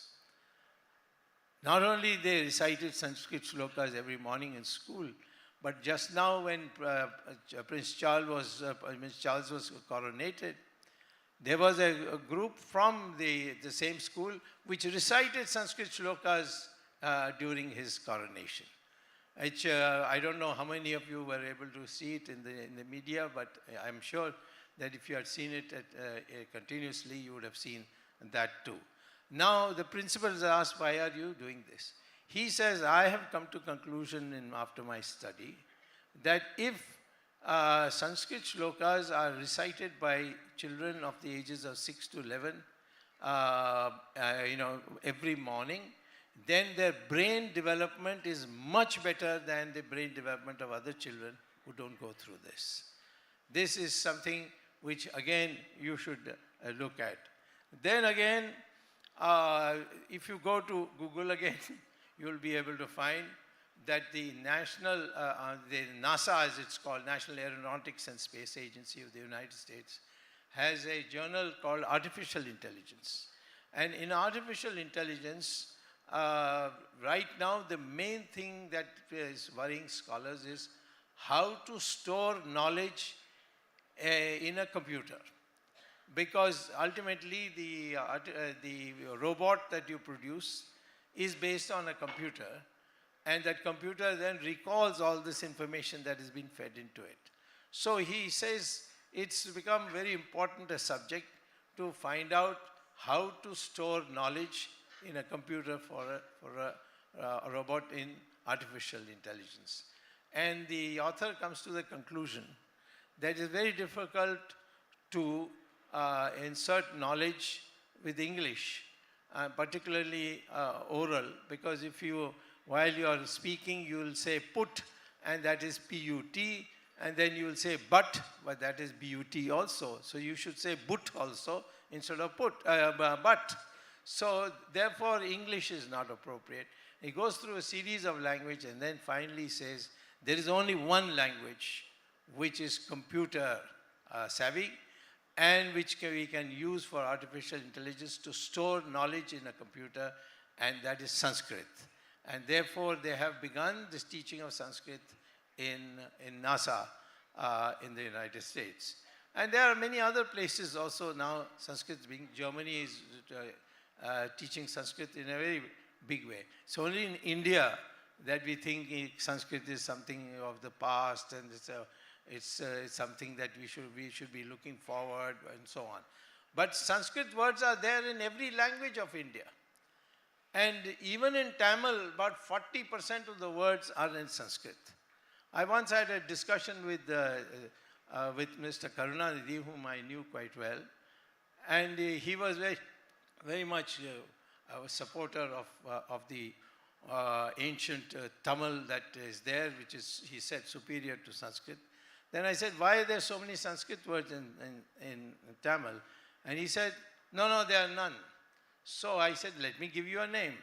First of all, your name, Karunanidhi itself is Sanskrit, Karuna and Nidhi. Now, he didn't know that, so I made him wise to that. Then I told him that you call the election symbol as Chinnam. The Sanskrit word for symbol is Chin. From Chin, it becomes Chinnam. Then his symbol is described as Udayan Suryan. That means, rising sun. Now, Uday is Sanskrit, Surya is Sanskrit, and Tamil has borrowed it. There are 40% of the words in Sanskrit. If you go through a dictionary and start tabulating, you'll find 40% of the words are Sanskrit. So the people here who oppose Sanskrit, they really don't know their heritage. So it doesn't matter. Some people prefer to have names like Stalin, which is not an Indian name but a Russian name. Now, so I would say that the question is, artificial intelligence itself shows this. Then we have acceptance of number of practices of Hinduism, which has been accepted in the West and is widely used. Yoga, for example. You can go to any town in America, you will find a yoga center. And they don't hide it, the fact that it's come from India. They teach pranayam. A lot of people now today in the medical schools are taught the concept of karma and how it affects results for you. And Ayurveda is also another thing which is gaining strength. So I would say the indications are today that India has become, if not very strongly, but at least it's been recognized that it is a country which can be a leader for us in a field. I would say, therefore, that what is it that we in India should do to become a Vishwaguru? I mean, not giving speeches, and I'm not, I'm not concerned about the Prime Minister talking about Vishwaguru, because he's neither Vishwa nor Guru. So therefore, I'm not in that situation where I have to praise him. I know him very well. We go on issues, we fight on issues, and ours is a democratic party. And people keep asking me, like this gentleman here, why you haven't been expelled from BJP yet? So I tell him this is a democratic party, and you're not used to democratic parties, I think. So therefore, in issues there can be differences. And I would say there's a very strong difference with me and Mr. Modi on the question of the economy. Indian economy can grow at 10% per year for at least 15 years. And that's enough to make it a developed country. We have, during Narasimha Rao's period, achieved up to 8%. And after that, 7%, 6% has been very common. And therefore, I think if you want to be a Vishwaguru, then you have to demonstrate a country which was totally destructed by imperialism and Islamic invasions can become a developed country in a short period without regimenting the society, with democracy, with differences, with the disagreements. So therefore, I would say the first thing we have to do is grow at 10% per year. There are consequences for that. How much investment would be required? How would you get the... Then most of all, I must tell you that every country which has grown very fast, like the Western countries, they have not grown because they put in a lot of investment. Investment is a small part of economic growth. What is the main part is what we call as innovations, new methods of doing things.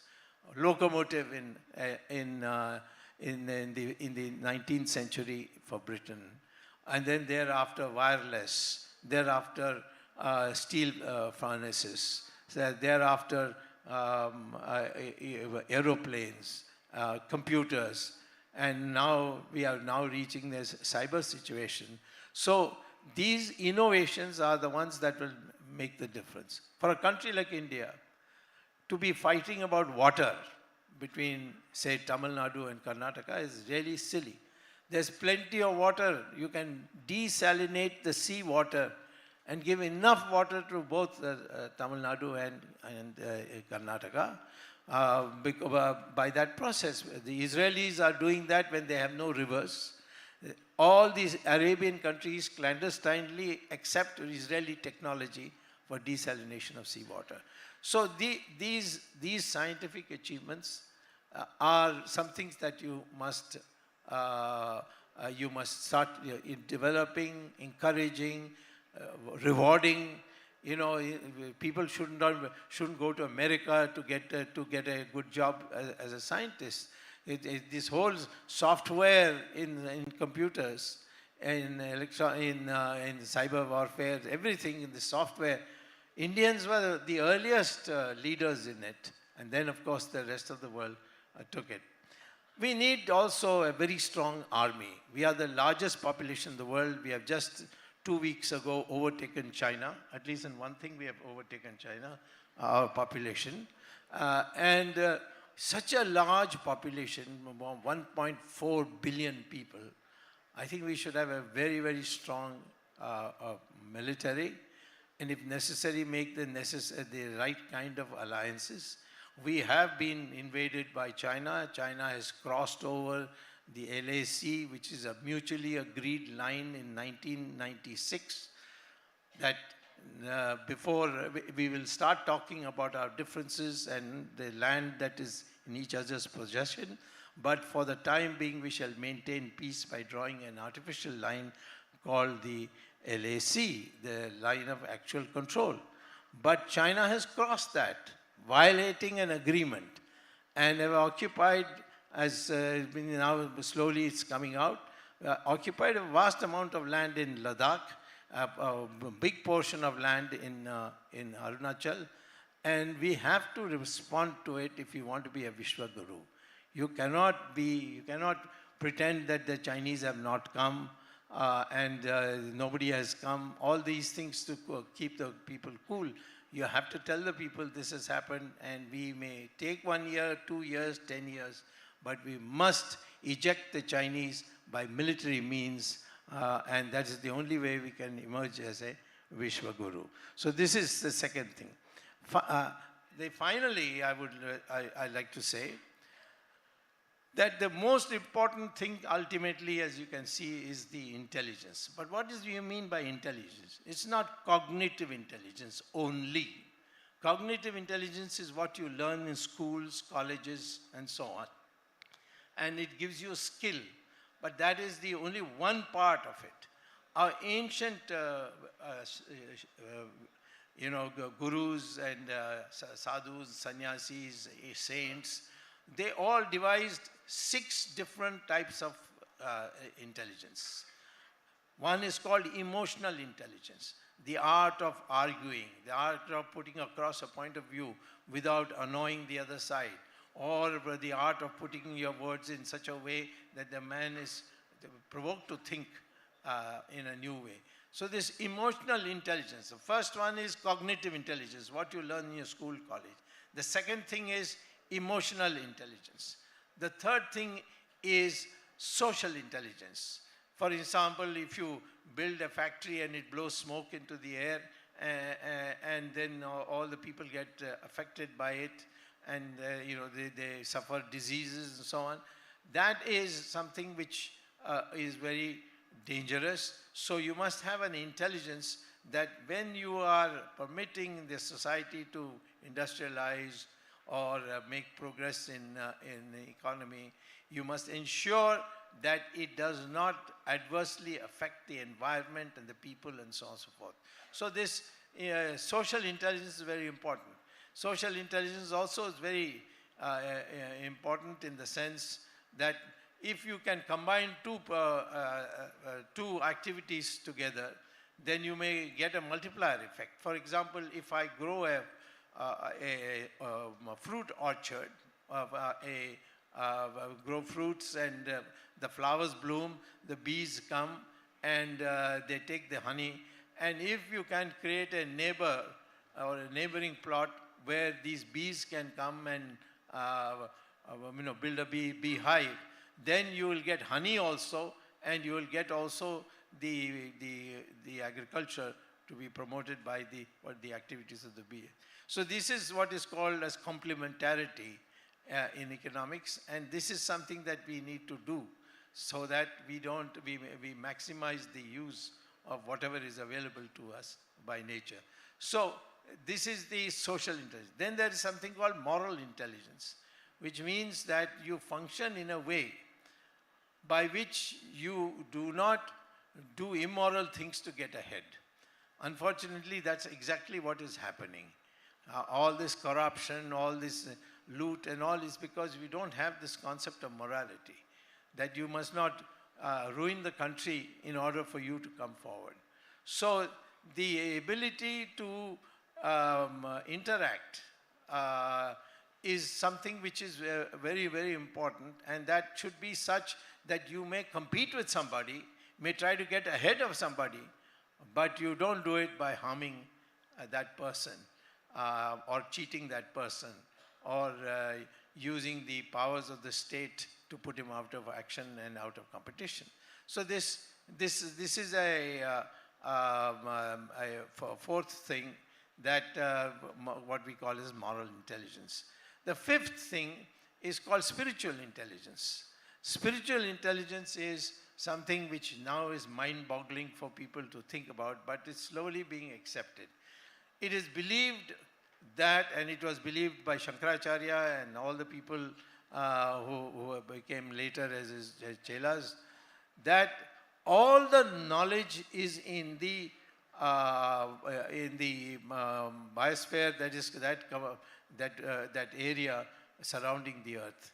And if you are able to train your mind, and that is why these shlokas are so important, so that your brain has a wireless communication with the cosmos. That is where you get the maximum knowledge. You can download the knowledge from the outer space. So this is something this is being developed in the United States in a big way. And the Chinese are also doing it, but we are not doing any research in it, even though we had earlier on formulated this concept when all these great thinkers used to meet. We did it. We have done practically everything which is now being attributed to Newton and German scientists like Leibniz and so on. For instance, calculus. Calculus was invented in India. And in fact, there is a manuscript I've seen called Vimana Shastra. And I was surprised to see it. There they are describing how to build a plane. And what is the fuel they are suggesting? Mercury. So I asked a scientist that can mercury be a fuel for an aeroplane in the future? He says it's a long time in the future, but it is something that is being studied. When you say that Rama came back to Ayodhya on that Pushpak Viman, and the Ramayana text itself says that the fuel was mercury. Today you can imagine we have forgotten all about it. Even the world didn't know about it. It's only now in the research stage. So in that sense, the spiritual thing is very, very important, and particularly the fact that if your mind can connect with the cosmos, then that is where all this japam you do in the morning, all the prayers you do in the morning, all these are aimed at making your mind connect with the outer space. So we will become a new kind of human being. So these are some of the things. There are other intelligences also, like environmental intelligence and so on. But these main 5 can shape a new Indian, and that new Indian can then can lead the country to become a Vishwas Guru, where everybody will come running to us to learn. Like they're coming running to sit with our gurus here. You go to any of our sadhus and sannyasis who have got some reputation, you will find lots of foreigners wanting peace, how to get peace. And they are being taught how to get peace. So the same way you will find in all these other areas also, we will be able to attract the whole world.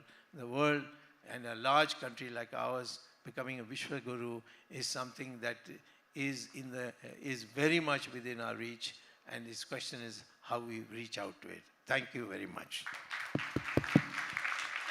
Dr. Swami, I think you spoke more like a professor.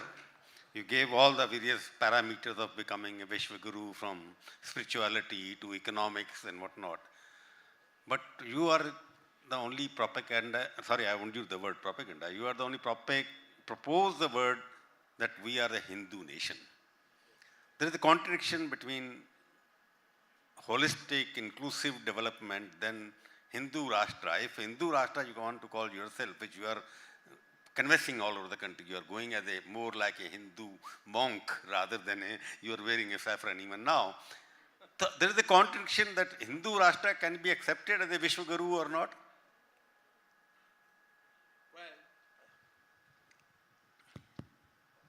If you go by history, we are Hindus. As Hindus, we made the progress, and nobody else made the progress we made, and most of them copied us in the beginning, and then after suppressing us, they made whatever progress they made. So I won't go into the question of Hindu.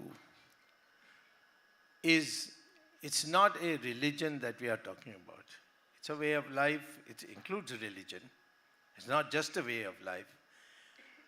We say all religions lead to God. Is there any other religion in the world which says all religions lead to God? Only Hinduism says all religions, Sarva Dharma Samabhava. And it's there in our constitution also. So why should anyone object to, and we are 80%. India in population is 80% Hindu. and we partitioned our country so that those who didn't want to live with Hindus could have their own country, which is Pakistan. Of course, they're not making a very good job of running a country. And we may have to take it back one of these days because they're not in a position to do it. But the fact is, Hindus are the most known. I mean, I'm not talking about riffraffs and gundas and thugs and so on who have to be dealt with in a very strong way. But internationally, nationally, Hindus are the most tolerant people if you are a genuine Hindu. Professor, I'm a little confused about it because I've been raising this question for many years in my mind. Hindu way of life or Hindutva, Hindu Dharma is the ancient, which is not known. I'm a little worried why it was known as Bharat and not Hindu. Of course. So what is the difference between Hindustan, which was the Urdu mixing of that? No, there's no Urdu. Why we still call India, that is Bharat? Why is not calling it Bharat, which means Hindu? I'll give you a shloka from Rig Veda, which says that he from Himalaya and Hindu from Hindu Sagar, what lies between is what is called as Hindustan. It's there's all this that the Arabs brought this word, or they couldn't pronounce Sindhu river, so they called it Hindu river because they, instead of sir, they use her. All this is but nonsense, you see. What is the difference between Bharat and Hindustan? The difference is that Bharat is the concept of our republic. And we've given the name of a king who first brought this whole idea that my children need not become kings. If you find the best person better than my children, then they become kings. And so he himself chose somebody who was not his child and made him a king. So we have named the country as Bharat in honor of him and to represent the concept of a republic. Whereas Hindu and Hindustan it describes the nation as a people, that these are the people with these beliefs.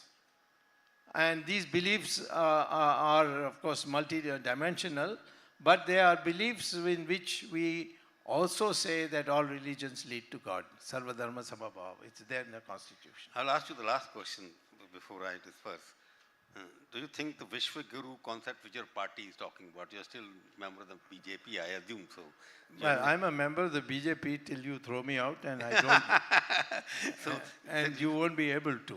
No, I am because my support is very, very solid in the party. You're supportive to the cause. You are only, infatuated by the individuals in the party. I'm not. So I'm talking about Vishwa Guru, the concept they are talking, the party is talking, that we... Party is talking of whatever Mr. Modi says. They don't apply their mind. The crowd that is surrounding Modi... They are linking it with an individual. Vishwaguru that that's wrong.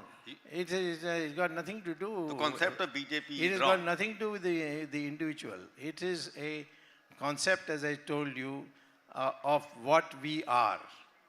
It's not a question of who Modi is. That's not got nothing to do with it. Well, flatterers are there who do this, and Modi would be making a mistake if he thinks that he can run the party or take the country forward based on people who are mediocre, because he has chosen his cabinet also on the basis of mediocrity. He has implemented the Hindutva agenda. He has got the three... No, he hasn't implemented. He's got the Ram Mandir going on. No, I'll stop you here. 370. He opposed Ram Mandir till the end. He got his friend Mr. Gurumurthy, or his Chola, Mr. Gurumurthy, to even present a petition while I was arguing in the court that the land which Narasimha Rao had nationalized so that we can build a big Ram Mandir, that land should be returned. It was rejected by the Supreme Court and it never got any publicity. on Ram Setu, it has to be declared as a national heritage monument. Every day, every week, I have to go to the Supreme Court.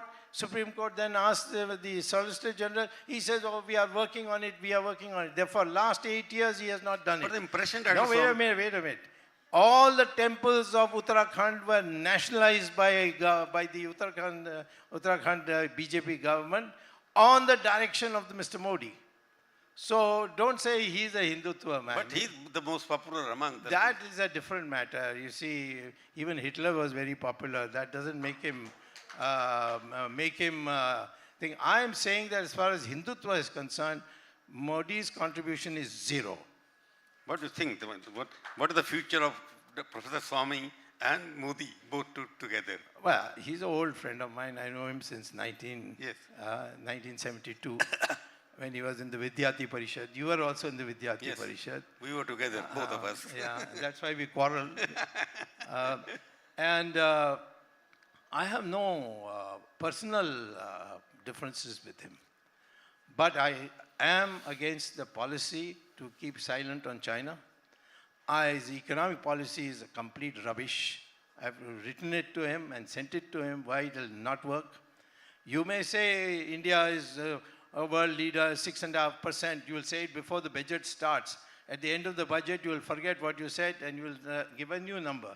I can tell you, if you want to see the true statistics, the GDP, which was at 8% in 2015, has come down every year.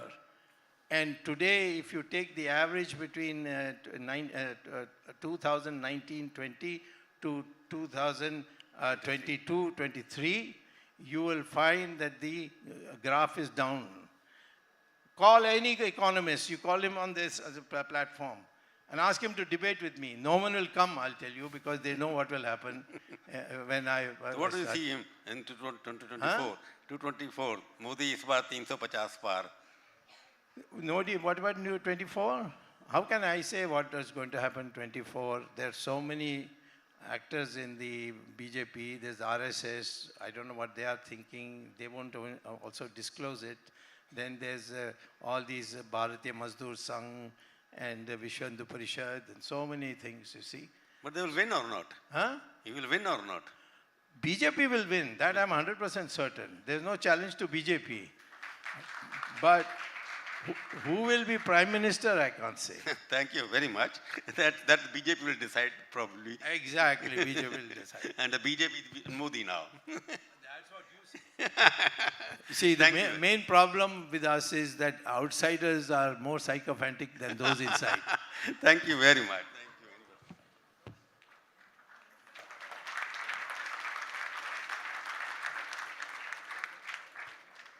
Thank you so much, sir. We request Mr. Chawla to please do the honors and present Mr. Swami with a memento. Thank you so much for being here with us at ThinkEdu 2023.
Before we move on to our final session of the day, I'd like to invite the CEO of the New Indian Express, Lakshmi Menon, to deliver the vote of thanks. As we near the end of this wonderful edition of ThinkEdu, a big thank you to our audience for making it so special year after year, for coming out here cheering for us. This would not have been possible but for our presenting partner, Shastra University, our associate partners, Apollo, SSVM, Aha Guru, and Shiksha Anusandan. Also, we must place on records our gratitude to ITC for their hospitality and for making it so seamless for us. Last but not the least, the entire team of the New Indian Express, which has worked across for so many days to put this together for you. So until we come back the next year, I hope you all stay healthy, stay safe. So let's now hand over to Paloma for the next and most awaited session.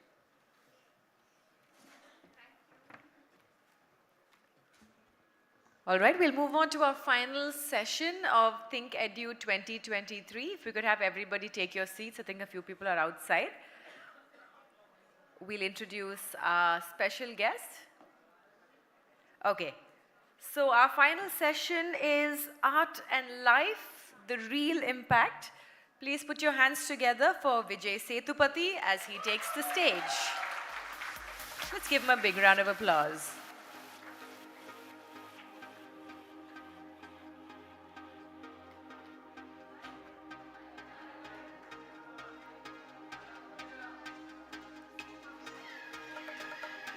Okay, konjam nalla kai tattalaam. Okay, let's give him a big round of applause.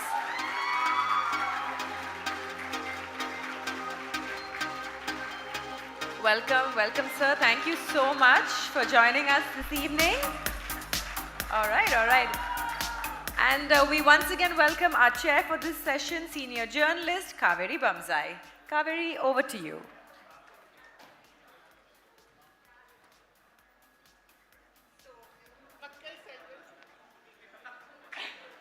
What a pleasure it is to be here. I must be one of the most envied people today in Chennai. I'm very happy to be in this position because I have the honor of interviewing you. So thank you so much for coming. Thank you.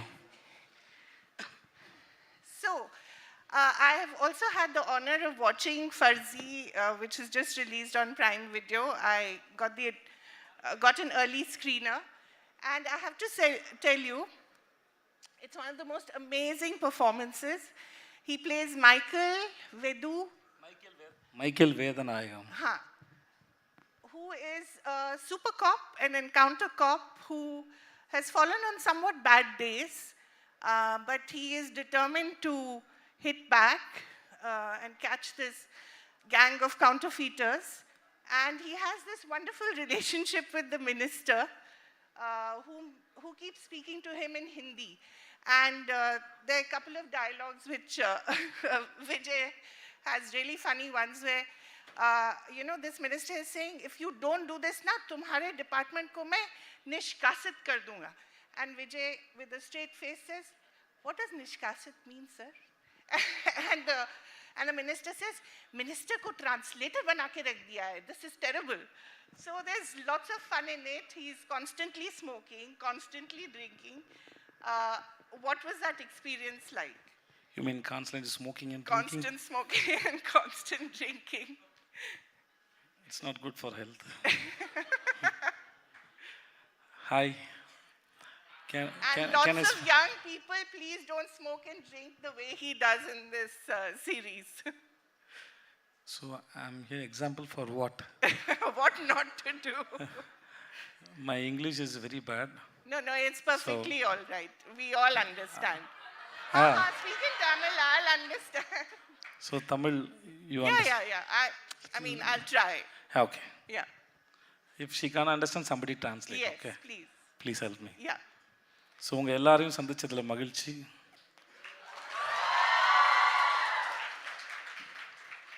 இந்த மேடையிலிருந்து பெரிய வரம் என்னென்னா, நம்ம எதுவுமே பேசாமல் எதுவுமே பண்ணாமல் சும்மா இந்த எதுக்கு பார்க்கும்போது சிரித்த முகங்களாக இருக்கீங்கல்ல, அது இந்த ஆர்ட் எனக்கு கொடுத்த ஒரு பெரிய blessing. Thank you so much. Thank you. நான் இப்போ தான் ஷூட் முடிச்சுட்டு வரேன். நிஜமாகவே செம்ம டயர்டு. உங்களை பார்த்து ஒரு பெரிய எனர்ஜி கிடைச்சது. Thank you so much. Thank you. I have to tell you, the only reason he agreed to come here today was because there are a lot of young people in the audience, and he said he wants to meet them, he wants to talk to you. So I'm not going to ask too many questions. I will ask the audience to ask questions as well. But I wanted to ask you about acting, and you know, this whole idea that it's about the box office and how much money the movie makes. It's not, right? It's about something that comes from, as you said, dil se, dimag se nahi. Talk a bit about that. Actually, when I was studying in school, if some film is hit, they say it's a blockbuster and super hit and mega blockbuster, something they put. Mega blockbuster. Mega hit or something they put. And recently, maybe late 2000 only it started, I think so. Yeah. Started saying film has collected this much of money, which means the film is good or it's a hit film. No, it is. Art is representing human beings and life and what is happening. Art is documenting of the period of people see about.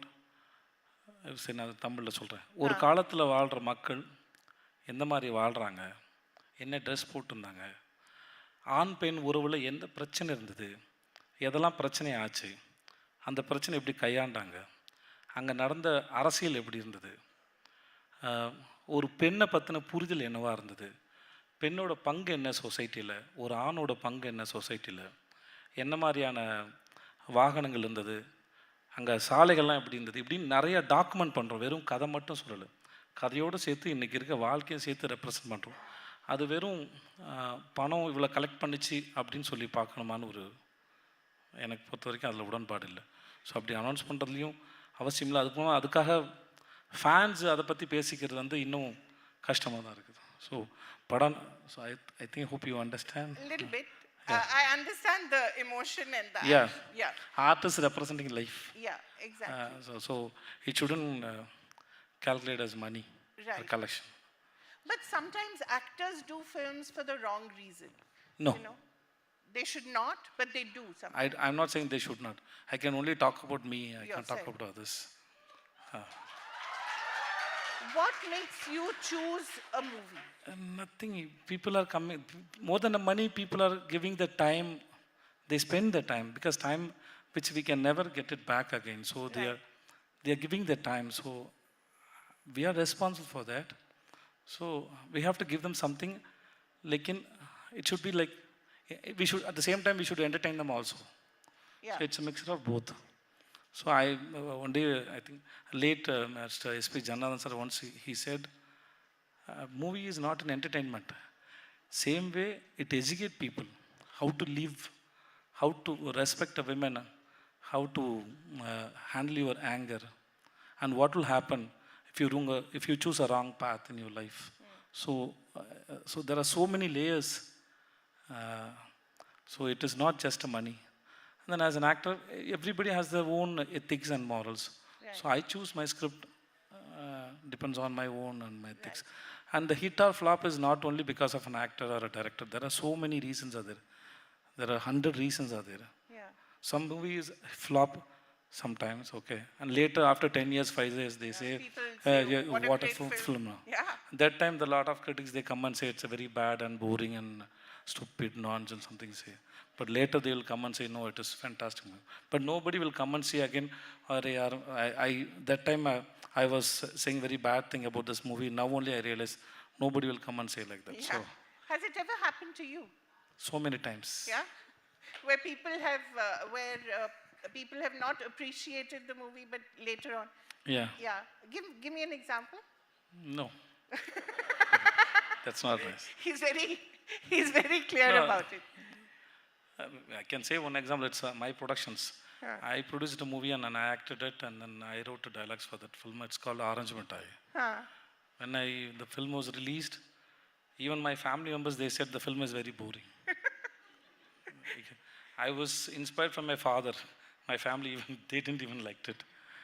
And then later, after so many years, now there are a lot of people coming and saying that Arjun is a very nice film. Even now we put it on our YouTube channel.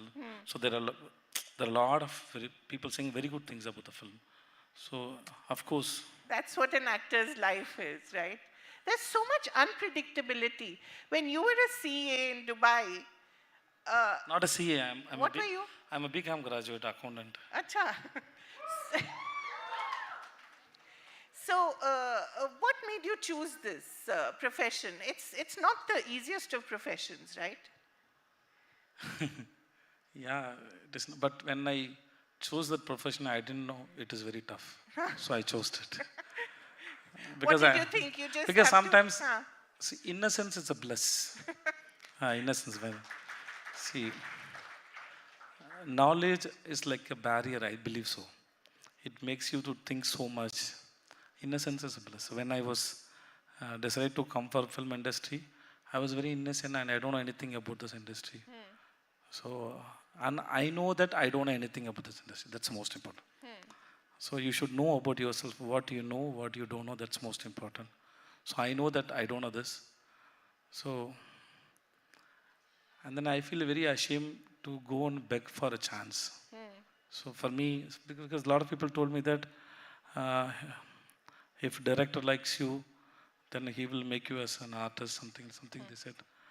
Which was not, logically it was not right for my sense. How can somebody can make me to do something else, which is not inside me? Right. So I thought I should learn. There must be some point is there to understand everything. So I'm not a good student, so I don't know anything. When I was studying in school and college also, I don't know anything. So I'm below the average student. But I know that I have a logical sense I have. That's what I know about myself. So I thought if they can do, if they can understand, if they can perform, so if I try, I can also understand and someday. The day will come. In accounts we say break-even point. Investments and then the both meet, it's like break-even point. So that break-even point will happen one day for me. I expect that. It happened. I don't know. It is happening, I think so. What happened? What was the break-even point, you think?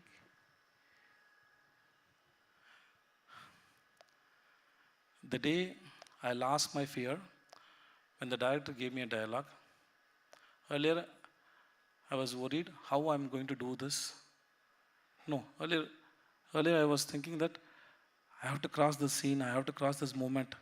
Director shouldn't scold me, I have to escape from the scene. I was thinking like that before I do a scene.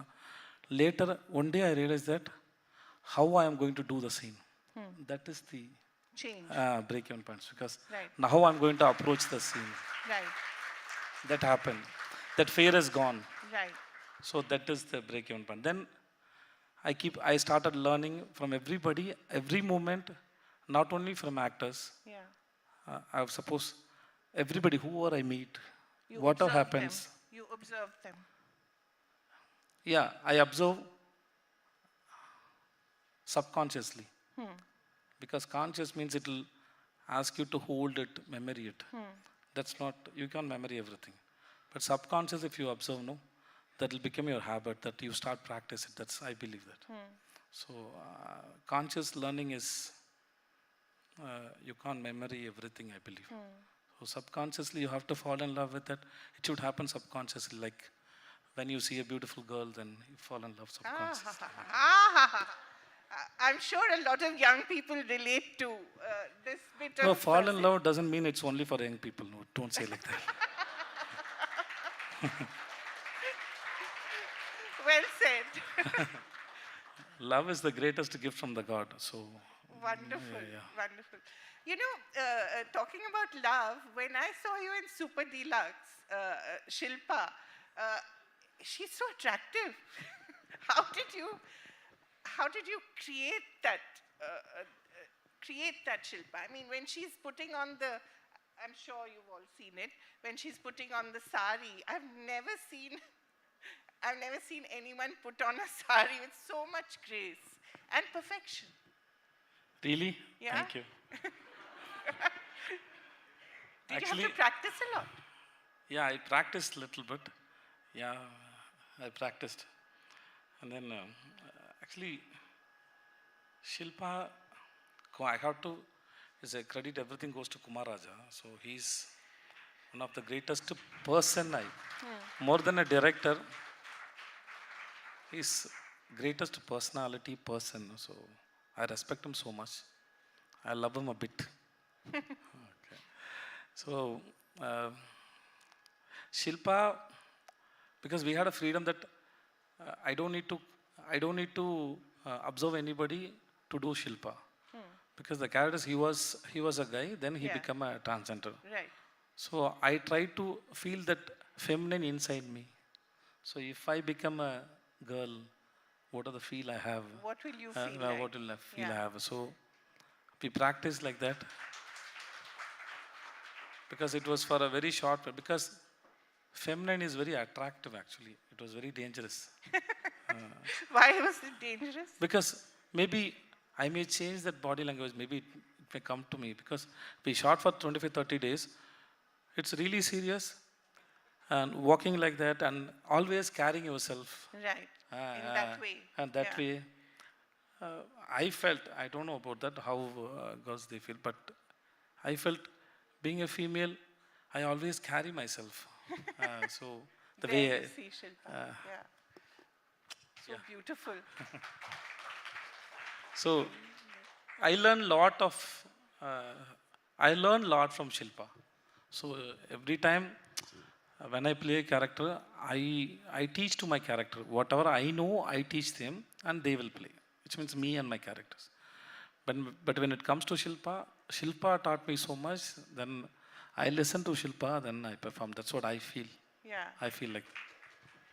But you didn't get her right initially, right? You had to work on her. Yeah,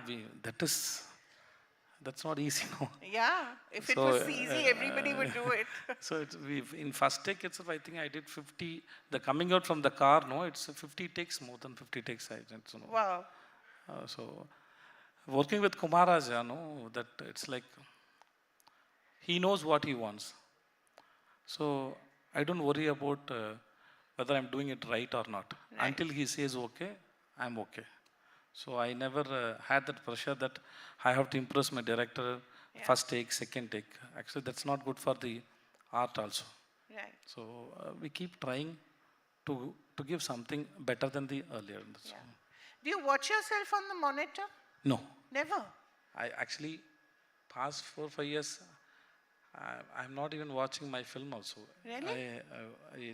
Why is that? I don't like my performance. I'm not trying to be humble. What is he saying now? Seriously. I went to master, I watched till interval block, then I came. I didn't watch the balance film. I think most of films, past 5 years, I don't know, I feel very shy to watch my performance. But Vikram Veda, I mean, the kind of swagger you have, I mean, and the way you talk, and your conversations, you know, I mean, there was, watching it, there's so much joy in the words, you know, the ability to use words like that. Vikram Veda is it's a fight between two ideologies, not the fight between two persons, people, not two people. And then for Vikram, his ideology is from the law. For me, I'm creating my own ideology and I'm the one who own it. Yeah. So I should have very good command over it. So I own it, and then how to say that? நான் தமிழ்ல சொல்றேன். Okay. எனக்கு லெவல்ல இருந்தா நானும் தாக்கு பிடிப்பேன், சொல்லுங்க. I think I can understand. Vikram Veda பொறுத்த வரைக்கும் என்னுடைய தர்மத்தை நான் தான் பேசினேன். ஸோ இந்த சென்ஸ் வேதா தான் பேசுது தர்மத்தை. ஸோ அவனோட தர்மத்தை அவன் பேசும்போது அவனுக்கு ரெஃபரன்ஸ் பண்ணுறதுக்கு எந்த புக்குமே இல்லை, ரெஃபரன்ஸ் பண்ணுறதுக்கு எந்த புக்கும் கிடையாது. அவனோட புக்கை அவன் தான் எழுதிக்கிறான். ஸோ அதில் இருக்க ஒரு கான்ஃபிடென்ட்டு, அது அவனோட கிங்டம் அது. ஸோ அவன் தான் ரூல் பண்ணுறான். அவனுக்கு யாரும் இதுதான் தர்மம், இந்த தர்மத்தின்படி தான் தண்டனை கொடுக்கணும் அப்படின்னு யாரும் சொல்லலை. ஸோ அதில் ஒரு பெரிய கமாண்ட் இருக்கணும். அவன் லைஃப்பை பற்றின அண்டர்ஸ்டாண்டிங் இருக்கணும். அவனோட ஃபிலாசபிஸ் அவன் தான் பேசுகிறான். So it's about life. So நீங்கள் லைஃப்பை புரிஞ்சுக்கிறதுக்கு, to understand life, you don't need to be a great personality. Anybody can understand life if they can watch it intensely. Yeah. Yeah, that's all. In 96, your character, Ram, he goes through such a long period, and there's love, there's loss, there's longing, so much of all that. How did it affect you? It's such a beautiful lyrical film. One of my favorites. Ram is a very simple person. He's very simple. Yeah. He was in love with the girl, and still he is in love with that girl.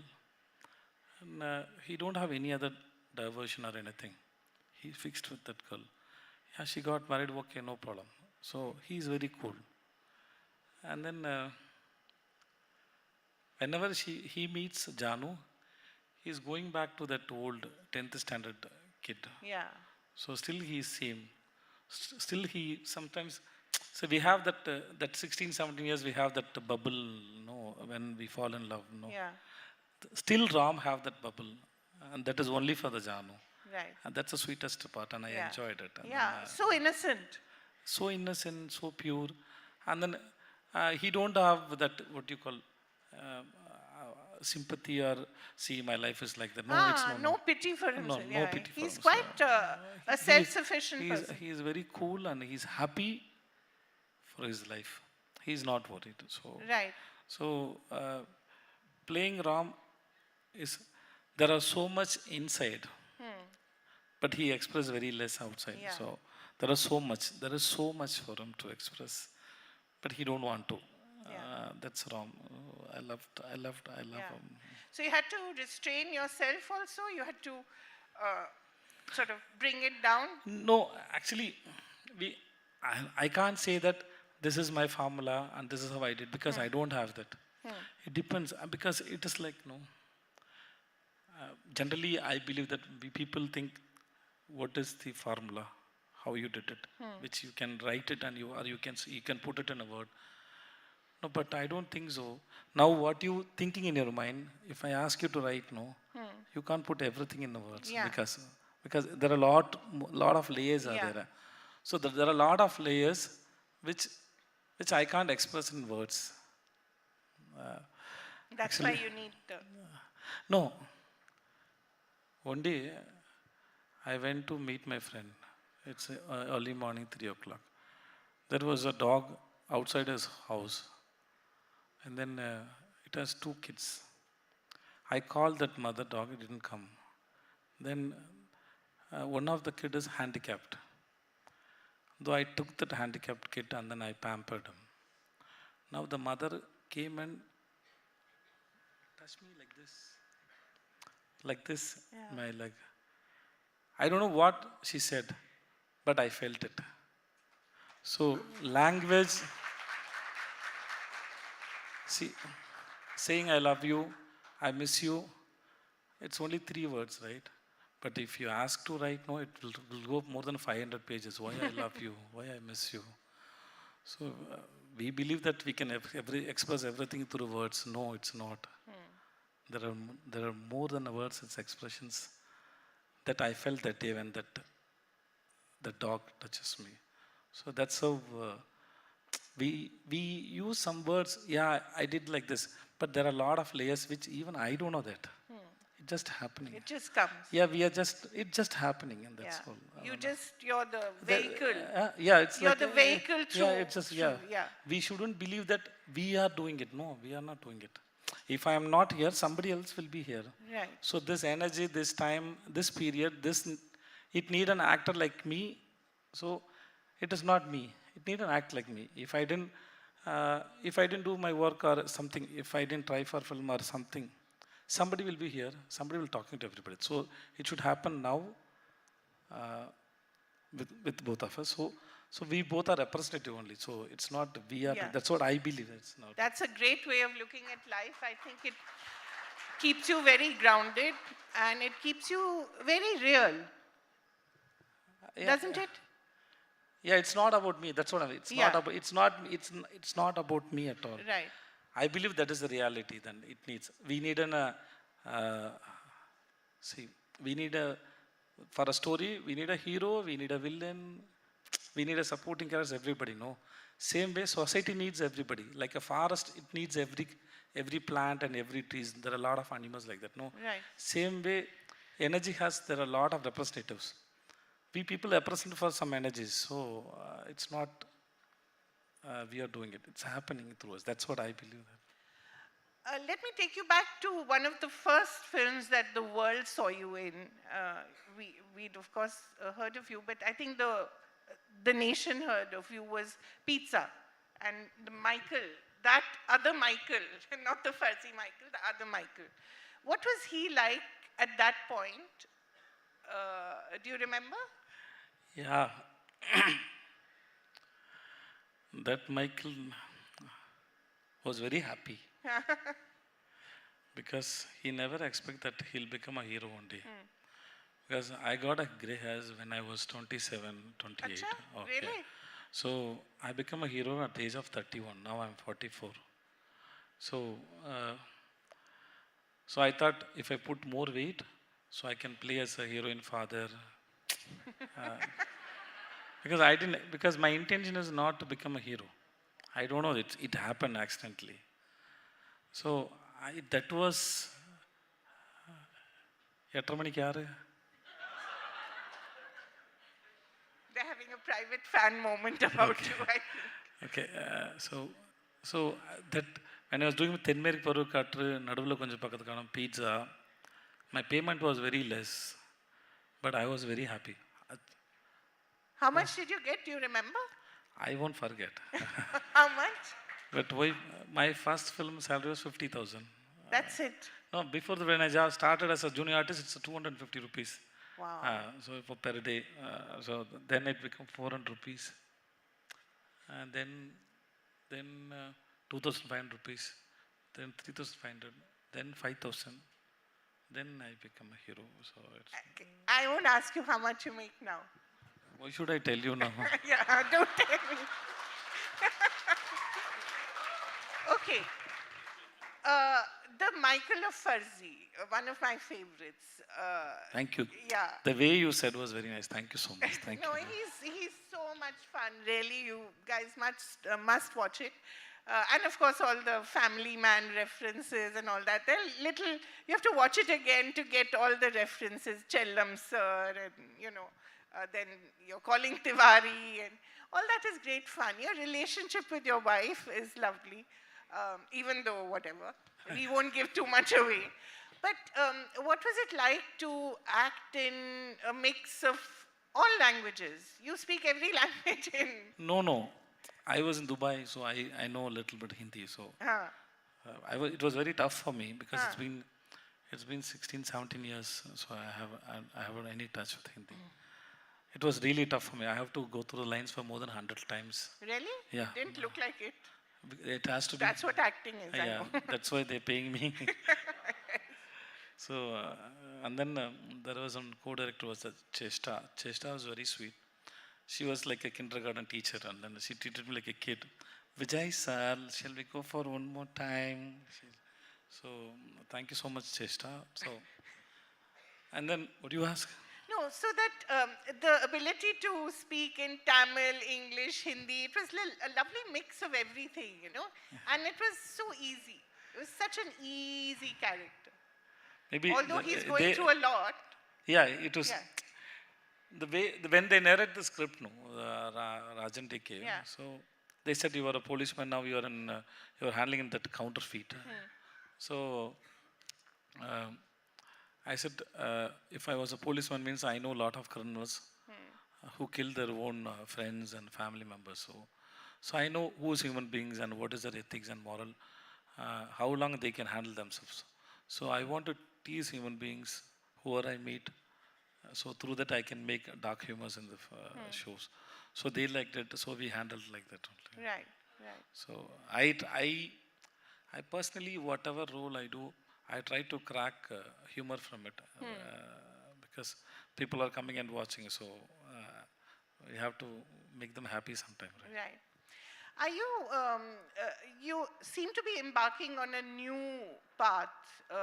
We'll see you now in Jawan, we'll see you in Merry Christmas, Jawan with Shah Rukh Khan, Merry Christmas with Katrina Kaif, then Mumbaikar. Yeah. um, Gandhi Talks. Gandhi Talks, which is a silent film, I believe. Yeah. This is what we'll see apart from the Tamil movies that you're doing. This seems to be a new phase in your life, in your career. Yeah, that's very nice. Yeah, it's a new phase only, but it's very, I'm very happy because it's been so many years I stopped anything new. I stopped learning anything new. So going new places, I'm meeting new people and then working with new people and then learning new language and how. So if, again, I believe that I'm activating that learning cells in my brain. So yeah, so that's very nice. That keeps me young, I believe that. So I learned when I was in 20s. So then past 13, 14 years, I didn't learn anything new. So now it's nice going away from your comfort zone and working somewhere, and then it's nice. Can I ask what you learned from Shah Rukh Khan? Did you learn anything? Yeah, of course. That's the reason I'm working with all senior people. Yeah. That's why I worked with Kamal sir, Rajini sir, Vijay sir, And Vikram, for instance. Chiranjeevi sir. Brilliant. Because they've been in the industry for so many years and people love them so much, which means they have something. Through watching the films, I learned something. But when I work with them, it's like, no, if the scene come to me and say Shah Rukh sir or Rajini sir or Kamal sir, anybody, they come up with an idea and then I'll also go with my idea. So it is like, it is not two actors are interacting. It is, I feel like it is two minds are interacting. So which I want that excitement. So I like that. So when I work with Shah Rukh Khan also, I like his energy and then I like his hospitality, the way he take care of me, the way he give me freedom, and then he didn't say anything. And then he has one energy when he is in the set. That's very nice, and he's very handsome. But so are you. Questions from the audience? Oh my God. Please. They were talking the most. Keep your questions short. Thank you. Sir, I have two parts in my question. Yes, madam. Okay. Number one, உங்களை எது grounded-ஆ வச்சிருக்கும் ஒரு விஷயத்துக்கு? அதே மாதிரி, ஆபதத்தன் cinema, what is your learning and how do you go about it?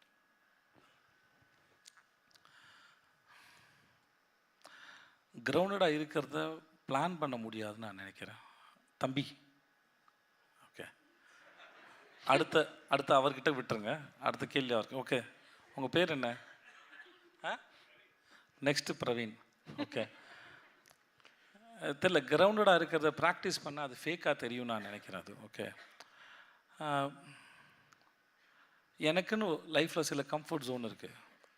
Comfort ஜோனாக நான் சில விஷயங்கள் எனக்கு இது வந்து ஓவராக இருக்குது, இது ட்ராமாவாக இருக்குது, இது நல்லா இல்லை, நான் வாட்டுக்கு என் வழியில் இருக்கேன் அப்படின்னு நான் ஒரு சில விஷயம், அது யாரையும் ஹர்ட் பண்ணாத அளவுக்கு அப்படி இருந்தால் போதுமானது. ஸோ அப்படி நானாக இருக்கிறதுக்கு தான் கிரவுண்டட்னு நான் நினைக்கிறேன். ஸோ நானாக இருப்பது. இன்னொன்று என்ன கேட்டிங்க? சினிமா தவிர என்னோட லேர்னிங் என்னென்னா, இப்போ தான் கொஞ்ச நாளாக நான் மியூசிக் கற்றுக்கிறேன். ஏன்னா எதுக்கு மியூசிக் கற்றுக்குன்னா, மியூசிக் வந்து இப்போ நான் ஒரு சீன் அடிக்கும்போது நான் ஃபுல்லாக கான்சன்ட்ரேட் பண்ணுறேன், எனக்கு தெரியல. ஆனால் மியூசிக்கில் எல்லா நொடியும் வந்து ரொம்ப முக்கியமான நொடி, ஒவ்வொரு அரை நொடி கூட முக்கியமானது. எனக்கு மியூசிக் சென்ஸே கிடையாது, எனக்கு புரியாது. எனக்கு ஒரு பாட்டு கேட்டால் நல்லா இருக்குன்னு கூட சொல்ல தெரியாது. அதை ஹிட்டான பாட்டுனா நல்லா இருக்குன்னு சொல்லிவிடுவேன். புதுசாக ஒரு என் படத்தோட பாட்டை கேட்டு எப்படின்னு கேட்டாங்க, எனக்கு ஜட்ஜ்மெண்ட் சொல்ல வராது, என்னால் ஜட்ஜ் பண்ண முடியாது.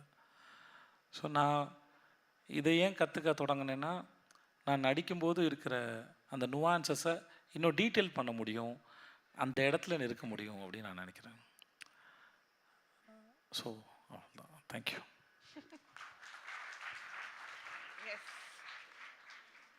சொல்லுங்கள் பிரவீன். சார், நான் ரொம்ப செல்ஃபிஷ். இந்த இடத்த எப்படியா யூஸ் பண்ணிக்கணும்னு பார்க்குறேன். எல்லாரும் அவங்க கேர்ள் ஃப்ரெண்ட் எதிர்பார்க்கறத நான் உங்கள்கிட்ட எதிர்பார்க்குறேன். கிஸ்.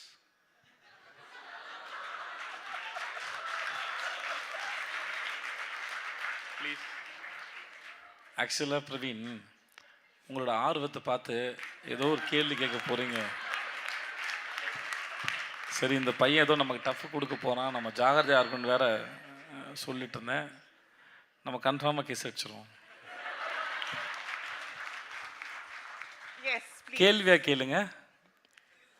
ஹாய்ண்ணா. ஹாய்மா. I am Padmashri. Hi Padmashri, எப்படி இருக்கீங்க? நல்லா இருக்கேண்ணா. நீங்கள் எப்படி இருக்கீங்க? சூப்பராக இருக்கேன், சொல்லுங்கம்மா. அண்ணா, இன்றைய இளைஞர்களுக்கான உங்களோட அட்வைஸ் என்னண்ணா? பிகாஸ் எல்லாரும் வந்து எப்படின்னா ஒரு சில டைம் யார் ஏதாவது அட்வைஸ் சொன்னாலும் கிரிஞ்சுன்றாங்க, பூமருன்றாங்க. ஸோ அதை எப்படி வந்து நீங்கள் எப்படி பார்க்குறீங்க? இப்போ நான் அட்வைஸ் சொல்கிறதா வேணாமா? அண்ணா, நீங்கள் எது சொன்னாலுமே நம்ம ஆளுங்க எடுத்துப்பாங்கண்ணா. இல்லைம்மா, வந்து இப்போ நிறையா பேருக்கு மோட்டிவேஷன் ஸ்பீச்லாம் நிறைய இடத்துல கொட்டி கிடக்குது. தயவு செஞ்சு ஏதாவது ஒரு மோட்டிவேஷன் ஸ்பீச்சை பார்த்துட்டு வேலையை ஆரம்பிச்சிருங்க. எல்லா மோட்டிவேஷன் ஸ்பீச்சையும் கேட்காதீங்க. வாழ்க்கை அதில் இல்லை. City time. Not bad. ஏன்னா மோட்டிவேஷனை கேட்டுட்டு இருக்கிறதுல உண்மை இல்லை. ஏன்னா அதில் வந்து இன்னொருத்தரோட அனுபவம் தான் இருக்குது. அப்புறம் இது எப்படின்னு தெரியல, நான் சொல்கிறேன். ஒரு டெக்னாலஜி ஏதாவது ஒரு விஷயம் புதுசாக வரும்போது அதை ஃபஸ்ட்டு ஃபேஸ் பண்ணுறாங்கல்ல, அதில் நிறைய பேர் ஸ்பாயில் ஆகிறதுக்கான வாய்ப்பு இருக்குது. இதோட பாதிப்பு என்னங்கிறது இன்னும் 10 வருஷம் கழிச்சு தான் தெரியும். இப்போ இருக்க பசங்க, ஏன்னா யங்ஸ்டர்ஸ்னால் எதிர்த்து தான் பேசணும், அப்போ தான் அடுத்த கட்டம் நகர முடியும். அவன் தனியாக யோசிக்கணும், எதிர்த்து பேசணும், அதெல்லாம் இருக்கணும். அது இருந்தால் தான் அதோட வயசு. அப்போ தான் நீங்கள் வேறு ஒரு டைரெக்ஷனில் போய் அது தப்புன்னு தெரிஞ்சு இது சரியாக அது தப்பான்னு பார்த்துட்டு ஒரு 30 years வரும்போது நம்ம ரியலைஸ் பண்ண முடியும். ஸோ அதனால் வந்து இப்போயே இந்த வயசு எல்லாத்தையும் சரியாக பண்ண முடியாது. ஆனால் பேரண்ட்ஸு கூட இருக்கிறவங்களாம் வாத்தியார்லாம் சொல்லும்போது, இப்போ நாங்கள் ஒரு 1000 விஷயம் சொல்கிறோன்னு வச்சுக்கோங்களேன். இப்போ நானும் என் குழந்தைங்க சொல்லுவேன், 1000 போய் சேர வேண்டாம், அதில் ஒரு 50 போய் சேர்ந்தால் போதும் தான் கணக்கு. ஆனால் எதிர்த்து பேசுகிறதும் எதிர்த்து செயல்படுறதும் இந்த வயசோட யதார்த்தம். அதுக்கு நானும் அப்படி தான் இருந்திருக்கேன். இதுதான் யதார்த்தம். இது ஒரு ஸ்டேஜில் வந்து நம்ம ரியலைஸ் பண்ணுவோம் நம்ம அன்றைக்கி பண்ணது தப்புன்னு. அதுக்குள்ளே காலம் ரொம்ப ஓடிடக்கூடாது. சில பேர் அது 35 வயசு ரியலைஸ் பண்ணக்கூடாது, ரொம்ப லேட்டாக ரியலைஸ் பண்ணால் லைஃப் ஓடிடும். ஆனால் அப்சர்வ் பண்ணிகிட்டே இருக்கணும். அதனால தான் சொல்கிறேன், இந்த மோட்டிவேஷனில் கேட்காதீங்க, முடிஞ்ச அளவு கேட்காதீங்க. உங்களுடைய சொந்த அறிவு என்ன சொல்லுதோ அதை கேளுங்க. எதையுமே வள்ளுவர் சொன்ன குரல், 2 குரல் ஒரே மாதிரி இருக்குமா. ஒன்று வந்து, எப்பொருள் யார் யார் வாய் கேட்பினும் அப்பொருள் மெய்ப்பொருள் காண்பது அறிவு, எப்பொருள் எத்தன்மை தாயினும் அப்பொருள் மெய்ப்பொருள் காண்பது. அப்படின்னா 2வது குரல் சரியாக சொன்னான்னு தெரியல. எத்தன்மை தாயினும், யார் சொன்னாலும் சரி, அது எப்படிப்பட்டதாக இருந்தாலும் சரி, உங்கள் அறிவுக்கு சரின்னு படுதா. இப்போ நீங்கள் இருக்கீங்க, உங்கள் வீடு, உங்கள் சுற்றத்தார், உங்களுடைய சுற்றி இருக்கவங்க, நீங்கள் படித்த இடம், இதன் மூலமாக பழகி உங்களுக்கு ஒரு நாலேஜ் இருக்கும், ஒரு சென்ஸ் இருக்கும். அப்படி தான் ஒரு விஷயத்தை சூஸ் பண்ணுறோம். இன்றைக்கி இந்த இடத்துக்கு வர்றதுக்கு நீங்கள் போட்டுக்க ட்ரெஸ் மாதிரி, உங்கள் லுக் மாதிரி எல்லா விஷயத்தையும் நம்ம சூஸ் பண்ணுறோம். நம்மளோட எக்ஸ்பீரியன்ஸ்லேருந்து நம்ம சூஸ் பண்ணுறோம். நம்ம பழகின மக்கள்கிட்ட இருந்து நம்ம சூஸ் பண்ணுறோம். ஸோ அதுதான் அந்த அறிவு இருக்கு இல்லையா, அந்த அறிவின் கண் வழியாக எது சரின்னு படுதோ நீங்கள் யோசித்து முடிவெடுங்க.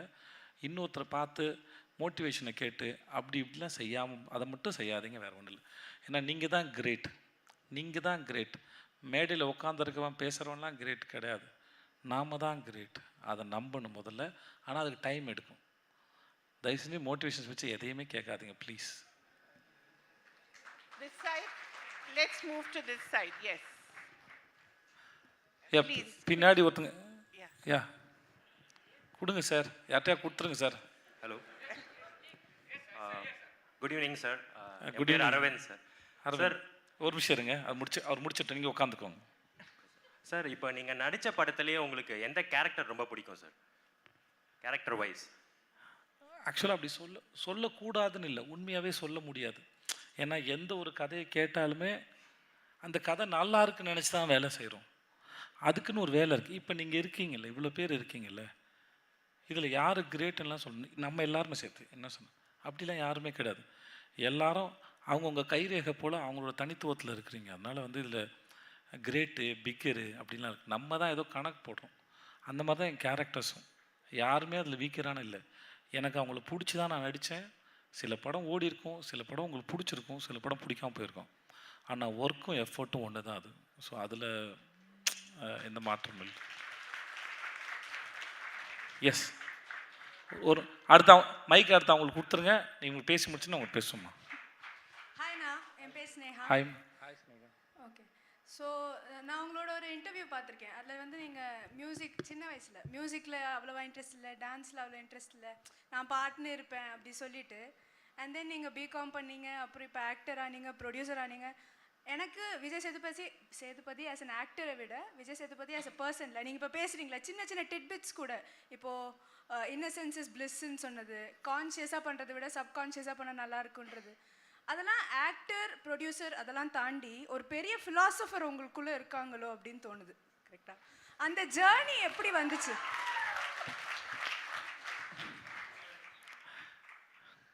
மேபி இந்த படங்கள் பண்ணுறதுனால இருக்கலாம், இல்லை சின்ன வயசுலேயும் எனக்குள்ளே இருந்தால் இருக்கு. நான் வாழ்க்கையை புரிஞ்சுக்கிறதுக்கும் நான் ரொம்ப இன்ஃபீரியர் காம்ப்ளெக்ஸ் உள்ள ஆள்மா. ரொம்ப வந்து நான் நல்லா இல்லை, குள்ளமாக இருக்கேன், கருப்பாக இருக்கேன், அப்படிலாம் நான் நினச்சிப்பேன். என் ஃப்ரெண்ட்ஸ்லாம் இருக்காங்க, என் கிளாஸ்லேயே நான் தான் குள்ளம். என்னை சீக்கிரம் ஸ்கூலில் சேர்த்துட்டாங்க. நான் தான் ப்ரேயரில் முன்னாடி நிற்பேன். என்னை வந்து என் கிளாஸ் பொண்ணும் கூட என்னை தம்பி மாதிரி தான் பார்ப்பாங்க. நான் ஸோ அதனால் எனக்கு வந்து எனக்கு எதுவுமே வராதுன்னு நானே நம்பிக்கிட்டு இருந்த ஒரு ஆள். பட் ஆனால் எல்லாரும் அவங்க ஏன் அப்படி இருக்காங்க அப்படின்னு யோசிச்சுக்கிட்டே இருந்தேன் ஒரு கட்டத்தில். அப்புறம் லைஃப்பை புரிஞ்சுக்கிறது பற்றினா லைஃப் பற்றின எனக்கு நிறைய கேள்விகள் இருந்தது. நான் அதை தேடிக்கிட்டே இருந்தேன். மேபி நடிக்க வந்ததுக்கப்புறம் நிறைய கதைகள் பேசும்போது, வாழ்க்கையை புரிஞ்சுக்க முயற்சி பண்ணும்போது அதில் நடந்த மாற்றமாக இருக்கும். பட் ஆனால் ஏதோ ஒன்று தேடிக்கிட்டே இருந்தேன், ஏதாவது ஒன்று பண்ணிட மாட்டோமான்னு இருந்தது. எங்கள் தாத்தா வந்து தமிழ் வாத்தியார், அவர் பேர் குருசாமி. எங்கள் அப்பா வந்து சிவில் இன்ஜினியரு. ஸோ எங்கள் அப்பாவுக்கும் சின்ன வயசுல சிவில் இன்ஜினியர் ஆகணும்னு ஒரு ஆசை இருந்தது. என்ன ஒரு நாள் சொல்லும்போது, ஏதாவது ஒரு ஆம்பிஷன் வேணாமாடானாரு. அப்பா நான் மேடை ஏறுறவன் இல்லை, நான் மேடை கீழேருந்து கை தட்டுறேன், நீ பெற்றதெல்லாம் ஒன்றும் கிரேட் இல்லை, பேசாமல் இருன்னு நான் சொல்லியிருக்கேன் நான். ஸோ எனக்கு எதுவும் நான் நிஜமாகவே அப்படி தான் இருந்தேன் நான். ஆனால் ஏதோ ஒன்று பற்றி தேடிக்கிட்டே இருந்தேன். இல்லை இது இல்லை, அது இல்லை, இது இல்லை, அதெல்லாம் தேடிக்கிட்டு இருந்தேன். அதில் நிறைய பேரை அப்சர்வ் பண்ணியிருக்கேன் போல இருக்குது. அதில் வாழ்க்கை எதுவும் புரிஞ்சிருக்கு அது. அதனால் இப்போது வயசு ஒரு 44 ஆகிறதுனால என் கண்ணு முன்னாடி நிறைய பேர் கணக்கு போட்டு லைஃப் அப்ரோச் பண்ணியிருப்பாங்கல்ல, அவங்களோட ரிசல்ட்லாம் என்னவா இருக்குது. அன்றைக்கி அவங்க மேலே நான் ஒரு ஒப்பீனியன் வச்சுருப்பேன். இவன் பண்ணுறது தப்பு, இவன் செமையாக பண்ணுறான், இவன் அங்கே போயிடுவான், இது தேரா கேஸு, இதுக்கு ஈகோ இருக்குது, இது போய் சோத்தில் முட்டிக்கும், இது ஓடாது, வண்டி நின்றும், இப்படின்னு என்னுடைய சொந்த லெபார்ட்டரிக்கு நிறையா ரேட்ஸ் இருக்கும். ஓகே. ஸோ அந்த பார்த்த அனுபவமாக இருக்கும். ஏன்னா கவனிச்சுட்டு வரோம்ல, அதோட அதில் எல்லாமே சேர்ந்து இருக்கும். இது நான் இருக்கிற இடம் சரின்னு சொல்ல வரல, பட் ஆனால் அது இன்னமும் இருந்துக்கிட்டே இருக்கும். இப்போ வந்து இன்னும் கொஞ்சம் சீக்கிரமாக தெரியும், யாராவது பேசும்போது கேட்கும்போது வந்து சீக்கிரமாக தெரியும் அவங்க என்ன சொல்ல வராங்கன்னு ஓரளவு புரியும், எங்கே போய் சேர்ந்துருவோம்னு ஒரு பயம் இருக்கும். பட் ஆனால் ஃபிலாசபிங்கிறது லைஃப்பை புரிஞ்சுக்கிறதுக்கு தான். ஸோ அதை பேசுகிறதுக்கு எங்கேயும் மரத்து கீழே உட்காரணும் அவசியம் இல்லைன்னு மட்டும் தெரியும். அது நீங்கள் எங்கேருந்து வேணால் பேசலாம். It's about life. நம்மளை புரிஞ்சுக்கிறதும் நம்ம சுற்றத்தாரை புரிஞ்சுக்கிறதும் தான் கிரேட்டஸ்ட்டுன்னு நான் நம்புகிறேன். ஸோ அது தெரிஞ்சாலே எல்லாரும் பேச முடியும், லைஃப்பை புரிஞ்சுக்கலாம். That's all. சொல்லுங்கம்மா. சார் நான் விந்தியா. என்னோட பேர் விந்தியா. வித்யாவா? விந்தியா. ஸ்பெல்லிங் பண்ணுங்க சொல்லுங்க. இல்லைம்மா புரிஞ்சுக்க ட்ரை பண்ணுறேன். VINDHIYA. விந்தியா. விந்தியா. ஓகே புரிஞ்சிச்சு. சார் உங்க லைஃப்ல நிறைய ஃபெயிலியர்ஸை தாண்டி இப்போ ஒரு சக்ஸஸ்ஃபுல் பர்சனாக வந்து நிற்கிறீங்க. ஆனால் இப்போ இருக்க எங்களை மாதிரியான யங்ஸ்டர்ஸ் வந்து சின்ன சின்ன விஷயத்துக்கும் சின்ன சின்ன ஃபெயிலியர்ஸுக்கும் தே ஆர் கமிட்டிங் சூசைட், நிறைய பெரிய பெரிய ரிஸ்க் இருக்கிறாங்க. ஃபெயிலியர்ஸை எப்படி நீங்கள் பார்க்குறீங்க? ஹவு டு அந்த ஃபியர் ஆஃப் ஃபெயிலியர்லேருந்து எப்படி வெளியில் வந்தீங்க உங்கள் பெர்ஸ்பெக்டிவ்லேருந்து? First question. Next, uncertainty. நாளைக்கு என்ன நடக்க போகுதுன்னே தெரியல. லைக் நாளைக்கு உங்களுக்கு என்ன படம் வரும், என்ன வராது, எவ்வளோ சேலரி, எப்படி மாறும், எதுவுமே தெரியாதப்போ நீங்கள் எப்படி இன்னைய நாளை கேரி அவுட் பண்ணிட்டு போகிறீங்க? தேர்ட், சார் இப்போ ரெண்டு வந்து அன்சர்டனிட்டி, இன்னொன்று வந்து ஃபெயிலியர்ஸ், அதானே கேட்டீங்க. உங்களுக்கு ஃபெயிலியர் வந்தால் நீங்கள் என்ன பண்ணுவீங்க? அவங்ககிட்ட கொடுங்க, மைக் கொடுங்க. எங்கள் அப்பா கிட்ட உட்காந்து அழுவேன் சார். நானும் அழுவேன், எனக்கு அப்பா இல்லை, அவள் தான். இல்லைம்மா, ஃபெயிலியர்ஸ்லாம் உங்களை பாதிக்குமா? ஏன்னா நம்ம ஒரு எஃபர்ட் போட்டிருக்கோம்லம்மா, அதில் தோற்று போயிட்டுனா கண்டிப்பாக அஃபெக்ட் பண்ணும். அது வயசுக்கு ஏற்ற மாதிரி, ஆளுக்கு ஏற்ற மாதிரி. ஸோ இது எல்லோரும் ஃபேஸ் பண்ணி தான் ஆகணும்.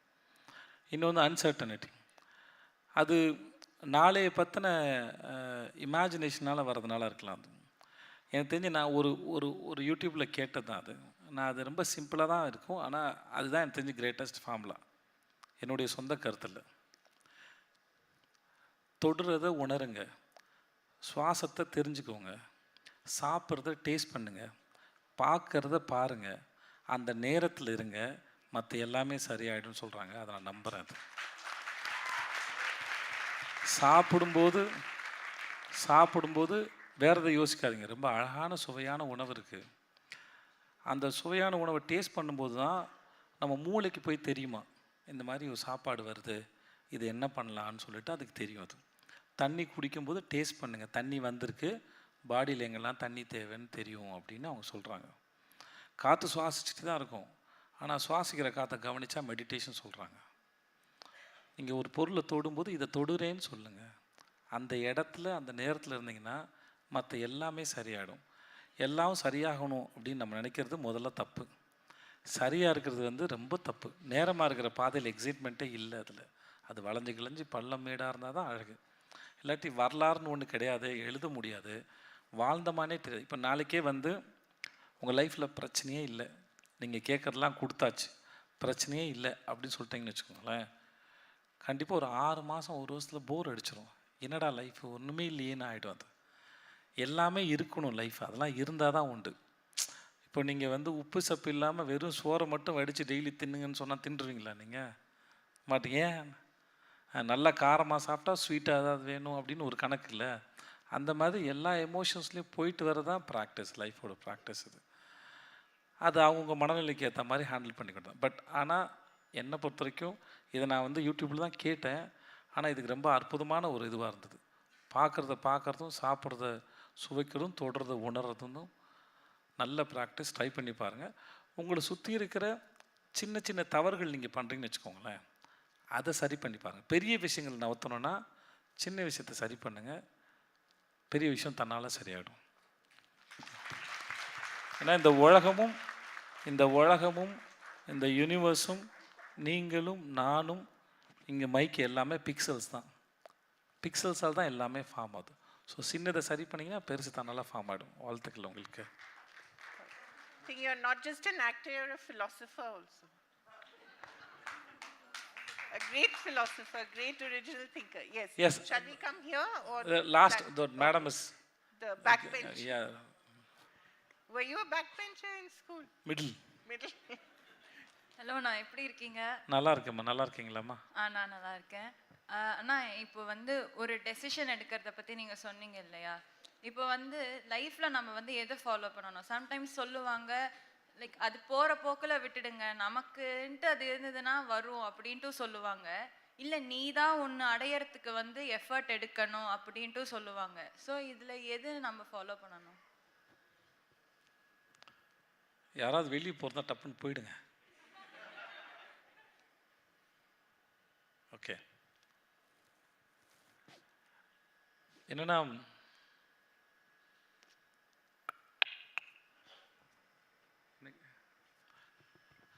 ஓகே, இப்போ நம்ம ஒரு இடத்துக்கு போய் சேரணும்னு நினைக்கிறோம்ல, ஓகே, அது போய் சேர வேண்டிய இடம் இல்லையா? அது போகிறதுக்கு நம்ம தேர்ந்தெடுக்கிற பாதை இருக்குல்ல, தட்ஸ் மோஸ்ட் இம்பார்ட்டன்ட். அந்த தேர்ந்தெடுக்கிற பாதை ஏற்கனவே சொன்ன மாதிரி அதை உங்கள் அறிவு தேர்ந்தெடுத்த பாதையாக இருக்கணும், உங்கள் சென்ஸில் நீங்கள் தேர்ந்தெடுத்த பாதையாக இருக்கணும். ஒன்று. அப்போ நீங்கள் என்ன பண்ண போகிறீங்களோ அதோடைய தன்மை என்ன? லைக் ரிலேஷன்ஷிப்பில் இருக்கிற மாதிரி, நம்ம ஒருத்தரோட ரிலேஷன்ஷிப்பில் இருக்கும்போது அந்த ரிலேஷன்ஷிப் ரொம்ப நாள் இருக்கணும்னா அதை புரிஞ்சுக்கிறது தான் முக்கியமான வேலை. அதே மாதிரி நம்ம ஒரு ப்ரொஃபஷனை சூஸ் பண்ணுறோன்னா அந்த ப்ரொஃபஷனை புரிஞ்சுக்கணும். அதோட தன்மை என்ன, அது எதெல்லாம் டிமாண்ட் பண்ணுது, அது என்னெல்லாம் கேட்குது அப்படின்னு நம்ம புரிஞ்சுக்கணும். அது தண்ணி கேட்கும்போது நீங்கள் நெருப்பு கொடுக்கக்கூடாது, அது நெருப்பு கேட்கும்போது நீங்கள் தண்ணியும் கொடுக்கக்கூடாது, ஆப்போசிட் ஆகிடும். முதல்ல எங்கே போகிறோமோ அதோட தன்மை என்ன, அதோட இப்போ நீங்கள் காஷ்மீருக்கு போகிற மாதிரி நீங்கள் பாலைவனத்துக்கு போக மாட்டீங்க இல்லையா? அதுக்கு ஒன்று இதுக்கு போகிறதுக்கு இடத்துக்கான தயார்படுத்திக்கிறது வேறு, அங்கே இடத்துக்கு போய், ஏன்னா இது ஒன்று கோல்டானது, ஒன்று ரொம்ப ஹாட்டானது, அதுக்கேற்ற மாதிரி தான் தயார்படுத்திப்பீங்க. அதே மாதிரி எங்கே போகிறீங்களோ அதோட தன்மையை புரிஞ்சுக்கோங்க, மற்றதெல்லாம் தன்னால் சரியாகாது. எல்லாருக்கிட்டையும் அட்வைஸ் கேட்டுட்டு இருந்தால் விளங்காதது.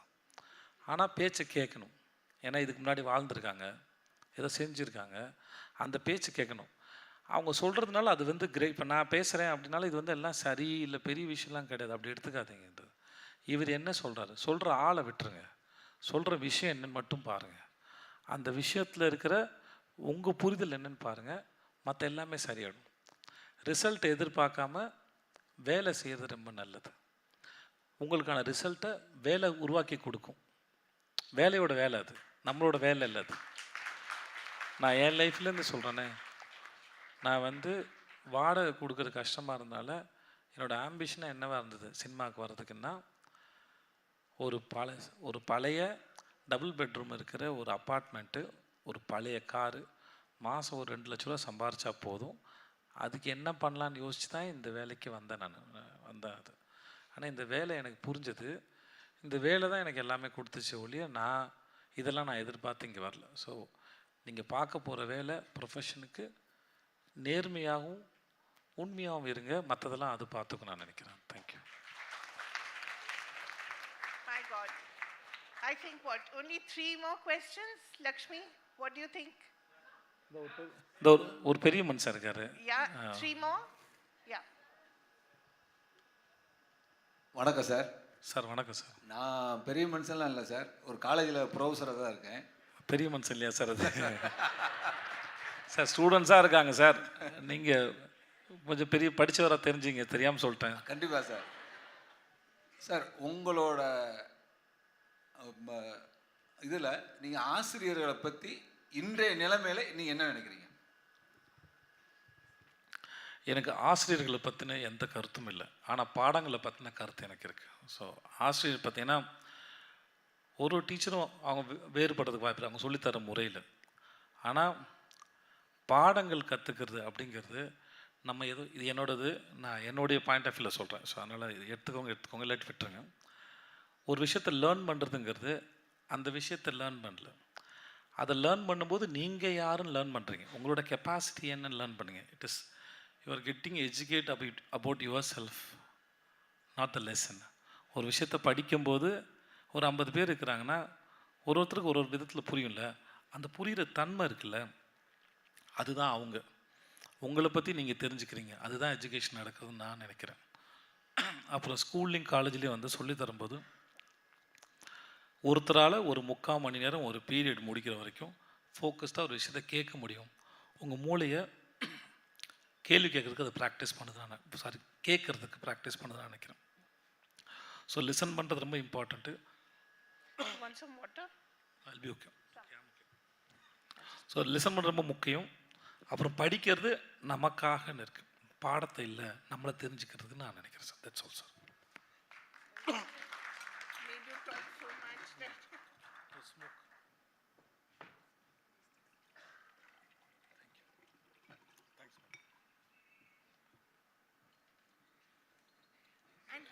Notice people are not asking you about movies, they're asking you about life.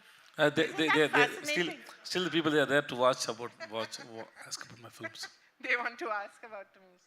Okay, quickly, I think we'll anybody you choose. Three questions now. Hi Sedana. Yeah, hi. அண்ணா நான் சின்ன வயசுல இருந்து கமல் சார். பேர் என்னப்பா? என் பேர் அரவிந்த்ண்ணா. அரவிந்த், ஹாய். நான் சின்ன வயசுல இருந்து கமல் சாரோட ஃபேன்னா. ஸோ இந்த இதற்கு தானே ஆசைப்பட்டேன் பாலகுமாரா ப்ளீஸ் அந்த டைமில் வந்து நான் உங்களுக்கும் ஃபாலோ பண்ணுறேன் ஒரு ஃபேன்னா.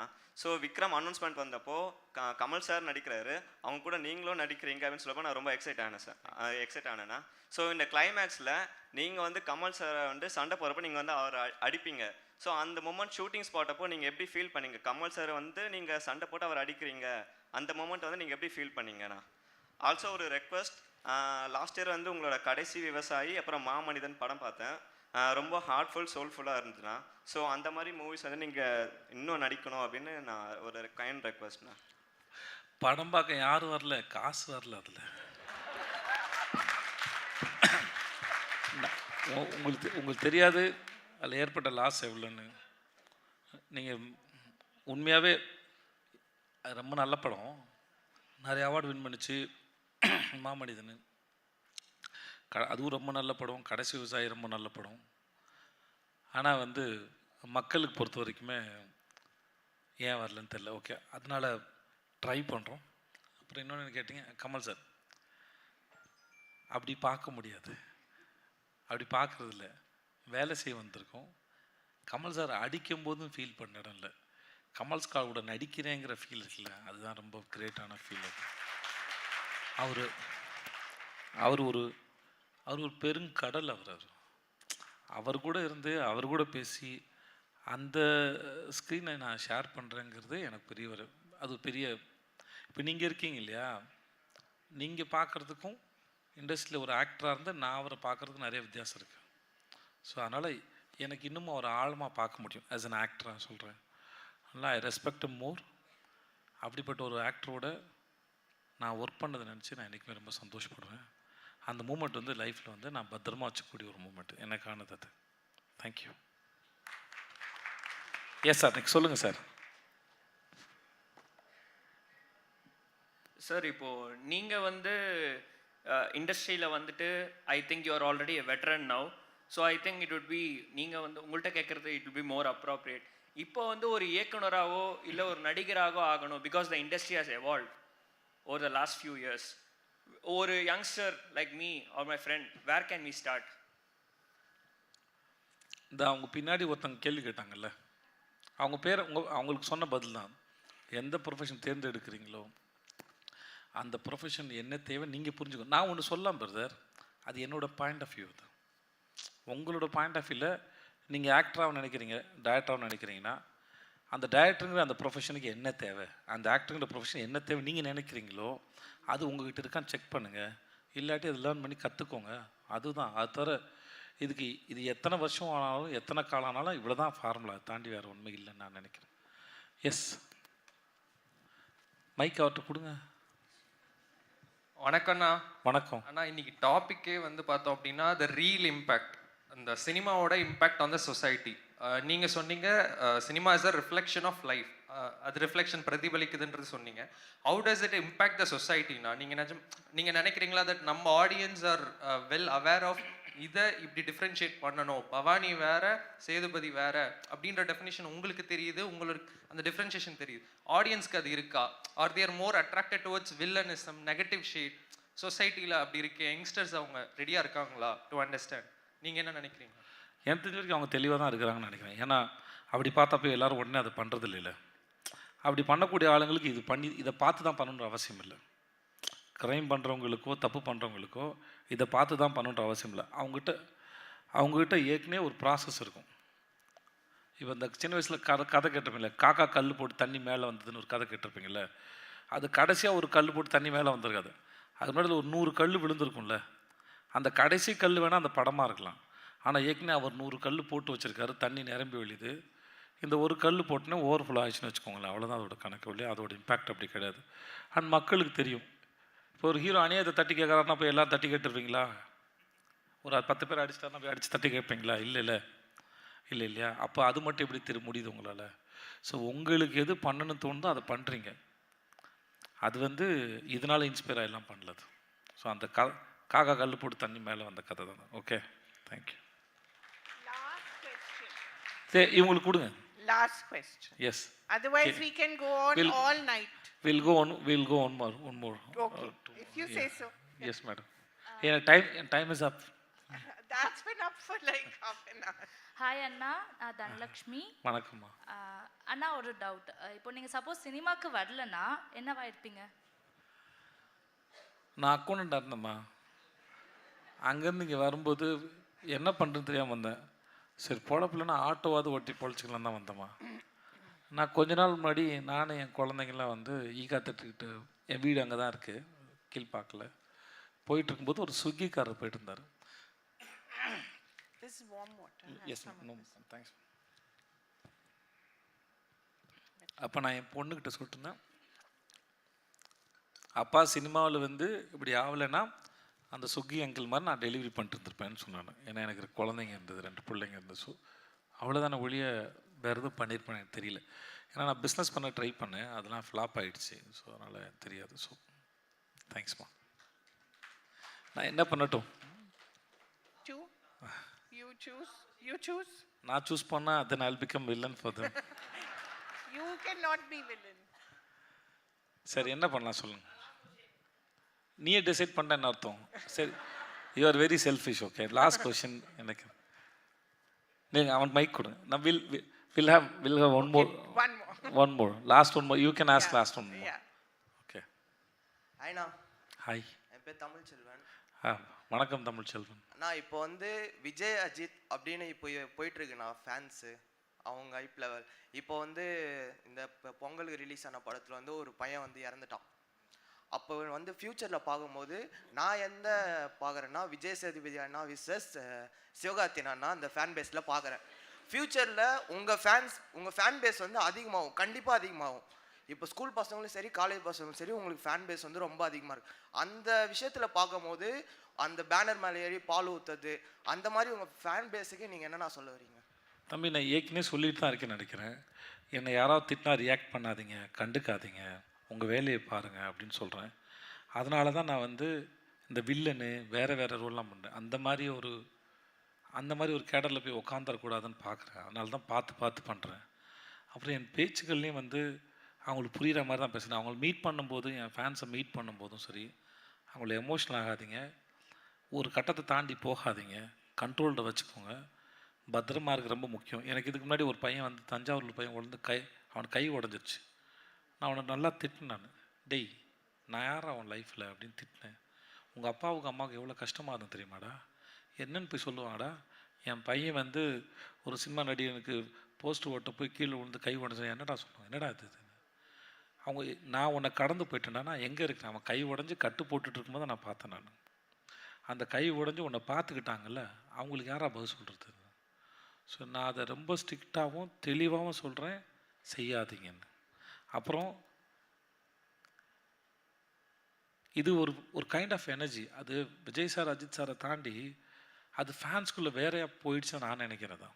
அவங்க பேசும்போது அது அவங்களுக்கு உண்டானது பர்சனலாக மாறுதுன்னு நினைக்கிறேன். ஏன்னா ஓன் பண்ண ஆரம்பிச்சிட்டாங்க, அதோட எக்ஸ்ப்ரெஷனாக மாறுதுன்னு எனக்கு தோணுது. ஆனால் எதுவாக இருந்தாலும் போன உயிர் போனது தானே, திரும்பி வராது.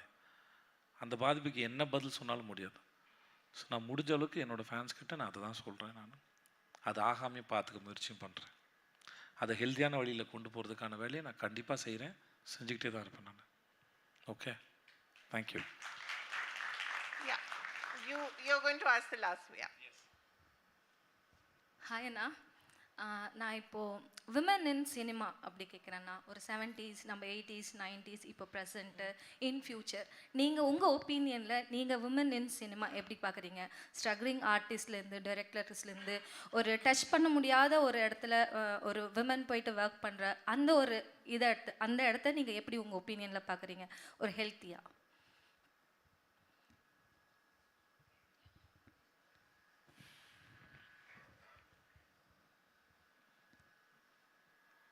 நான் ஏற்கனவே சொன்ன பதில் தான் இருக்கும் அதில். திரும்பி அதையே சொல்கிறேன். முதல்ல இந்த வேலையோட தன்மை என்னன்னு பார்த்துக்கோங்க. இந்த வேலைக்குன்னு ஒரு டைம் கிடையாது. ஓகே, இந்த டைமில் முடியும், இந்த டைமில் முடியாதுன்னு சொல்ல முடியாது. அதனால் இந்த வேலை என்ன டிமாண்ட் பண்ணுதோ அதை நம்ம செய்ய முடியுமா. அப்புறம் முக்கியமாக இங்கே ஆண் பெண் பேதம் இல்லாமல் அப்படின்னு பார்க்காம, நிறைய பேருக்கு வேலை புரிய மாட்டேங்குது. நான் பார்த்த வரைக்கும் இந்த வேலை என்னன்னு தெரியாமல் ரொம்ப டைம் ஓடிடுது. அது லைஃபோட முக்கியமான டைம் ஓடிடுது. அதில் அது சாய்ஸ் ஆஃப் பீப்புளாக இருக்கலாம்னு நினைக்கிறேன். லைஃப்பில் ஃப்ரெண்ட்ஸாக சூஸ் பண்ணுறது, டிஸ்கஷன் யூஸ் பண்ணுற பீப்புளாக இருக்கும், டிஸ்கஷன் பண்ணுற பீப்புளாக இருக்கும். ஸோ இந்த வேலை என்னன்னு பார்த்துக்கிட்டாங்கன்னா அதில் ஆண் பெண் பேதம் இல்லை. அப்புறம் வேலை உங்ககிட்ட இருந்தது, ஆக்டராக இருக்கீங்க, டைரக்டராக இருக்கீங்க, இல்லை என்னவா வேணால் இருங்க, வேலை உங்களுக்கு தெரிஞ்சால் நீங்கள் கெத்து, எங்கே இருந்தாலும் கூப்பிட்டு வந்துடுவானுங்க. அவங்கள வேணான்னு சொல்லவே மாட்டாங்க. நீங்கள் டிமாண்ட் பண்ணுறதுலாம் கிடச்சிரும். ஆனால் உங்கள் ப்ரொஃபஷனாக நீங்கள் வந்து சரியான நபராக இருக்கும். அப்புறம் விமனுக்கு நடக்கிற அந்த எதுவாக இருந்தால் அப்யூஸோ எதுவாக இருந்தால் சரி, அது வெறும் ஒரு இடத்துல மட்டும் இல்லை, அது எல்லா இடத்துலையும் நடக்க தான் செய்யும். நான் நினைக்கிறேன் சிச்சுவேஷன் ஹேண்டில் பண்ணுறதுல பெண்கள் தெளிவானவர்கள் நான் நினைக்கிறேன். ஏன்னா அவங்களுக்கு ஏன்னா எங்களுக்கு மேலுக்கு ஒரு மெச்சூரிட்டி ரொம்ப ஸ்லோவாக தான் இருக்கும்னு நினைக்கிறேன். பெண்களுக்கு ஒரு 15 வயசுலேருந்து ஆரம்பிச்சிடும். ஒரு ஆண் தன்னை எப்படி பார்க்குறான், என்னவா பார்க்குறான், வயசு வித்தியாசம்லாம் எப்படி பார்க்குறாங்க, இவங்களை நம்ம எப்படி கையாளணும், நமக்கு நெருக்கமானவர்கள் யார், எல்லாரையும் நம்பக்கூடாது, யாரை நம்புறது வேணான்னு ஒரு பொண்ணுக்கு 15 வயசுலேருந்தே அந்த சென்ஸ், 15-14 வயசுலேருந்து அந்த சென்ஸ் ஆரம்பிச்சு தான் நினைக்கிறேன். ஸோ அவங்க தன்னை பார்த்துக்க தெரியும்னு நினைக்கிறேன். ஸோ இன்னமும் அந்த இதெல்லாம் பயப்படாமல் அவங்களுக்கு வேணுங்கிறத, அவங்க நினைக்கிறத சரியாக புரிஞ்சுக்கிட்டு அவங்க பண்ணணும்னு தான் நினைக்கிறேன். ஏன்னா பெண்ணை போல் அவ்வளோ பவர்ஃபுல்லான ஆளுங்க கிடையாது நாங்கள்லாம் எனக்கு தெரிஞ்ச வரைக்கும். ஏன்னா அவங்களால தேர் மல்டி டாஸ்கிங், அவங்களால அவ்வளோ வேலை செய்ய முடியும், அவ்வளோ வேலை செய்ய முடியும். ஸோ அதனால் இதை சரியாக புரிஞ்சிட்டாங்கன்னா அது ஒரு அது ஒரு அது ஒரு பெரிய மாற்றத்தை ஏற்படுத்துன்னு நினைக்கிறேன். விமென் பாயிண்ட் ஆஃப் வியூவில் கதை சொல்கிறதுங்கிறது சொசைட்டிக்கு ரொம்ப முக்கியம். ஆண்கள் பாயிண்ட் ஆஃப் வியூவில் பெண்கள் எவ்வளோ புரிஞ்சுப்போன்னு தெரியாது. ஆனால் பெண்கள் பாயிண்ட் ஆஃப் வியூவில் அது பெண்களை பற்றியோ அந்த கதைகள் எழுதப்படும் போதோ இன்னமும் வந்து அது சரியாக எக்ஸ்பிரஸ் ஆச்சான்னு கூட தெரியல. ஆனால் அவங்க வந்து பண்ணும்போது அது சொசைட்டி வேறு ஒரு தளத்துக்கு நகர்த்தும்னு நான் நினைக்கிறேன். அபவுட் விமெனை பற்றின புரிதலையே வேறு ஒரு தளத்துக்கு நான் நகர்த்தும்னு நான் நினைக்கிறேன். That's what I feel. Thank you. அந்த எல்லாத்துக்கும் last one. Yeah please. Okay. Sir, when you speak about the impact of art in different regional film industries, like I believe you started with Tamil, and being the Telugu Mai, I have seen your Telugu movies. So how do you spot the difference? The impact of art the audience had received in Tamil as compared to Telugu, and maybe you could answer. No difference, nothing, no difference. We are telling stories about human beings and life. No, there is no difference. If the story is good, if they can connect with the story, that's all. It's enough. No, there is Language doesn't matter. The language doesn't, because we watch Hollywood films also, we watch fantasy films, we watch realistic films. So there is no difference. I don't think so. There is a difference. Anything else? Nothing. Thank you. Thank you so much. It was like being in the presence of a magician. It was like being spellbound. Everybody was just completely spellbound. Thank you so much. It was such a pleasure. Thank you so much. May I ask you to sing? No. I don't know singing. You don't sing? Yes. Not even my favorite song with Nayantara, that film. Okay, we request. Nanum Rowdy da. Right. You can't sing that song. I don't know singing. Oh, anyway, thank you so much. Thanks. A big round of applause to the one and only Vijay Sethupathi for joining us here and making the ThinkEdu conclave truly special. Thank you so much. A big round of applause.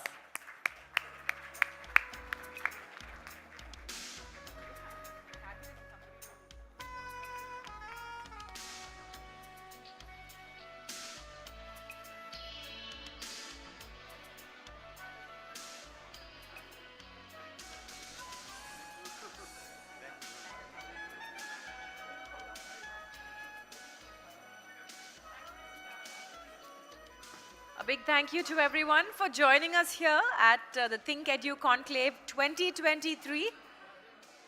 We look forward to seeing you next year. This is myself, Paloma, signing off. Thank you.